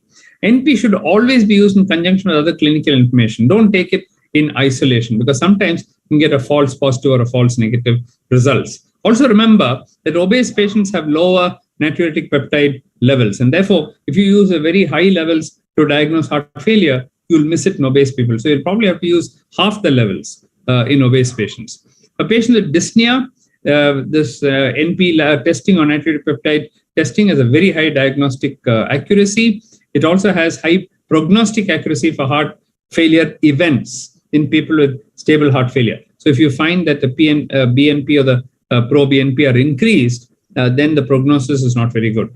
In patients with CV risk factors, screening for these peptides may help to allow for target measures to prevent development of heart failure. Of course, you can also use it for therapy to decide whether an SGLT2, for example, can be given. And both BNP and NT-pro-BNP are equally good. We were earlier using BNP, now we have switched over to the NT-pro-BNP.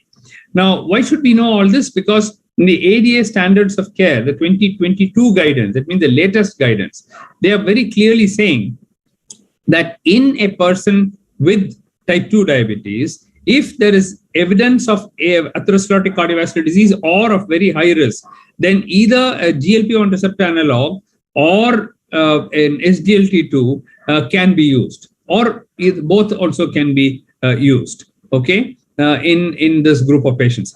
But look at this. If there is heart failure, clearly the SGLT2 coming right on top, because the GLP-1 receptor analog do not have any effect on heart failure. So the SGLT2s have been proven to be beneficial in this particular group. Now, if you look at the three groups of drugs shown here, metformin, SGLT2 inhibitors, and the GLP-1 receptor analogs, of course, they have different efficacy, different hypoglycemic effects, and weight change, and so on and so forth, renal effects, and so on. But if you look at just the cardiovascular effects, as far as metformin is concerned, heart failure is neutral, doesn't have any benefit. ASCVD, not proven, but maybe it is useful. But look at SGLT2, definite benefit proven with the SGLT2 drugs. And for heart failure, with all the drugs, EMPA, CANA, DAPA, and ER2. But for ASCVD, EMPA and CANA stand out to be better. So you can see that EMPA is there in both. It's the one drug which can be used for both.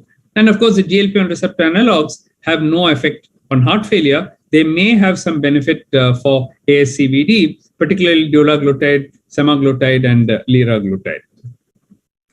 How do the SGLT2s work? They work on three particular sites. First is they work on the preload reduction. Then they work on the heart itself, on the myocardium, and then the afterload reduction as well. So you know that cardiac failure can be preload or afterload or effect on the myocardial function itself. On all the three, SGLT2s are shown to be better, and therefore it results in improved cardiac structure and function. Now, these are old data, which all of you know from 2015 onwards, where you can see that if you look at empagliflozin, and it offers very early risk reduction benefit for CV death in those with ASCVD and type 2 diabetes. This is the EMPA outcome trial, where you can see this is the placebo arm and this is the EMPA arm, and you can see when the graphs are beginning to divide. Just when you start giving, within the first 28 days or 1 month itself, you can begin to see the graphs divide, which means that there is a reduction in the event which occurs very early. No other drug has actually been shown to do this, including any other drug which has been used in the past. Now, do Asian patients respond as well? If anything, it is even better. If you look at the overall study population, hazards ratio is 0.62, which means that there is a 38% reduction. Look at the Asian group, it's 0.44, which means there's a 56% reduction. So Asians are doing better. And of course, you would have seen our paper in the diabetes care showing that the SGLT2 drugs do better in Asians, including Indians. Now, let me just now move on to the Emperor preserved study. So very few studies have looked at heart failure in those with preserved ejection fraction. And what they did in this trial was they took patients with heart failure, but with left ventricular ejection fraction more than 40%. So we had the empagliflozin arm as well as the placebo arm. And then we had a primary endpoint looking at the time to first event of adjudicated CV death or adjudicated heart failure, hospitalized heart failure. And then there were secondary endpoints, including some of the renal events as well. This is called as CKD-EPI. Now, if you look at those with the reduced ejection fraction and the preserved ejection fraction, this is the baseline demographics of this group.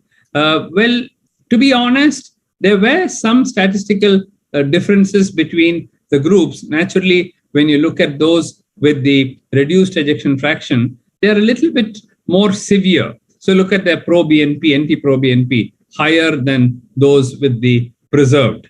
And again, certain other things are a little different between these two groups. But having said that, these differences are very marginal. You can see 70.1 years, 72, very, very small differences between the groups. But the point that I'm trying to make here is that empagliflozin showed consistent efficacy both in the group with the moderately reduced ejection fraction, 41 to 49%. So everybody had above 40, but then it was further subclassified into ejection fraction between 41 to 49, which is called as moderately reduced ejection fraction, and more than 50, which is preserved ejection fraction. And you can see the hazards ratio, 0.71 here, showing that there's a 29% reduction, statistically significant, between the placebo and the empagliflozin arm. And if you look at those with the preserved ejection fraction, a similar difference, 17% reduction, again, statistically significant. And the numbers needed to treat are given here, 21 and 42 cases. Now, if you do a sub-analysis, a stratified analysis, what we call as, and if you look at it, males, females, was it significant? Now, anything on this side of the unity line there means it favors empagliflozin, and if it comes on that side, it favors placebo. So you can see males and females are on this side. We have diabetes, now no diabetes on this side. EGFR, more than 60, less than 60s on that side, whether they had a history of atrial fibrillation or flutter, it made no difference. Irrespective of what stratified analysis you did, it favored empagliflozin. That means across the board, empagliflozin was effective. Now, next question that you'll ask is, were there any side effects? Because, there's euglycemic ketosis and all that has been talked about with the SGLT2 groups. What about hypoglycemia? Look at ketoacidosis. 0.1% empagliflozin, 0.2 in the placebo. So no difference at all. Similarly, with hypoglycemia, no difference at all. So virtually no difference between the two groups. And therefore, of course, you'll find a little bit more gentle infection that we know, 2% and 0.7%. So that is slightly more, but otherwise no other significant differences. So therefore, after this trial was over, the Emperor Preserved trial was over, 2021, you can see that right from the Charm Preserved trial, there are different drugs which have been used for treatment of heart failure and preserved ejection fraction. Candesartan is used, perindopril, irbesartan, spironolactone, and Arni, all have been used. Now, a new drug added for the treatment of heart failure with preserved ejection fraction, a completely new group of drugs being used. And you can see that the hazards ratio for the benefit was probably the risk reduction. You can see that minus 21%. All the others are 8%, 5%. These are the regular treatment for heart failure, which cardiologists and physicians have had all these years. The highest was only 14%. Now we're getting 21% reduction, risk reduction with empagliflozin. So it's, apart from being a diabetic drug, it has now turned out to be a superb drug for treatment of heart failure.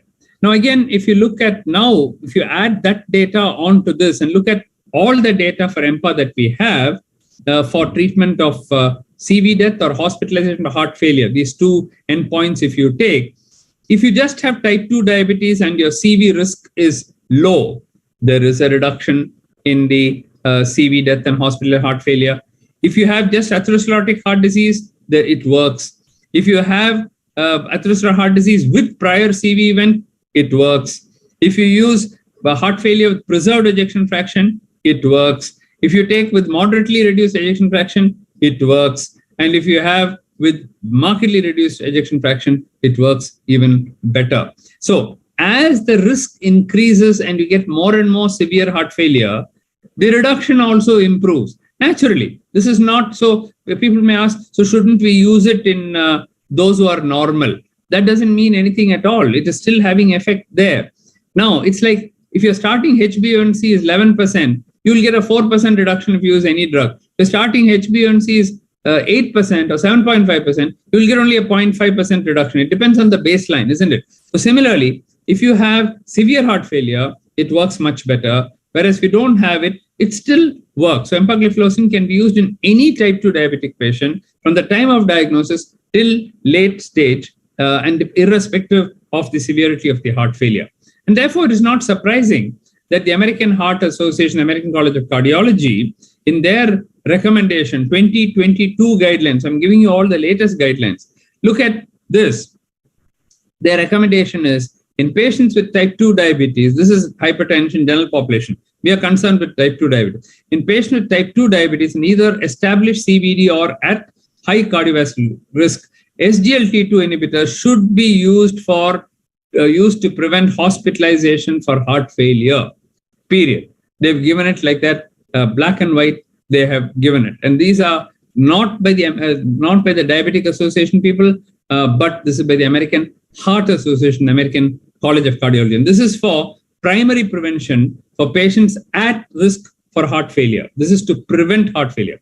What about those who already have heart failure and preserved ejection fraction? Again, the guidelines are very clear. In patients with heart failure with preserved ejection fraction, SGLT2 can be beneficial in decreasing heart failure hospitalization and cardiovascular mortality. The writing on the wall is very, very clear. So with that, I would like to thank the...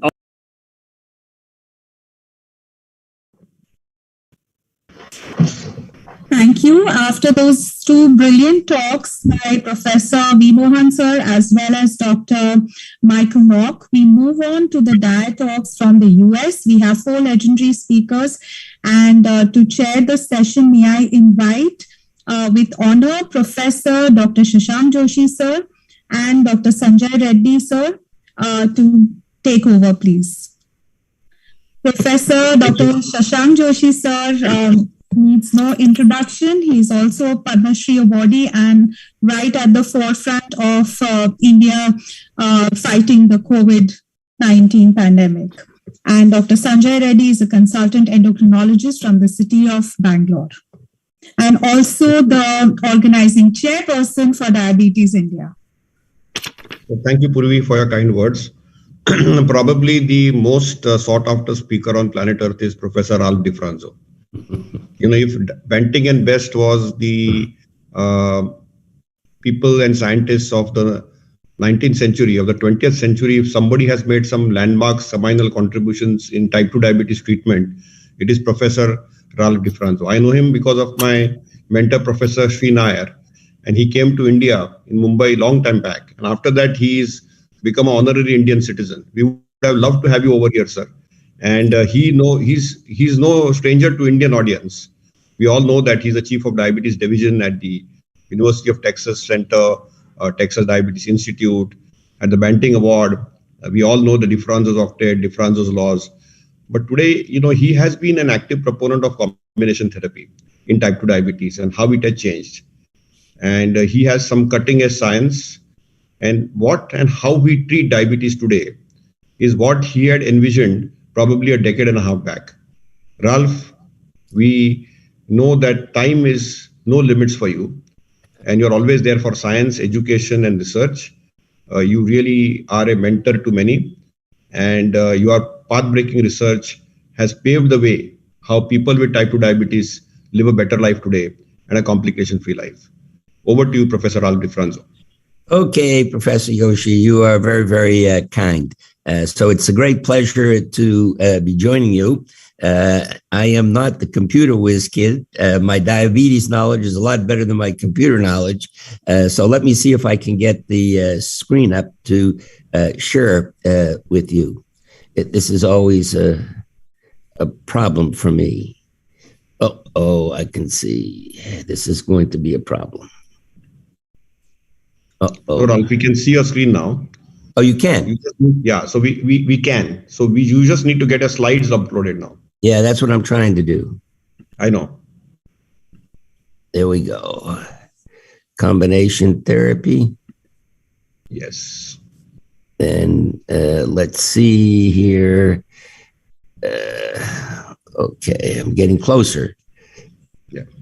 Mute participants, new share, post share. Slideshow. Can you see the slides at this point? Yeah, we can see them in the slide sorter, Ralph. Yeah, what I'm trying to do now is to share, start at the beginning. PowerPoint. You can go on the right-hand corner below and just click on the slideshow. Yeah. Yeah, you can go there. What I'm trying to do. Yeah. Stop share, your sharing screen, new share, pause, reconnect. Oh. Yeah. I'm just trying to get this. It says, usually it comes up play from the beginning, and I don't see that right now. You can go on to slideshow, which is right next to animations. Yeah, I just don't see that on my screen. It normally comes up. It's right there. You can go on the top, Ralph, where slideshow is written. Click on that, and then you can just click on the slideshow there. Yeah. I can. Yeah. So after tell me view, you can see slideshow there on the top. Yeah. After animation is slideshow. Yeah. Slowly. Yeah. Play from current slide. Yes. Almost. Did that yes. work? Absolutely. Yes. Bingo. Miracles do happen. Yes. All yours, Ralph. All right. Thank you. It's as I said, it's a great pleasure to be with you, even though it's long distance off here. Maybe next year, if we can clean up this coronavirus, I actually can get on a plane and fly to be with you. So we're going to talk about early combination therapy. And I have to say that this is a very appropriate topic because for the first year, if you look at the 2022 ADA guidelines, for the first time, there actually is a recommendation to consider early combination therapy in type 2 diabetic patients. And the recommendation is based on two references. One is our own edict study, which I'll review with you toward the end of the presentation. And the second is the Verify study from Dr. Del Prado. So even the American Diabetes Association now has come to recognize that there is a role for early combination therapy. And what I'm going to do is to hopefully set the scene from the pathophysiologic standpoint, translated to the clinical standpoint, as to why combination therapy will be effective. Now, the one thing that you will not find in any of the guidelines is a consideration of the choice of medication based on the pathophysiology. And Dr. Yoshi and Dr. Reddy know well that I'm a strong believer that you need to pick drugs that are going to correct the underlying etiologic disturbances. And if you don't, you're not going to be very successful. So when I gave the Lilly lecture in 1987, our understanding of what caused type 2 diabetes was really quite simple. And I referred to it as the triumvirate. We know that the liver is insulin resistant. And this insulin resistance in the liver is manifested by an overproduction of glucose throughout the sleeping hours. The diabetic wakes up in the morning, they're going to have their breakfast and lunch and dinner. The carbohydrate that's in the meal is taken up in the muscle. But now because the muscle is resistant to insulin, you get postprandial hyperglycemia. And then you can see here at the top, you really don't develop type 2 diabetes, even though insulin resistance is present, unless your beta cells start to fail. So as I said, in 1987, this was a pretty simple portrayal of the pathophysiology of type 2 diabetes. But when I gave the Banting lecture in 2008, I titled it From the Triumvirate to the Ominous Octet, a new paradigm for the treatment of type 2 diabetes. So the three pillars, of course, are still present: insulin resistance in the liver, lower left; insulin resistance in the muscle, lower right; beta cell failure, upper left. But now we need to add at least 5 other players. So the fat cell initially is your friend. You overeat, you put calories into the fat cell, and for a while they'll stay there and they won't hurt you. But if you continue to overeat, you fill up the fat cell too much, the fat cell becomes resistant to insulin. You start to break down the triglycerides, and then you release the FFA into the bloodstream. And elevated FFA exacerbate the insulin resistance in liver and muscle, promote beta cell failure. Now, at the top, the gut is a giant endocrine organ. It releases 2 very important incretins, which we're going to talk about in some detail, GLP-1 and GIP. GLP-1, when you ingest a meal, is stimulated, and it accounts for about 70% of the insulin that's secreted in response to a meal. And we know that your beta cells in the upper left have become resistant to GLP-1. And I think everybody who's listening in knows that we now have pharmacologic approaches to reverse or overcome the insulin resistance. At 9 o'clock here, you can see the alpha cell. Dr. Unger showed many, many years ago that your alpha cell hyper secretes glucagon, and that elevated glucagon drives hepatic glucose production throughout the sleeping hours. To the far right at 3 a.m. is the kidney. And we showed many, many years ago that the reabsorptive capacity for glucose of the kidney is markedly increased. And we now have drugs, the SGLT2 inhibitors, which in fact I actually invented back in the 90s, that will reverse this defect at the level of the kidney. And then here at the level of the brain, we know that there's dysregulation of the appetite. Our diabetic patients overeat, and when they overeat, they become insulin resistant. So if you really understand the pathophysiology, and I could probably add a few more defects as well, the point to be made here is that there are many, many problems, and no one drug can correct all of these problems. So when you start to pick drugs, in my opinion, you're going to need multiple drugs in combination to correct these multiple defects. And when you're selecting drugs, you should be selecting drugs that are based on known pathophysiologic disturbances. You can't just pick drugs that lower the A1C, but don't correct the underlying pathophysiology. If you do that, and I'll show you what those drugs are in a second, with time, the efficacy is going to wane. And then I think you need to start very early in the natural history of the disease before you start to lose beta cell mass. So Dr. Robert Turner in the United Kingdom prospective diabetes study showed us many, many years ago what would not work. And you may be a little bit surprised at what I'm going to show you now. So Dr. Turner was a very good friend of mine, and he really believed that if you took newly diagnosed type 2 diabetic patients with a A1C of 7, and you put them on a single oral agent, and the two medications we're going to look at are sulfonylureas and metformin, the A1C would come down, and it would stay down for the longevity of that patient's life. So in this study, there were about 4,500 individuals, and they were divided into three groups. One group got conventional therapy. This is diet and exercise. You see the A1C rose progressively. Dr. Turner showed this was all due to beta cell failure. A second group got glibenclamide, a sulfonylurea. It binds to the sulfonylurea receptor, and the beta cell kicks out insulin. A1C comes down, you see in the first year, but then there's a progressive rise in A1C thereafter due to progressive beta cell failure.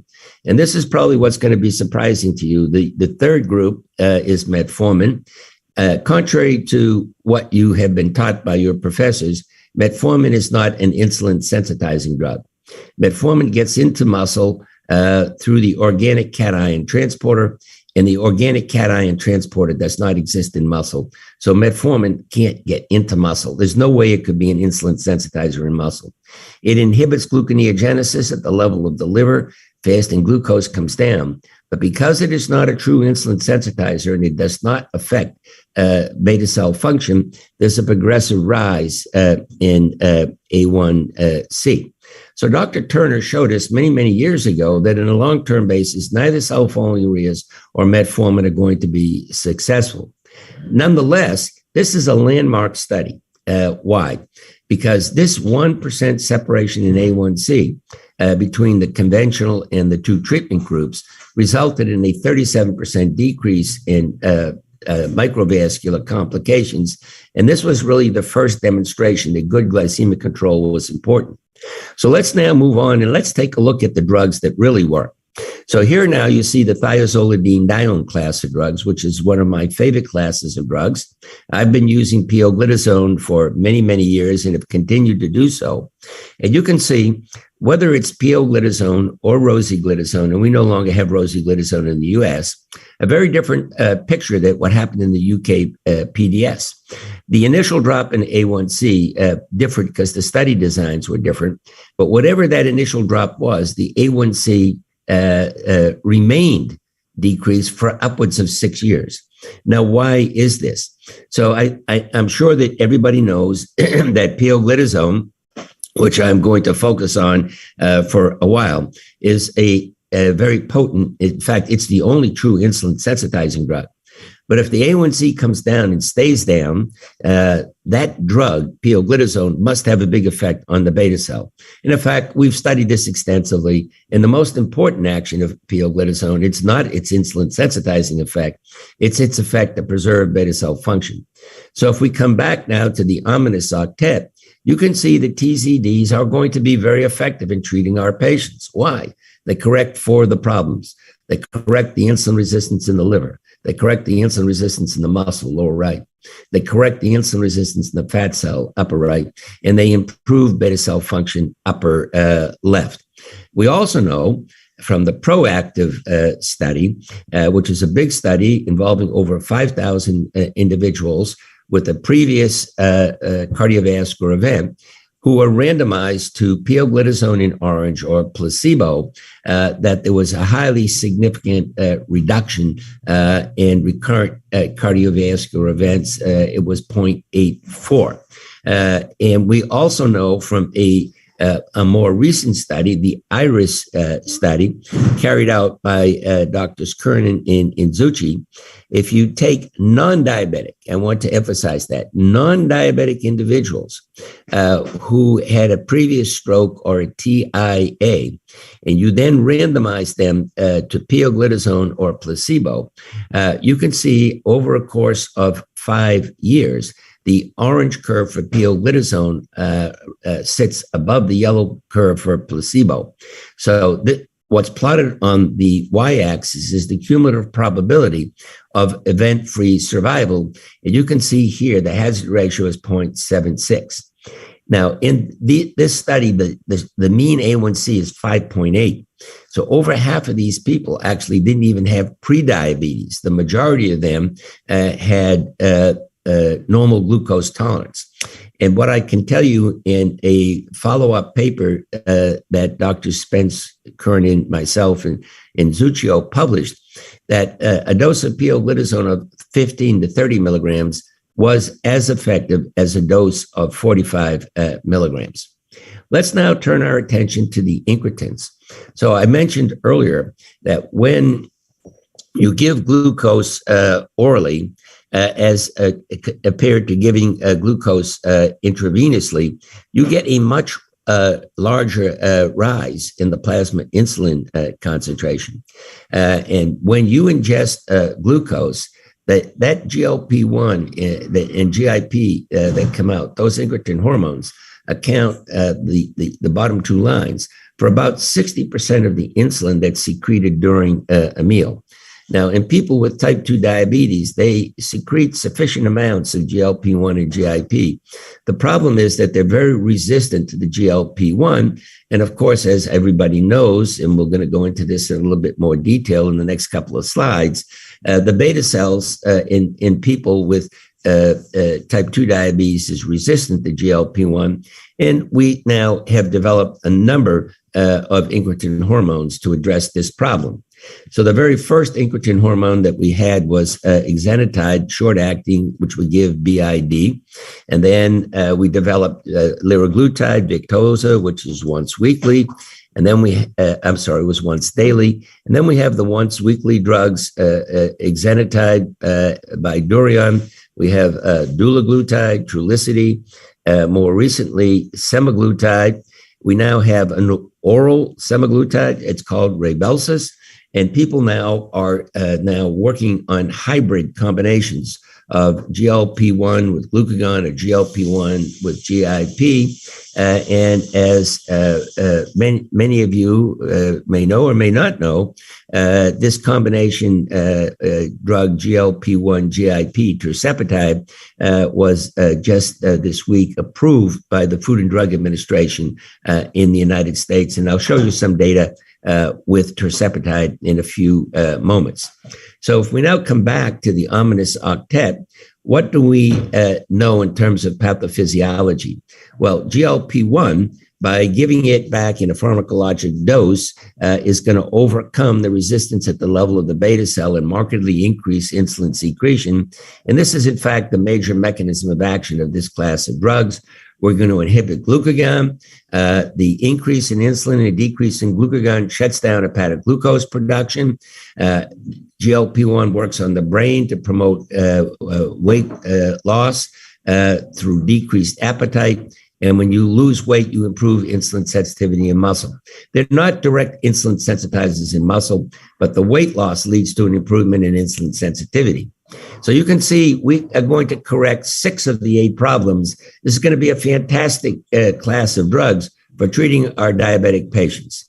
Now, until this week, of the approved drugs in the United States, the 2 most potent ones were semaglutide and dulaglutide. And in the left 2 bars, I've shown you the comparison of the 1 and the 1.5 milligram doses for these 2 drugs, which are comparable in milligrams.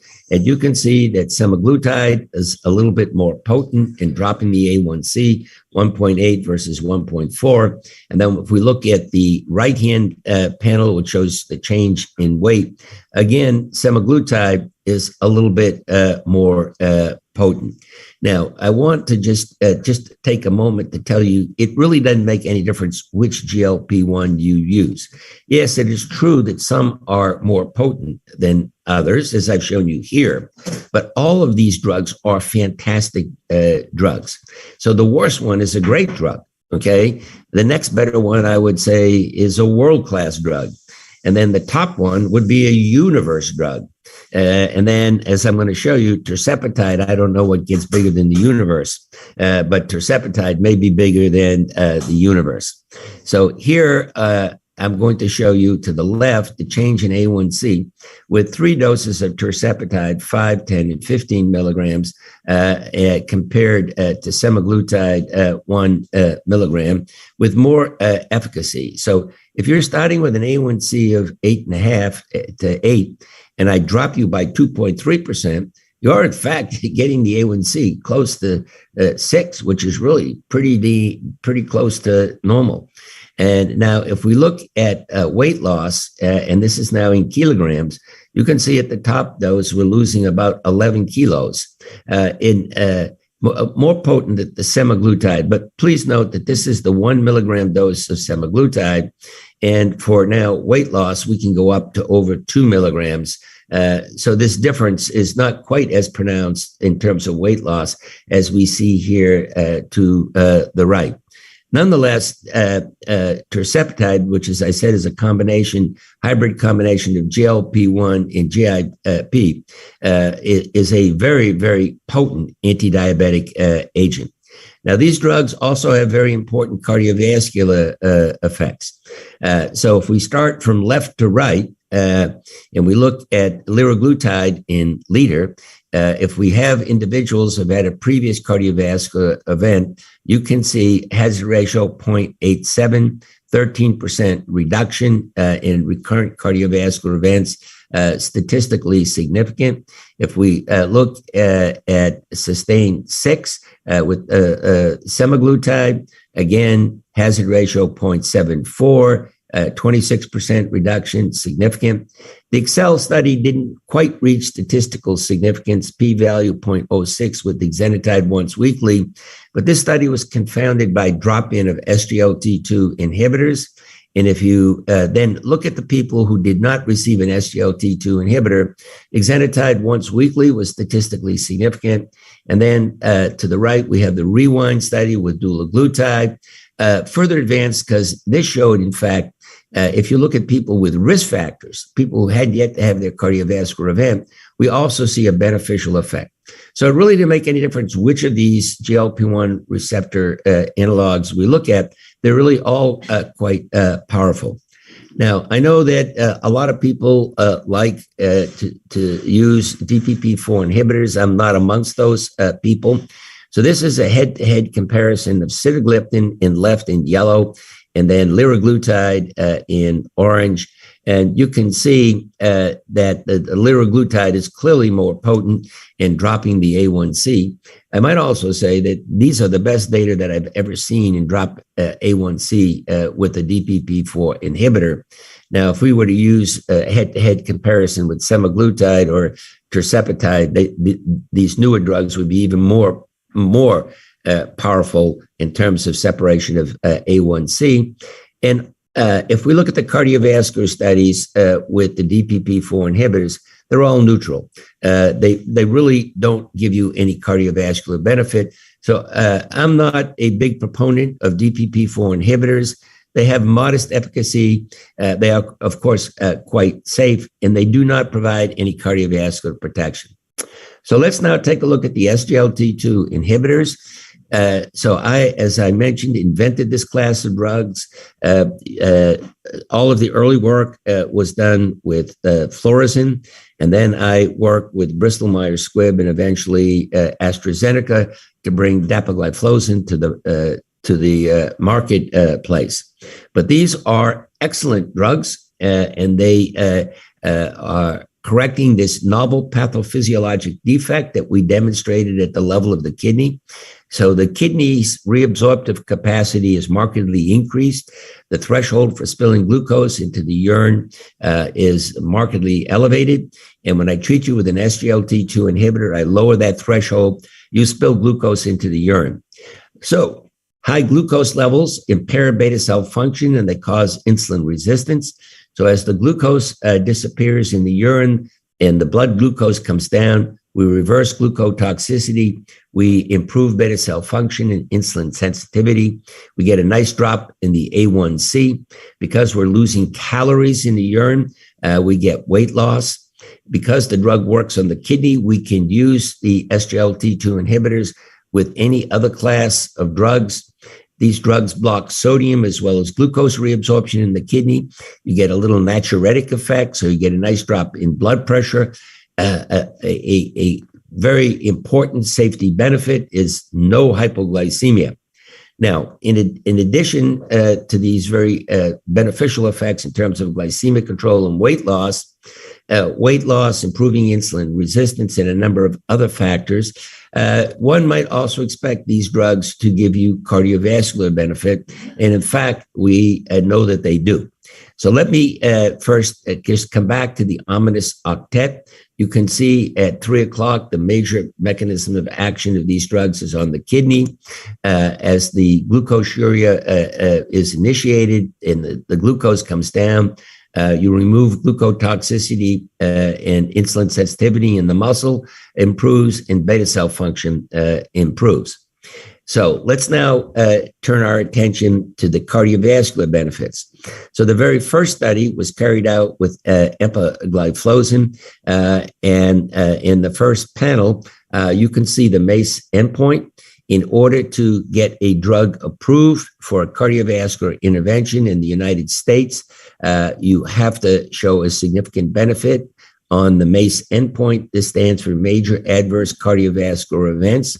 There are 3 of them, non-fatal MI, non-fatal stroke, and mortality.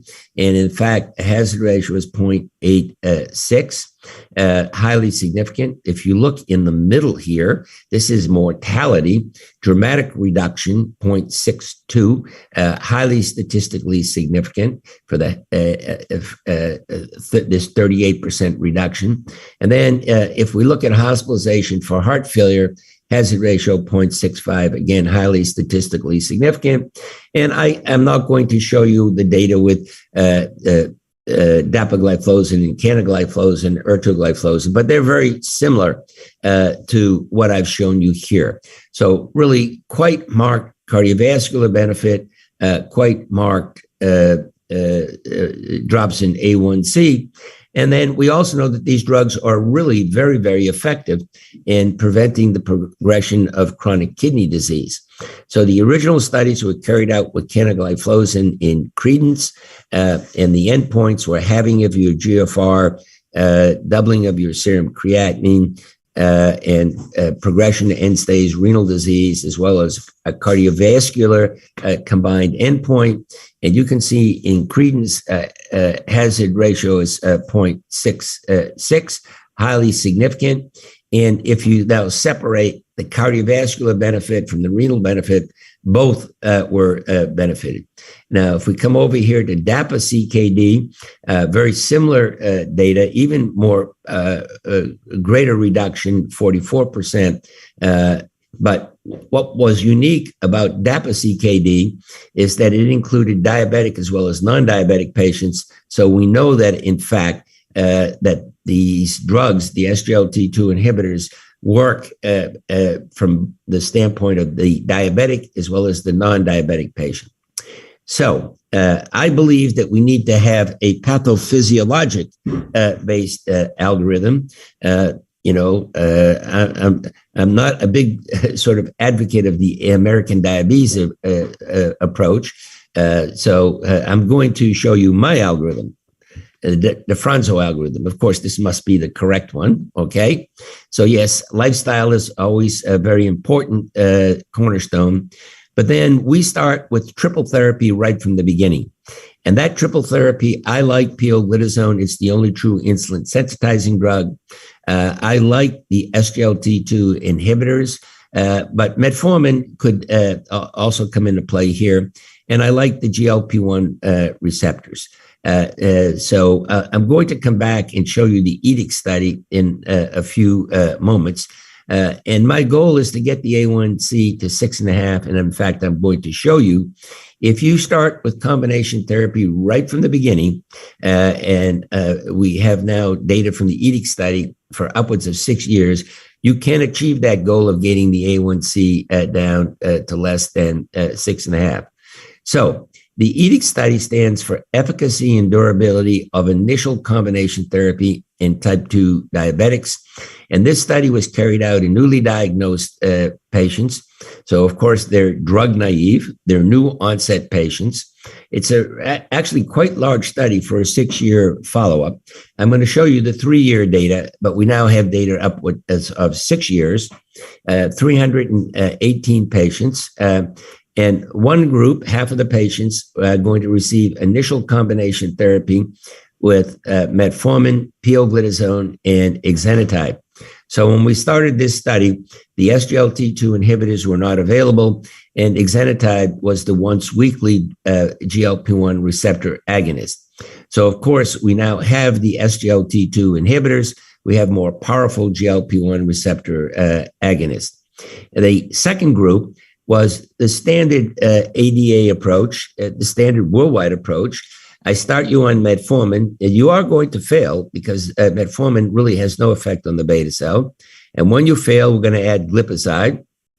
And as I showed you earlier, glipizide in the UK PDS, and in fact in all other studies, does not have a long-term durable effect on the beta cell. So the A1C starts to rise. And then when you fail, we add glargine insulin. Now, the goal of the endpoint of therapy in this study was the number of subjects with an A1C less than 6.5 after 3 years in the triple therapy versus the conventional therapy. Now, again, I just want to point out that once your A1C rose above 6.5, you failed. So, of course, if you're failing when the A1C is above 6.5, you're not going to see huge differences in the A1C between the two groups. The primary endpoint is how many people kept their A1C less than 6.5. So let's now take a look at the results in the EDIC study. The conventional therapy, which is in yellow, initially in the first 6 months, they really did quite well. The starting A1C was 8.8, and it dropped very nicely, not as well as in the triple therapy, but you can see the triple therapy came down and it stayed down, whereas in the conventional therapy, the A1C started to rise. And at 3 years, the difference in A1C is 6.9 versus 6.1, which is highly statistically significant. But the primary endpoint of this study is shown here to the right. It's the number of people who maintain their A1C less than 6.5 after 3 years. Well, you can see that in yellow, this is the standard ADA approach. There's progressive failure. And at 3 years, over 50% of the people had an A1C that was above 6.5 and it failed. This is in marked contrast to the triple therapy group, and in whom 70% of the people who are still very well controlled, meaning an A1C less than 6.5.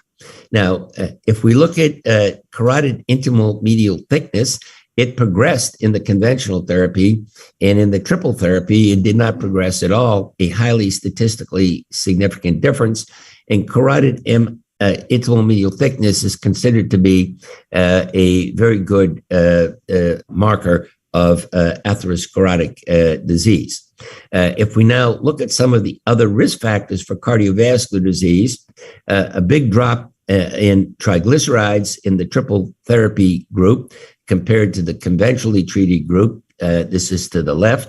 If you look at HDL cholesterol, it went up really quite markedly in the triple therapy group and decreased modestly in the conventional therapy group over 3 years.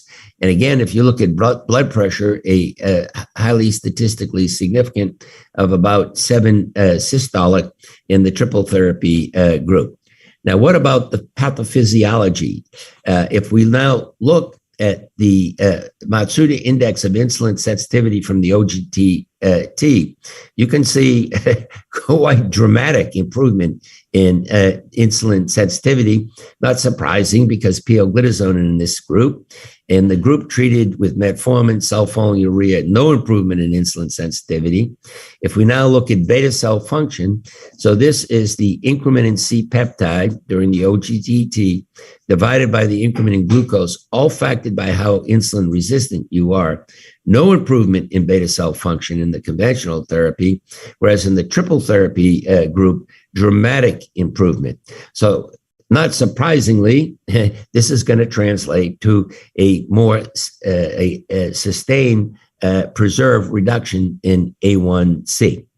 Now, Dr. Abdul Ghani, who was a very important co-investigator with me in this EDIC study, also carried out a big study in Qatar called the Qatar study. And in this study, as opposed to the EDIC study, in EDIC, we looked at new onset diabetics. We're going to look at poorly controlled diabetics who've got long-standing disease.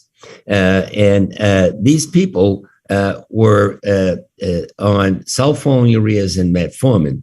And again, it's a pretty big group. There are 251 of these individuals. And then they have an A1C greater than 7.5. And I'm going to show you that the numbers were a lot bigger than A1C greater than 7.5, very high. And they're going to be randomized to exenatide and pioglitazone or to basal bolus insulin therapy. And the aim of the study was to get the A1C less than 7. So here are the patients in the two groups. Mean age is 52. Again, as in our EDIC study, the people tend to be obese. But now here, a big difference. In EDIC, these were newly diagnosed diabetics. Their duration of diabetes is 10 to 11 years. And you can see here, their A1C is even higher than in EDIC. In EDIC, it started at 8.8. Here, it's 10 and a very high fasting glucose. So these people are very, very poorly controlled for long duration. And you might think that these people would require insulin therapy, and that maybe the exenatide and pioglitazone wouldn't work so well. This just shows you the background therapy. So let's look at what happened. They start with an A1C of 10. Now, the basal bolus insulin therapy actually did pretty good over the first 18 months. In fact, the data from 3 years have been published and are very similar to the 18-month data. So we got the A1C down to 7.1, and it was very difficult to get it below this because we started to see a lot of hypoglycemia. In contrast, if you look at the combination therapy of exenatide and pioglitazone, we got the A1C to 6.2. We got it less than 6.5, and it stayed less at year 3. Now, people might think that this is surprising because these people had such long-standing diabetes and such poor control. So we said, let's now take a look at those people who were symptomatic. I mean, they had polyuria, polydipsia, weight loss, okay? So here now are the people separated into the individuals who are symptomatic in orange versus the ones who are not symptomatic. So the people who are symptomatic, they had a starting A1C that's close to 12, okay? The ones who were not symptomatic, A1C is about 8.8 to 9. And you can see that it didn't make any difference which group you were in. If you got pioglitazone and exenatide, there was a very nice drop in both groups in A1C. And importantly, it stayed down at 18 months. And these data now have been extended. It stays down for at least 3 years. Now, most people would say, look, if you got a duration of diabetes that is close to 15 years and a starting A1C of 12, there's no way that therapy other than insulin is going to get the A1C down and keep it down. Well, in fact, we just showed you that if you use the right drugs, you in fact can get these people pretty well controlled. So in conclusion, combination therapy, it really works as long as you use the correct medications that correct the underlying basic pathophysiology that are present in our diabetic patients. So what are those medications? They're the TZDs, and the one that we've used is pioglitazone. The other ones are no longer around, although some newer TZDs just approved in China, and the GLP-1 receptor agonist. So this is my triple therapy approach. We, of course, would have done EDIC with the SGLT2 inhibitors if they were available, but they weren't. We always use a GLP-1 receptor agonist. Now, I personally use pioglitazone over metformin. I think Dr. Yoshi and Dr. Reddy know that I brought metformin to the U.S. in 1995. So I like metformin. It's a good drug, but in my opinion, it's not as good as the other drugs. So these are my 4 good drugs. And we always start people on triple therapy. At a minimum, I think you need to use at least 2 drugs. And as I said, I prefer the 3 drugs. And again, if you read the ADA Standard of Care, 2022, the ADA has finally come out of the dark ages. I'm not sure they're yet into the 21st century, but maybe into the 20th century. And they do say, consider combination therapy. Well, I would like to see them say, yes, please do combination therapy and pick drugs. And this is very important, that correct the underlying pathophysiologic disturbances. So this is my last slide. I'm very glad that Dr. Joshi and Dr. Reddy asked me to join you today. I just hope that next year we can do this in person. Thank you very much for your attention. Thank you so much, Ralph. As usual, you are simply outstanding. Sanjay, any comments? Just rethinking how you keep changing based on data and your beliefs, the way we're going to treat. First, the pathophysiology, understanding of pathophysiology of diabetes is one which you gave across to the world, and now we're coming out with how to treat them with triple drug combination and using the right drugs. Thank you very much. It was very insightful, so as usual. Thank you. Ralph, one final question to you. Do you think that the era has come to use a quadruple combination? And what would be the difference of quadruple? Well, if it was going to be quadruple, I would probably put metformin on board, because these are the 4 best drugs. I just like to get people to use 2 drugs. Going to 4, I mean, I would think I would have died and gone to heaven. Thanks. Okay. All right. Very, very glad to see you. If it's only on the camera, you're all my friends, and I've been to India many, many times. As you know, I have a number of Indian doctors who are part of our team. And so hopefully next year we'll be able to meet. And I don't know if you're coming to the American Diabetes Association. Yeah. Okay, then I'll see you actually in a couple of weeks in New Orleans. Yes. 10 days from now. Okay, Sure. very good. Thanks, All right. Thanks. I'm going to sign off, and thank you again for inviting me to join you. Thank you so much for the outstanding talk. And then from one outstanding speaker, we have another legendary speaker, Professor Adrian Vela. Professor Adrian Vela is a professor of medicine at the famous Mayo Clinic. He's an outstanding clinician, researcher, and teacher par excellence.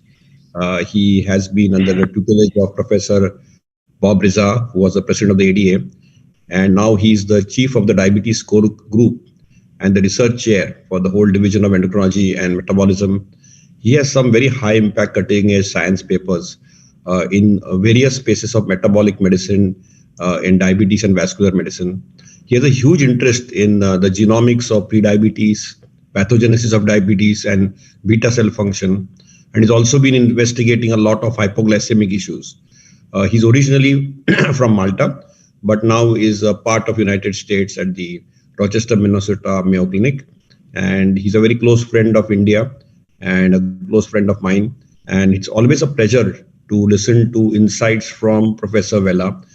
Adrian has been very insightful in some of his original cutting edge work. So whatever he will be presenting today, a lot of that would be NIH funded work at the Mayo Clinic done in his own lab, which is the Vella lab. And he's going to really give us an insight on how is it possible to look at halting pre-diabetes to diabetes. That's really the essence of his talk. Over to you, Professor Adrian. Thank you very much for the kind introduction. Thank you for the invitation. I apologize that in the beginning there was some difficulty getting connected, but thankfully it all worked out. Thanks to my good friend Dr. Shah, who managed to help with the vagaries of our network. Anyway, so I was asked to talk about the subject close to my heart, which is the progression of prediabetes to diabetes. And I think my career inspiration came from this slide, this figure, which was in a paper published by a friend of mine who was also in the Riza lab. The reason for this research was done for other reasons, but basically this is taken from Olmsted County, which is where the Mayo Clinic is situated, and it shows that the higher your fasting glucose, the higher your 10-year risk of progression to diabetes. So if your fasting glucose is less than 100 milligrams per deciliter, your 10-year risk would be about 5%. Conversely, if your fasting glucose is 110 to 125, your 10-year risk is approximately 40%, which is high. But you could flip that on its head and say, well, 60% of these people actually do not develop diabetes. So why is it that some people progress and others do not? The other thing that I should show you, and it's good that I'm following on Dr. DeFronzo, is this slide which came from Dr. Riza. Dr. Riza always started his talks with this slide, and I've become almost like that too. In that, to highlight the differences between non-diabetic and diabetic individuals, you must note that although fasting insulin concentrations are higher in people with diabetes, it's clearly inappropriate for the higher fasting glucose. But then in response to a glucose challenge, the insulin response is delayed and decreased compared to non-diabetic individuals. Coupled with this is the fact that glucagon fails to suppress, in fact, may paradoxically rise. And this was always how I was taught to think about the pathophysiology of diabetes. So the factors affecting postprandial glucose concentrations are better understood than the factors affecting fasting glucose concentrations. But be that as it may, insulin secretion is probably one of the more important modulators. Insulin action, which is the ability of insulin to stimulate glucose uptake and suppress glucose production. Glucagon suppression, as I've already shown you. And then there's a phenomenon which is often neglected called glucose effectiveness, because glucose itself has an ability to suppress its own production and to stimulate its own uptake. And finally, gastric emptying, or the rate at which calories leave the stomach and get absorbed into the systemic circulation. And I use these 5 pathophysiologic pillars, so to speak, to help characterize diabetes therapy. And when I'm discussing the use of rational combinations of drugs, I find this to be quite helpful. And I won't belabor the point too much because Dr. DeFronzo has made these points before me. Here, I've highlighted some of the compounds that have been used to try and prevent the progression of diabetes. So thiazolidine diones, acarbose, has been used to prevent diabetes. Interestingly, I haven't highlighted SGLT2s, but SGLT2s have never been trialed directly, although there is a ton of data in press currently from the use of SGLT2s in non-diabetic subjects and its benefits in preventing progression to diabetes. Anyway, so when we come to discussing insulin secretion, and action, I always like to show this slide. So this is Concorde, this is HMS Ark Royal. Both of them have the same engines and the same number of engines. One does 35 miles an hour, the other one breaks the speed of sound. And the reason for that is obvious. Although they have the same power, insulin secretion, in a sense, the weight of the two objects that are being moved is very different. And so, in a sense, the power to weight ratio of these two vehicles is very similar to insulin action and insulin secretion. You have to express one as a function of the other. And this concept was first formalized by my friends Richard Bergman and Claudio Cobelli. And these are typically the curves that are produced to express this hyperbolic relationship between insulin sensitivity and insulin action. So a normal person, in this case, in pregnancy, becomes more insulin resistant. But because they can secrete insulin appropriately, they remain on the normal curve. The people who actually become insulin resistant in pregnancy but cannot secrete enough insulin fall off the curve to the left, okay, and have gestational diabetes because they cannot compensate for the decrease in insulin secretion. And in fact, if you look at the relationship between insulin action and insulin secretion, you can see that normal subjects tend to fall to the left and downwards as they become glucose intolerant and then, frankly, diabetic. So this is to illustrate what we're really looking for when we measure beta cell function.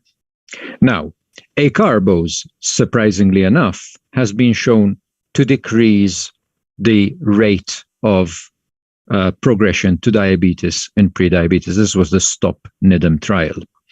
Unfortunately, after stopping acarbose, the placebo and acarbose groups started to coincide with the passage of time. And so this is an illustration of how you can, while on treatment, change glucose. You can change progression to diabetes based on glucose, but the minute you stop therapy, you actually haven't changed the natural history of the disease. So this is really the reality and then the myth in the sense that you're actually changing pathophysiology with this treatment. In terms of prevention of diabetes, the best study to date has been the Diabetes Prevention Program, which showed that lifestyle is more effective than metformin in preventing progression from impaired glucose tolerance to frank diabetes. And the benefits of lifestyle persisted for a lot longer than the effects of metformin. Again, metformin clearly was masking the progression, was masking the progression of diabetes by treating it as it happened. With the passage of time, these two curves converged. So in a sense, it was effective while on therapy in decreasing the incidence of diabetes, but it hasn't really changed the natural history of prediabetes. Now, I show the Diabetes Prevention Program for another reason, because several years later, my good friend Jose Flores actually used TCF7L2, which today remains the gene most strongly associated with common type 2 diabetes, and showed that people with 2 copies of the T allele were more likely to progress, this is the diabetes-associated allele, were more likely to progress to diabetes in this cohort. Metformin, interestingly enough, was as effective, i.e. there was no statistical significance in the difference between groups in terms of preventing progression. But in the placebo group, there was a clear effect of the TCF7L2 genotype on progression to diabetes. What's also interesting is that with lifestyle intervention, again, there was no genotype effect, i.e. lifestyle can overcome genetics in this circumstance. The other point that Jose made was that using relatively crude measures of insulin secretion, that the TIG allele was associated with impaired beta cell function. And that is true. In fact, in our hands, we saw the same thing, although the effect was a bit more marginal. So if you compare, you remember before I showed you the hyperbolic relationship between insulin action and insulin secretion, you can see that people homozygous for the diabetes-associated allele, their curve is shifted slightly to the left and downwards compared to the CC group. So for a given insulin action in the presence of insulin resistance, there's slightly less insulin secreted in these people. However, what was more important, or more germane to what I'm trying to say here is that in addition to defects in beta cell function, these people, interestingly enough, and unremarked upon before, also had defects in alpha cell function, manifest mainly as impaired suppression of glucagon in response to a glucose challenge. So it brings home the concept that in prediabetes, both beta cells and alpha cells are abnormal. This was not a study performed in people with prediabetes. These were frankly diabetic individuals, but basically the ADOPT trial showed that insulin sensitizers have greater durability of response long-term than do secretagogues. And I raise this because so far, clearly, we do not have effective therapy that changes beta cell function long-term while off therapy. The largest studies to date that have looked at pathophysiology have actually usually involved the sensitizer. In this case, the original thiazolidinedione, troglitazone. This comes from the tripod study with Tom Buchanan. These are people who had a history of gestational diabetes and who have a 50% 10-year risk of developing diabetes. And as you can see, again, illustrating the relationship between insulin action and insulin secretion, troglitazone, so the solid circles are baseline. The open circles are treatment with troglitazone. You can see that troglitazone, by improving insulin action, decreases insulin secretion. And by offloading the beta cell, so to speak, troglitazone prevented progression of diabetes in these people compared to placebo. And again, this is similar to what I was saying. What was interesting is in a subsequent study with pioglitazone, Dr. Buchanan saw the same effects. But what was interesting was that the decrease in diabetes incidence paralleled the initial reduction in insulin output produced by sensitizing the individual. So because insulin action improved, insulin secretion was able to decrease, and therefore this concept of beta cell rest or decreasing beta cell strain might have helped prevent progression of diabetes.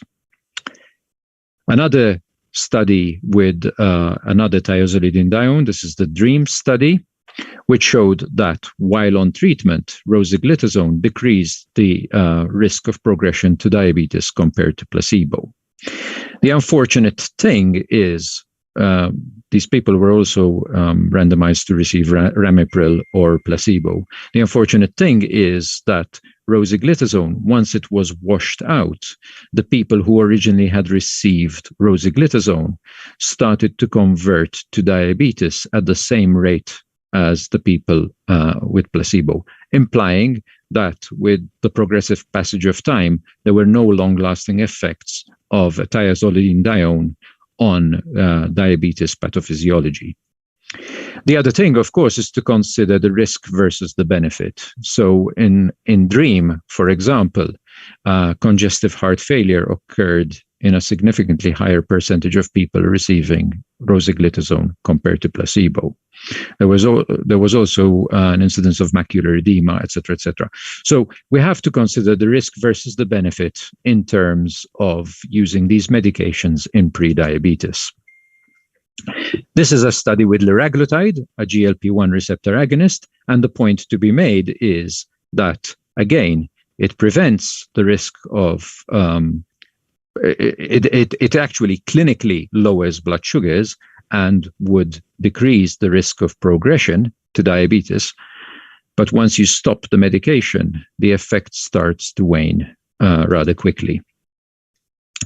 The converse is, can we do things to people with diabetes to improve their beta cell function? This data actually comes from Tom Wadden and David Kelly a long time ago. And they showed that in people with diabetes, independent of weight loss, if you restrict calories, you improve insulin action very rapidly. And this is the phenomenon associated with diabetes remission after bariatric surgery or after caloric restriction. So you can see, this is from my lab, in people with marked hyperglycemia, fasting glucose of 10 millimolars, 180 milligrams per deciliter, peak postprandial blood sugars of about 250 milligrams per deciliter, with 6 weeks of caloric restriction, 800 calories a day. You can see that their fasting blood sugars and their postprandial glucose concentrations almost normalize. And what's interesting is that with further caloric restriction, the effect stabilizes despite ongoing weight loss. And in fact, with bariatric surgery, you can predict whether diabetes remission is going to occur and be durable based on factors such as age, A1c at the time of surgery, number of medications, and whether they're treated with insulin, as to whether they're going to remit successfully from diabetes or otherwise. These are all factors that are likely to affect beta cell function. So again, to date, there is no clear evidence that we can change beta cell function independently of ongoing pharmacotherapy and medication. And indeed, this comes from the group in Copenhagen, where they exposed people post-bariatric surgery to secretagogues such as hyperglycemia, arginine, and GLP-1 and GIP, and showed that there's actually, before and after, there's actually no change in response of insulin secretion to supramaximal stimuli of beta cell function. So beta cell mass and function doesn't really change after Roux-en-Y gastric bypass. So I'll stop here. I'll say that islet cell function and insulin signaling are the primary regulators of glucose metabolism in humans. Abnormal glucagon suppression is an early change in the pathogenesis of type 2 diabetes. To date, there is no therapy that clearly changes the natural history of prediabetes progression. However, treatment can be indicated if people are considered to be at high risk of developing diabetes, if the clinical context justifies it. And there has to be a careful discussion of the risks versus benefits of early treatment in such situations. So I'll conclude there. Thank you very much for listening. Thank you very much for having me. And I'll be happy to answer any questions. I think the organizers will be pleased that I've given you back some time from Dr. De Fronzo. But there you go.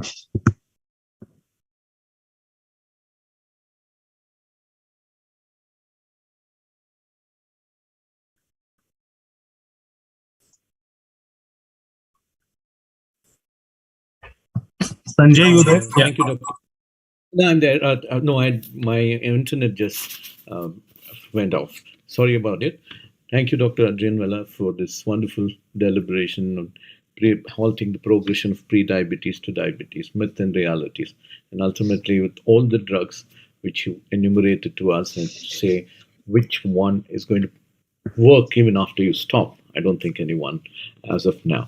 So what is your take? Which one would you predict will do better in future?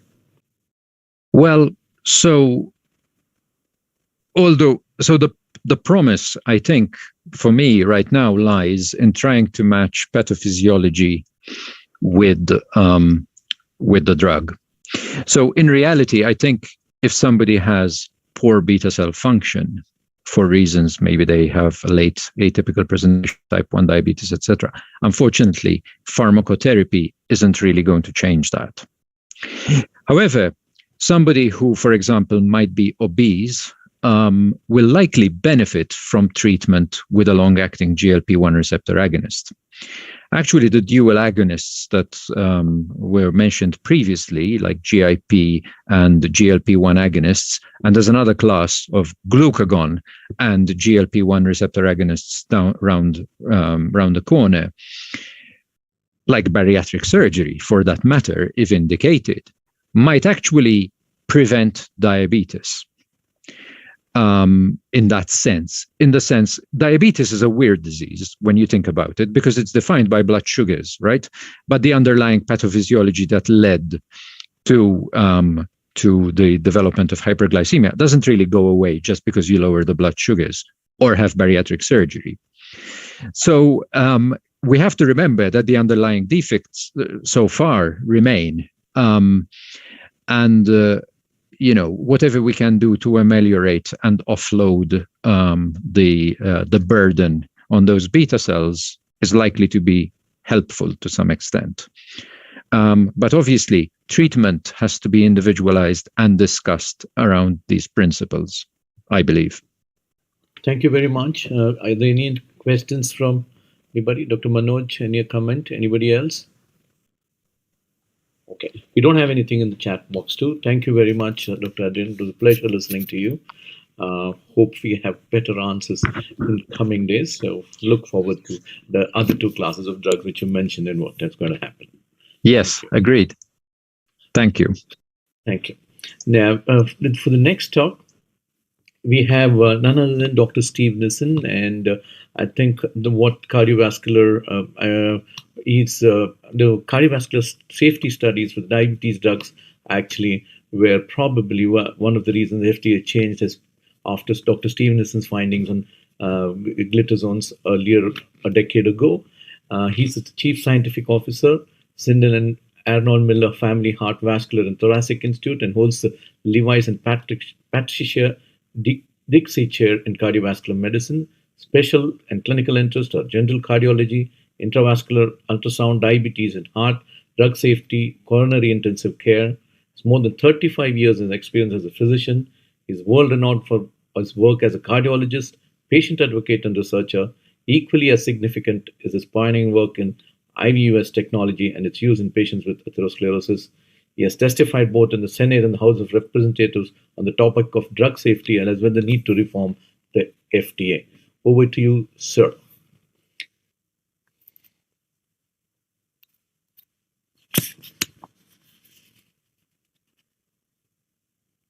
RX team, over. Dr. Steve Nissen joined? Yes. Hello. Is there a recorded talk? I think there's a recorded one. Yeah, I asked them. No, sir.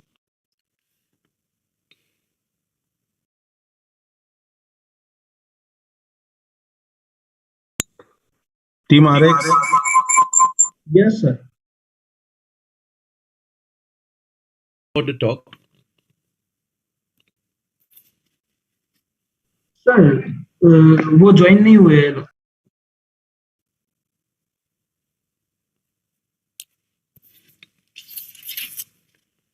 Do we have?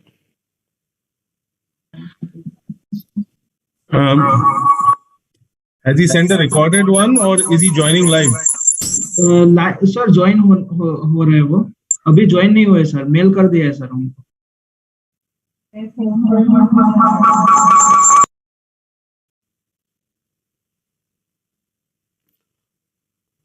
We'll wait for a couple of minutes and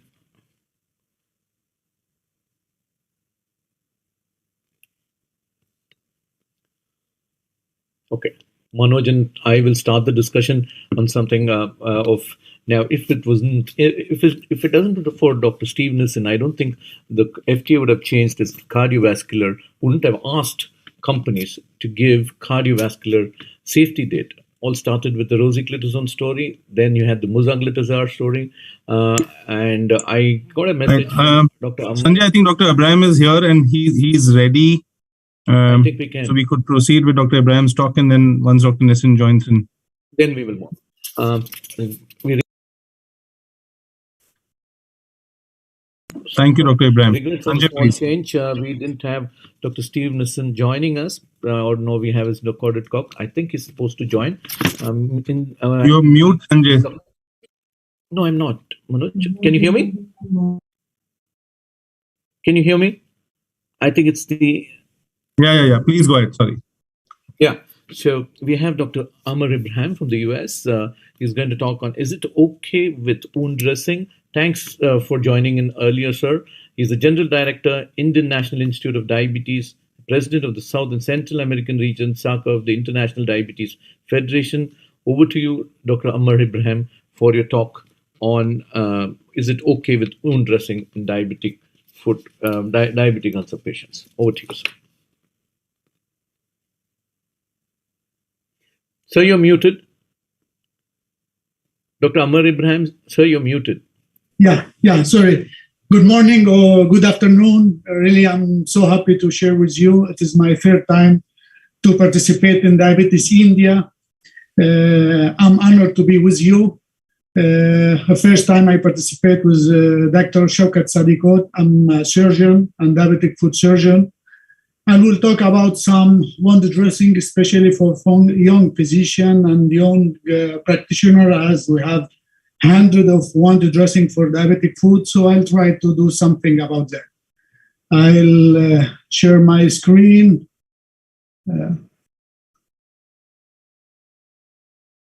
Wait 1 second, please. Okay.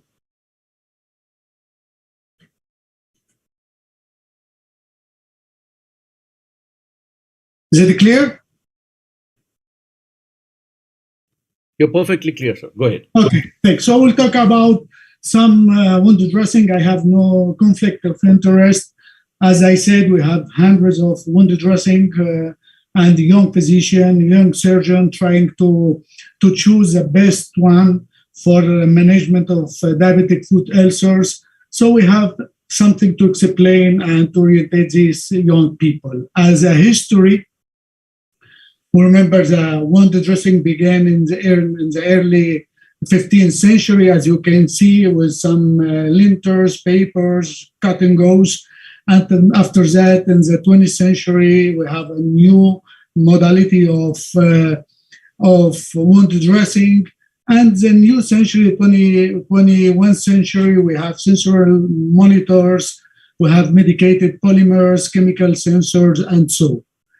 It's important to know that the treatment of diabetic foot ulcer and diabetic foot in general, it is a multidisciplinary approach. It is not only a treatment of ulcer, it is not only a treatment of wound. So we have to treat the infection, we have to revascularize, we have to offload the pressure of the bottom of the foot, and finally we should take care of the wound and use the wound dressing. For that, we have some important facts. Wound dressing are not a treatment of diabetic foot ulcers, never replace the correct and appropriate approach of diabetic foot. They, together with the adequate treatment of diabetic foot, will help healing of the wounds of these patients. And there is not enough evidence to support the use of any of these dressing, as we'll see at the end of this short conference. So as we know, in the chronic wounds, dermis is damaged or not exist because we have a lack of collagen, lack of fibroblasts, keratinocytes, and cytokinase. What should be the ideal characteristic of a wound dressing? Should be sterile, easy to use, and cost-effective. Should provide a protective cover, maintain a moist wound healing environment, absorb the excess of the exudate, easy to change, non-adherent, non-toxic, and non-allergic. Also, does not contaminate the wound with foreign particles, protect the wound from microorganisms, allow gaseous exchange and control wound odor, provide thermal insulation and mechanical protection, and the most important, to be available in the area where you work. So for the dressing choice, we have a lot of factors that determine the use or the choice of of specific wound dressing. Most important is the cause of diabetic foot, location and depth of this wound, amount of scar detachment. Is this wound have high, low, or moderate exudate, condition of a wound emergence, presence of infection and or pain, need of adhesions, and as we said, the dressing adaptability. How to select the adequate dressing? We have the most important criteria is the clinical judgment of the physician. Others, to keep wound bed continuously moist, keep surrounding skin protected and dry, control exudate, caregiver time, and cost-effective consideration. So for that, we have some primary consideration like moisture, drainage, control, minimized dead space, autolytical debridement, thermal protection, and external barrier. And for the advanced consideration of second consideration, we have enzymatic debridement, decrease in the bioburden, cellular stimulation, skin substitutes, and angiogenesis. Important to know before using wound dressing, 3 important questions. If we are able to answer this question, sure we will have the perfect choice for a wound dressing. Why to apply dressing is the first question. Second one, what to expect from this dressing? And the third question, how often they should be changed. So for the classification of wound dressing, we have 3 main classifications as a function. Passive wound dressing, protect action, or have a protective action. Acute wounds, we use it in acute wounds, absorbable responsible amount of exudate, and guarantee good protection. For active, modify the physiology of the wound, stimulate cellular activity and release the growth factor, used usually in chronic wounds, and maintain a humid environment that stimulate the healing process. For the interactive wound dressing, create a moist wound environment, interact with the wound bed component to further enhance wound healing, will reduce the colonization count, will reduce the level of exudate, will improve wound bed moisture retention, will improve wound collagen matrix, and will provide the protection from the epithelializing bed. So we'll begin with the most important types of wound dressing that we can find. The first group, hydrogels. They produce non-surgical debridement agents. They rehydrate wound bed, provide moisture control, promote autolytic debridement, and to provide cooling for the lesion. We should use them in the dry, low to moderate exudate wounds with combined presentation with silver as antimicrobial activity. Contraindicated, the use in highly exudated wound or where anaerobic infection is suspected and may cause maceration of the wound borders. We have many studies and many publications about hydrogel dressing, and this is one of the most important. This meta-analysis of 3 studies carrying hydrogel dressing with basic wound contract dressing found significantly greater healing with hydrogel. So it's important the use of this component. Second one is a calcium alginate dressing derived from seaweed, come in a form of calcium alginate or sometimes calcium sodium alginate or other times with alginic acid. Form a gel that absorb exudate when in contact with wounds, help prevent scar formation and promote wound contraction, allows gas exchange necessary for a healthy wound bed. Also have a low adherence, reducing trauma at the time of dressing change. Conform to wound counters, low fiber shed, easy to remove. Calcium ions makes the dressing take on a gel-like appearance and facilitate wound healing by providing a favorable microenvironment. So the action is the left side as to absorb the fluid, to promote analytic debridement, as we said. Here are the most important indication: moderate to high exudate wounds, special cavities, and with combination with silver will have antimicrobial activity. Precaution: don't use with dry or have very necrotic wounds. Use with caution on friable tissue, and don't pack cavity wounds tightly because that will reduce blood irrigation. Also, many publications about alginate dressing. The third group is hydrofiber containing carboxymethyl cellulose, an absorptive textile fiber bed, also available as ribbon for packing of deep wounds. This material is covered with a secondary dressing always. The hydrofiber combines with wound exudate to produce a hydrophilic gel. Hydrophil with Ag contains ionic silver that have a very strong effect as topical antimicrobial agent and to protect against many resistant bacteria.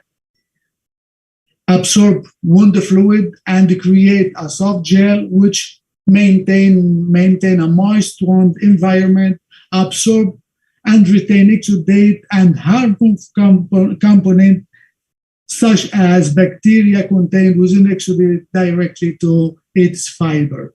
And as a result of that, will reduce or help to reduce the pain and the trauma upon dressing removal, and conforms to the body or to the wound surface. Used in moderate to highly exudate chronic wounds. Also, many publications, and most important that conclusion we had standard care was appropriate offloading. The use of hydrofiber is so effective. We have some wound dressings that they use honey as topical antiseptic and antimicrobial. The history of honey use is for thousands of years. Its action rehydrate wound bed to promote autolytical debridement, antimicrobial action, and some topical nutrition. The indication is low to moderate exudate wounds, highly colonized wounds, and the precaution may cause drawing pain or as asthmatic effect and some non-sensitivity. Also, many studies and many published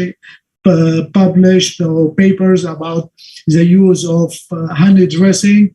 One of these publications is this one that I'm presenting, that the conclusion of this study is that suggests that honey dressing effectively promote healing in diabetic foot ulcer.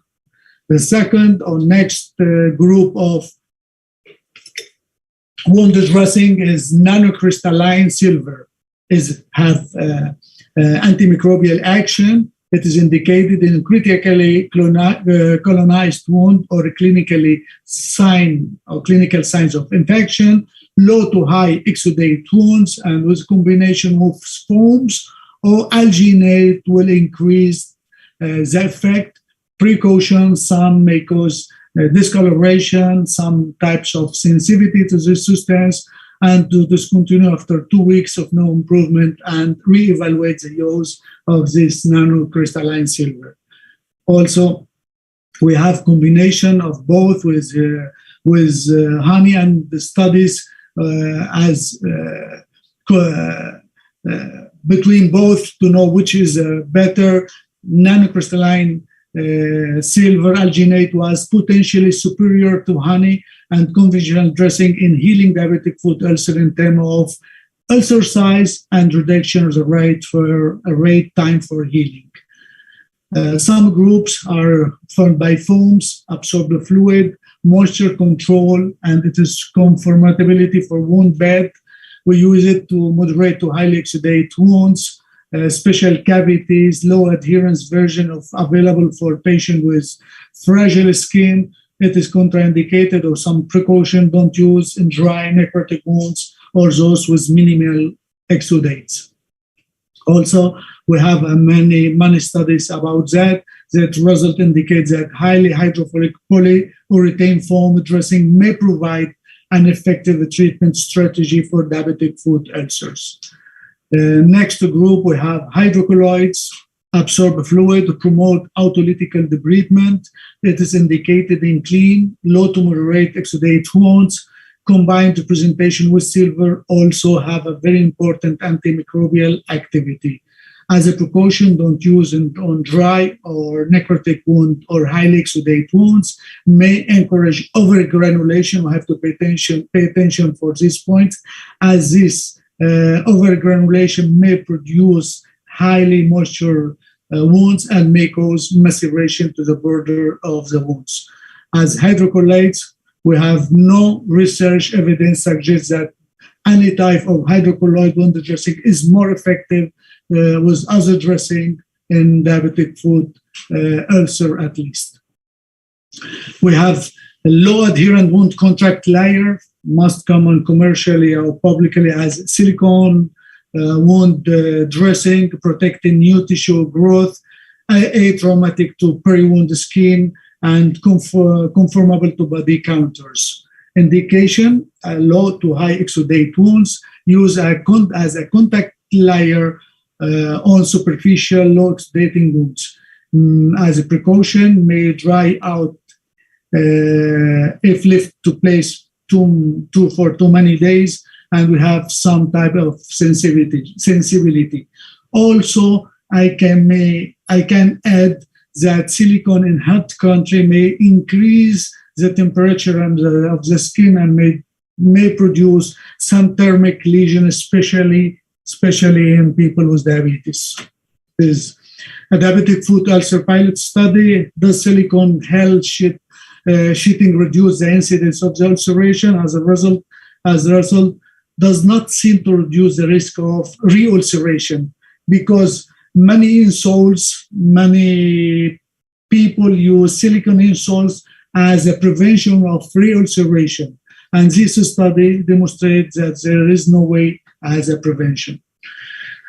Next one is a PHMB, is antimicrobial action. It is indicated in low to high exudate wounds, critically colonized wounds or clinical signs of important infection may require secondary dressing. As a precaution, don't use in the dry or necrotic wounds, and if there is some sensitivity to these products. We have many studies about PHMBs, as you can see, the action and the function of this important wound dressing. And as a summary, is effective as antimicrobial agent. And if we use it with a broad spectrum of antimicrobial and low toxicity. So the next one, we have a platelet-rich plasma for diabetic foot ulcer. It has been used in recent years with a very, very important results. And the topical application of platelet-rich plasma for diabetic foot ulcer result in statistically superior healing rates and lower complication rates compared to any other control. Other study demonstrates the same. And we have the function of collagen with or without calcium alginate. There's a structural support of collagen with gel forming properties of alginase, maintains a moist wound environment and create ideal condition for healing. It is adherent, flexible, and conformable, sterile, and soft. Also, we have many studies supporting the use of collagen dressing in diabetic foot ulcers. We have dextranomer hydrophilic granules contain microspheres in dry form composed of the dextranomer hydrophilic polysaccharide. When the granules come into contact with the fluid, they absorb water and they swell until saturated. When placed in secreting ulcers, the granules absorb, exudate, and subsequent swelling and fermenting of a gel-like mass. have been found to be an efficient method of reducing exudate and removing debris from cutaneous ulcer. Also, we have activated charcoal dressing absorb exudate and bacteria from ulcer bed onto the dressing material, acts as a barrier and absorb and filter the malodorous chemical which evaporate and are released from the ulcer. Some dressing combine activated charcoal and silver at 0.15%, and so this combination will be perfect for odor control and infection control. So if we classify diabetic foot ulcer as fluid production, low to moderate, and high, we can choose which type of wound dressing is more effective for low, for moderate, and for high production. Angiogenesis, always we talk about that. I think there is not enough time to talk it. It is negative pressure wound therapies, and negative pressure was first used for open abdomen with high intra-abdominal pressure. Later, they discovered the importance of this technique to close diabetic foot ulcer, especially if there is no arterial compromise. We have many studies supporting that. And finally, we have a lot of studies that demonstrate that there is no superior effect or selectivity of wound dressing about diabetic foot ulcer healing in general. It's so important that for each type of wound, each type of ulcer, we have specific type of wound dressing that may be more effective for this type of dressing. Finally, question to ask when considering advanced or a new treatment. Are there other treatable reasons the ulcer is not healing, especially if we have infection, importance of vascular arterial supply, some patient factors, and the most important, I think, pressure relief. Would additional consultant be appropriate? Always we say yes, as diabetic foot ulcer treatment is not only one specialty, it's not one person, it is a multidisciplinary team. And the last question, is there adequate evidence-based medicine that the treatment or product is effective, particularly for the situation of this patient? So as we classify by the colonization and infection, you can see not all diabetic foot ulcer need antimicrobial indication or antibiotics, but if we have some criteria for infection, it is necessary the use of antibiotics. So we have many ways to choose the type of dressing related the quality of the wound, the quality of the patient, quality of vascular irrigation. And the last one we classify the wound in necrotic, sloughy, exudate, granulating, and epithelializing.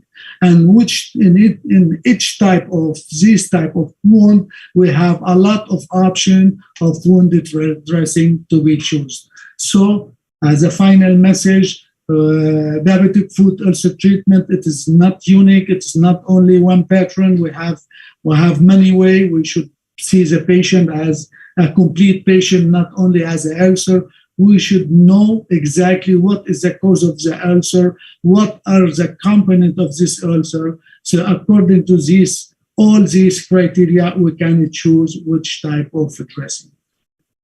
Thank you very much. This is my email for any question in the future. Thank you, and thank you all for Diabetes in India. And I think not in India, in all the world, we have to look to Diabetes in India and to do the same, because you have a very, very important role in education for both physician and patient. Thank you very much. Thank you, Dr. Amar Ibrahim. That was very nice of you to look at. The most important thing which I learned in today's lesson is all dressings are not for all wounds. Please classify the wound.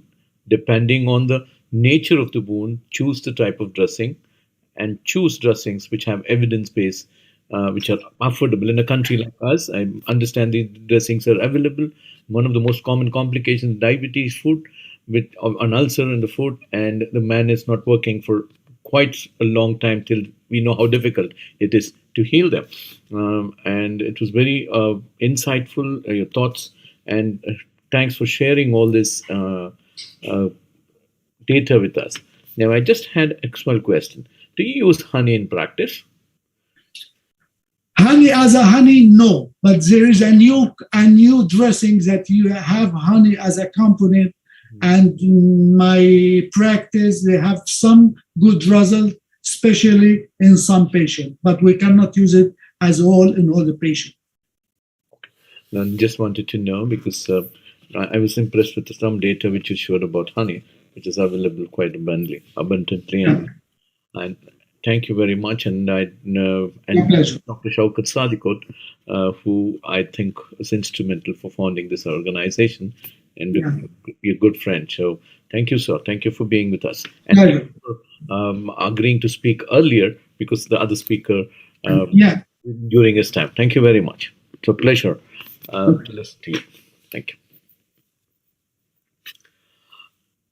I think good evening, everybody, once again, and we're coming to the end of today's event. We don't have Dr. Stevenson had to pull out, was not unable to join because he had he had an emergency, and so I think so he was not able to connect. We tried to reach him, but we couldn't, and we regret that we didn't have a recorded talk of his. So I see Dr. Bansi Sabu. I think I'll ask him to give the closing remarks, sir, for today. And Dr. Purvi. So, Dr. Sanjay, we are done for the day. Thank you all for joining in this virtual program in the Shaukat Sadikot Hall. And thank you again, Dr. Sanjay Reddy, sir, as well as Professor Dr. Shashank Joshi, sir, for handling this session seamlessly.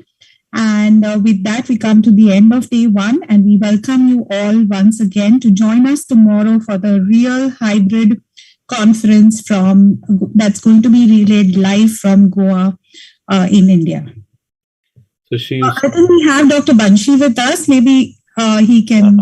Yes, Purvi. First of all, thanks for you were really today fabulous to handle all three halls, and Sanjay, you have done great job. And today all sessions were online, and we were handling 3 sessions and 3 hall.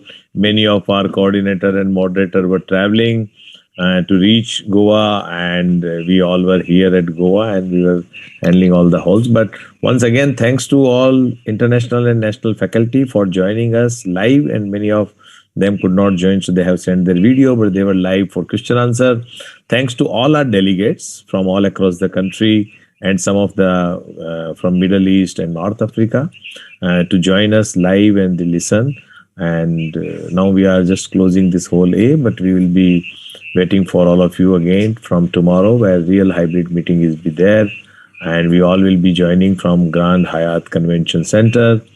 So now good night. This is the time to celebrate. So those who are at Goa, please join us for faculty dinner, and other 2 hall are still going on. So Desmond Schwartz's last talk is going on in other, and Charlene is talking in other hall. So I think maybe in another 15-20 minutes we will be ending for all the halls. Thank you very much once again. Good night. Good night, sir. Thank you.